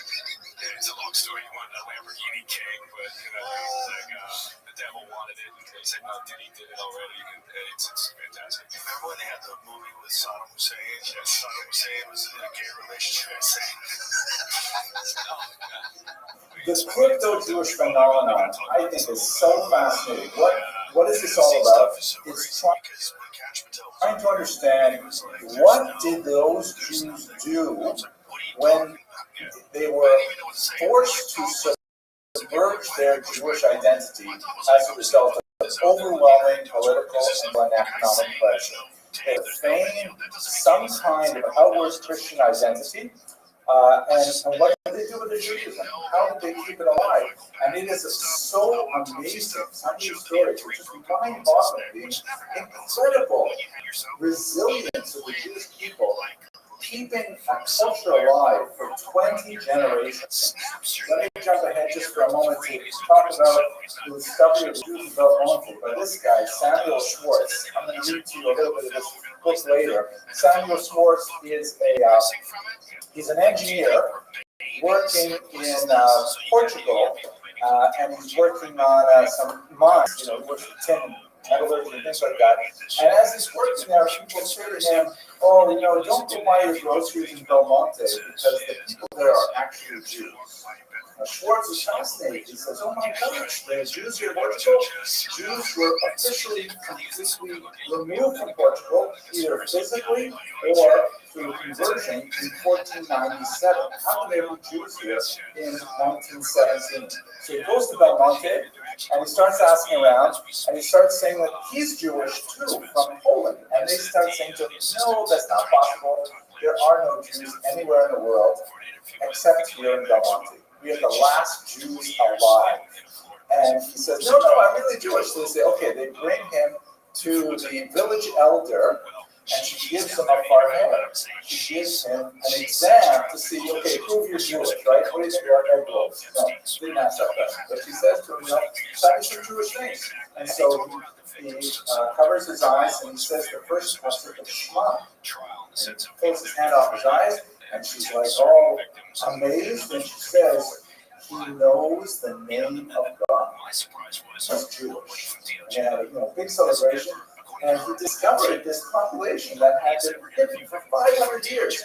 Totally amazing. Now, their Judaism is weird. When you look at it, you say, "What are you doing?" No, that's not halakha. But you got to remember, they're cut off from all sorts of halakha for 5 centuries. And this is the way they evolved. So these are crypto-Jews. We are going to explore the culture of crypto-Judaism over the course of today's lecture and God willing on Tuesday as well. Try to understand, how these Judaism started at such incredible circumstances. So first of all, let's do some terminology here.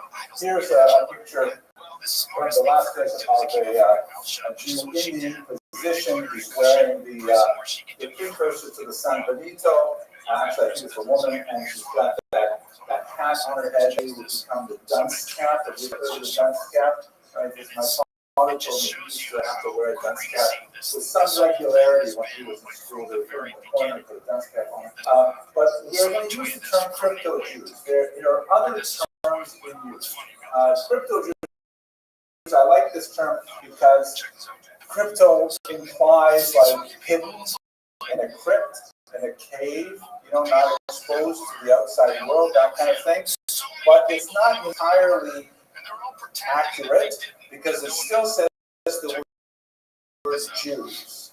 And, as we shall see when we talk about the identity spectrum, some of these people would not consider themselves Jews. Some of these people would not be considered by various rabbis as Jews because they may only be centered, let's say, on the father's side. There's a lot of confused things. There's a little bit of a term tilts toward kind of Jewish pride that may not completely accurately describe the situation, but nevertheless, it's the best word I think. We also have the term conversos, which means converts. This is also a term that has some built-in inaccuracies.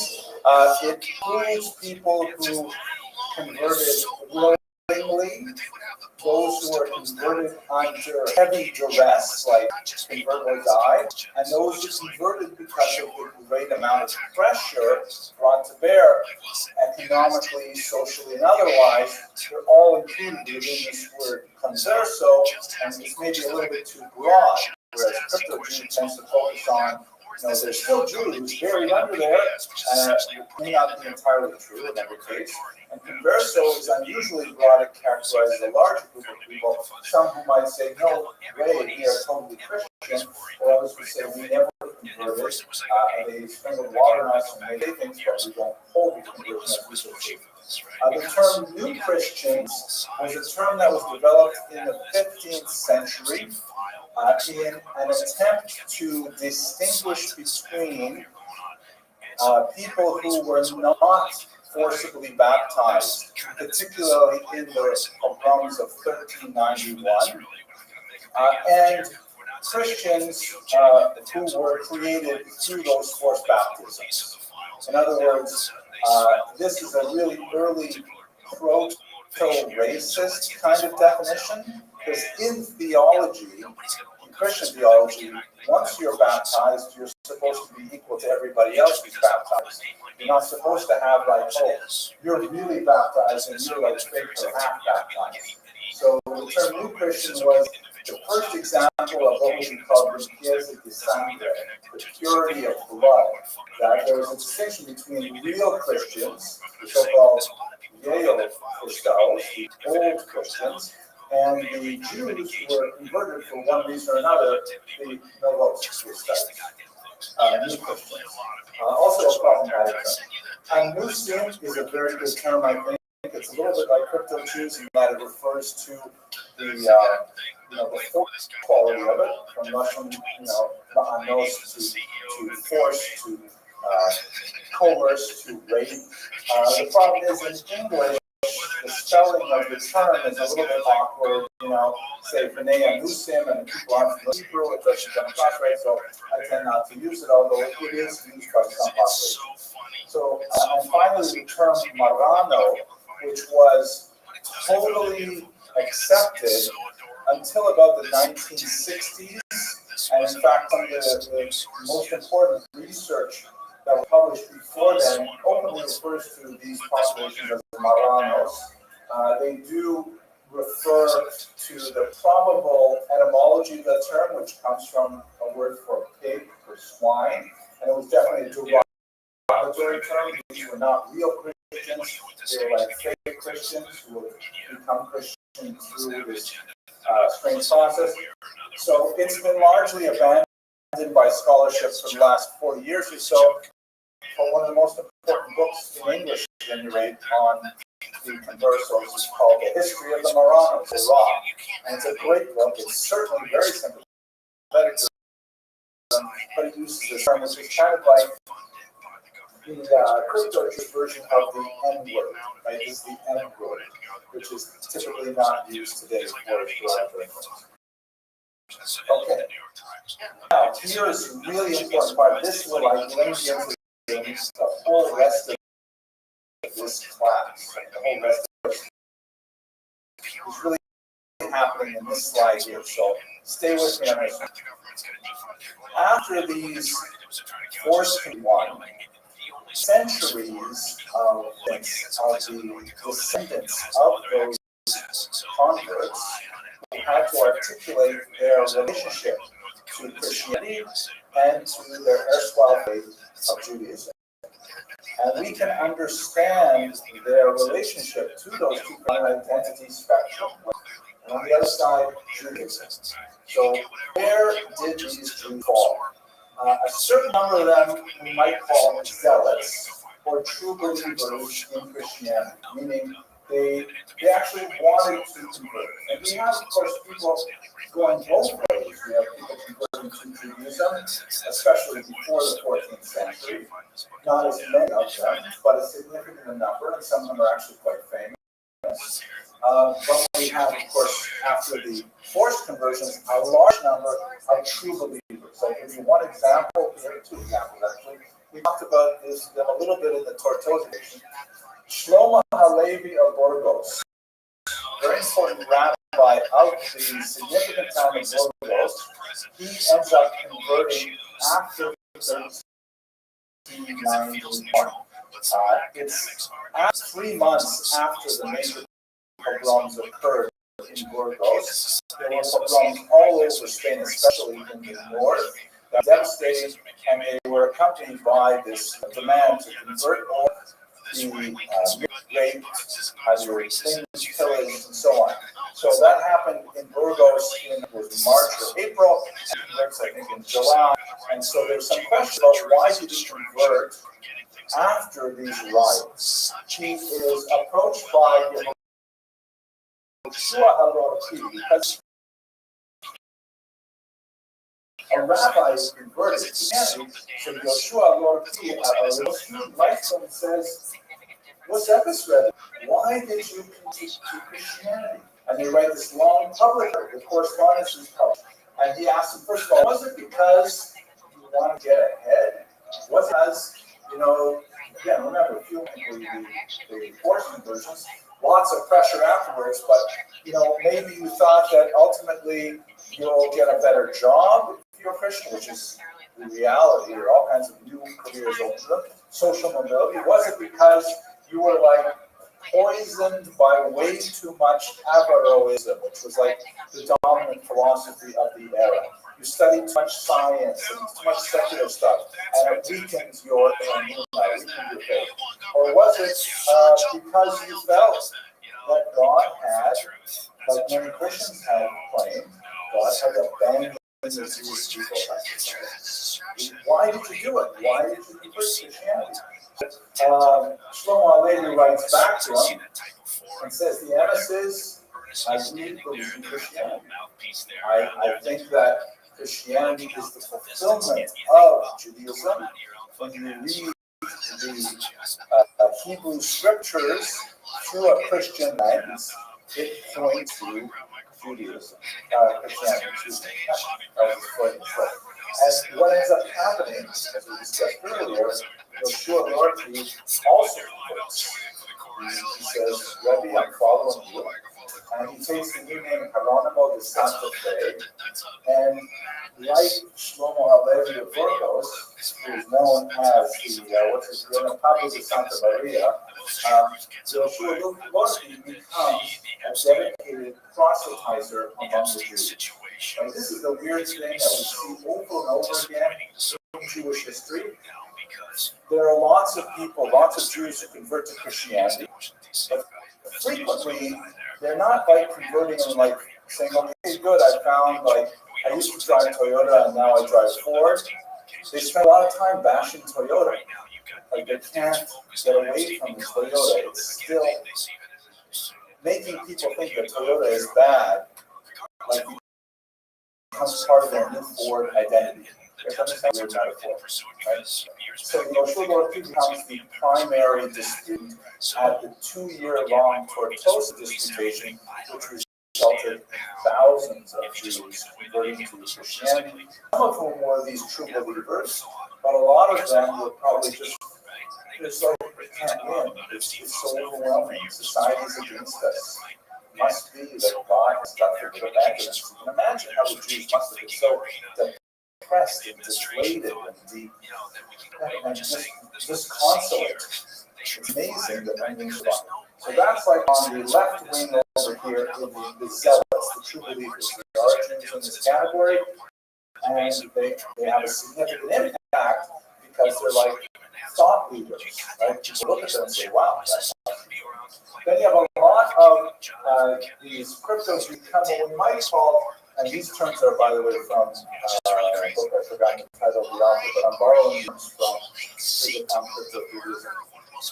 I think it's called Secrecy of the Seed or something. I can't remember on the site. Anyway, Christian reformers and neo-Protestants.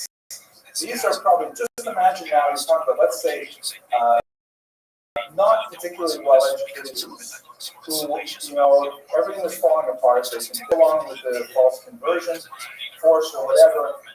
And they, you know, the truth is, we're still living in this town, pursuing the same option. Nothing's really going to change. It's just sort of, you know, pretend we're Christians.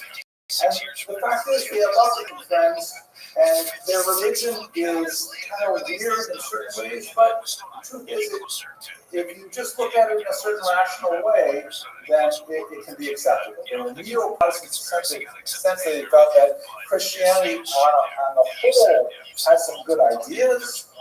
It just had to be reformed a little bit. So they were kind of like skeptical Christians, still Christians, but like not hardcore believers like Yoshua Lorky. I'm not going to give you examples. Probably the majority of them, we don't really know. Once these people are converted, they tend to be lost to Jewish history.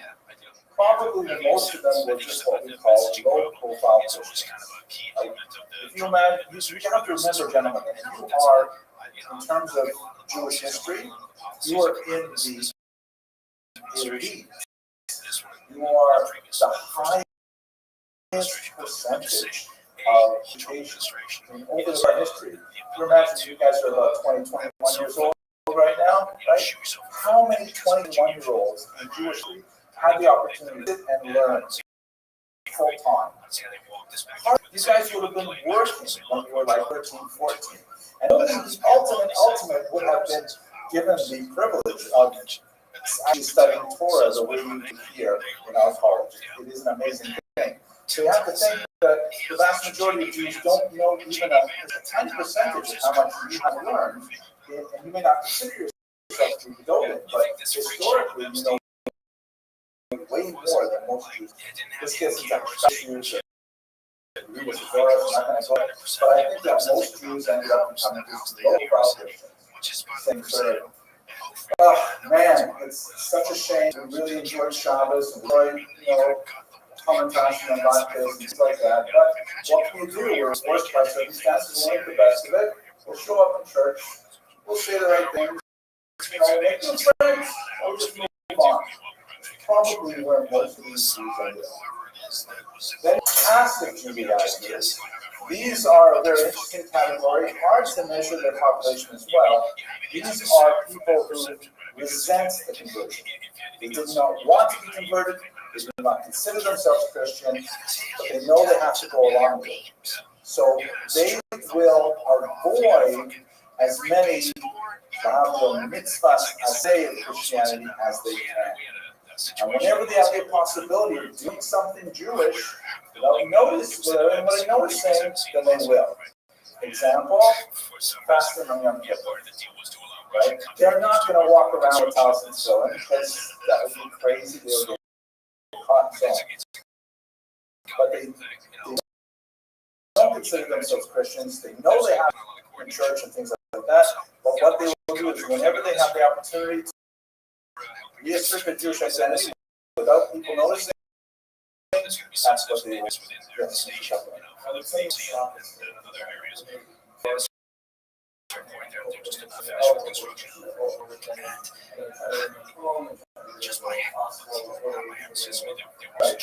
the thing is, over the course of the missions, depending on the intense the person was. But you're generally right. The passage of the age we're going to try and limit the amount of Christian stuff that we have to do. We'll do what we need to do, but we're going to try and limit it.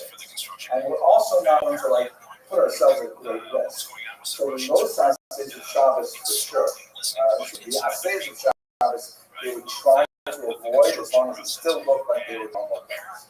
And remember, past the first generation, every successive generation is born into this atmosphere where there are no rabbis, there are no Torah. Hebrew books were forbidden by the Inquisition, with the only exception of medical textbooks, frequently written in Hebrew. So you have no source of real data on what is Judaism. How does one do Shabbos? You can listen to your parents who might quietly tell you some stuff, or likely listen to Xavier and Bobby, but fourth generation, there's nobody who had any direct experience of Shabbos to be able to tell you how it went. And we're talking 20 generations to get to the last century. So you have a lot of passive Judaizers, and finally you have active Judaizers. These are the ones that we kind of tend to lionize. These are the ones who will light Shabbos candles and put them in a closet. They're actually doing something that could get them in trouble, but they're trying to hide it as much as they're circumcising their sons, slightly listening to you because it is marked in flesh forever. Right? These are the ones who kind of think as the Molanos. But remember, they're only a small slice of the overall identity spectrum. This is the question. The administration here. The Inquisition rejects them, absolutely. Arrested. Yeah, someone passes the Inquisition says, my neighbor 2 doors down, she only cooks chicken, and she makes a big meal every Friday night. Now, why is it? Because you say, well, that sounds interesting, we're going to go check it out. And they'll go arrest people, bring them, and if they're men, that's one of the first things they can check, is right away don't know. Again, remember, 4 generations out, no one has any memory of what it was like to be a Jew in full life. Now, one last thing. Now, this is kind of like a spectrum, but it's even with the spectrum, it's complicated. Like, for example, consider this individual. He wrote on your name Nase Ephod, right? The ephod, like the Kohen Gadol would wear. His name was Profiat Duran, and he used to sign his names Ani Profiat Duran. He also had his Hebrew name, Yitzchak ben Moshe Halevi, and as was very common, he had a Latin name that was given to him after his conversion in 1391, right? He was a victim of the 1391 pogroms and forced conversions. Honoratus de bona fide. So just put this in your head. It's really wild. He's forced converted in 1391. And then he moves to Perpignan, which is under Spanish control. The Kingdom of Aragon, and it's on the coast of Provençal. It's just around the corner of Spain. And there he lived for 12 years in Christian garb, as a Christian, as a professional astrologer king. Right, so here's a guy, because don't forget, Jews, and once they wish to become Christians, what are they supposed to do? Become shoemakers? No, they can read Hebrew. They can read Romance languages and Latin. Their information work in Judaism and Christianity and religion. And while he is a practicing Christian, I mean, outwardly posing as a Christian, he is writing two major language anti-Christian books called Do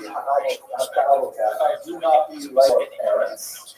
And it's actually a very clever satire of Christianity that was so subtle that it was actually translated into Latin and circulated for decades among Christians as a work of Christian piety until people said, he's making fun of us in this book. And then they finally banned it. But it was a very subtle work of satire. Another one was a little more clear, Klimatis, which is like the shame of the non-Jews. He wrote those while pretending to be a Christian in every way. So what's going on in his identity? On the one hand, he has obviously strong memory of his Jewish identity, which he cherishes. On the other hand, he's spent 12 years at least outwardly as a Christian, working as a Christian, and publishing books, though, as a Jew. It's really bizarre how these things all out together. We don't know exactly what happened with the end of his life, but there's a fascinating notation written on one of the manuscripts of his work that suggests that at the end of his life, he and another friend who was also converted in 1391 from Rome, they had planned to go to Israel, which was then under the Ottomans, and they could return to Judaism. But the last minute, his friend said, you know what, I think I want to stay a Christian, apparently one of the true believers, and Duran may have himself returned to Judaism, but it's not entirely clear if that's the case. So in other words, the whole identity picture of these people is so complicated, and we see all kinds of life stories playing out when we get into the biographical level. Mr. Gross.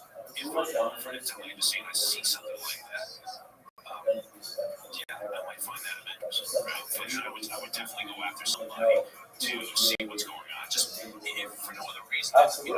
Maybe it's an opportunity there. What's the easiest connection to survival all the time? You're rich, powerful people. Absolutely, you're quite right, Mr. Gross. And how do we get into the head of another person in our own times? That's difficult enough. How do you get into the head of someone who lived 500 years ago or 400 years ago? Especially when they're trying to hide their identity for good reason. There is the phenomenon that sometimes people talk about in society of reverse Millennials, and people who really like being in the Jewish community, in the Sviva, and the environment, Chagigas, and whatever. But on the other hand, they're really, they're checked out, which is a terrifying phenomenon.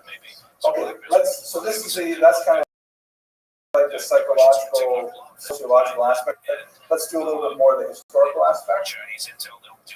Here's another photograph of an Orthodox 1656, right? The public running went on for hundreds of years in Spain, and the Iberian Peninsula, and also in the Mexico, Peru, places like that. It's terrifying. Just remembering the demographics a little bit, we didn't talk about the pressures from France, but France expelled its Jews somewhat earlier, a major in 1306 that added demographic pressure. A lot of French crossed the Pyrenees into Spain this time, really swelling the population and exacerbated some of the existing tensions in Spain at the time. And so you have throughout the 14th century sporadic. It happened to be the 14th century was like a perfect storm of illness for the Jews. You had economic crisis, you had civil wars going on, and you had multiple attacks on Jewish communities, which culminated really in 1391 was the worst of them. In 1378 is when you have the first real beginnings of the Inquisition in Spain, the Spanish Inquisition specifically. The Inquisition as institution was created a couple hundred years earlier by the church, and it was used primarily to root out heretics within Christianity, meaning totally Christians, not talking about people like Jews who were forcibly converted, but people who are believing, ideas that were considered forbidden by Christians, and so it existed for a couple hundred years, just looking at internal Christian heresies. But in 1378, the Archdeacon Ferran Martinez in Seville, he says, we have so many of them happening right here in Spain. And they're Jews. And the Jews who have become Christians, they're not really Christians. It's true, we forcibly converted a lot of them, but they're not behaving as good Christians. And so he argued to the king and queen that you got to bring the Inquisition here. Ultimately, that would happen in 1478. But the most important thing for our purposes, again, is crucial date of 1391, where you have these massive attacks across the peninsula and enforced conversions that creates a scale that we've never seen before. Eventually, as we said last time we spoke, it would reach a fever pitch, and they would not be able to control the Inquisition. It got way beyond its original borders. And Isabella and Ferdinand said, listening to the Inquisitors for Cremada, that okay, the reason why it hasn't worked is because we still have regular Jews, non-baptized Jews here, that they are continuing to offer instructive religious services to the conversos, and so that's when they decided we're going to expel all the Jews, and we have this map here as a result. There's huge spread of Jews throughout the Mediterranean basin. We're going to explore a lot of the places that people landed in the next few weeks.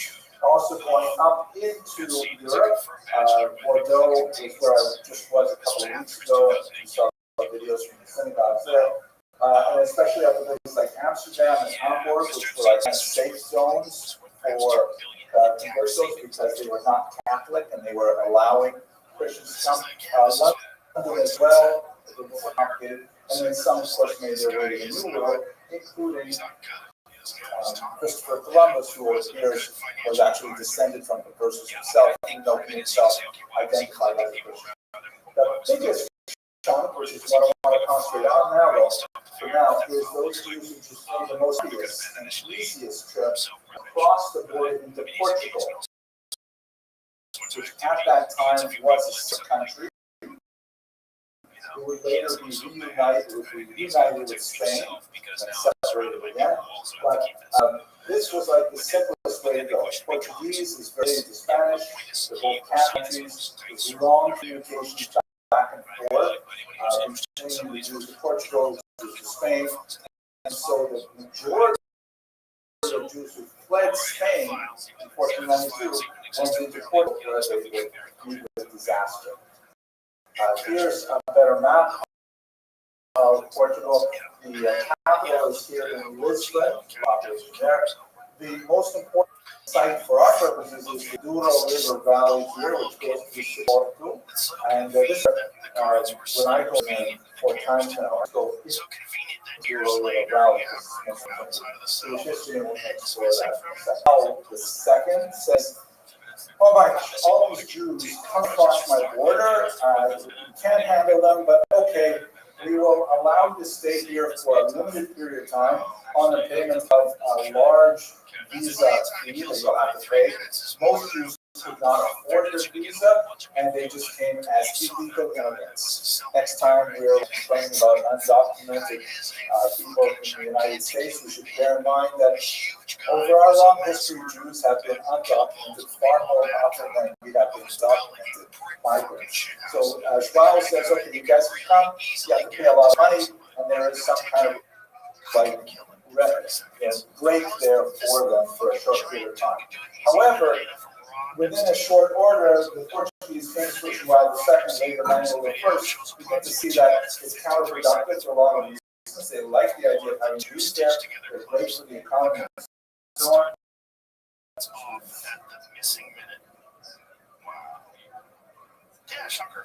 But they have aspirations to rejoin with Spanish monarchs. Say there's no way we're joining with you in a dynastic view. You guys still have Jews there.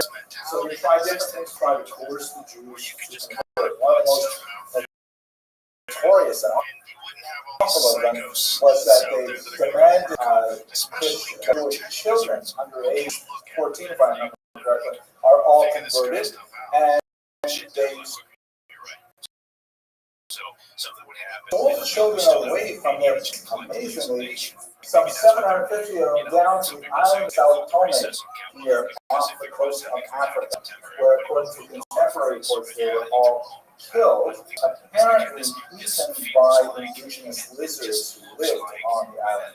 There's a lot of reasons to doubt the specific detail of how they died, but the idea of sending a whole boatload of children to this tiny little island they're hoping to colonize, it's not surprising that the tragedy would result. Ultimately, what happened under Manuel I, shown here, marrying the Infanta Isabella, I think she's the daughter of Queen Isabella. Manuel I says, okay, everybody, all the Jews have to leave. He says this in 1496, at the end of the year, and then he changes his mind and says, you know what? You guys are too valuable. Instead of everybody leaving, everybody is now forcibly converted. And so all the Jews of Portugal in early 1497 are forcibly baptized just like in 1391, and in one fell swoop, the entire peninsula is now Lugnadan, free of Jews. Manuel's thinking was he still wanted to take advantage of the economics of the Jews, and he promised them that they would not bring the Inquisition into Portugal. It would later be established in the 1530s, but the Jews in Portugal were an entirely different category, because these are Jews who elected not to convert. So right away they're self-selected, I want to keep my Jewish identity, I would rather flee than convert. So they already are in a more motivated category of population. And secondly, they had about 40 years prepared before the Inquisition set in. They had about 40 years to get ready that they may have to go underground. And so they have a very special kind of quality. The Spanish Jews who remained behind in Spain as conversos largely disappeared. We don't have communities of crypto Jews like we will in Belmonte in Portugal. We won't have those in Spain. They're gone. But in Portugal, you have a different quality, different silk of Jewish identity that Jews will be perpetrated. Here's another map, and we can see here the Douro River, that is the easiest valley, especially for the northern part of Spain to enter into Portugal. When the Inquisition comes in, they set up 3 places for the Inquisition, in Lisbon, the capital, in Évora, and in the university town of Coimbra here. And the Jews, while there's still a significant number of them living in Lisbon in particular, there develops a significant crypto-Jewish population here in the north, along the Douro River Valley, in these tiny little mountainous villages. Like population 2,000, 3,000, 4,000, and they feel here, far away from the big cities, they can get away with being underground. And in fact, they did in some States. The numbers, what's the scale of this? So it's hard to know exactly.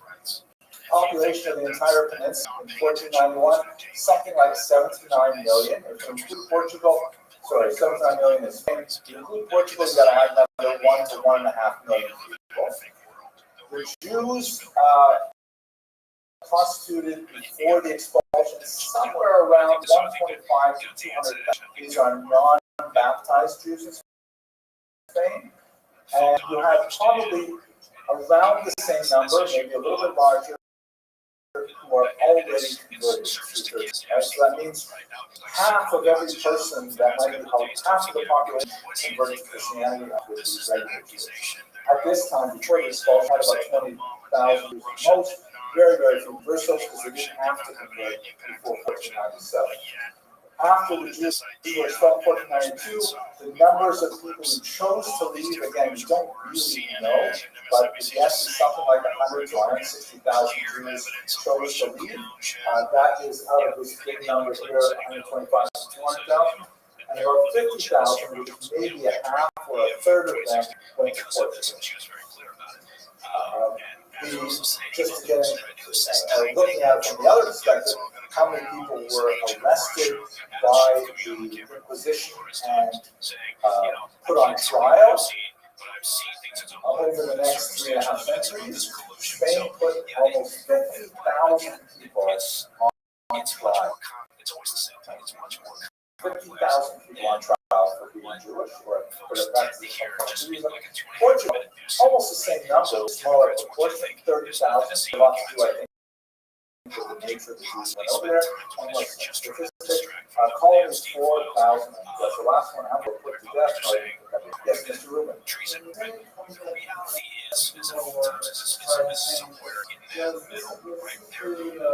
There's a lot of conflating of issues here. So, nobody is questioning Republicans or Democrats. No one is questioning the remain, because once they're expelled, unless they go to another Catholic kingdom, they're not going to be subject to these issues. It would happen, like for example, in Italy, in 1555, the Pope arrested about 100 Jews and burned 25 of them at the stake.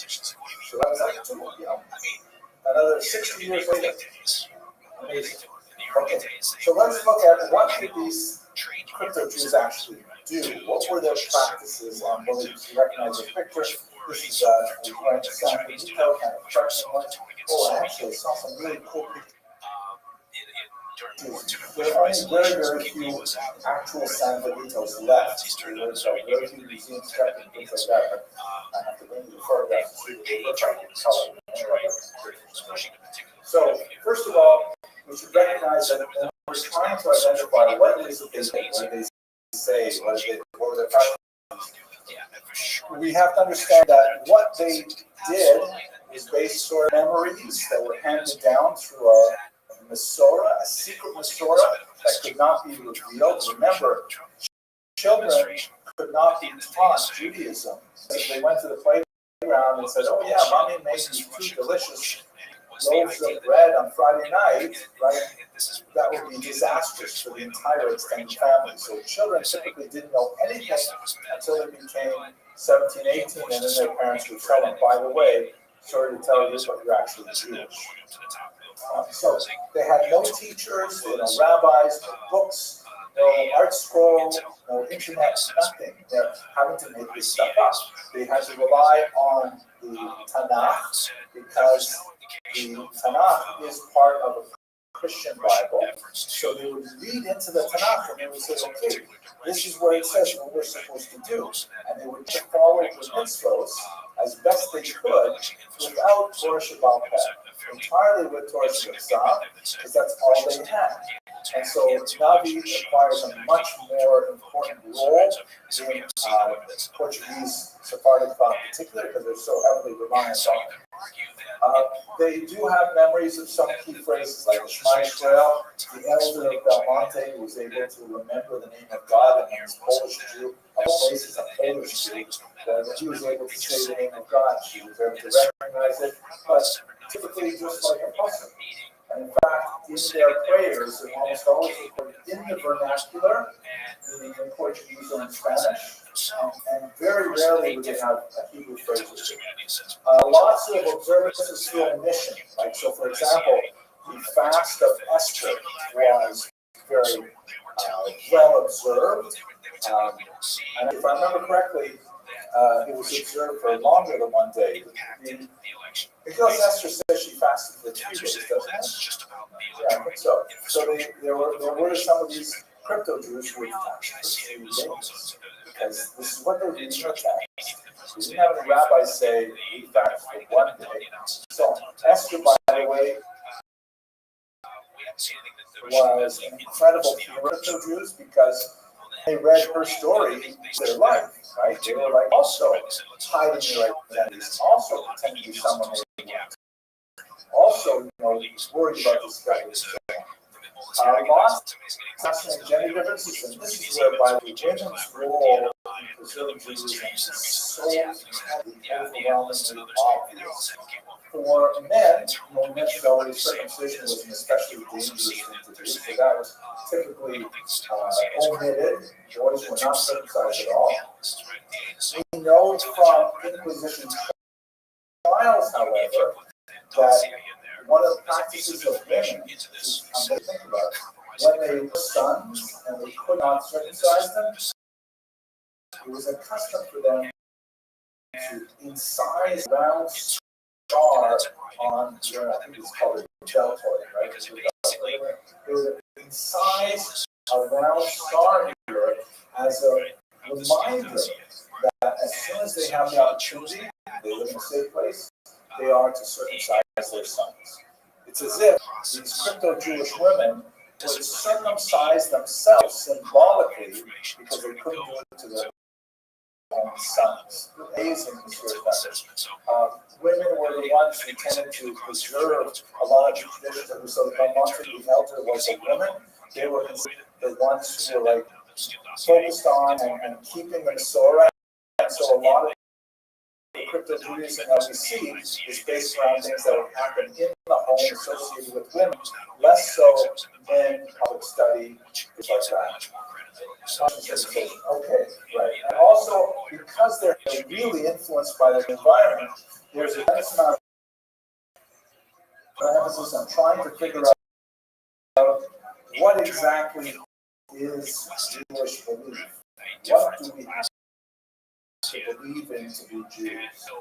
Less about what we have to do to be Jews, what's our behavior, more about memorizing our beliefs. And one of the things we keep on talking about in the testimonials, especially, there's a whole book on this written by Mary Bowman,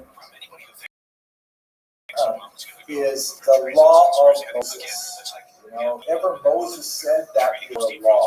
Tremendous emphasis on this because that's all they had access to. The Inquisition has this is a 2nd century depiction of a secret Passover, which is then broken into by the inquisitorial police, and people are fainting and stuff like that. I'm not sure this would be better. There's not a lot. So, how do we know what crypto-Judaism was? They didn't write books, right? They're not recording it because it's totally dangerous. You know what? Largely from the Inquisitional trial. Because the Inquisition was like super paranoid on catching last crypto-Judaism. And they put them on trial, forced confessions out of them, put their confessions transcripts, and we have them over Europe, but especially in Portugal. You don't even know where Jews would. It's hard to really tell the truth. They may have things out, and so on, but we have several corroborators. We also have interesting denunciations, meaning people would write out others and complain about what they saw people doing that was actually Jewish. That forms part of the trial record as well. And there's a lot of bizarre things. Like there are actually a colleague of mine recently wrote a crypto-Jewish cookbook. What is a crypto-Jewish cookbook? What does that look like? Imagine, I've actually tasted some of this, not so bad.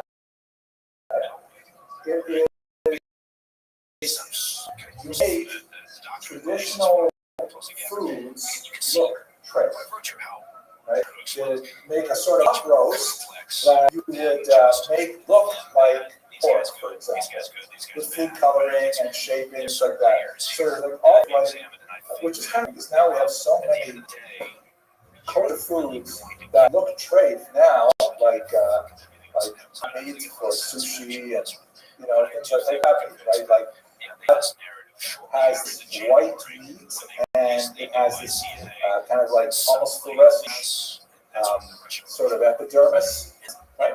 And the crab that we have in sushi is basically carp, right? It's like a culture fish, but they add that like orange thing on the outside, so it feels like a really deep crab, I guess. So that's what crypto Jews would make as their food. So we know about denunciations of people, trying to pretend they're Christians when they're actually not. We also have observations, like when these people were arrested and were in jail cells, they would be observed. And if, for example, they took 3 steps back and then 3 steps forward, facing the wall, they'd say, so they're involved in Jewish prayer. And these are the kinds of things that people would remember. The physical gestures of shuffling, the physical gestures of 3 steps forward, 3 steps back, things like that. One of the most terrifying that I read refers to a woman who looked in the window of her neighbor on a Friday afternoon and saw that the father and mother would alternately take their hands and place it on their children's heads and mock them. Of course, that's the Birkas that they were saying, that I say for my children. That was like something that the crypto Jews remember because, again, it's the kind of thing they would see in the home. Everything that happened in the city would largely be lost. The things that happened at home would be retained. Washing hands before eating, especially washing hands with a coast, right? Those kinds of things. Some kind of food. Time and frequency of prayer, including the late night prayers or katzos that were observed. These are the kinds of things that we know what their prayers would seem kind of crowded. And then shortened variety prayers were a big one. Think of Modeh things like the first lesson of Shema, the things that people would be handed down to their children, they would memorize, would not know how to do that. They were all raised in the Hebrew. Hebrew was gone. Maybe a few Hebrew words or phrases in Portuguese or in Spanish. So here is from Samuel Schwartz, amazing book. He's the guy who found those Jews in 1917, and in 1920 he published a book that includes about 50 pages of the crypto Jewish prayers that the Jews have done. And they're like actually amazing. And some of them, like here, I'll read you one that says, when you enter into the prayer place, okay, it is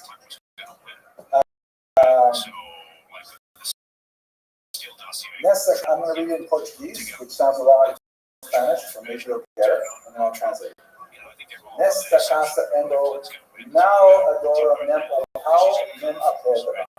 Só a Deus que em tudo governa. Okay, so it's a rough translation. Into this house I enter, not to adore neither the Father nor the Son, only God who governs all. Right, so what does that sound like?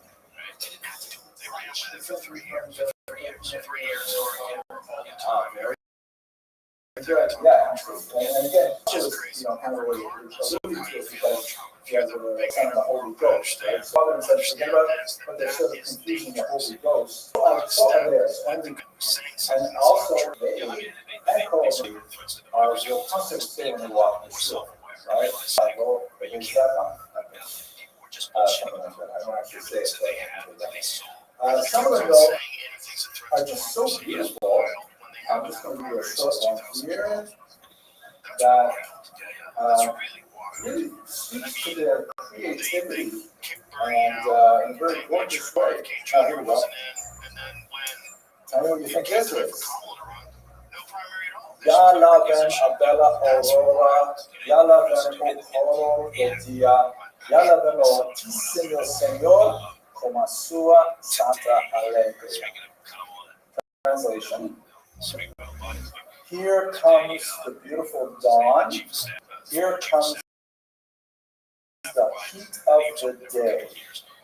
Here High Lord with his holy happiness. What's that? Served up at all times, right? When is it said? Here comes the beautiful dawn. Here comes the heat of the day.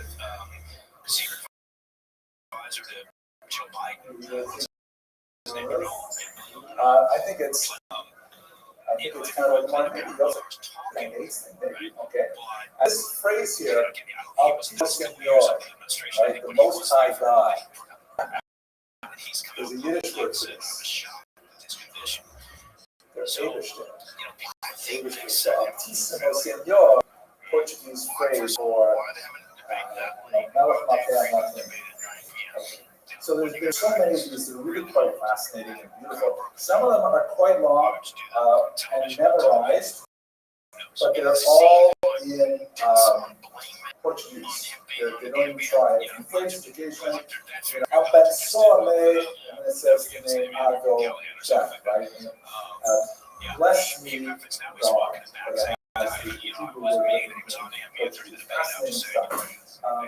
And I think this is great research. No one has done a lot of research in English on what did these cryptojews say? What was their theology? What did they believe? How did they express it? Prayers. That book has not been translated, but okay. Great. Now, I want to take you to two videos. They're not long videos, but they're really fascinating and well, some great theology. And I will pause them and I want to take you to one place also, which is a place that was a center of crypto Judaism, but it died out. Unlike Belmonte, that made it to the 20th century. By the way, Belmonte did not survive the late 20th century because once they realized that there was a Polish Jew, they started hearing that, oh wait, it was actually a state of Israel. The vast majority of the younger crypto Jews made Aliyah. There was only a handful of older Jews living in Belmonte because it was a success. There is, a pretty significant tourist presence that has replaced it. So there are lots more Jews in Belmonte right now, but very few of them actually sleep there. They come, they visit, they leave.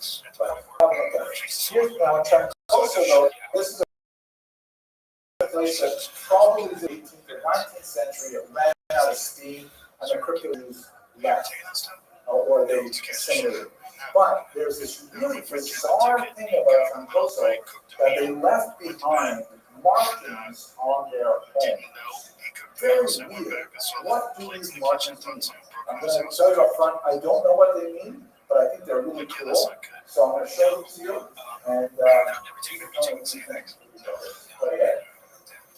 Hello, fellow students of Jewish history. I just returned from Portugal on an advanced site visit with Coastal River Cruises, and I have to say it was so amazing. We went there to a small village called Trancoso as part of our efforts to look at some of the most exciting new areas where research is being done in Jewish history.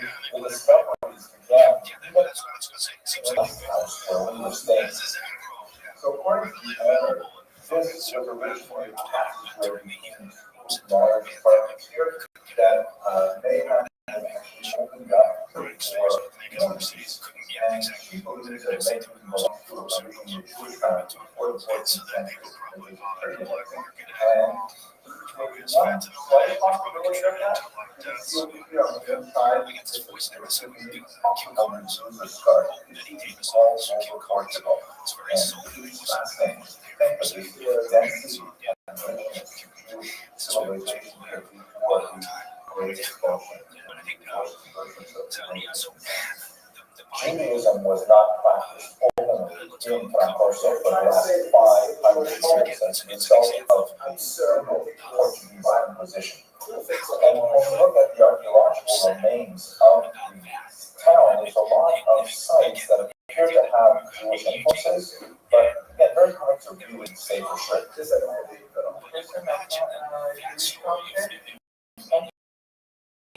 Because it's not quite as complicated as the internet issue.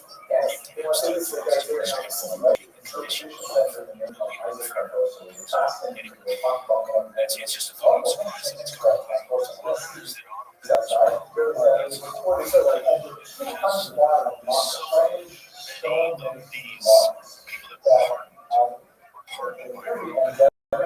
you have to ask the question, how was that negotiated? Who was involved? Who made those decisions? What was their motivation? Were they compensated? Was it he was associated since he was supervised, since he was in and the other guys primarily used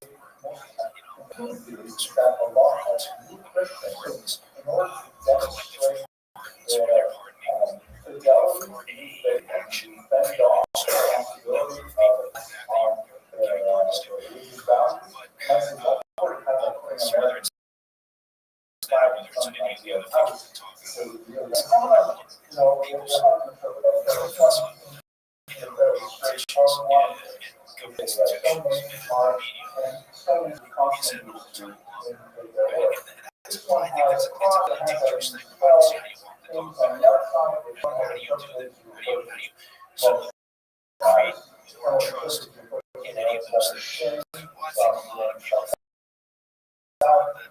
Trades, Trump coming on this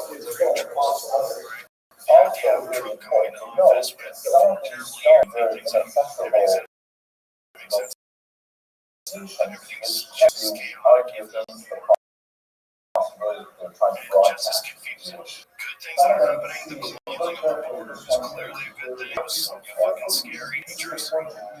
From a perspective, looking at the other day, the costs compared to maybe 10,000, 11,000 a day in this administration. So that's a huge one, and that's what they should be talking about. And they should be talking about trade deals. We've got a good trade deal with Japan, we've got a good trade deal with Indonesia, we've got a good trade deal with Vietnam, we've got signed with the UK, we're getting ready for the European Union. There's things that they should be talking about. And instead, once again, we can consume with discussing Epstein, until manipulation. The fact remains that these are disproportionate places in ports of Francoso and in several other villages in the region of the Douro River. And so one wonders why are these placed on Jewish houses in the first place?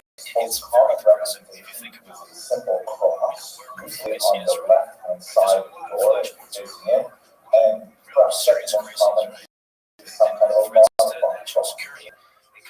I don't know, same base. Meditations, however, present distinctly Jewish interpretations. But yeah, the border thing is a great one. That's a very national security issue. That's a terrific one. The fact that it was open for so long is so insane to think that anybody would think that would be a good idea unless you were in chaos. That is always discussed as intentional. I don't see how it's not intentional.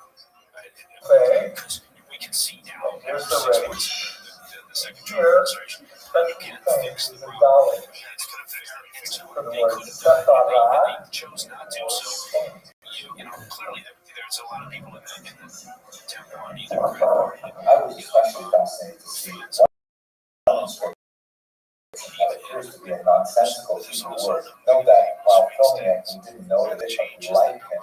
Looks like the vowel kata under one of the letters, but it clearly isn't an inscription. We're only able to see that after we look at the video. This one is perhaps the most fascinating but mysterious of them all. It's so transparent. It looks very simply like a ray, a dove, with eight nuclear there. Another ray completely dug into it, Much by smaller the way. environments. They come around, this is some of them very same. This thing you see is almost a full fingernail length. I'm not against Another immigration. dove I'm here. just saying it should be legal. We should know who's coming over. You should have security. You can't pay for everyone. Think about it, say the sound of Opening up your stupid borders and come on in and we're going to provide you with not at all. Donnie and Some have thought that maybe sometimes things free probably bus, free I've child got care. Everything's going to be free. backwards. That's what he said. He said, but if you're wondering how I'm going to pay for this, I'm going to tax the rich. Right? You think like, God, how? Stop. You know, you've been going way back to this and talking that way for years, feeding the same bullshit lines to my sheep. Just now, Mom Donnie's just talking to me in general. This was carved by someone who's trying to develop a sense of graviton, or that it is a thought, and not really know Because you see the way older rich people are all so corrupt, they don't care, they're all capitalist monsters, all they care about is money. I don't have any money. Let them take the money away from the rich people and give it to the poor people. Everything will be fine. Yeah. And it's not bad. Yeah. See, I get it. If you're, you probably look at your parents and your parents and then, okay, so, well, you're thinking, maybe I'm not going to be able to, young folks out there buy a house. I'm not going to pay for a house, right?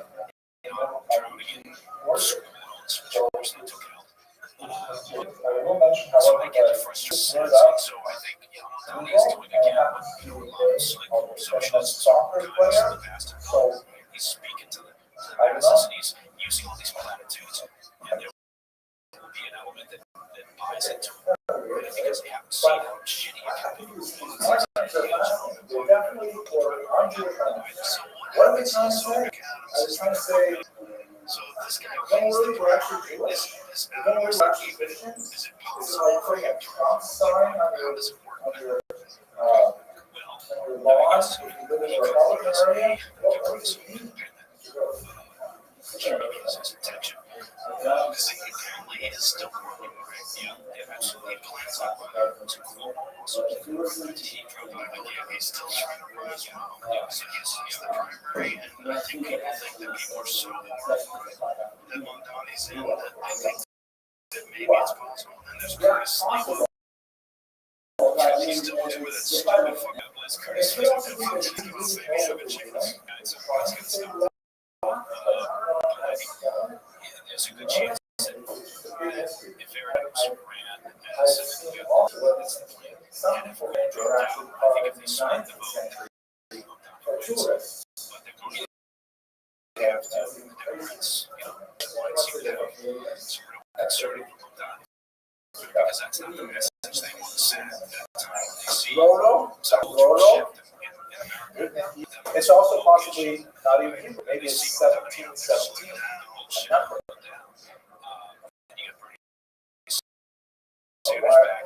Why are you putting 1717? We are out of time.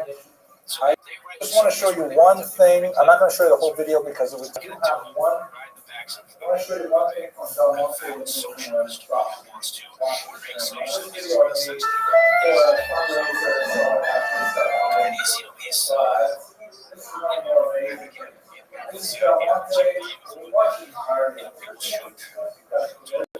Research That's how the story discovered the his there. ideas and how they work and maybe Here is the actual synagogue of Del Monte. Stop now. I'll tell you this one minute. This is the 1984 from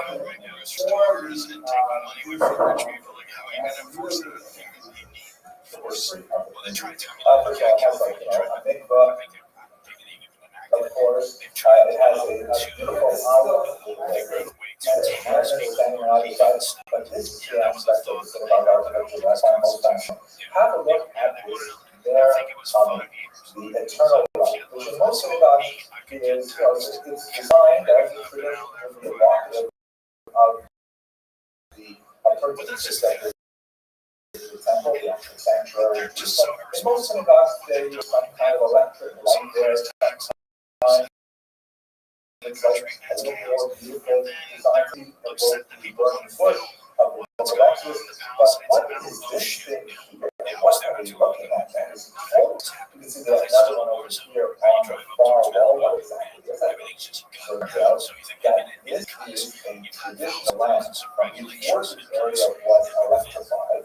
And it's what normal church these people would use to light that, to put a candle on the inside of it, or oil on the inside of it there, and they would be able to carry it around things like that.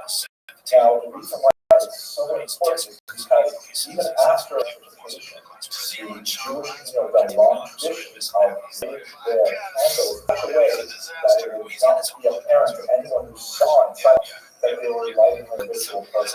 So the lamp, which was, let's say, 100 years ago, like an ordinary lamp, and so much to the Portuguese use of the long because it really symbolized their midnight lamp. And even now that we have electrification, we have regulators about candles and things like that, we still use it as a symbol of their resilience and their ability to be ready for renewal once again.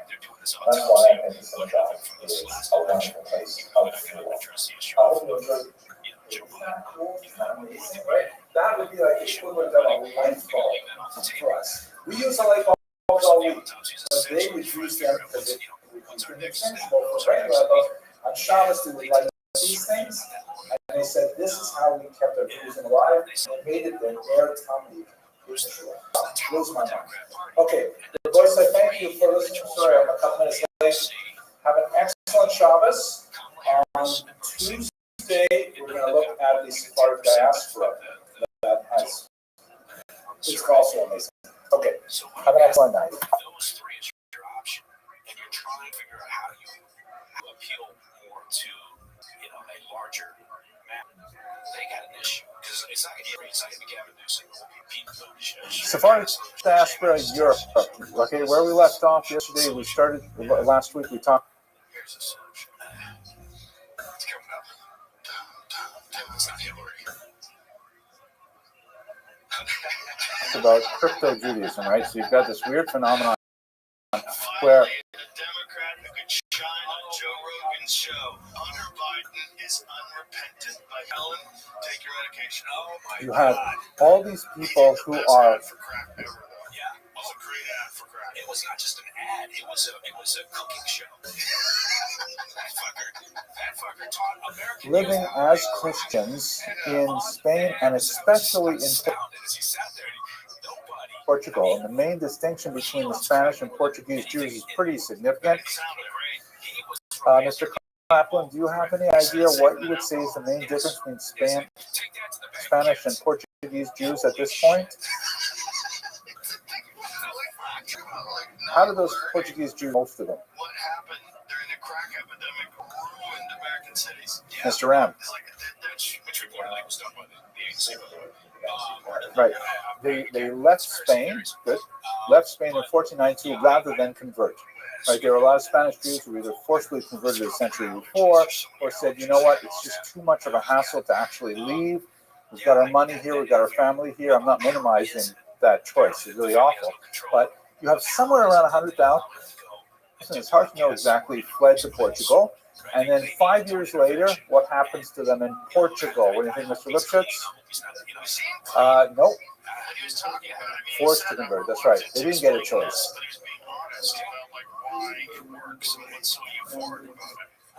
Right. And so King Manuel I says, you know what, let's just convert them all.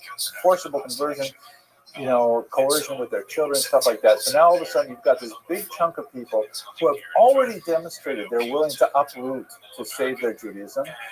Then they're forcibly converted. And then Manuel says to them essentially, listen, don't feel too bad. I'm not going to bring in the Inquisition for some time yet. And it takes 30 years or so before the Inquisition comes in. So that means that they've got 3 decades to prepare. They already are angry. They're converted to Christianity. They know they're going to have to be hit with the Inquisition eventually. They're not allowed to leave the country. They wouldn't be allowed till the 60s, the 1560s, basically. So they're a really distinct population. They're like committed to keeping aspects of Judaism alive, although they're heavily submerged. That's why they constitute a very different kind of population. Now, what happens when they get out of there, especially those Jews who go from Portugal to the north, across the Pyrenees into Bayonne and Bordeaux here? It's a major transport situation. And they're also going to spend a lot of time in Rouen and Rotterdam. I don't know why they didn't outline Amsterdam, but Amsterdam is huge, a really important place for crypto Jews. A certain amount in London, and a lot a Las Americas, right? A lot went all the way over to especially Portuguese Brazil, because the Portuguese, you'll recall, are like big navigators. They're like exploring the globe, Vasco da Gama, things like that. And there are a lot of Jews who are signing on with these ships, Portuguese Jews, who again are technically Christian, able to move around like Christians, and they're just waiting sometimes centuries before they can reassert their Jewish identity. It is really one of the most amazing phenomena in Jewish history that these crypto Jews would hang on to their identity for so long. I want to look in particular at one woman as an example of this. Quite fascinating woman. Her name is Doña Gracia Mendez. Oh, here's an interesting map that shows some of the settlements, particularly in Suriname, also in December. In January, I'm going to the Lesser Antilles over here, where there are lots of Jewish populations here in the 16th, 17th century. There's not much left to see, except beautiful beaches and sunny skies. Lots of Jews here in the Caribbean, and a lot here in the coast of Brazil. The Recife in particular is a very important situation, because what ends up happening is more for later on in this course, but Recife turns over from being Portuguese to being Dutch. The Dutch, by the way, is the people from the place called the Netherlands. Netherlands means lowlands, because it's really close to the ocean, like right up here.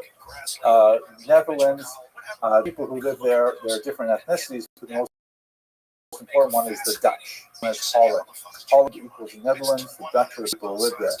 They have lots of Jews there, many of them these Portuguese Jews, and they're a business. They have a special kind of attitude towards Jews, because it actually goes back to the geography. The Netherlands is like basically literally at or below sea level. And how do you build cities below sea level? What you do is you have to, like, everybody has to cooperate and build these massive canals and dikes. Dikes are like big, like. And if people are lazy and community, then the dikes fail, the cities flood. So they build a kind of society where they say, look, we don't care what you want to do. We don't even care what you want to do in your private home. Just make sure you keep the dikes going like everybody else. And that's great for Jews, because Jews are saying, we will absolutely help you build these dikes and these canals as long as you leave us alone in our synagogue. So in the 1600s, they're really settling in Amsterdam. They're coming as Portuguese Jews because they're technically Christians allowed to move there. And they're quietly in synagogues and quietly in people's homes and stuff like that. And they're also huge businessmen, because it goes from that culture of everybody just cooperate with business and you'll be okay. And so when Recife over here becomes briefly Dutch, all these Portuguese Jews say hooray and lahavdil. They come out of the closet. They say, we're actually Jewish. We've been living pretending to be Portuguese Christians now for 200 years, and we're actually Jewish. And they're so happy until about 2 or 3 years later, the Portuguese conquer it back. The Inquisition comes back, and so they say, whoop, we're out of here. So a boat makes its way up to the Caribbean and then up to New York, which is that time also controlled by the Dutch. It's called New Amsterdam. 23 Sephardic Portuguese Jews made their way to New York City, and the governor, is the governor? I'm not sure what his title was. The guy's in charge. His name is Peter Stuyvesant. He says, we're not accepting Jews. Are you crazy? We can't take Jews into New York. Who ever heard of such a thing? But his bosses in Amsterdam say, no, let those Jews in, and that's how we got here through this particular route. Anyways, let's go to Doña Gracia Mendez, because she's a fascinating woman, born in 1510 in Portugal, right? That's about 10 years after, 13 years after the forced conversion. So she is a crypto Jew. She has a secret Jewish marriage, and then she has a public marriage in the church with her husband. Wealthy family, very big in spice trade, jewels, things like that. But in reality, she wants to get out of there. She wants to, get to a place where she can practice her Judaism. She makes her way, like many Portuguese, to Amsterdam, and then she moves through Europe to Ferrara, and she ends up here in Italy. Italy had a particularly noxious thing going on. Most of Italy is controlled by the Pope. It's a Catholic country, and they have the so-called papal states, but Italy is not yet unified. There are regions which are technically Catholic, but are not really crazy about, pursuing the Inquisition. Right now, we're talking about 100 years after the expulsions and so on. There are two ports in particular which are important. Ancona over here, which is a really great deep water port. You can see this nice picture of it. And Pesaro, just a little bit further to the north, not quite as nice, although the picture is nice. Not quite as deep, but nevertheless hopeful. The reason why they're important for our story is because Pesaro is not under the papal states, it's not under the Pope's command. And why is the Pope important? So the Pope, up until 1546, is a guy named Pope Paul III. And the papacy, varied with regards to its enthusiasm for the Pope Paul III was not enthusiastic about it. He says, come on, please. We have this doctrine of witness we talked about many weeks ago. We have Augustine who said, leave the Jews alone. As long as they stay in their place, we're not going to bother them. And then we have this whole tararama about it. And if we converted them to Christianity against their will, which is against canon law, but now we have to deal with it. Basically turned a blind eye to Portuguese, review themselves as Jews, even in papal states. So in the port city of Ancona, something like 200 of these Portuguese crypto Jews knew they were Jewish. Everybody knew they were involved in the trade in that port. And he said, oh, fine, leave them alone. We're not bothering anyone. And then he dies. And his successor is one of the biggest anti-Semites in the Catholic Church ever. His name is Paul IV. He's the new pope. He comes out with a bill, a papal bull, this is like a papal pronouncement, called, it begins with the words communis absurdum, which basically means, in Latin, it is absolutely absurd that, and the rest of the sentence is basically, we allow Jews to get away with what they do in our society. And he says, we are going to crack down on the Jews. We're going to, make sure that they behave appropriately. The kinds of things he does is he establishes a ghetto in Rome, so Jews are not allowed to live anywhere they want in the city of Rome. It's one of the earliest ghettos we have. He also orders the burning of the Talmud in 1553. Hundreds of manuscripts of the Talmud were destroyed by him. And then when it comes to Ancona, he says, are you serious? Do we actually have heretic Portuguese Jews? They're baptized as Christians, but they're behaving as Jews in Ancona. Arrest them all. Most of the Jews managed to flee, but 25 are seized, and they are burned at the stake for heresy. And this was like such a horrible shock to the whole system, burning people alive. This is like 50 years after the Inquisition, and especially after much more lenient Pope who was prepared to turn a blind eye. So the reaction came primarily from a woman named Doña Gracia Mendez. Here's a map of the Ottoman Empire, she makes her way. Here's actually a picture, which is probably of her. It's painted by the famous Bronzini, and it's a very luminous portrait. We don't know exactly who this woman is, but he lived at the same place and time as her. He painted a lot of wealthy women.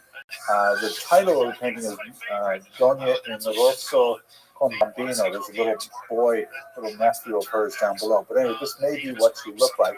And she says this is ridiculous. Remember, she is a Portuguese Jew who has made it out of Portugal.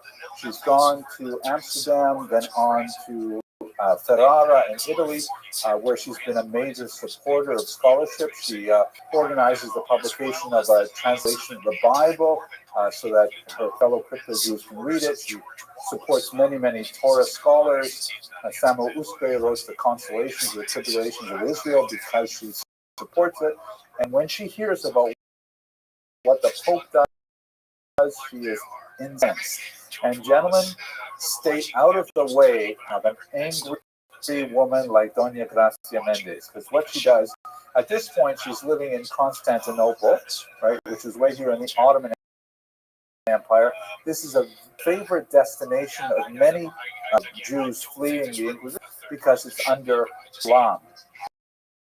And ironically, this is a period of time when Muslims were way kinder to Jews than Christians.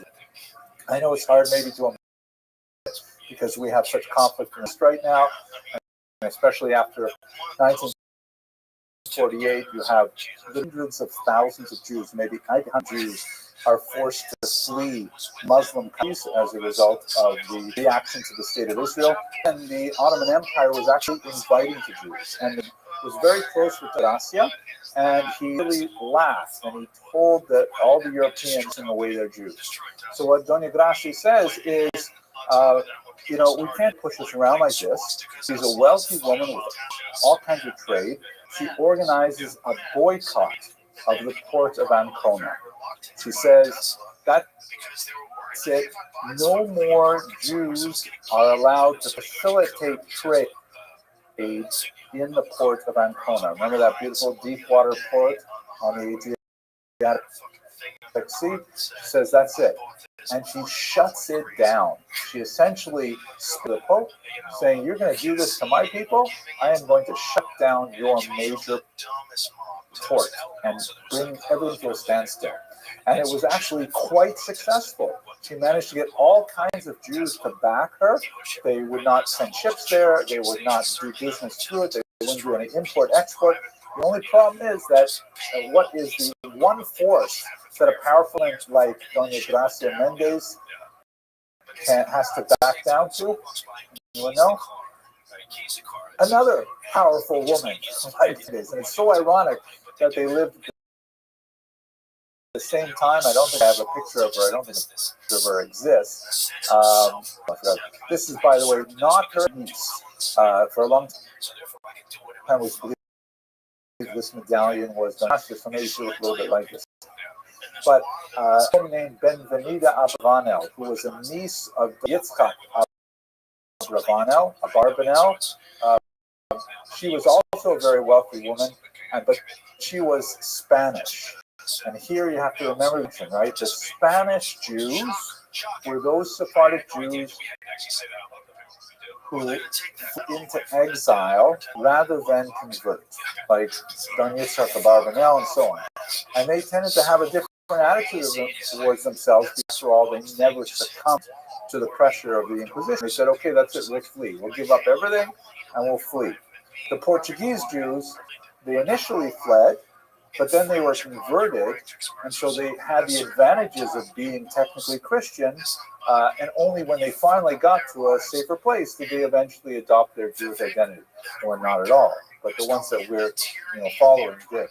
So Benvenida Abravanel said, Doña Gracia, I love you. We participated in several joint ventures, but this is not appropriate because there are still Jews living in Catholic lands.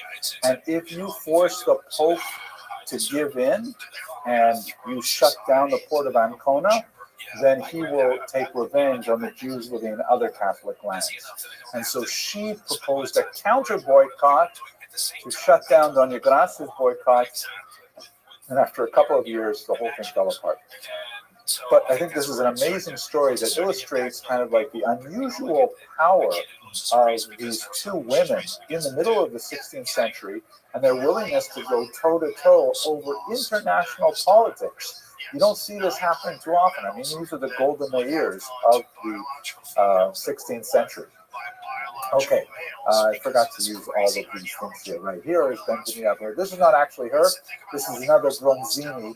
This is one of her students, but I happen to like it, so I included it there. Right. Okay, and we talked about all this stuff. Right. Okay, so now I'm going to move on to Oriol da Costa, another scary story. But questions? Yes, Mr. Gross.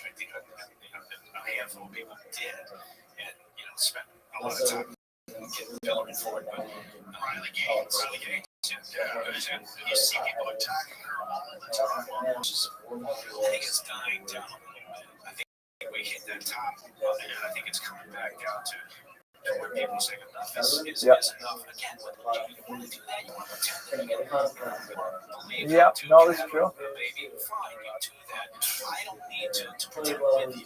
I'm not going to infringe on your thinking that that's the case. You know? Iconic? Or no, I'm not sure what you're thinking of. Kahanists? Colonists, oh, okay.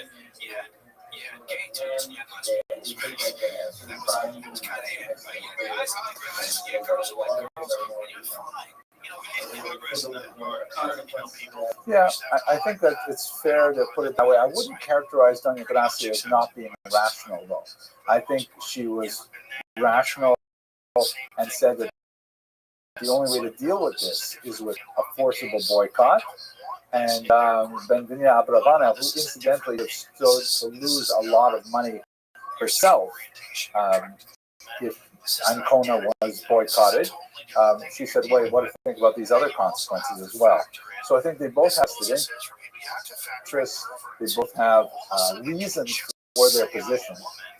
But good observation. Anything else? Should we go on? And then talk to this is somebody I think about frequently. I think about him especially Yom Kippur. Oriol da Costa. Anyone hear this name? Sad story. Get ready. This is really sad. So Oriol da Costa, also Portuguese Jew, born in Porto, 1585. Right. So now we're moving a little further into the century. Like most Jews his age, he was not told that he was Jewish. Right? So we discussed how for a crypto Jew, you don't kid they're crypto Jewish kids because they'll be playing, you know, and they'll be saying, "Oh, my mother baked challah on Friday night for Shabbos," and they'll say, "What?" And they'll go back home, tell their parents, and they'll tell them the Inquisition, and you know, could be a horrible thing. So he actually became your age. He actually was told by his mother, "You're actually Jewish." He was religiously inclined. He went to the University of Coimbra. He studied theology. He actually got a degree in theology and Christian theology. And when his mother said to him, "Guess what, Uriel?" I forget his actual Portuguese name. "You're actually Jewish." He said, "I knew it. I always felt different. I always felt, you know," he said, "I'm reading the Hebrew Bible, and I always identified with, you know, Abraham and Yitzchak and Yaakov, and I didn't feel the same things about, you know, the New Testament. I studied it because I had to, but, you know, he's just so excited." And she says to him, "And guess what? We're going to Amsterdam." And he's like, "Wow, I'm going to be able to finally," you know, he's like the ultimate boss. He becomes totally engrossed in becoming as Jewish as he can, as fast as he can. He was about your age when he first moved there. Goes to Amsterdam, and he gets in an incredible amount of trouble because he's probably suffering from some kind of mental illness. Maybe his identity issues were related, they contributed to his mental problems. But when he gets to Amsterdam, he is extremely unwilling to forgive Jews being regular people. So In other words, he's the kind of Baal Tshuva. I don't know if you know too many Baal Tshuva, but they're the kind of people who say to you, did you actually bench? I can't believe you benched. Did you say every word in the bencher? Because you went so fast. Or they'll say to you, excuse me, isn't that Lashon Hara? Aren't you are you allowed to say that? And they're saying you're not holding the lulav right. And they're like super, they're farbrent. They want to do it just right. And he got into a credible amount of trouble because he kept on criticizing the community from within. Serious criticism, including writing books like this, Examination of Pharisaic Traditions, in which he said, I don't think the rabbis are doing the right thing here. He was like, idealistically, he wanted Judaism he wanted all Jews, actual real human being Jews, to be like the Avos and the Emmaus, and the distance between what he had imagined and what he was experiencing in Amsterdam was just too much for him to bear. He was put into the cherem twice, right? And this is a tool that they used quite often in Amsterdam. Cherem was one of the few that the Jewish community had to try and make sure everyone behaved. I told you about Amsterdam earlier, right? In Amsterdam, the Jews were actually tolerated, not officially, not like legal with lots of like America with proclamations and things like that, but basically, look, you mind your own business, you pay your taxes, and we won't bother you. Basically how Jews were treated in Amsterdam.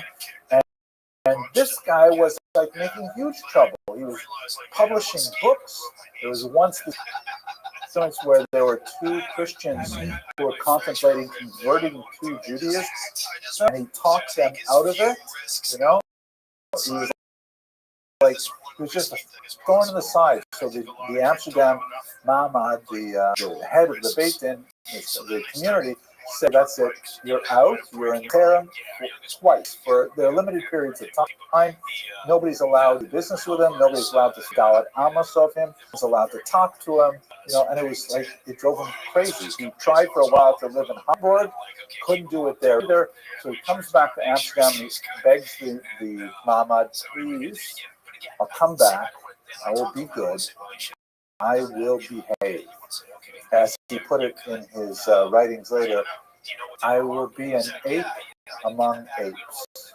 Meaning, this is the only shul in town, and every strange one asks for it. But I have to daven something. I need a minion, so I'm going to daven here. It's kind of a condescending thing. We can address the situation. So the Mamad, they come back to him and say, listen, you've already made so much trouble for us. You could bring trouble down for the whole community because of the way you're behaving. So what we're going to demand of you is that you, I think I have another picture I'm going to show you even better. This is a powerful Parisi Godly. What we're going to ask you, if you want to come back, we're going to assemble the entire community of Amsterdam, Jewish community of Amsterdam, in the God.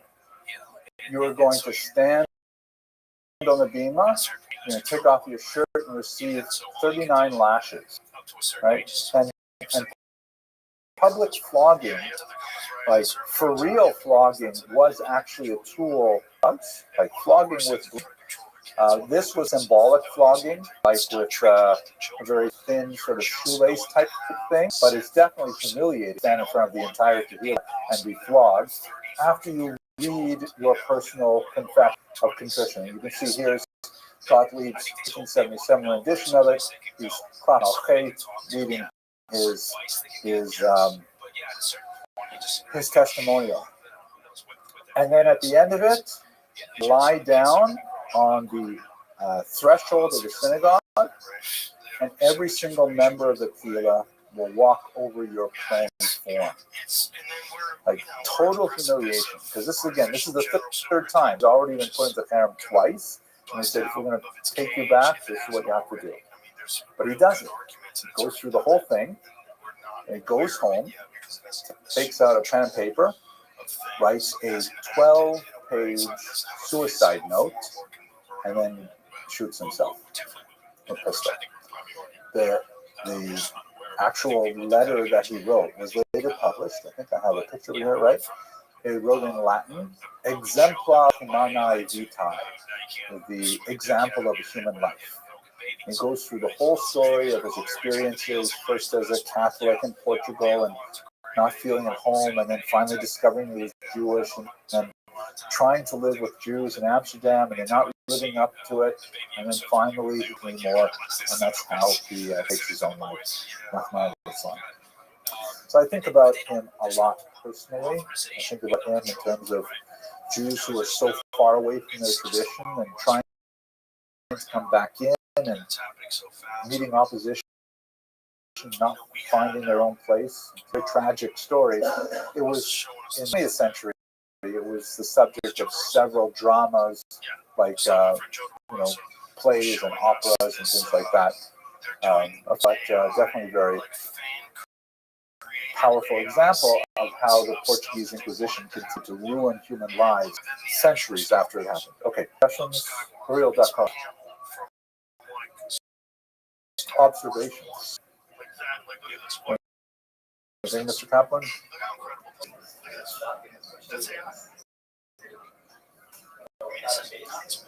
No, they had a based in. Yeah, based in ordered it.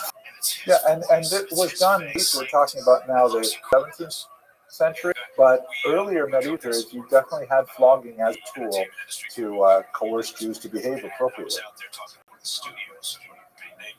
Mr. Lipschitz? This is a massive issue for me. They're seeing full scripts out there written. Yeah, and actually Spartan were known, particularly in certain parts of Spain, for even on dramatic occasions using extrajudicial executions for someone who's a Moser. Anyways, sad story. Now, it relates to another guy, very important guy who's much more well-known, Baruch Spinoza. This is a painting by Shmuel Hirschenberg. Uriel Acosta, who's shown here, like in the black, with sort of claw-like hands, and he's a very moody and depressed kind of individual. And on his lap is Baruch Spinoza. And in fact, they lived in Amsterdam at the same time. This is age difference. He may have even known the boy, Baruch Spinoza, at the time. And you can see that whereas Acosta is dark and brooding and like, self-absorbed in a negative way, Spinoza is just like chill, relaxed. He's got these, blonde curls. He's got bright colors. He's just sort of languidly putting his hand on top of a book, looking at it sideways. He's not the same kind of personality at all, but in many ways he had a parallel experience. What is the story of Baruch Spinoza? Here's his years, 1632 to 1677. He died very young. He was a lens grinder, and he most likely died from inhaling glass dust every day on a job for so long. But he was a very important thinker who actually shaped much of Western philosophy. As here is the decree of the Mahmad of the Jewish community in Portugal that specifically put a horrible curse on Baruch Spinoza. I wonder if I have the text of it here. I don't think I do, but the text of it is just awful. And it's the same kind of thing. Baruch Spinoza, born in Amsterdam, also of Portuguese Jewish descent, he begins to question the notion, among other things, that the Bible is written by God. The Bible is the Word of God, literally. This is pretty central, of course, to Jewish theology, additional Jewish theology. And he says, it's essentially a constructed document with multiple authors. This is going to be basically standard fare for 19th century biblical criticism. But in the 17th century, it was like shockingly heretical for Christians, not let alone. And the leadership of the Portuguese Jewish movement says, "Would you shut up already? Would you stop talking about these things?" And he's like not bothered by it at all. So they put him in a very serious harem, and he basically, unlike Uriel da Costa, wanted to be part of the community and was willing to come back and literally abase himself before the community. Spinoza was kind of like, okay, so that's what you're doing, and he just keeps going. This picture, I think, captures that, also by Hirschman. This is Spinoza excommunicated, and you can see here he is, along as an adult, in a book, and in the background, Hirschman is not portraying the rabbis here in a sympathetic light. They're like cowering from him. This one looks like he might be picking up a rock to throw at him, but Spinoza is, like in the earlier picture, also by Hirschenberg, just unaffected. He ended up, it is interesting to note, we're not going to study his philosophy here, he was not technically an atheist. It's just that the God that he believed in was not precisely the same kind of God that the Jews would recognize. He was widely derided by Christians who call him both Benedictus, his name is Baruch, but in Latin Benedictus, Judeus et atheista. Right? He's both a Jew and atheist. It's a bonus to get both negative qualities in one. But he had a major impact on Western thought. And again, it is like this is another generation of the impact of the Portuguese Inquisition on Jews living in Europe. And I think here it's useful to reflect and ask you what you think about this. Cecil Roth, one of the most important historians of Portuguese Jews, writes that Portuguese Jews, modern Jews. And he says that primarily because before you had the Portuguese forced conversions, Jews could come basically in two flavors in Europe. They were either observant Jews, members of the Jewish community, and when I say observant, meaning technically part of the Jewish community and at least trying to look observant at various levels, because Jews are Jews, some are more machmir, some are less, but basically you knew the rules were you had to keep Shabbos publicly, etc. Or the other flavor was converts to Christianity. Right? There was like no way for a Jew to have a secular identity. The Portuguese Jews were quite different because here they literally had to live in both worlds at the same time. They wanted to keep some sense of their Jewish identity, but on the other hand, they had full freedoms of Christian identity, and they could do business, they could study, they could do whatever they want. And so they had that unusual sort of schizophrenic possibility of living in two worlds. And so for that reason, Cecil Roth says that they became modern before other Jews. Okay, please tell me, what do you think of that thesis? Mr. Ram, what do you think? Like, maybe I'll rephrase it. What does it mean to be a modern? Yeah, modernity mean? It doesn't mean like iPhone.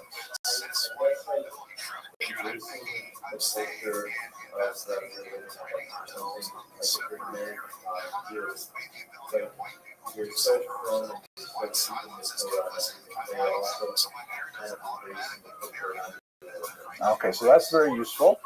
Definitely this idea of being open to outside is a characteristic of modernity. But we can say that about a lot of medieval periods too, especially where you put it. Still from and everything, but enjoying ball games, things like that, right? That would so there's a little bit more to it. Mr. Shire, what do you think?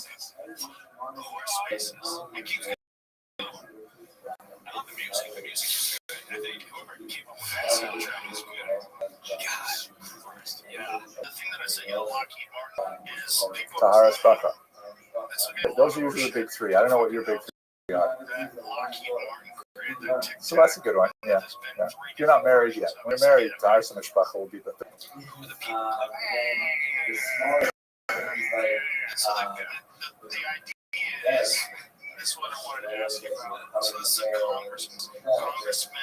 Okay, that sounds a little bit like sort of a pre-modern Jew, because look, we can't assume that before, let's say, 1500s, all Jews were completely shulchan aruch, every single little Akiva Eger they've got, well, actually long years, but they're not like doing everything. There's Jews who are there are always Jews who are not so from. But I think what's different about modernity is that nowadays you have to choose to be Jewish. You have to say, I actually want to do this stuff. And if you don't choose that, that's a choice too. But it's totally possible. Right? If you wanted to just toss everything and just throw your filling overboard like many Jews did when they came to Ellis Island, and just blend in with everybody without converting to Christianity, you could do that. That is one of the trappings of modernity, is that identity is entirely adoptable. And the Portuguese Jews were living in multiple identities. They're like shifting back and forth. I mean to say that modernity is a good thing. There's a lot of bad things about it too. We have tremendous freedoms, but also we have freedom to like destroy ourselves as well. And we are assimilating out of it just way faster than even Hitler, Massimo, could kill us. So that's a scary thing about modernity. But the Portuguese Jews were the first ones to have it. Okay. Further discussion, meditation, ramifications, capitulations. Okay. All right. Let's just, I want to touch on Kabbalah and Messianism briefly, because we will come back to the spot circle, because that's going to be huge in terms of the Portuguese diaspora, right? We're going a little bit now geographic. We're going to spend more in the Eastern Mediterranean, in the Ottoman Empire, but primarily, and I want to come back to it, but just to give you a quick introduction, this is an amazing explosion of Jewish creativity, particularly in Kabbalah, that happened for about 70 years in the 1500s. Basically, the children of the first Portuguese exiles, together with some of the old guard from the previous generation, like Joseph Caro, the Honor, they all converged on spots, and they just like blew the lid off what Kabbalah was. And we'll come back to it and spend maybe 45 minutes talking about it, afterwards, maybe next week. But the reason why I want to talk about it in the context of Europe is because of this guy, Shabtai Tzvi, who had a phenomenal impact, and Sephardic and Portuguese Jews, perhaps because of this multiple sense of identity, were especially prone to what he had to say. So let's look at the spot circle for a second. Here is a beautiful view. Spot, didn't you present something on the spot a while ago? Yeah, right. We were talking about Elias Carroll. And what happens in Spot is you have this pile of Portuguese Jews. Perhaps the most important, someone I've spent a lot of time studying, is someone named Rabbi Moshe Cordovero, who is frequently called incorrectly Moshe Cordovero. And the reason he's called Cordovero, imagine in your mind, how do you spell Cordovero in Hebrew letters? It's very hard to cap those sounds. You use vowels, and people say vowels, okay, fine, I guess Cordero. It's funny now that I think about it. I think I've studied rabbis more than anyone else in my life. And both of them have names that are very hard to pronounce. One is Cordero, everyone thinks it's Cordero. And the other one is the Pieshna Rebbe, no one knows how to say Piaseczna. They say Piaseczna like that, but well, I guess that's ironic. But they moved to Tzfat, and Rabbi Moshe Cordovero, among other things, he's probably born there, 1422, he writes an introduction to Kabbalah, which takes advantage of the new invention of print and immediately exposes the entire world to a system to study Kabbalah. Before the Zohar, Sefer, if you ever looked at any of the works, Sefer Yetzirah, they're like super hard to figure out. Incredibly cryptic, you have to unpack the sentences. You don't know, sometimes they're telling you something incorrect to throw you off the trail. It's definitely not simple reading. But he wrote this massive 2-volume work called Paras Rimonim, the Orchard of Pomegranates, that basically says, okay, I'm going to explain what the Sefirot are, how they work, how we relate to them. And everyone who reads it says, this is amazing. Now I understand. Now I can go back to the Zohar and figure out what I was talking about. Hugely influential. He attracts a major student to come to study with him. Anyone know who that might be? Lipsitz? I'm sorry? Nathan O'Gazin, no, he's a little later. Close. The Radvaz is around this time too, but comes Rabbi Moshe Cordovero. Moshe Cordovero writes this great manual and a student from Egypt says, "This is amazing. I got to study with this Rebbe." Who is that student? The greatest 17th century authority in Kabbalah. He is in base measures, right? The Arizal, thank you, Mr. Kaplan. The Arizal says, "I have got to study with Rabbi Moshe Cordovero." He comes to Tzfat. They study for 9 months together. Then Rabbi Moshe Cordovero dies a really awful early death. And the Arizal lives, I think, a couple of years later. He also dies an early death. By the way, Kabbalah is like really dangerous for your health. You know, don't study it. 40 years old, need wine, stuff like that. But he said he calls Rabbi Cordovero his Rebbe for the rest of his life.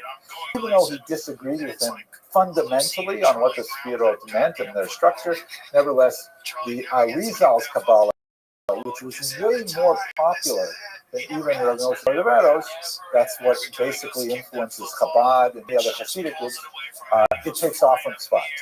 And this is all happening when Shabtai Tzvi is a very young man. And also, we got to bear in mind that this is also a period, like we talked about when we were going over Mr. Kosai's presentation. This is the time when there's a new technology out there. Right? The printing press is invented in the 15th century. Jews are early adopters of this new technology. We love it. By the 1480s, we are printing volumes of Talmud, Gemara, Chumash Rashi, all kinds of things. And Pardes Shimonim is one of these things come out here. Also, this book, which is published in Amsterdam, is the Amsterdam massive center of Shabtai Tzvi popularity. This is this is Shnei Luchot Abrit. This is not Sabbatian. This is the work of Levi Horowitz, a Polish scholar. It's incredibly important because it's kind of funny if you ever read the Shloh HaKodesh, Shnei Luchot Abrit. He says, as he's writing this book, it's like 5 volumes in himself, he says, "Oh, I came across this really great book. Let me write it for you here, pages of someone else's," and it's like not called plagiarism. That's just like the convention. But it was like this 5-volume book review of all these books. So when the Shloh was published, not only did it have like an amazing and lots of other people's thinking, it like helped sell books. And books are great because before you had books, all you had were codices. Codices, singular codex, is a handwritten book. It's not like a scroll, but it'd be written in pages, which are easier to use. Just think about the technology, right? If you forget to mark your place in the Torah scroll, I'm not even sure how you can mark your place in the Torah scroll, and then you go back to read it later, the only way to find your spot is like through a laborious backwards and forwards, right? Whereas if you're reading a book and you can flip through it very easily and find that spot. You can also put in a bookmark. If you're reading, you say, "Wait, didn't we talk about this a few pages ago?" You can just flip back and there it is, right? Books are like way better for information technology. And so when books, and also, wow, cheaper. My gosh, hiring someone to write a codex, to write out a book by hand. Imagine War and Peace, 1,000-odd pages. Listen, I want to copy this. Can I write this out? Talking about Bukharan Jewry. They have books like that. The Bukharans who really, they saw great printed books, but they were unavailable, so they copied the whole thing out. They have like massive copies of books.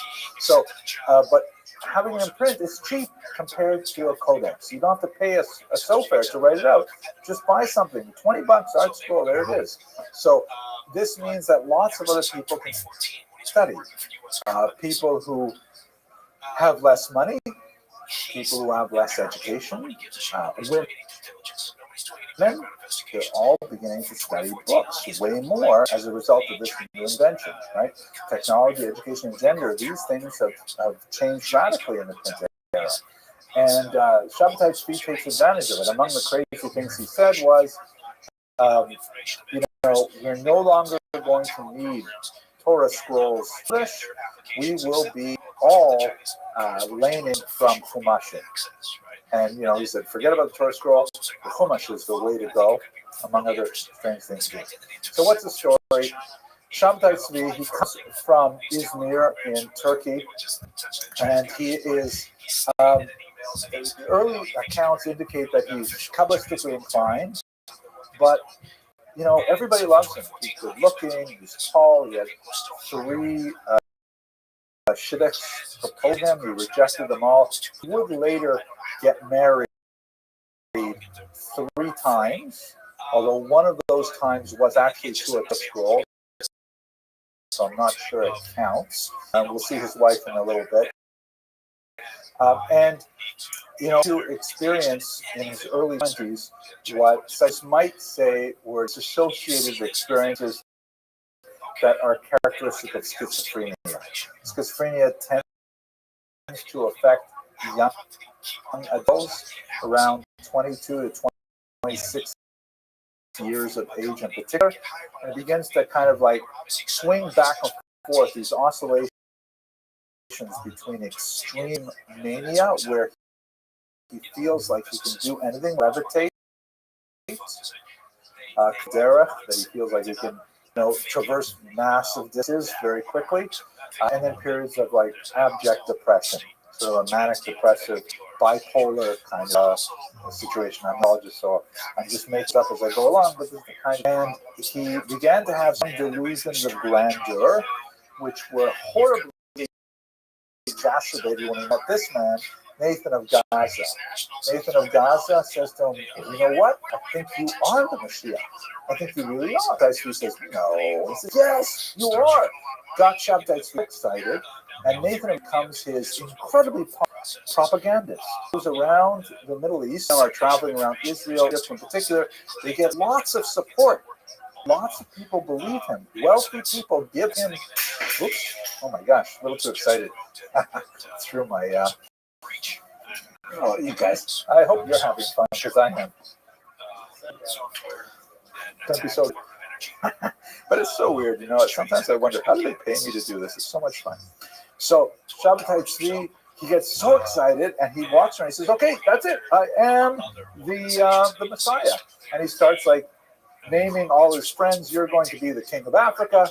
You're the king of Asia, and like here, it was like Christians were so fascinated with it. Most of the artwork I'm showing you now is actually from Christians who are saying, "Oh yeah, there's this guy. He says he is the Jewish Messiah, and he's collecting tens of thousands of people." And he was. They were like people who are selling all their property and saying, "We're going to follow Shabtai Tzvi to Israel. He's going to take back the Holy Land. He's going to initiate the Messianic era." It's fantastic. This goes on for a while. You can see here he is tooling around the Middle East, in particular in the region of Greece, Israel, Egypt, and so on. Comes to a head. Oh, here's like some of the pictures of where he's describing wild things that happened to him, naming people, various authorities, and moving buildings. None of this, of course, happened. He was getting weirder and weirder, though. He was like, you know, like I said, he married the Torah scroll. He did engage in lots of what were called antinomian behaviors, meaning anti-halacha. So he was saying, like, since I'm here now, we no longer have any fast days. Av is now a feast day. Everybody feasts. And there were some indications, it's probably much more exaggerated, but it was a very prurient kind of thing that made it into the press quite a bit. The institution was rendered considerably more flexible than it would be in halakha. And so, you know, there are a lot of people who are attracted to this particular Sabbateanism. What ends up happening is, here's, for example, one of the prayer books called them Ateret Tzvi, right? Tzvi, the crown of Tzvi. All kinds of interesting things going on here. Messianic antinomianism, egalitarianism. He was so very big on equality between men and women, which may have garnered him a lot more authority, because he was saying, okay, that's it. Women can have aliyahs, 17th century, and women were saying, yeah, why can't we have aliyahs? You know, and he may have gotten more as a result of that. Like technologies I mentioned, like printing and so on. So it comes to a head. This is great. This is Christian, but it's still fun. It's sort of like a cartoon or an early graphic novel. You see guys like numbers here, 1, 2, 3, 4. It tells you the story of what's going on. Did I go through quickly? Yeah, I did. So here is what happened. Nathan of Gaza in front there with a trumpet. They make their way to the Ottoman Empire. Tell him, okay, he's the Mashiach, him Israel now, and everything will be okay. Meets with the Sultan. He actually didn't get the story right. He didn't get that literally.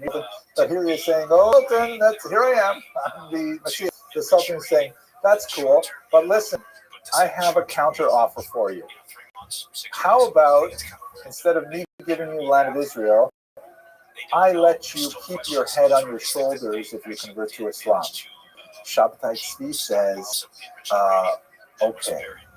And he converts to Islam, which devastates the community. His wife, Sarah, who was an orphan from the pogroms of the Khmelnytsky era, also converts with him. Here's a picture of her, and I think this is a really interesting picture. Look at her hairstyle. I bet it inspires Princess Leia in Star Wars. No? Right? Definitely the same kind of hairdo.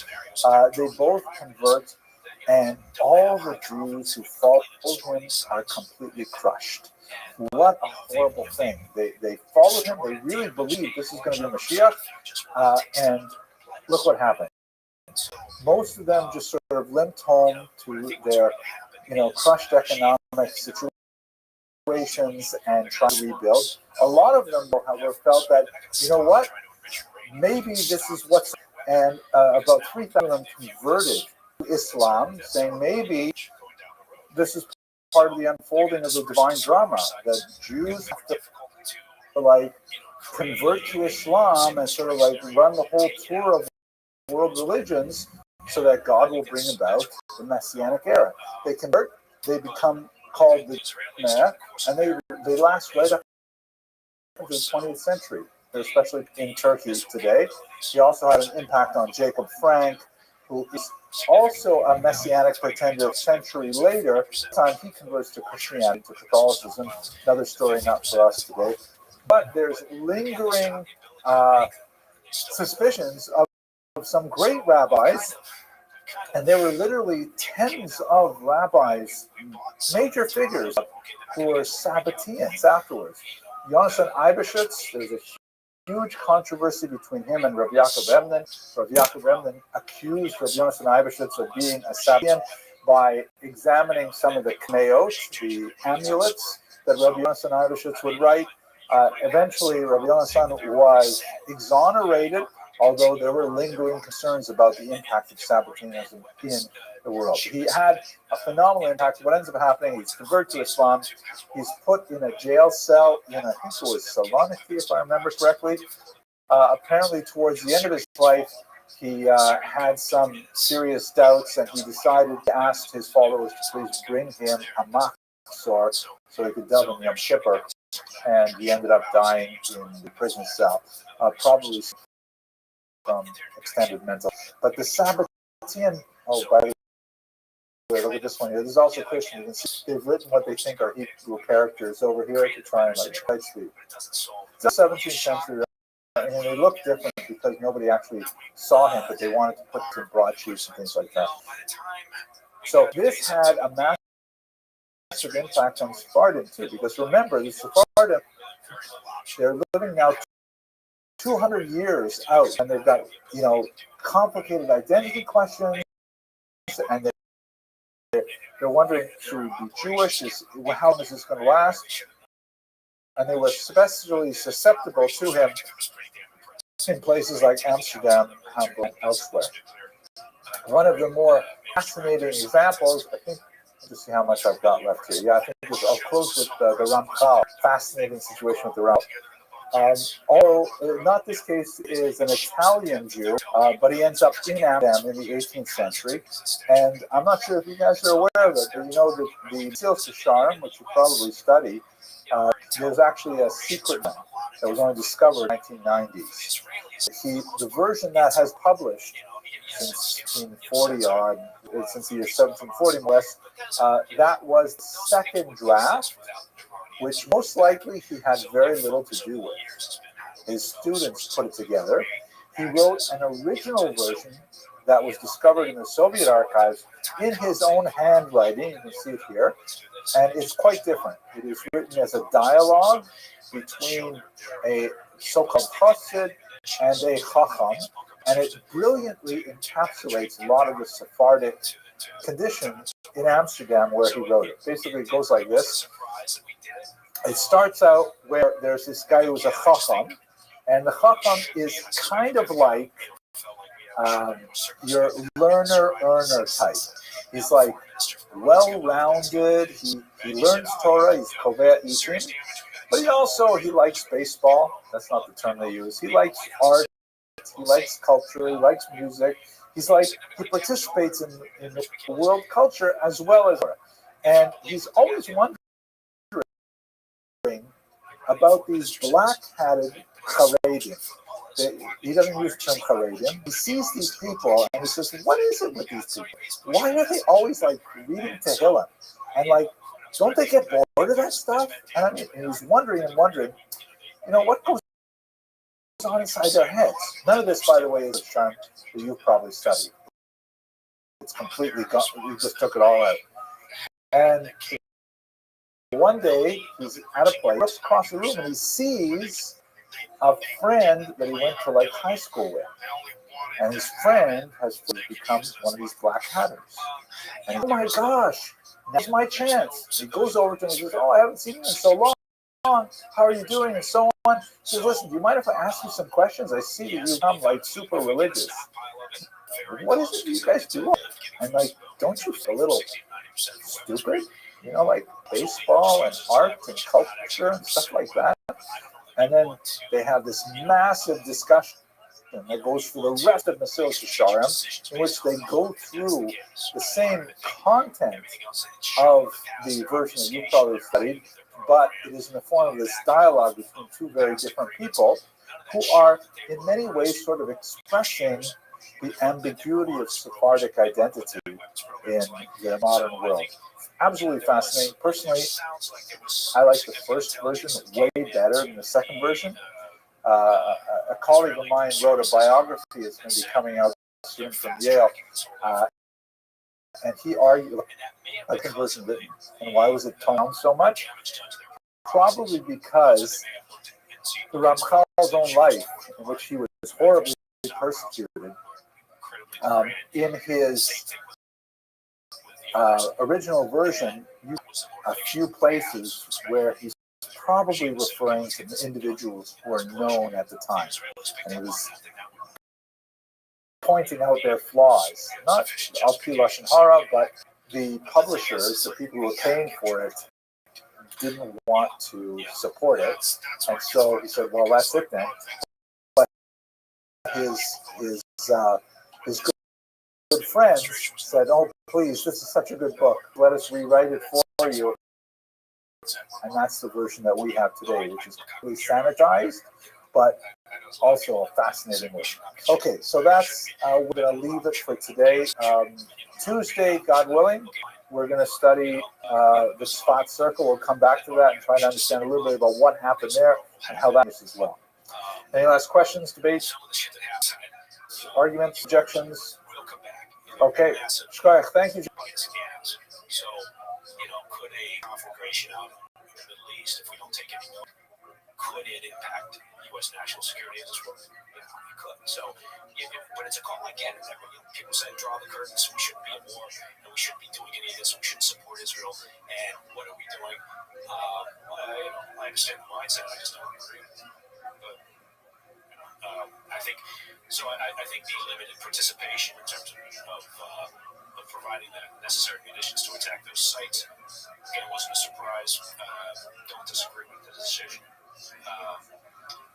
I just think we need to be pragmatic about how much damage. Okay, so you recall the map that I don't think I put in this lecture. There's a map here. I hope I did. Let's go to the map first. Yes, here's a map.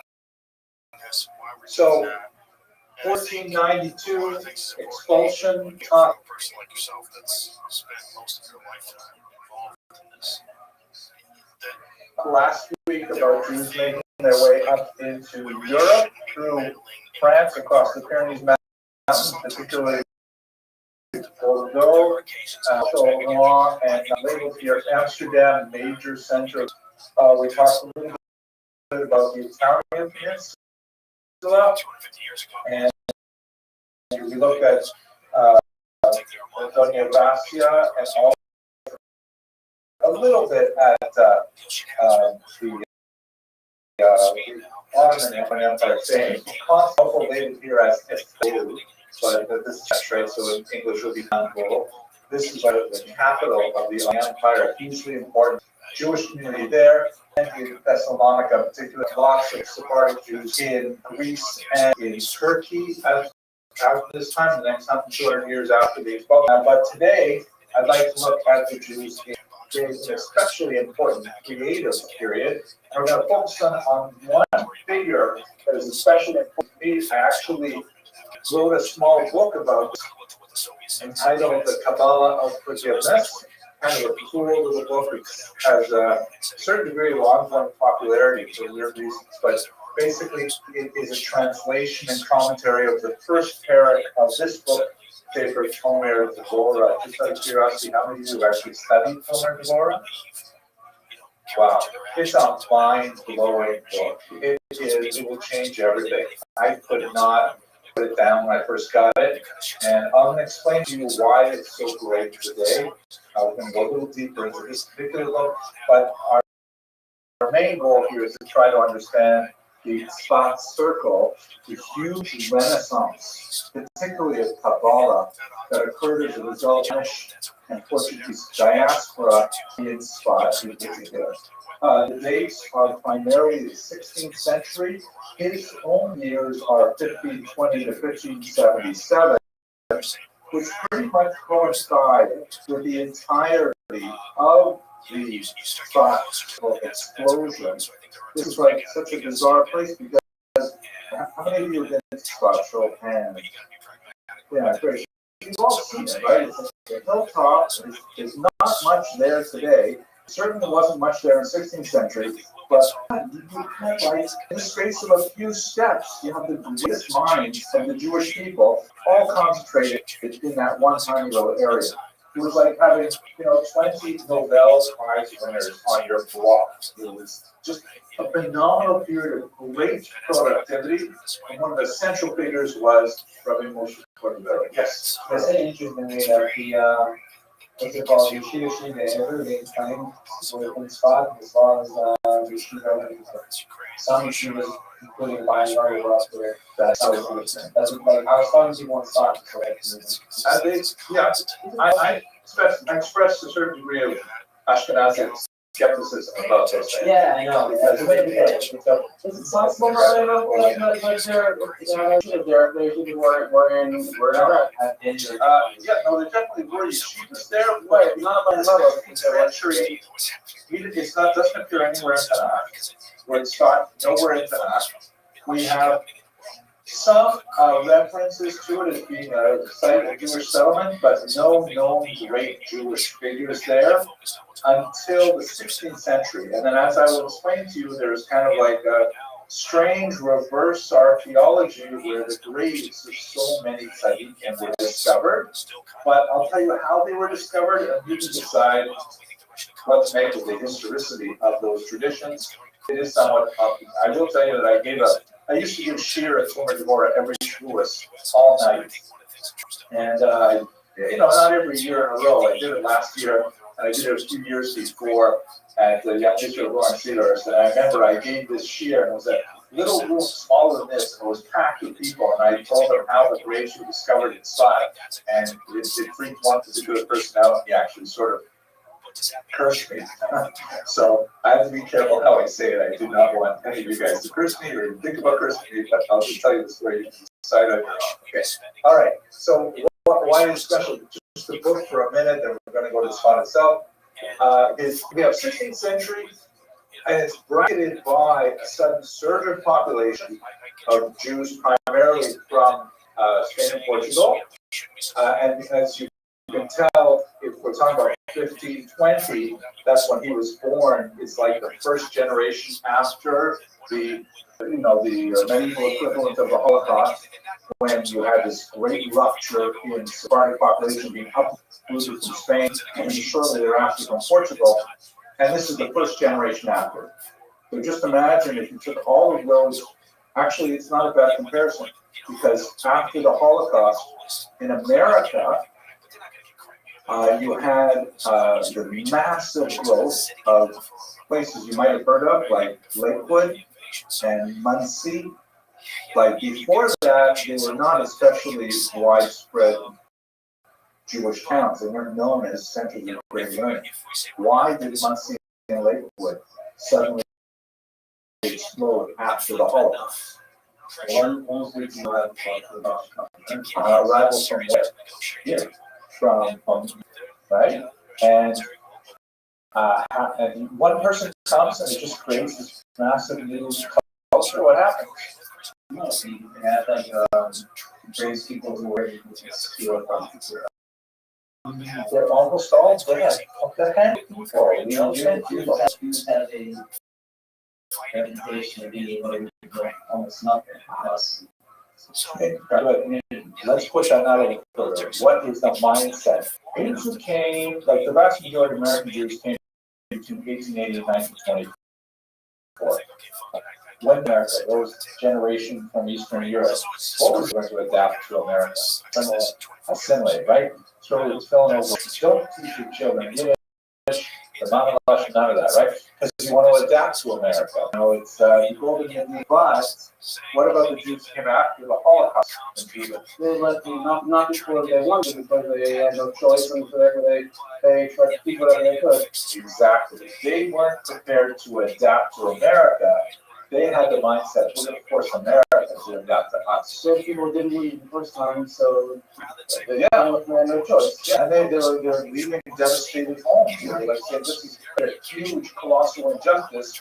We will work 3 times as hard to make sure that we recreate it. That's the same kind of generation we're seeing in Scott with first, second generation refugees who are saying, you know, our world is turned upside down, but we are going to make it even better here. Yes, Mr. Rose. it's beyond even that. They want to take what they had in them, and it wasn't just about influence and America. They want to bring something they had in Europe, and essentially make what became new rock. Yeah. They wanted to create this. I wouldn't even call it something. It's quite literally wanted We to want to try to happen here. It's in another country. That's what's happening in Scott. It only lasted about 2 generations. Then there was a series of plagues and earthquakes. Northern Israel came to have earthquakes, and the Scott society basically collapsed. They still have population there, but it never rose once into its form of glory. A little bit of when some of the Canadian immigrants came, but this was a period of really intense nuclear-like creativity that we haven't seen. I don't know if you've seen it since. Everybody want to say something else? Yes, I would also point out that it was much more pronounced as an American settler with the nuclear was well created for that reason. Exactly, same kind of thing. More to see the show. Very similar idea. Exactly, similar. Refugees as opposed to immigrants, right? My grandparents were immigrants, but the post-Holocaust generation were refugees. Very different mindset. Okay, so the book here, this is the Edition Princeps, meaning the very first printing. The manuscript has been lost. He died at a very young age. Many Kabbalists die very young. It's a dangerous intellectual profession. He left behind a whole bunch of manuscripts with his wife and his 8-year-old son, Gedalia. Fortunately, this is at the very beginning of the widespread printing, and a particular rabbi, Rabbi Basola, I think his last name was, I've forgotten offhand, but he came through, he purchased these, all of them, thank you, purchased all the manuscripts, and later, brought them into print. 1588 is the date of the first printing, was sometime around 1550, and it became an amazing instant classic. and it is the beginning of a new genre in literature, which you might call Kabbalistic Mussar, which Mussar obviously is anachronistic because the Muslim movement did not be born until the 19th century under Rabbi Yisrael. But let's use it as a kind of the wrong timing, but an anachronistic term for ethical development based on Kabbalistic principles. Right, from Chobos of Levavos, you have kind of Mussar, you see it also in the Ram and in the Celtic Tales. And there are different tracks, philosophical Mussar, things like that, but this is Mussar based on Kabbalah. What's the Sephardic connection to Kabbalah? Okay, so what's any Jewish connection? Where does Kabbalah end? It's where the world, it's where the physical world, the spiritual world, it's try to understand the connection between the two. Okay, interesting. I would go make it simple for me. When someone says, "Well, I want to study Kabbalah," what is Kabbalah supposed to talk about Kabbalah? Understanding Hashem, the hidden spiritual ideas. So it's often called Torah Nestor, the hidden Torah, as opposed to Torah Nizra, which is Torah Shabbat. Talmud may not put entirely Nigla, especially when you're stuck in a circuit that's very hard. It is at least, kind of rationally accessible. Kabbalah, on the other hand, or mysticism, if we use that term, is like, it's based on sort of like beliefs that you take on tradition, receive. It is received wisdom. Don't necessarily derive logically. There are certain axioms that you accept, and based on those axioms, you derive additional conclusions. So one of the big issues that we will talk about briefly today is the idea of the spirit, the ways in which God communicates to the universe. The types of material that Kabbalah usually uses are the things that are not accessible through empirical, like, for example, the human soul after death, God's attributes, things like that, which Torah Nigla typically doesn't go into that much, maybe have a little bit of a gut, it's deeply analytical. Kabbalah focuses on this exclusively. In terms of the corpus of Kabbalistic literature, we do have scattered passages in Torah Shabbat, right? For example, the Restream, the kind of dreams and things like that that happen in the Chumash, and of course much more in the vision of Yechezkel, the Maaseh Merkava, right? The vision of the chariot, which really means the vision of the throne of God that Yechezkel sees when we read about it on Shavuos. Those are like definitely Kabbalistic kind of mystical things, and there is a body of ancient literature, very, very old literature, Sefer HaFakir, Sefer HaYetzirah, and so on. But to the earlier question, Kabbalah really takes off on Sephardim in the 13th and 14th centuries. That one becomes a really major object of study, at least as far as the student access it. So in the Kabbalistic history, you have the idea of a Mekubal, someone who has received the tradition, handing it off to a student who is worthy of receiving it down generation after generation. But beginning in the 13th century, that's when we start really seeing lots more literature. Zohar appears. There are traditional arguments who say the Zohar is much older, it's attributed to Rabbi Yochai. Historians say it was actually 13th century. We can deal with that. There are different many rabbis, but it only goes into circulation, like wide tradition where you can go and find a copy somewhere in the 13th century. And the Sephardim are deep into Kabbalah. They and the Jews of Provence are the main centers of Kabbalistic wisdom as it develops in the medieval period. So it's natural that when some incredible tragedy happens, the Gerish Spard, that it's going to be Sephardim who are turning to Kabbalah, Kabbalistic type of wisdom, type of analysis, to try to explain their situation. That's what happens in Spard. It's all the Kabbalists land there, and they start saying, what happened to us? Let's try and figure it out. Let's try and recreate. Yes, Mr. Lee. Oh, well, this relates to the idea that, for example, in government, revolutions only happen when there's no happening and like not happening. So it's like the parallel in Judaism, which is people will try something when bad, good. It's a useful thing. I think it's a workable thesis.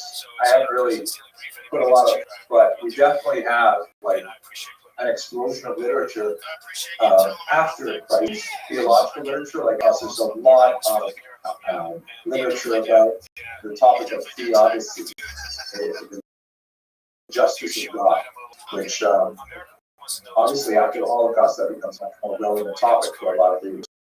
But don't forget, this is also at the dawn of printed books, which makes it a lot easier and to stay circular, so it's easier for historians to. Okay.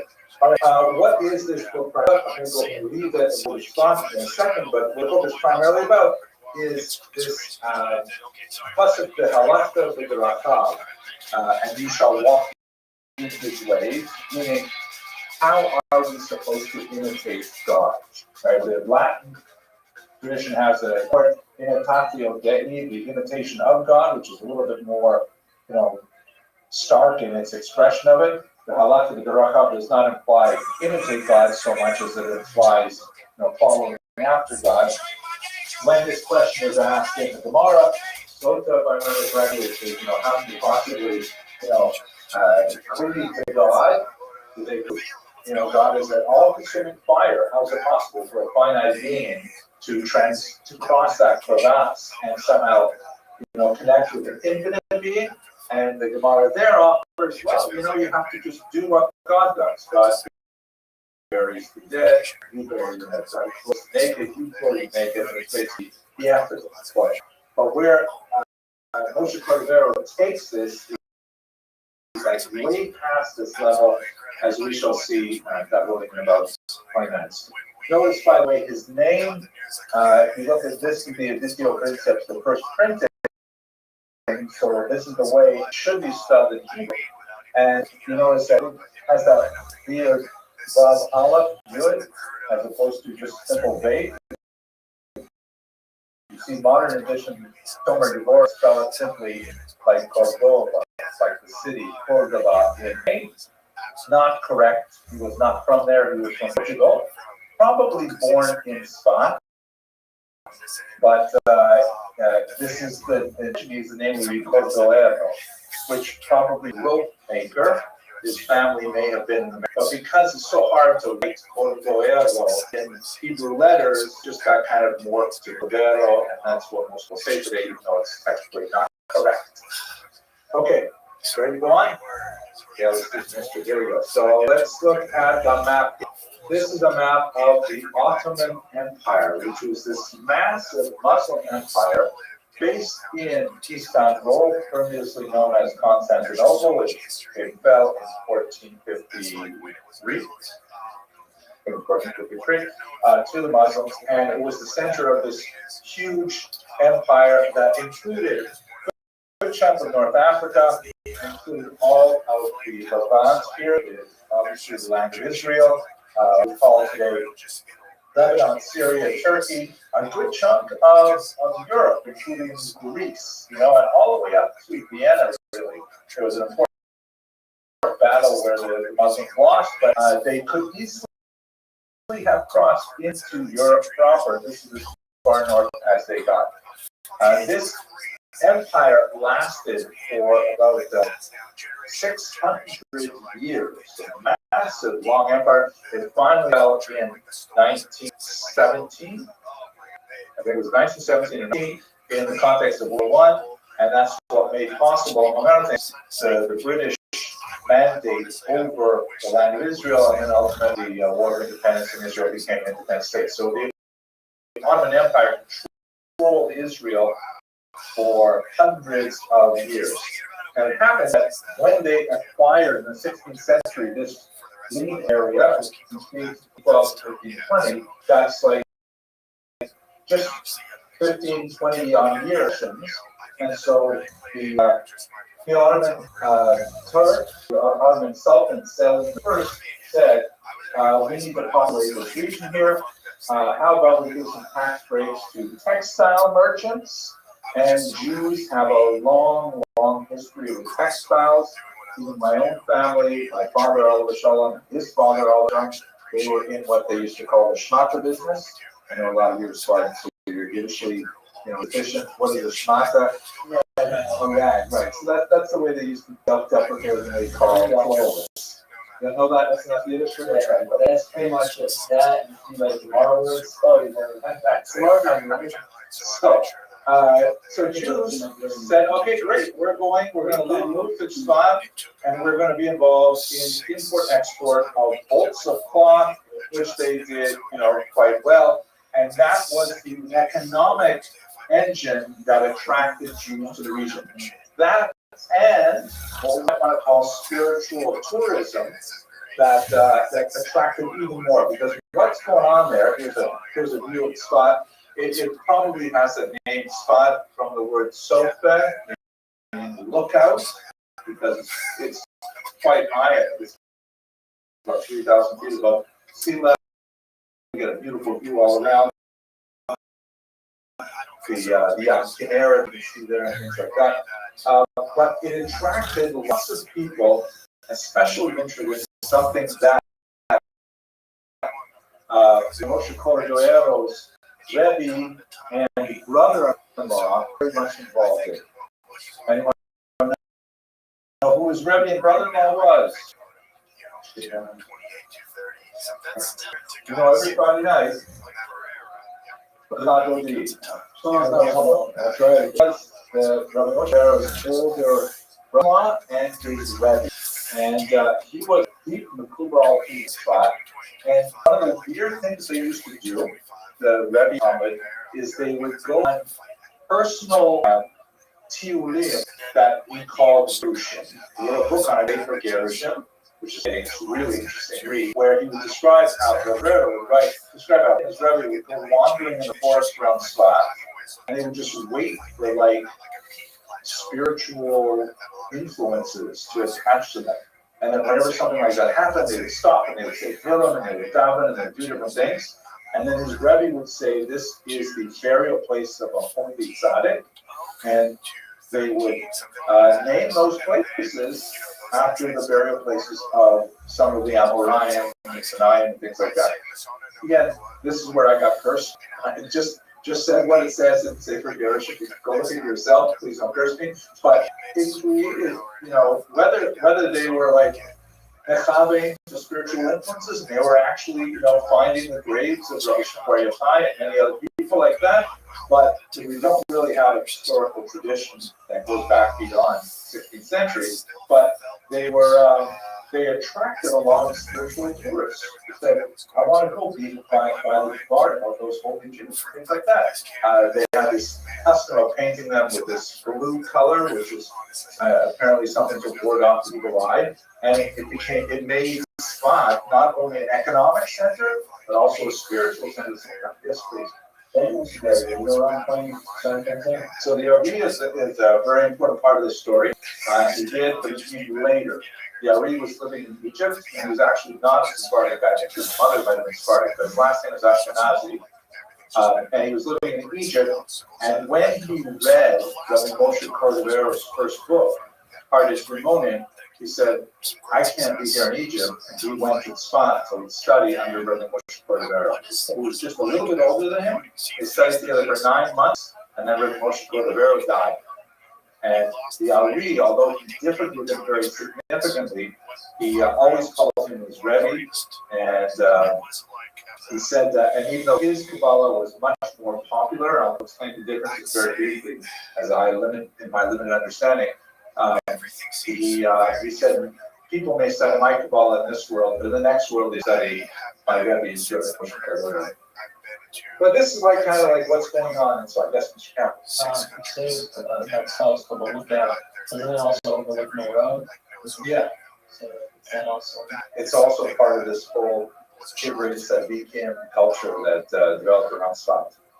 Okay, this is of course the famous burial ground in Scotland. We have so many of the really important figures. You can see that over here is from Moshe and Yaakov Cordovero. We don't know his mother's name. He's buried here.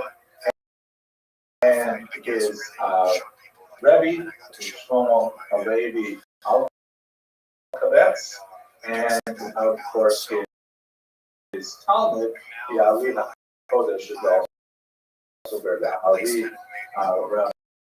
By Aryeh, a gracious part of the Aryeh, Luria Ashkenazi.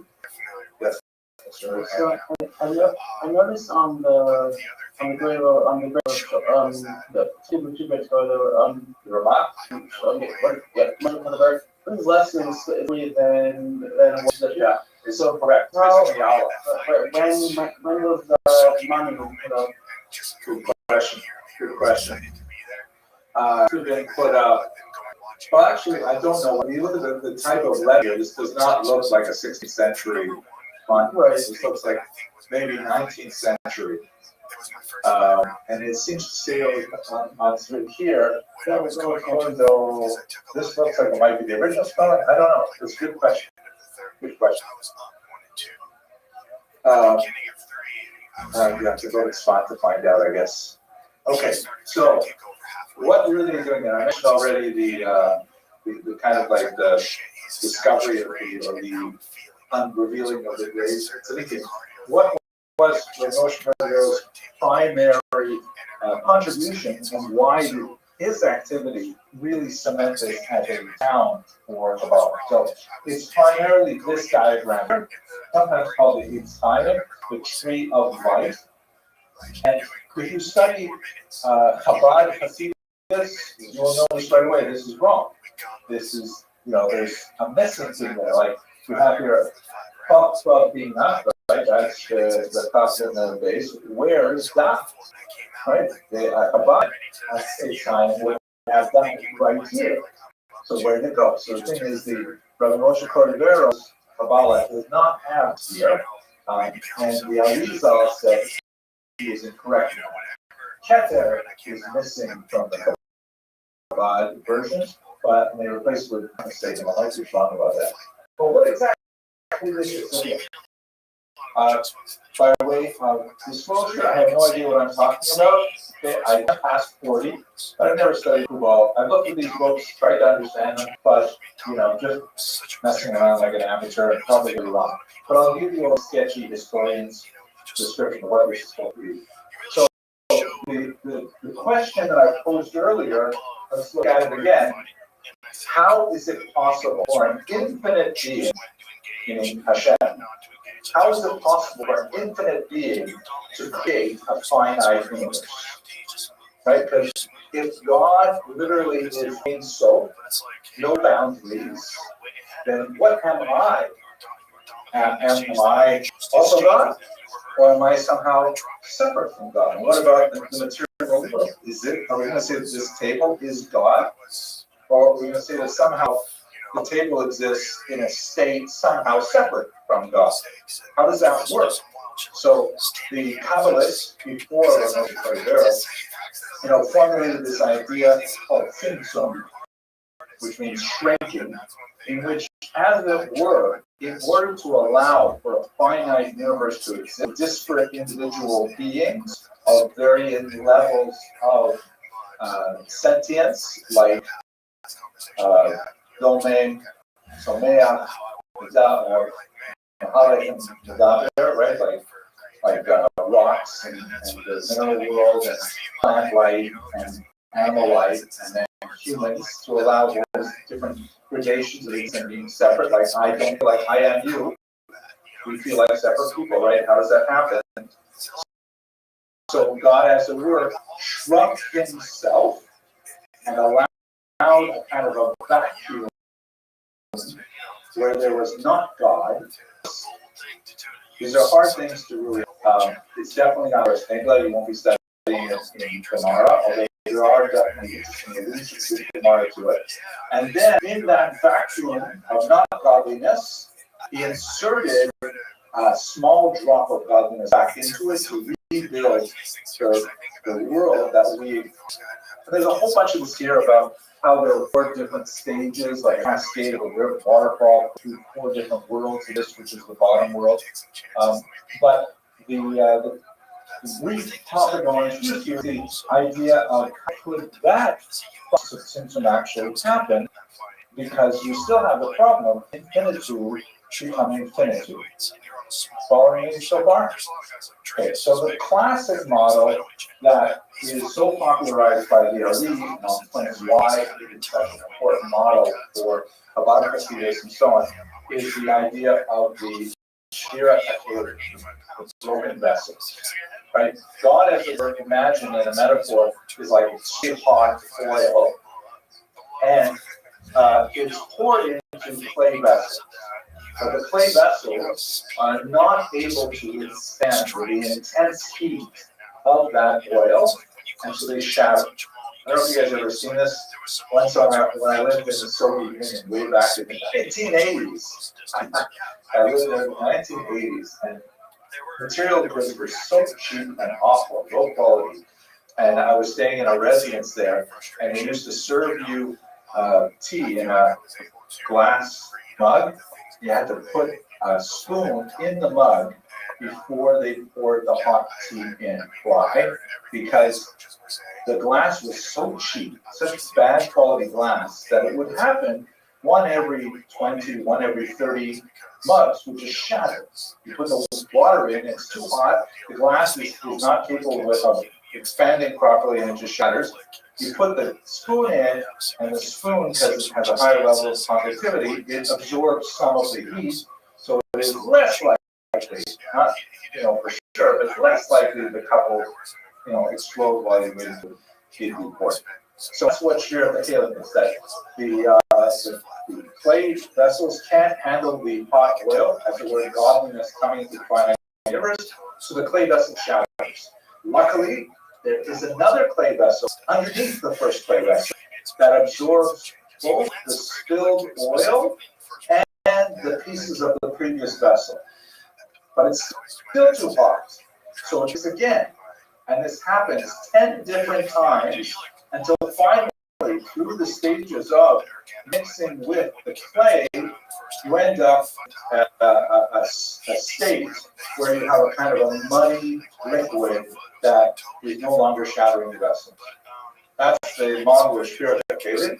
And according to the Arizal, this is essentially the model when God comes in through these various spheres until finally coming down to our world, which is here at Malchus at the very bottom.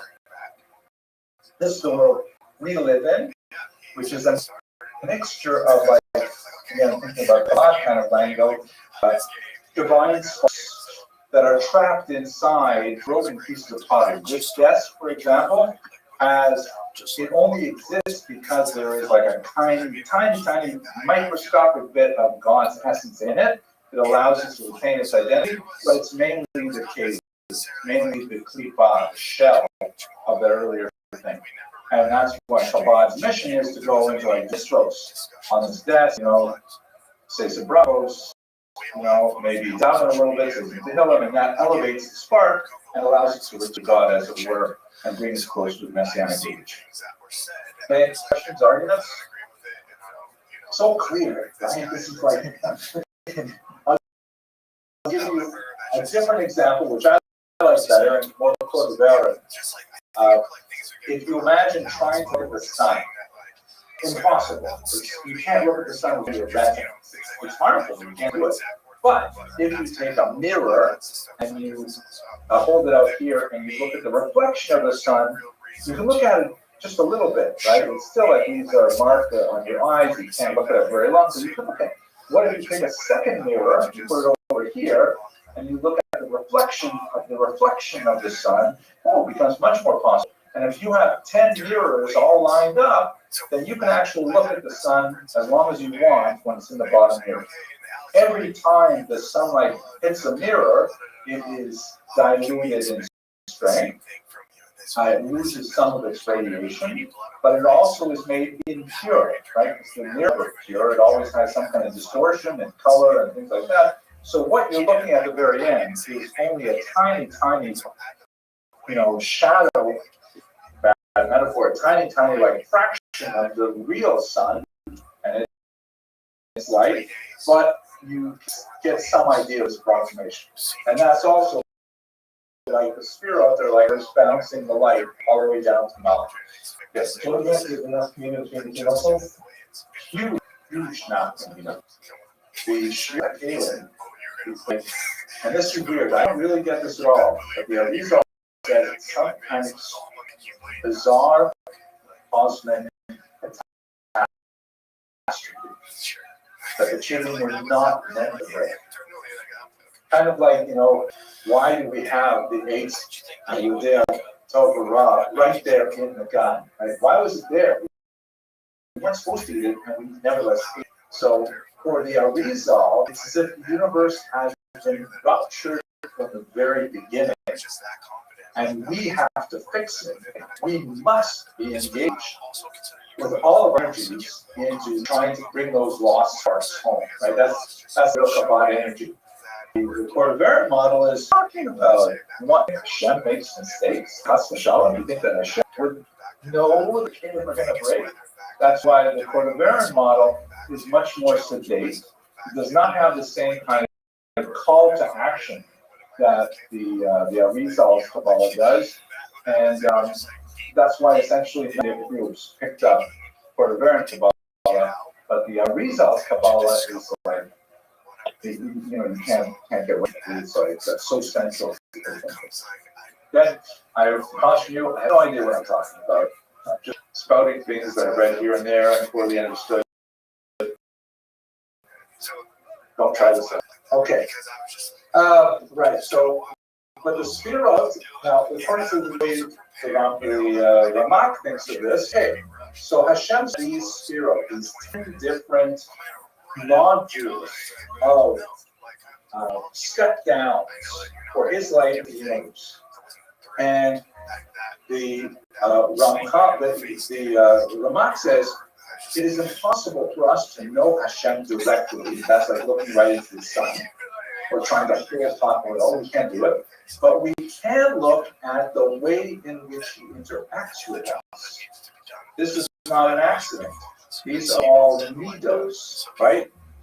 Ketzer, whatever that means. Talk about wisdom, bina, understanding, chesed, always, and there are also all kinds of interesting permutations of how they correspond to the human body. They're like the thighs and things like that. The sods, obviously, your sexual organs, because that's the foundation of the next generation.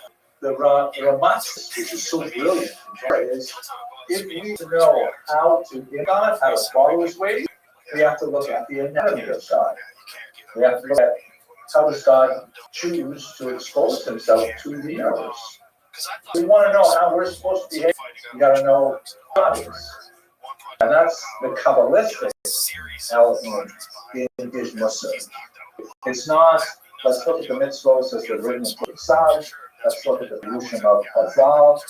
No, let us get a direct, unmediated, mystical understanding of God, and then we'll be able to figure out how we're supposed to be. It's a pretty aggressive, audacious thesis, but it's absolutely brilliant. Okay? Arguments, discussions? So far, it's so clear. I know about that. I'm going to say it's also the human body to it. It has lots of different metaphors, but it's often connected to to something they call Adam Kadmon, evil Adam that represents all humanity. It's wild. This is definitely kind of anything else? Okay, so chapters 1 and 2 are amazing. We're going to look at chapter 1 briefly today, just to give you a steering. And they deal essentially with mercy and humility. The world is to mercy. I want to mention to you, by the way, also that although we're going to look at Torah, most of what I'm saying to you now has been taken from his earlier work, his magnum opus, which is far less complex, it's a lot longer to read and a lot more complicated, but it's called Restream.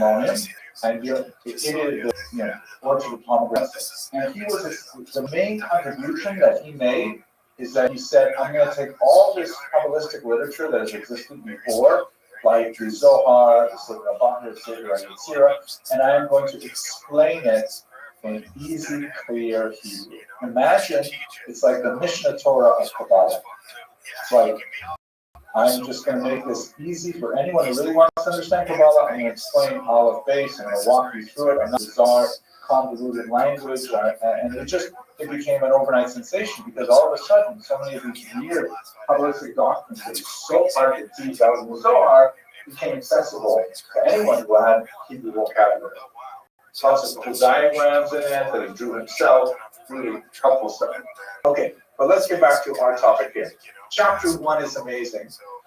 Chapter 1 says, okay, the very first thing that God does when he creates the universe, what do you think the first decision God makes is? Again, according to the Talmud Gemara, God decides I'm going to create the universe. What's the first? It's great. It's like such a mistake. What's being created on? Yeah, good point. It really comes out the idea that God, is completely beneficent. He wants to benefit the universe, so that's why we exist.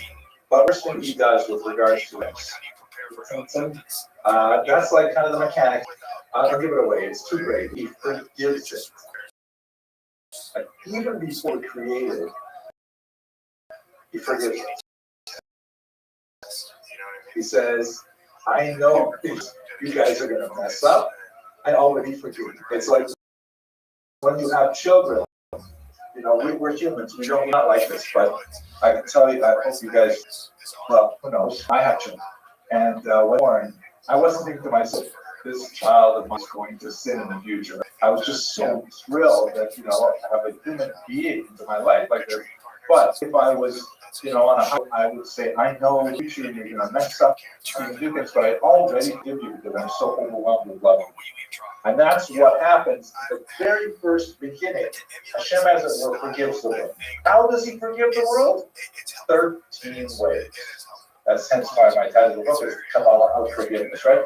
The Yud Gimel Midas of Rachamim is the way in which God starts to create the world, and therefore we have to understand what are those 13 ways of forgiving.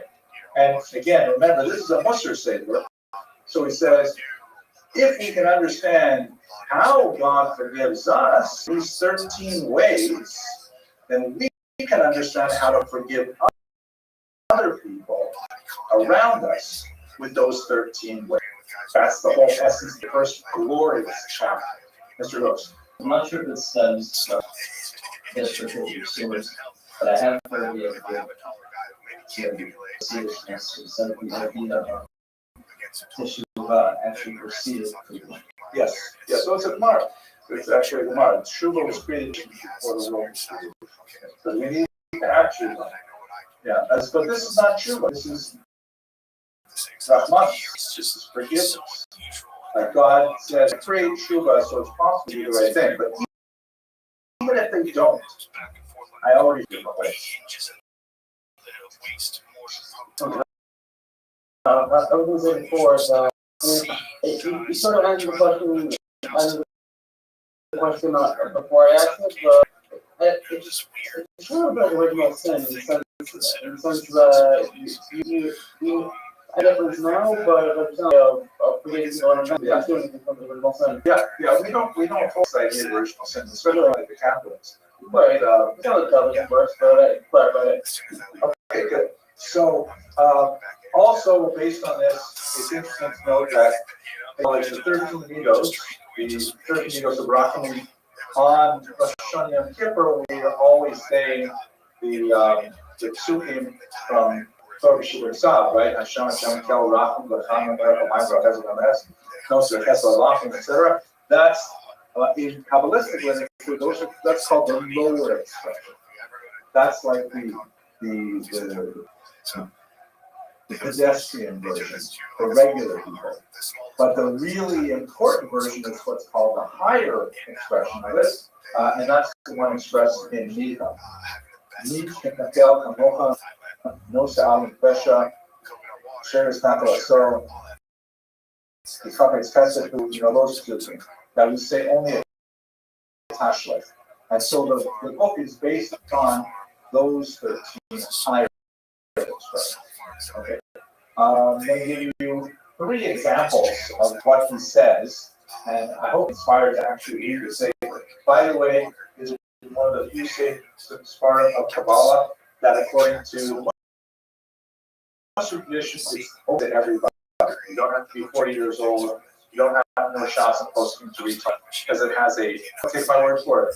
You're ready, but it's one of those Sefer that are deep infused with Kabbalah, but are accessible to regular people and accepted for other people. Yeshua Salons suggested all the month of Elul. People read it for a 30-day cycle, so they should read month. Level 1. The first level talks about Hashem and gives a name that is used for him. Can I translate that? Melech Haru. Thank you very much. The insulted king.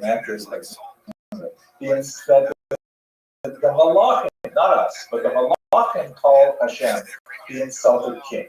Why would they call him the insulted king? Continuously sin against, even though he gives us everything. That's excellent. But why is that? You're saying it exactly right. I want to make it just a little sharper though. It's not only that Hashem gives us everything and we nevertheless sin. It is that we sin with the things that he gives us. Like that's where the Ramak gives an example of, like, if Hashem decide, the only reason our hearts keep beating, right? There's no other deal. My voracious is constantly renewed. The only reason our hearts keep beating, the only reason that our lungs keep pumping is because Hashem gives us the energy to do it. And if Hashem were to say at any point, okay, that's enough electricity for your body, and that's it, it stops immediately. So we're dependent on that. And what if we were to use that specific energy to disobey Hashem and do the opposite of Hashem, and nevertheless Hashem keeps giving us that energy? It's kind of like, if you imagine, let's say a kid has a problem with drugs. And the father says to the kid, son, I don't want you to abuse your body with this. I'm going to give you your allowance. Here's your $50 or whatever. The allowance. For $25, here you go.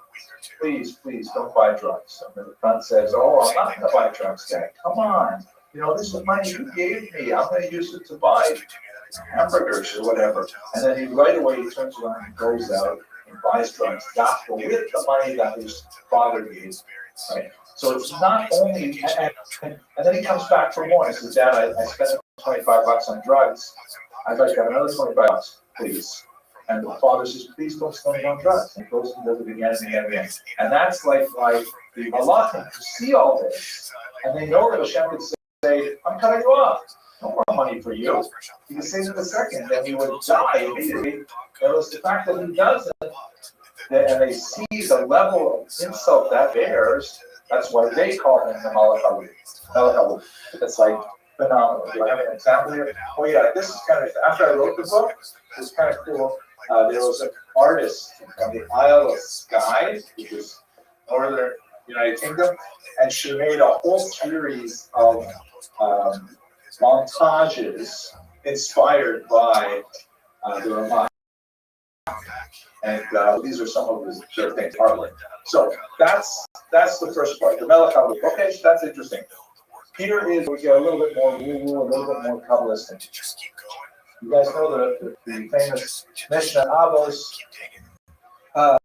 Ha'osa Avera Achas, Kamalakateger Achas. Right? If you do an Avera, Shalom, you create a Kateger. What is a Kateger? That's a prosecutor. What is that prosecutor? What are we talking about? That's when you got like your very good. So that's like you're right.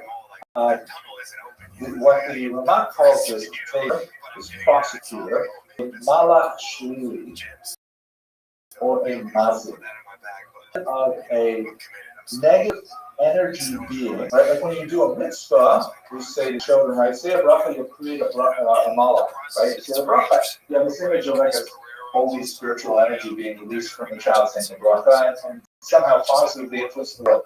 Ramak says the same thing happening when you do a Avera, but a negative energy, and have this awful thing that's created that is attached to you. There's a leech, and it's like attached to your back, as it were. It's like a balloon floating behind you, saying, "So and so did this Avera, and I am now going to be a drain on his spiritual energy."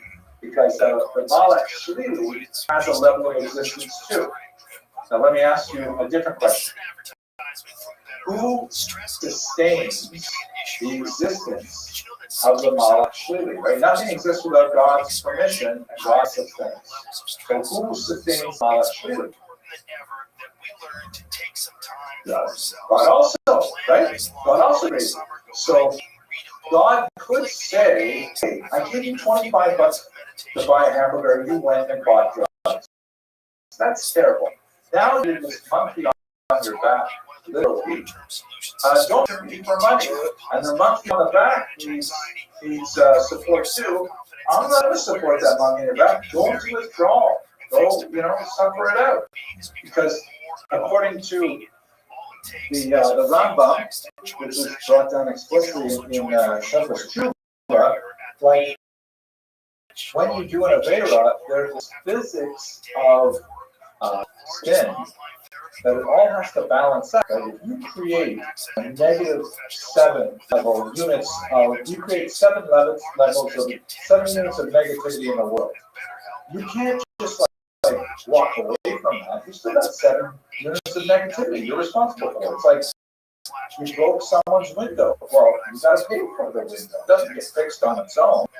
So the Rambam explained that there are lots of ways you can pay for it. You can pay for it by your personal suffering, right? So that your personal suffering of 7 units balances out the 7 units that you've got.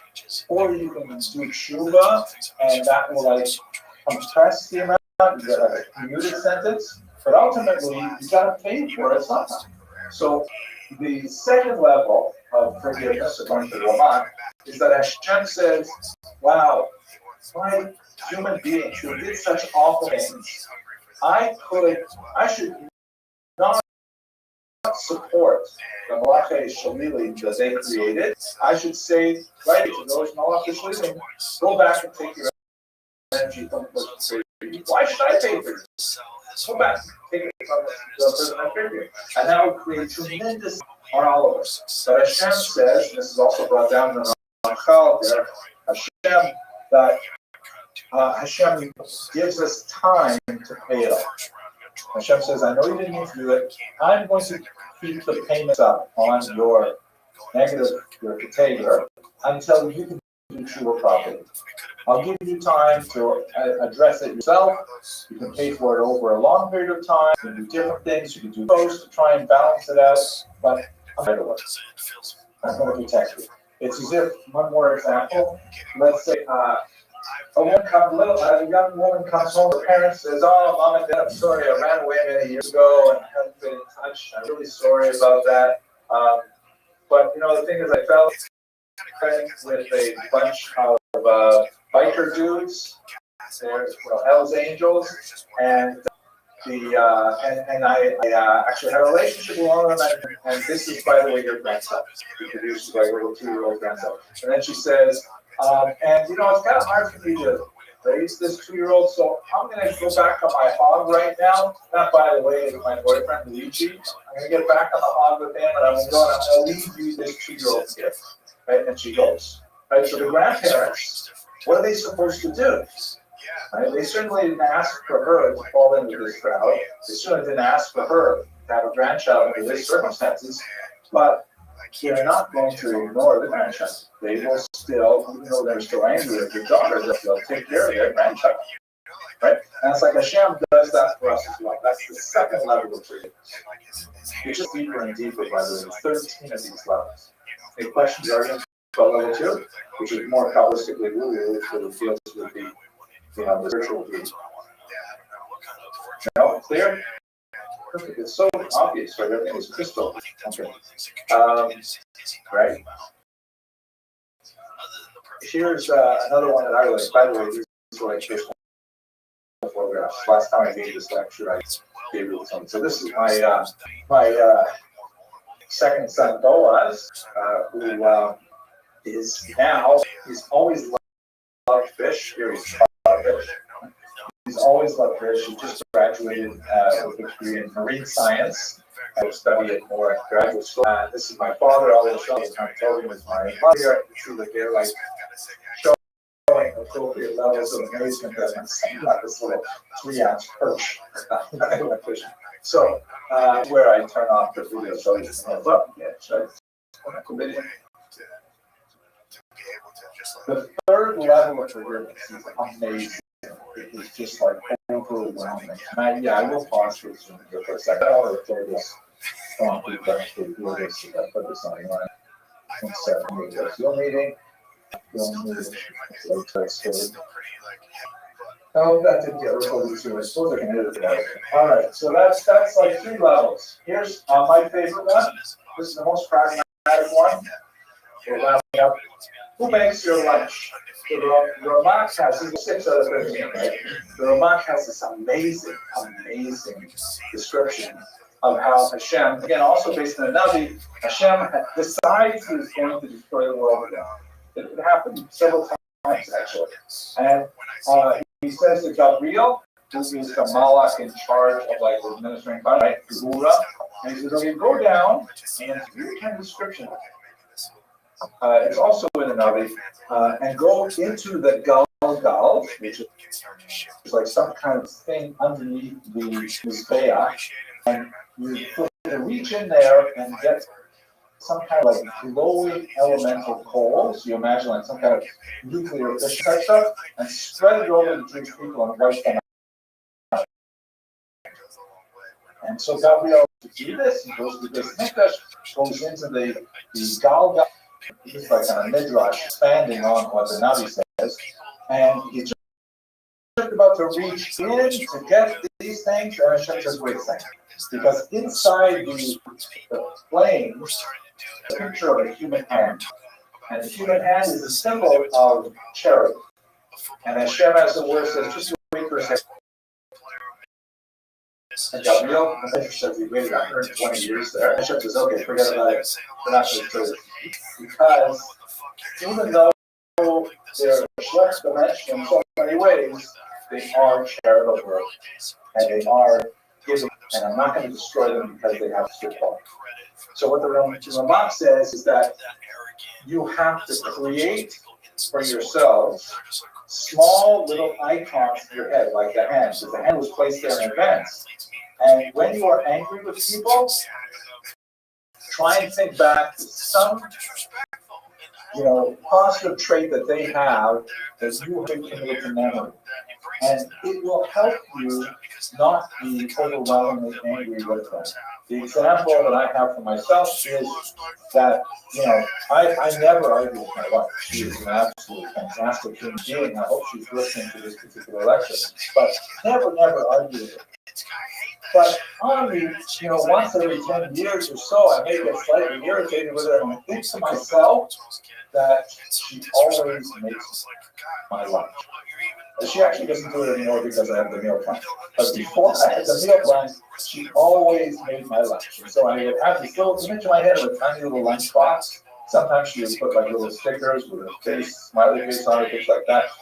And even if I was a little angry with her, I would remember the lunchbox and it would let me get a toehold, a little tiny grip to be able to not be totally angry.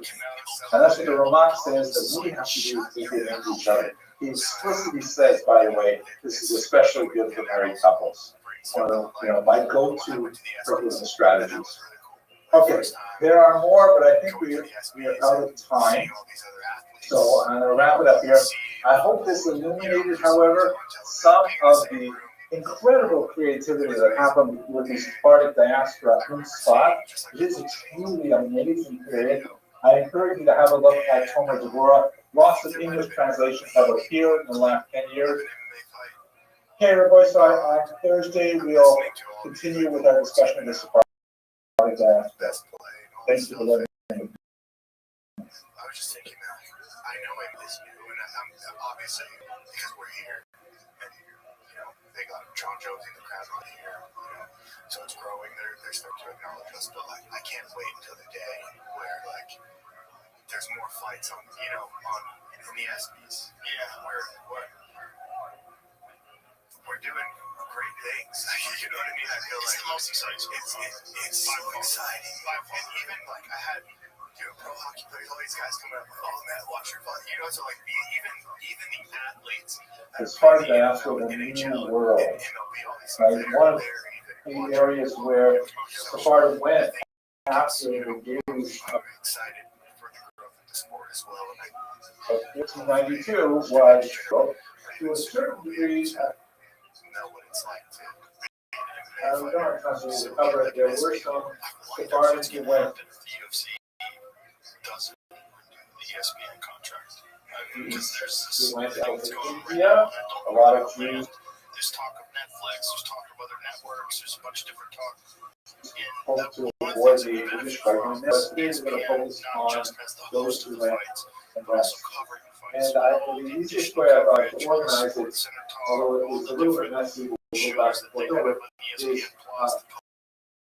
which imperial took control of these territories, what was the fate of the Sephardic Jews in each of these territories. So let's start with Spain first, which is the epicenter. Since that's all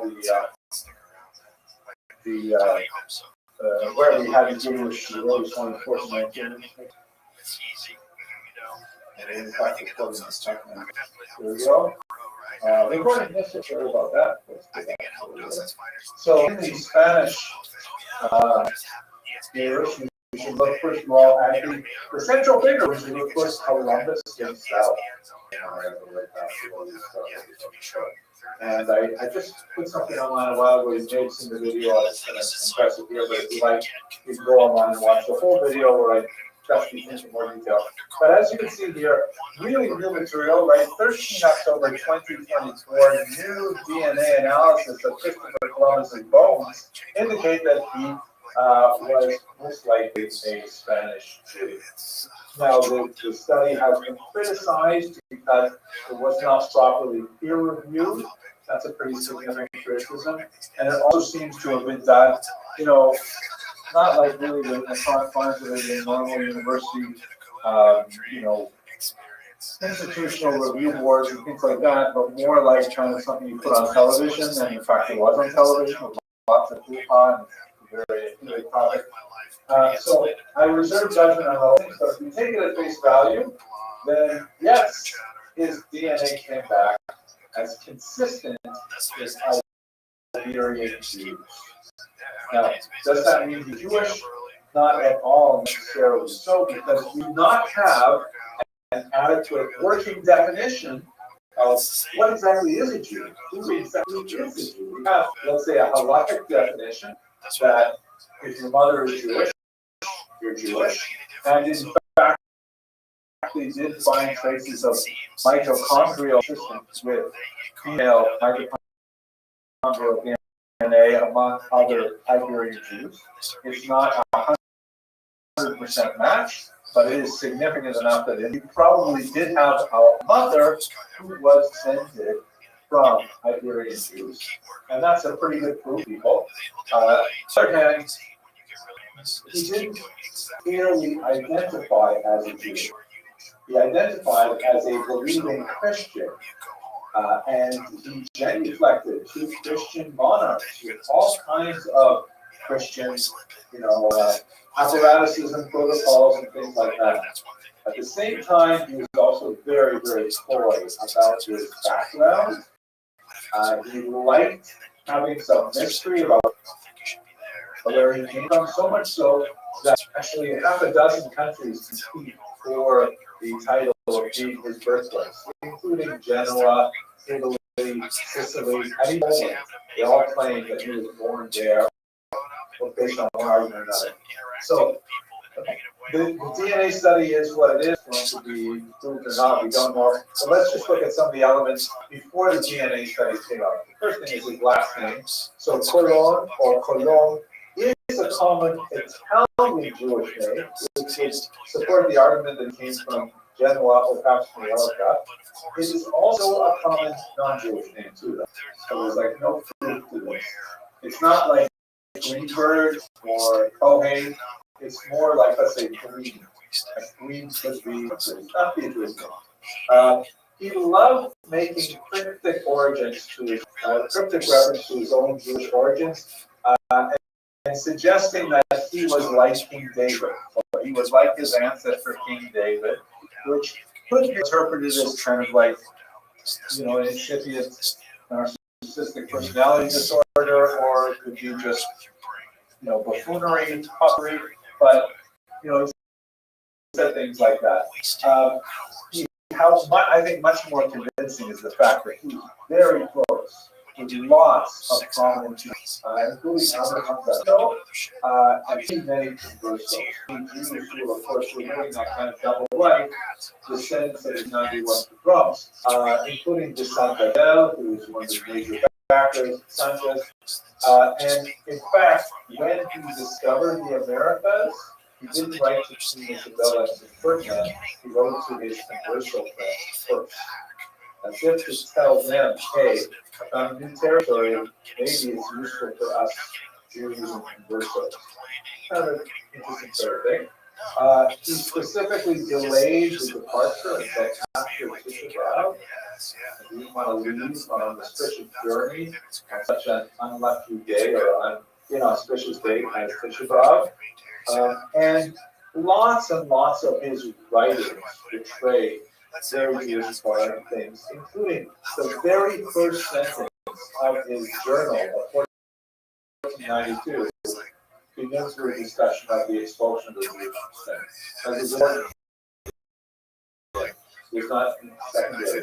When you look at some of his documents, there's a few things that point out, like, for example, on the top left here, there's this kind of scribble. It doesn't come out really well in this particular image. Some have suggested that perhaps the base A of Baruch Hashem, which you see sometimes in your writings, you see it's little right spread out in base A. This box typically write base on the Shmaya, but base A is very common. So maybe that's base A, I don't know. There's another bizarre thing. This is his signature here. Here's a clear review of it. It's a clear view of his signature. You can see the con row over here is like crystal friends, which means it's actually a very it's the bearer of Christ. So Christopher is not especially because it came from a racial background. They certainly would have given a name like Moshe. And this weird combination of letters up here, which some biographers have somehow interpreted. I never could follow the logic that this was a secret signature. He wasn't very much fit on this, and he told his kids he wants them to sign with this as well. And some biographers suggested it is a secret indication that they should have it for him.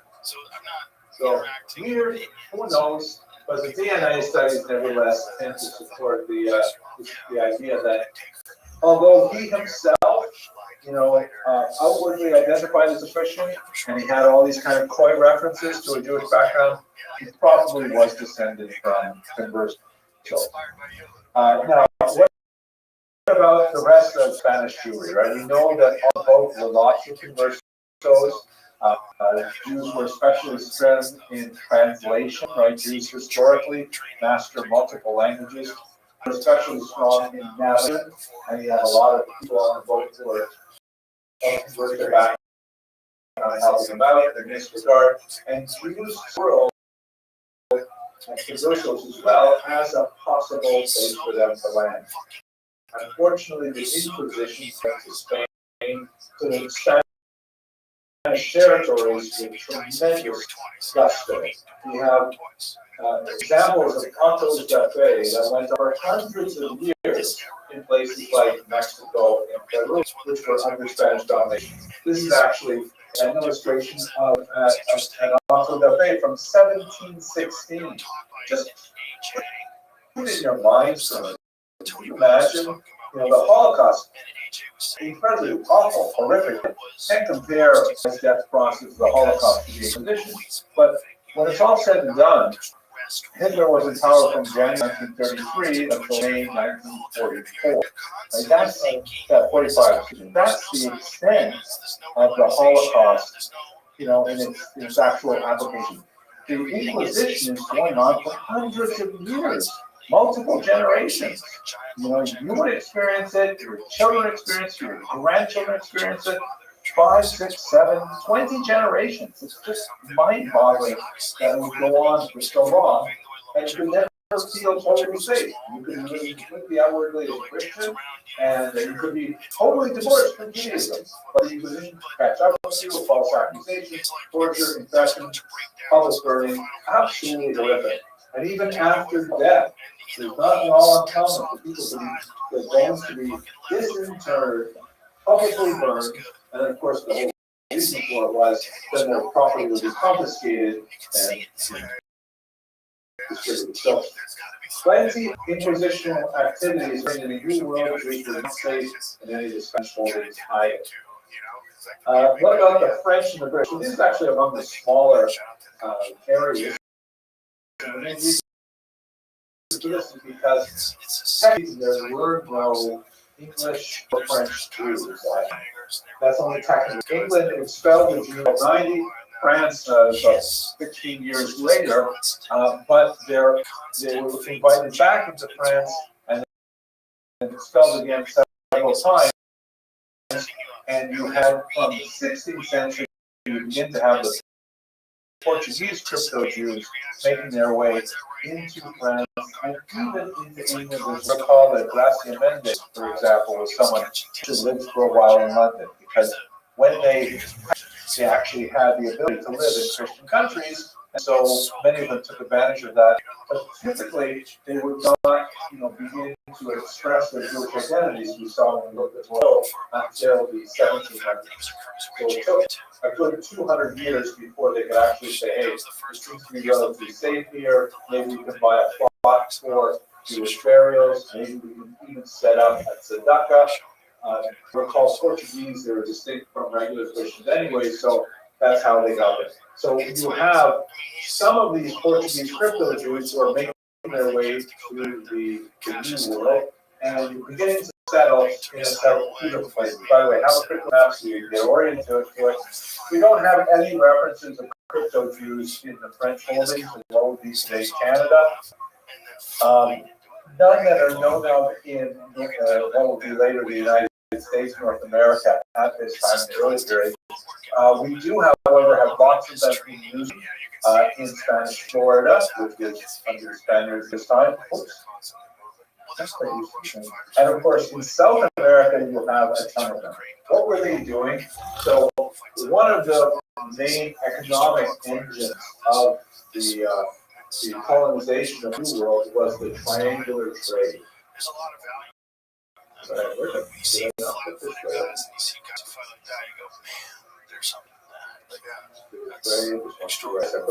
Okay, we're out of scope, but I decided to talk about it right now. This is kind of a fluid map that I took off the arrows are not precise. But basically, what dominated Atlantic trade for a couple hundred years. And Jews, as you know, historically always looked for economic niches. It's one of the characteristics of Jewish civilization, especially because we were divorced from landowning in a way with the diaspora, and Jews were literate and numerate. They tend to be on the cutting edge of finding new economic niches, new ways to make money, new technologies, new economic devices, all kinds of things like that. Real estate is not historically a big engine for Jewish activity. It's different in the New World now because we have emancipation and the United States is quite different. But historically, Jews are always looking for new kinds of technologies. One, for example, that relates to French Jews is I don't know if it's really chocolate. That's in chocolate. Chocolate was unknown to the Europeans, and it was a certain drink. They would take cocoa beans and they would like grind them up, mix them with hot water, and that was what they would drink. Hot chocolate was what the South Americans would drink. And it was a Jewish guy, one of these islands in the Western Antilles, we'll come to that later, who said, wow, the Europeans love chocolate, so it's super expensive shipping to Europe, right? You have to bottle it, and then you have to ship barrels of it or whatever. It's really expensive. He figured out a way to dehydrate chocolate, make it into pellets, very light, easy to transport, and he ships it to France, to Bordeaux specifically, which higher the industry of chocolate. And anytime you have a Snickers bar today, if you're not following Israel, just think that there was a Jew named Andre from the Lesser Antilles here who got the idea of making chocolate available to Europeans in a physical crop. But chocolate is just one minor aspect of the trade. The trade looks like Portugal is definitely the biggest country involved in this, although many European countries participate in one or another. Taking advantage of prevailing wind patterns, the triangular trade will go from Europe. Oh, and also, very important thing, you don't want to travel with empty boats. If you cross the ocean with an empty boat, it's a huge waste of money. It's kind of like if you're an Uber driver and you pick someone up at the airport and you take them into the city, and then you want to go back to the airport, you don't want to go back empty. You want to try and pick someone up who's going to the airport, so that way you're making money in both directions, right? So the idea of the triangular trade is to keep the boats full every time. They leave from Northern Europe, or Portugal in particular, full of manufactured goods.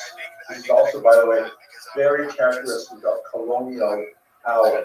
The way colonial economics work is the colonizer buys raw material from the colonized and then brings home, provides work for the people living in the colonial power to process that material and then sells it back to the colonized, which is like pretty exploitative. Are you familiar with the flag? For example, you know what the flag of India looks like? What's that central thing in the middle of it? What it looks like? It's a spinning wheel. It's a spinning wheel. Well, you know, to make thread. The British would take their stock and sell it back to them. Exactly. The British would take tons of raw cotton. It was illegal to own to spin cotton there. They would take tons of raw cotton, bring it back to Manchester, employ tons of British, ship the clothing back and sell it to the Indians. And so Gandhi was one of the people who was saying, this is ridiculous. We can make the clothing ourselves so much cheaper with our own natural resources if only we get rid of the colonial powers. So that's what's going on here. The manufactured goods, often made with raw materials taken from the colonized countries, goes down here to West Africa, and they sell things like guns and saddles and boots and all kinds of stuff like that. They include rum here. I didn't know they sold rum that way, but whatever they sold to the Africans. Here on the West Coast, a lot of Africans maintained slave depots where they would buy the manufactured goods like clocks textiles and stuff from Europe, they would buy them with slaves. The slaves would then make this terrific crossing to the New World. The arrow here is not very precise. They're really mainly going.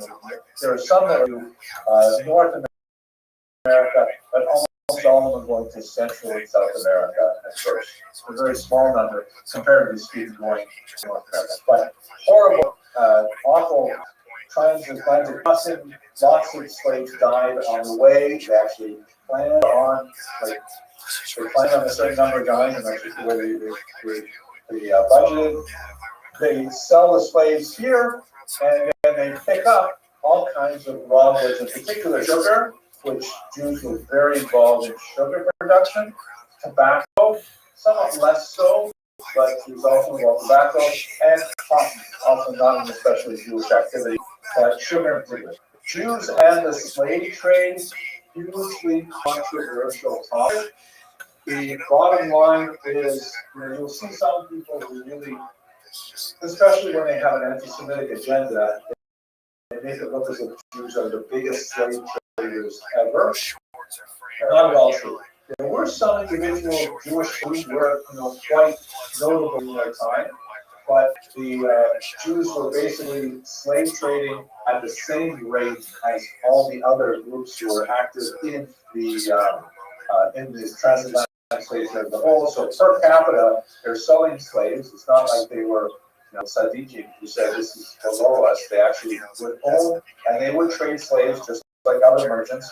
That was part of what was done in those days. But it is incorrect to suggest that it was an exaggerated or even disproportionate level of ownership. In fact, it depends on how you want to work with data, because Jews tend to have a much lower urban class, especially in the Americas, actually tend to own fewer slaves per person than people of similar class. But that's, you can look into that topic if you're more curious. It is kind of less controversial. It's important to know, though, that it's not that Jews never engage in slaves. In fact, they sell like everybody else. Finally, the raw goods make their way rich. So this is the triangular trade, and Jews were involved in trying to sell whatever they could. In reality, one of the biggest areas where Jews made a difference, particularly Curacao, which is over here, was not in any of the major things sold. Chocolate was one exception, but in supplies, as the ships had to come to port, and when they got to port, they would need a lot of stuff. They would need, repairs to their sails. They need lots of fish to repair cracks in their hulls. They need all kinds of, dry goods to take with them, dry foods, things like that. So Jews actually were very involved in kind of like the secondary aspect of these trades. Okay, lots of economic stuff. Let's go back to our map over here. Right? So there's not too many English or French Jews because there aren't that many to begin with, but there were some Portuguese. The Portuguese were far more significant. One of the more interesting English Jews, however, or it's got an English chapter, he's actually a Dutch Jew, has to do with a particular converso, Spanish, named Montesinos, who traveled throughout the New World, and he returned to Amsterdam in the middle of the 17th century. And he had come from a particular place way over here, which was in Ecuador. And he reports in 1644 that he met one of the lost tribes of Israel. That they're indigenous Jews living way out here in Ecuador, and he brought back some pretty things like they knew the Shema and things like that. Probably pretty gloomy. No one's ever going to back up to his story at all. But his story, he's arrested and he tells his story in prison and stuff like that. And it was recorded and published, and it's quite fascinating. But anyways, his report, which is in Europe in the middle of the 17th century, creates a massive stir. And one particular Dutch rabbi of Portuguese extraction, the Nasa Ben Israel, he records the story and sees lots of potential in it. And it got so much attention from Protestant clergy all over Europe. Here's the book itself, or actually, no, this is a different book. This was printed along with it, saying that Jews in America, look at the unusual spelling, Jews, right? Because they're trying to say Jews in America, or that the Americans are of that race. The Americans here, what they're referring to is South Americans, not like, Gaga Americans, but that concept. But his book was this one here, saying from Mikveh Yisrael, Mikveh in the sense of home. Yes, Mr. The name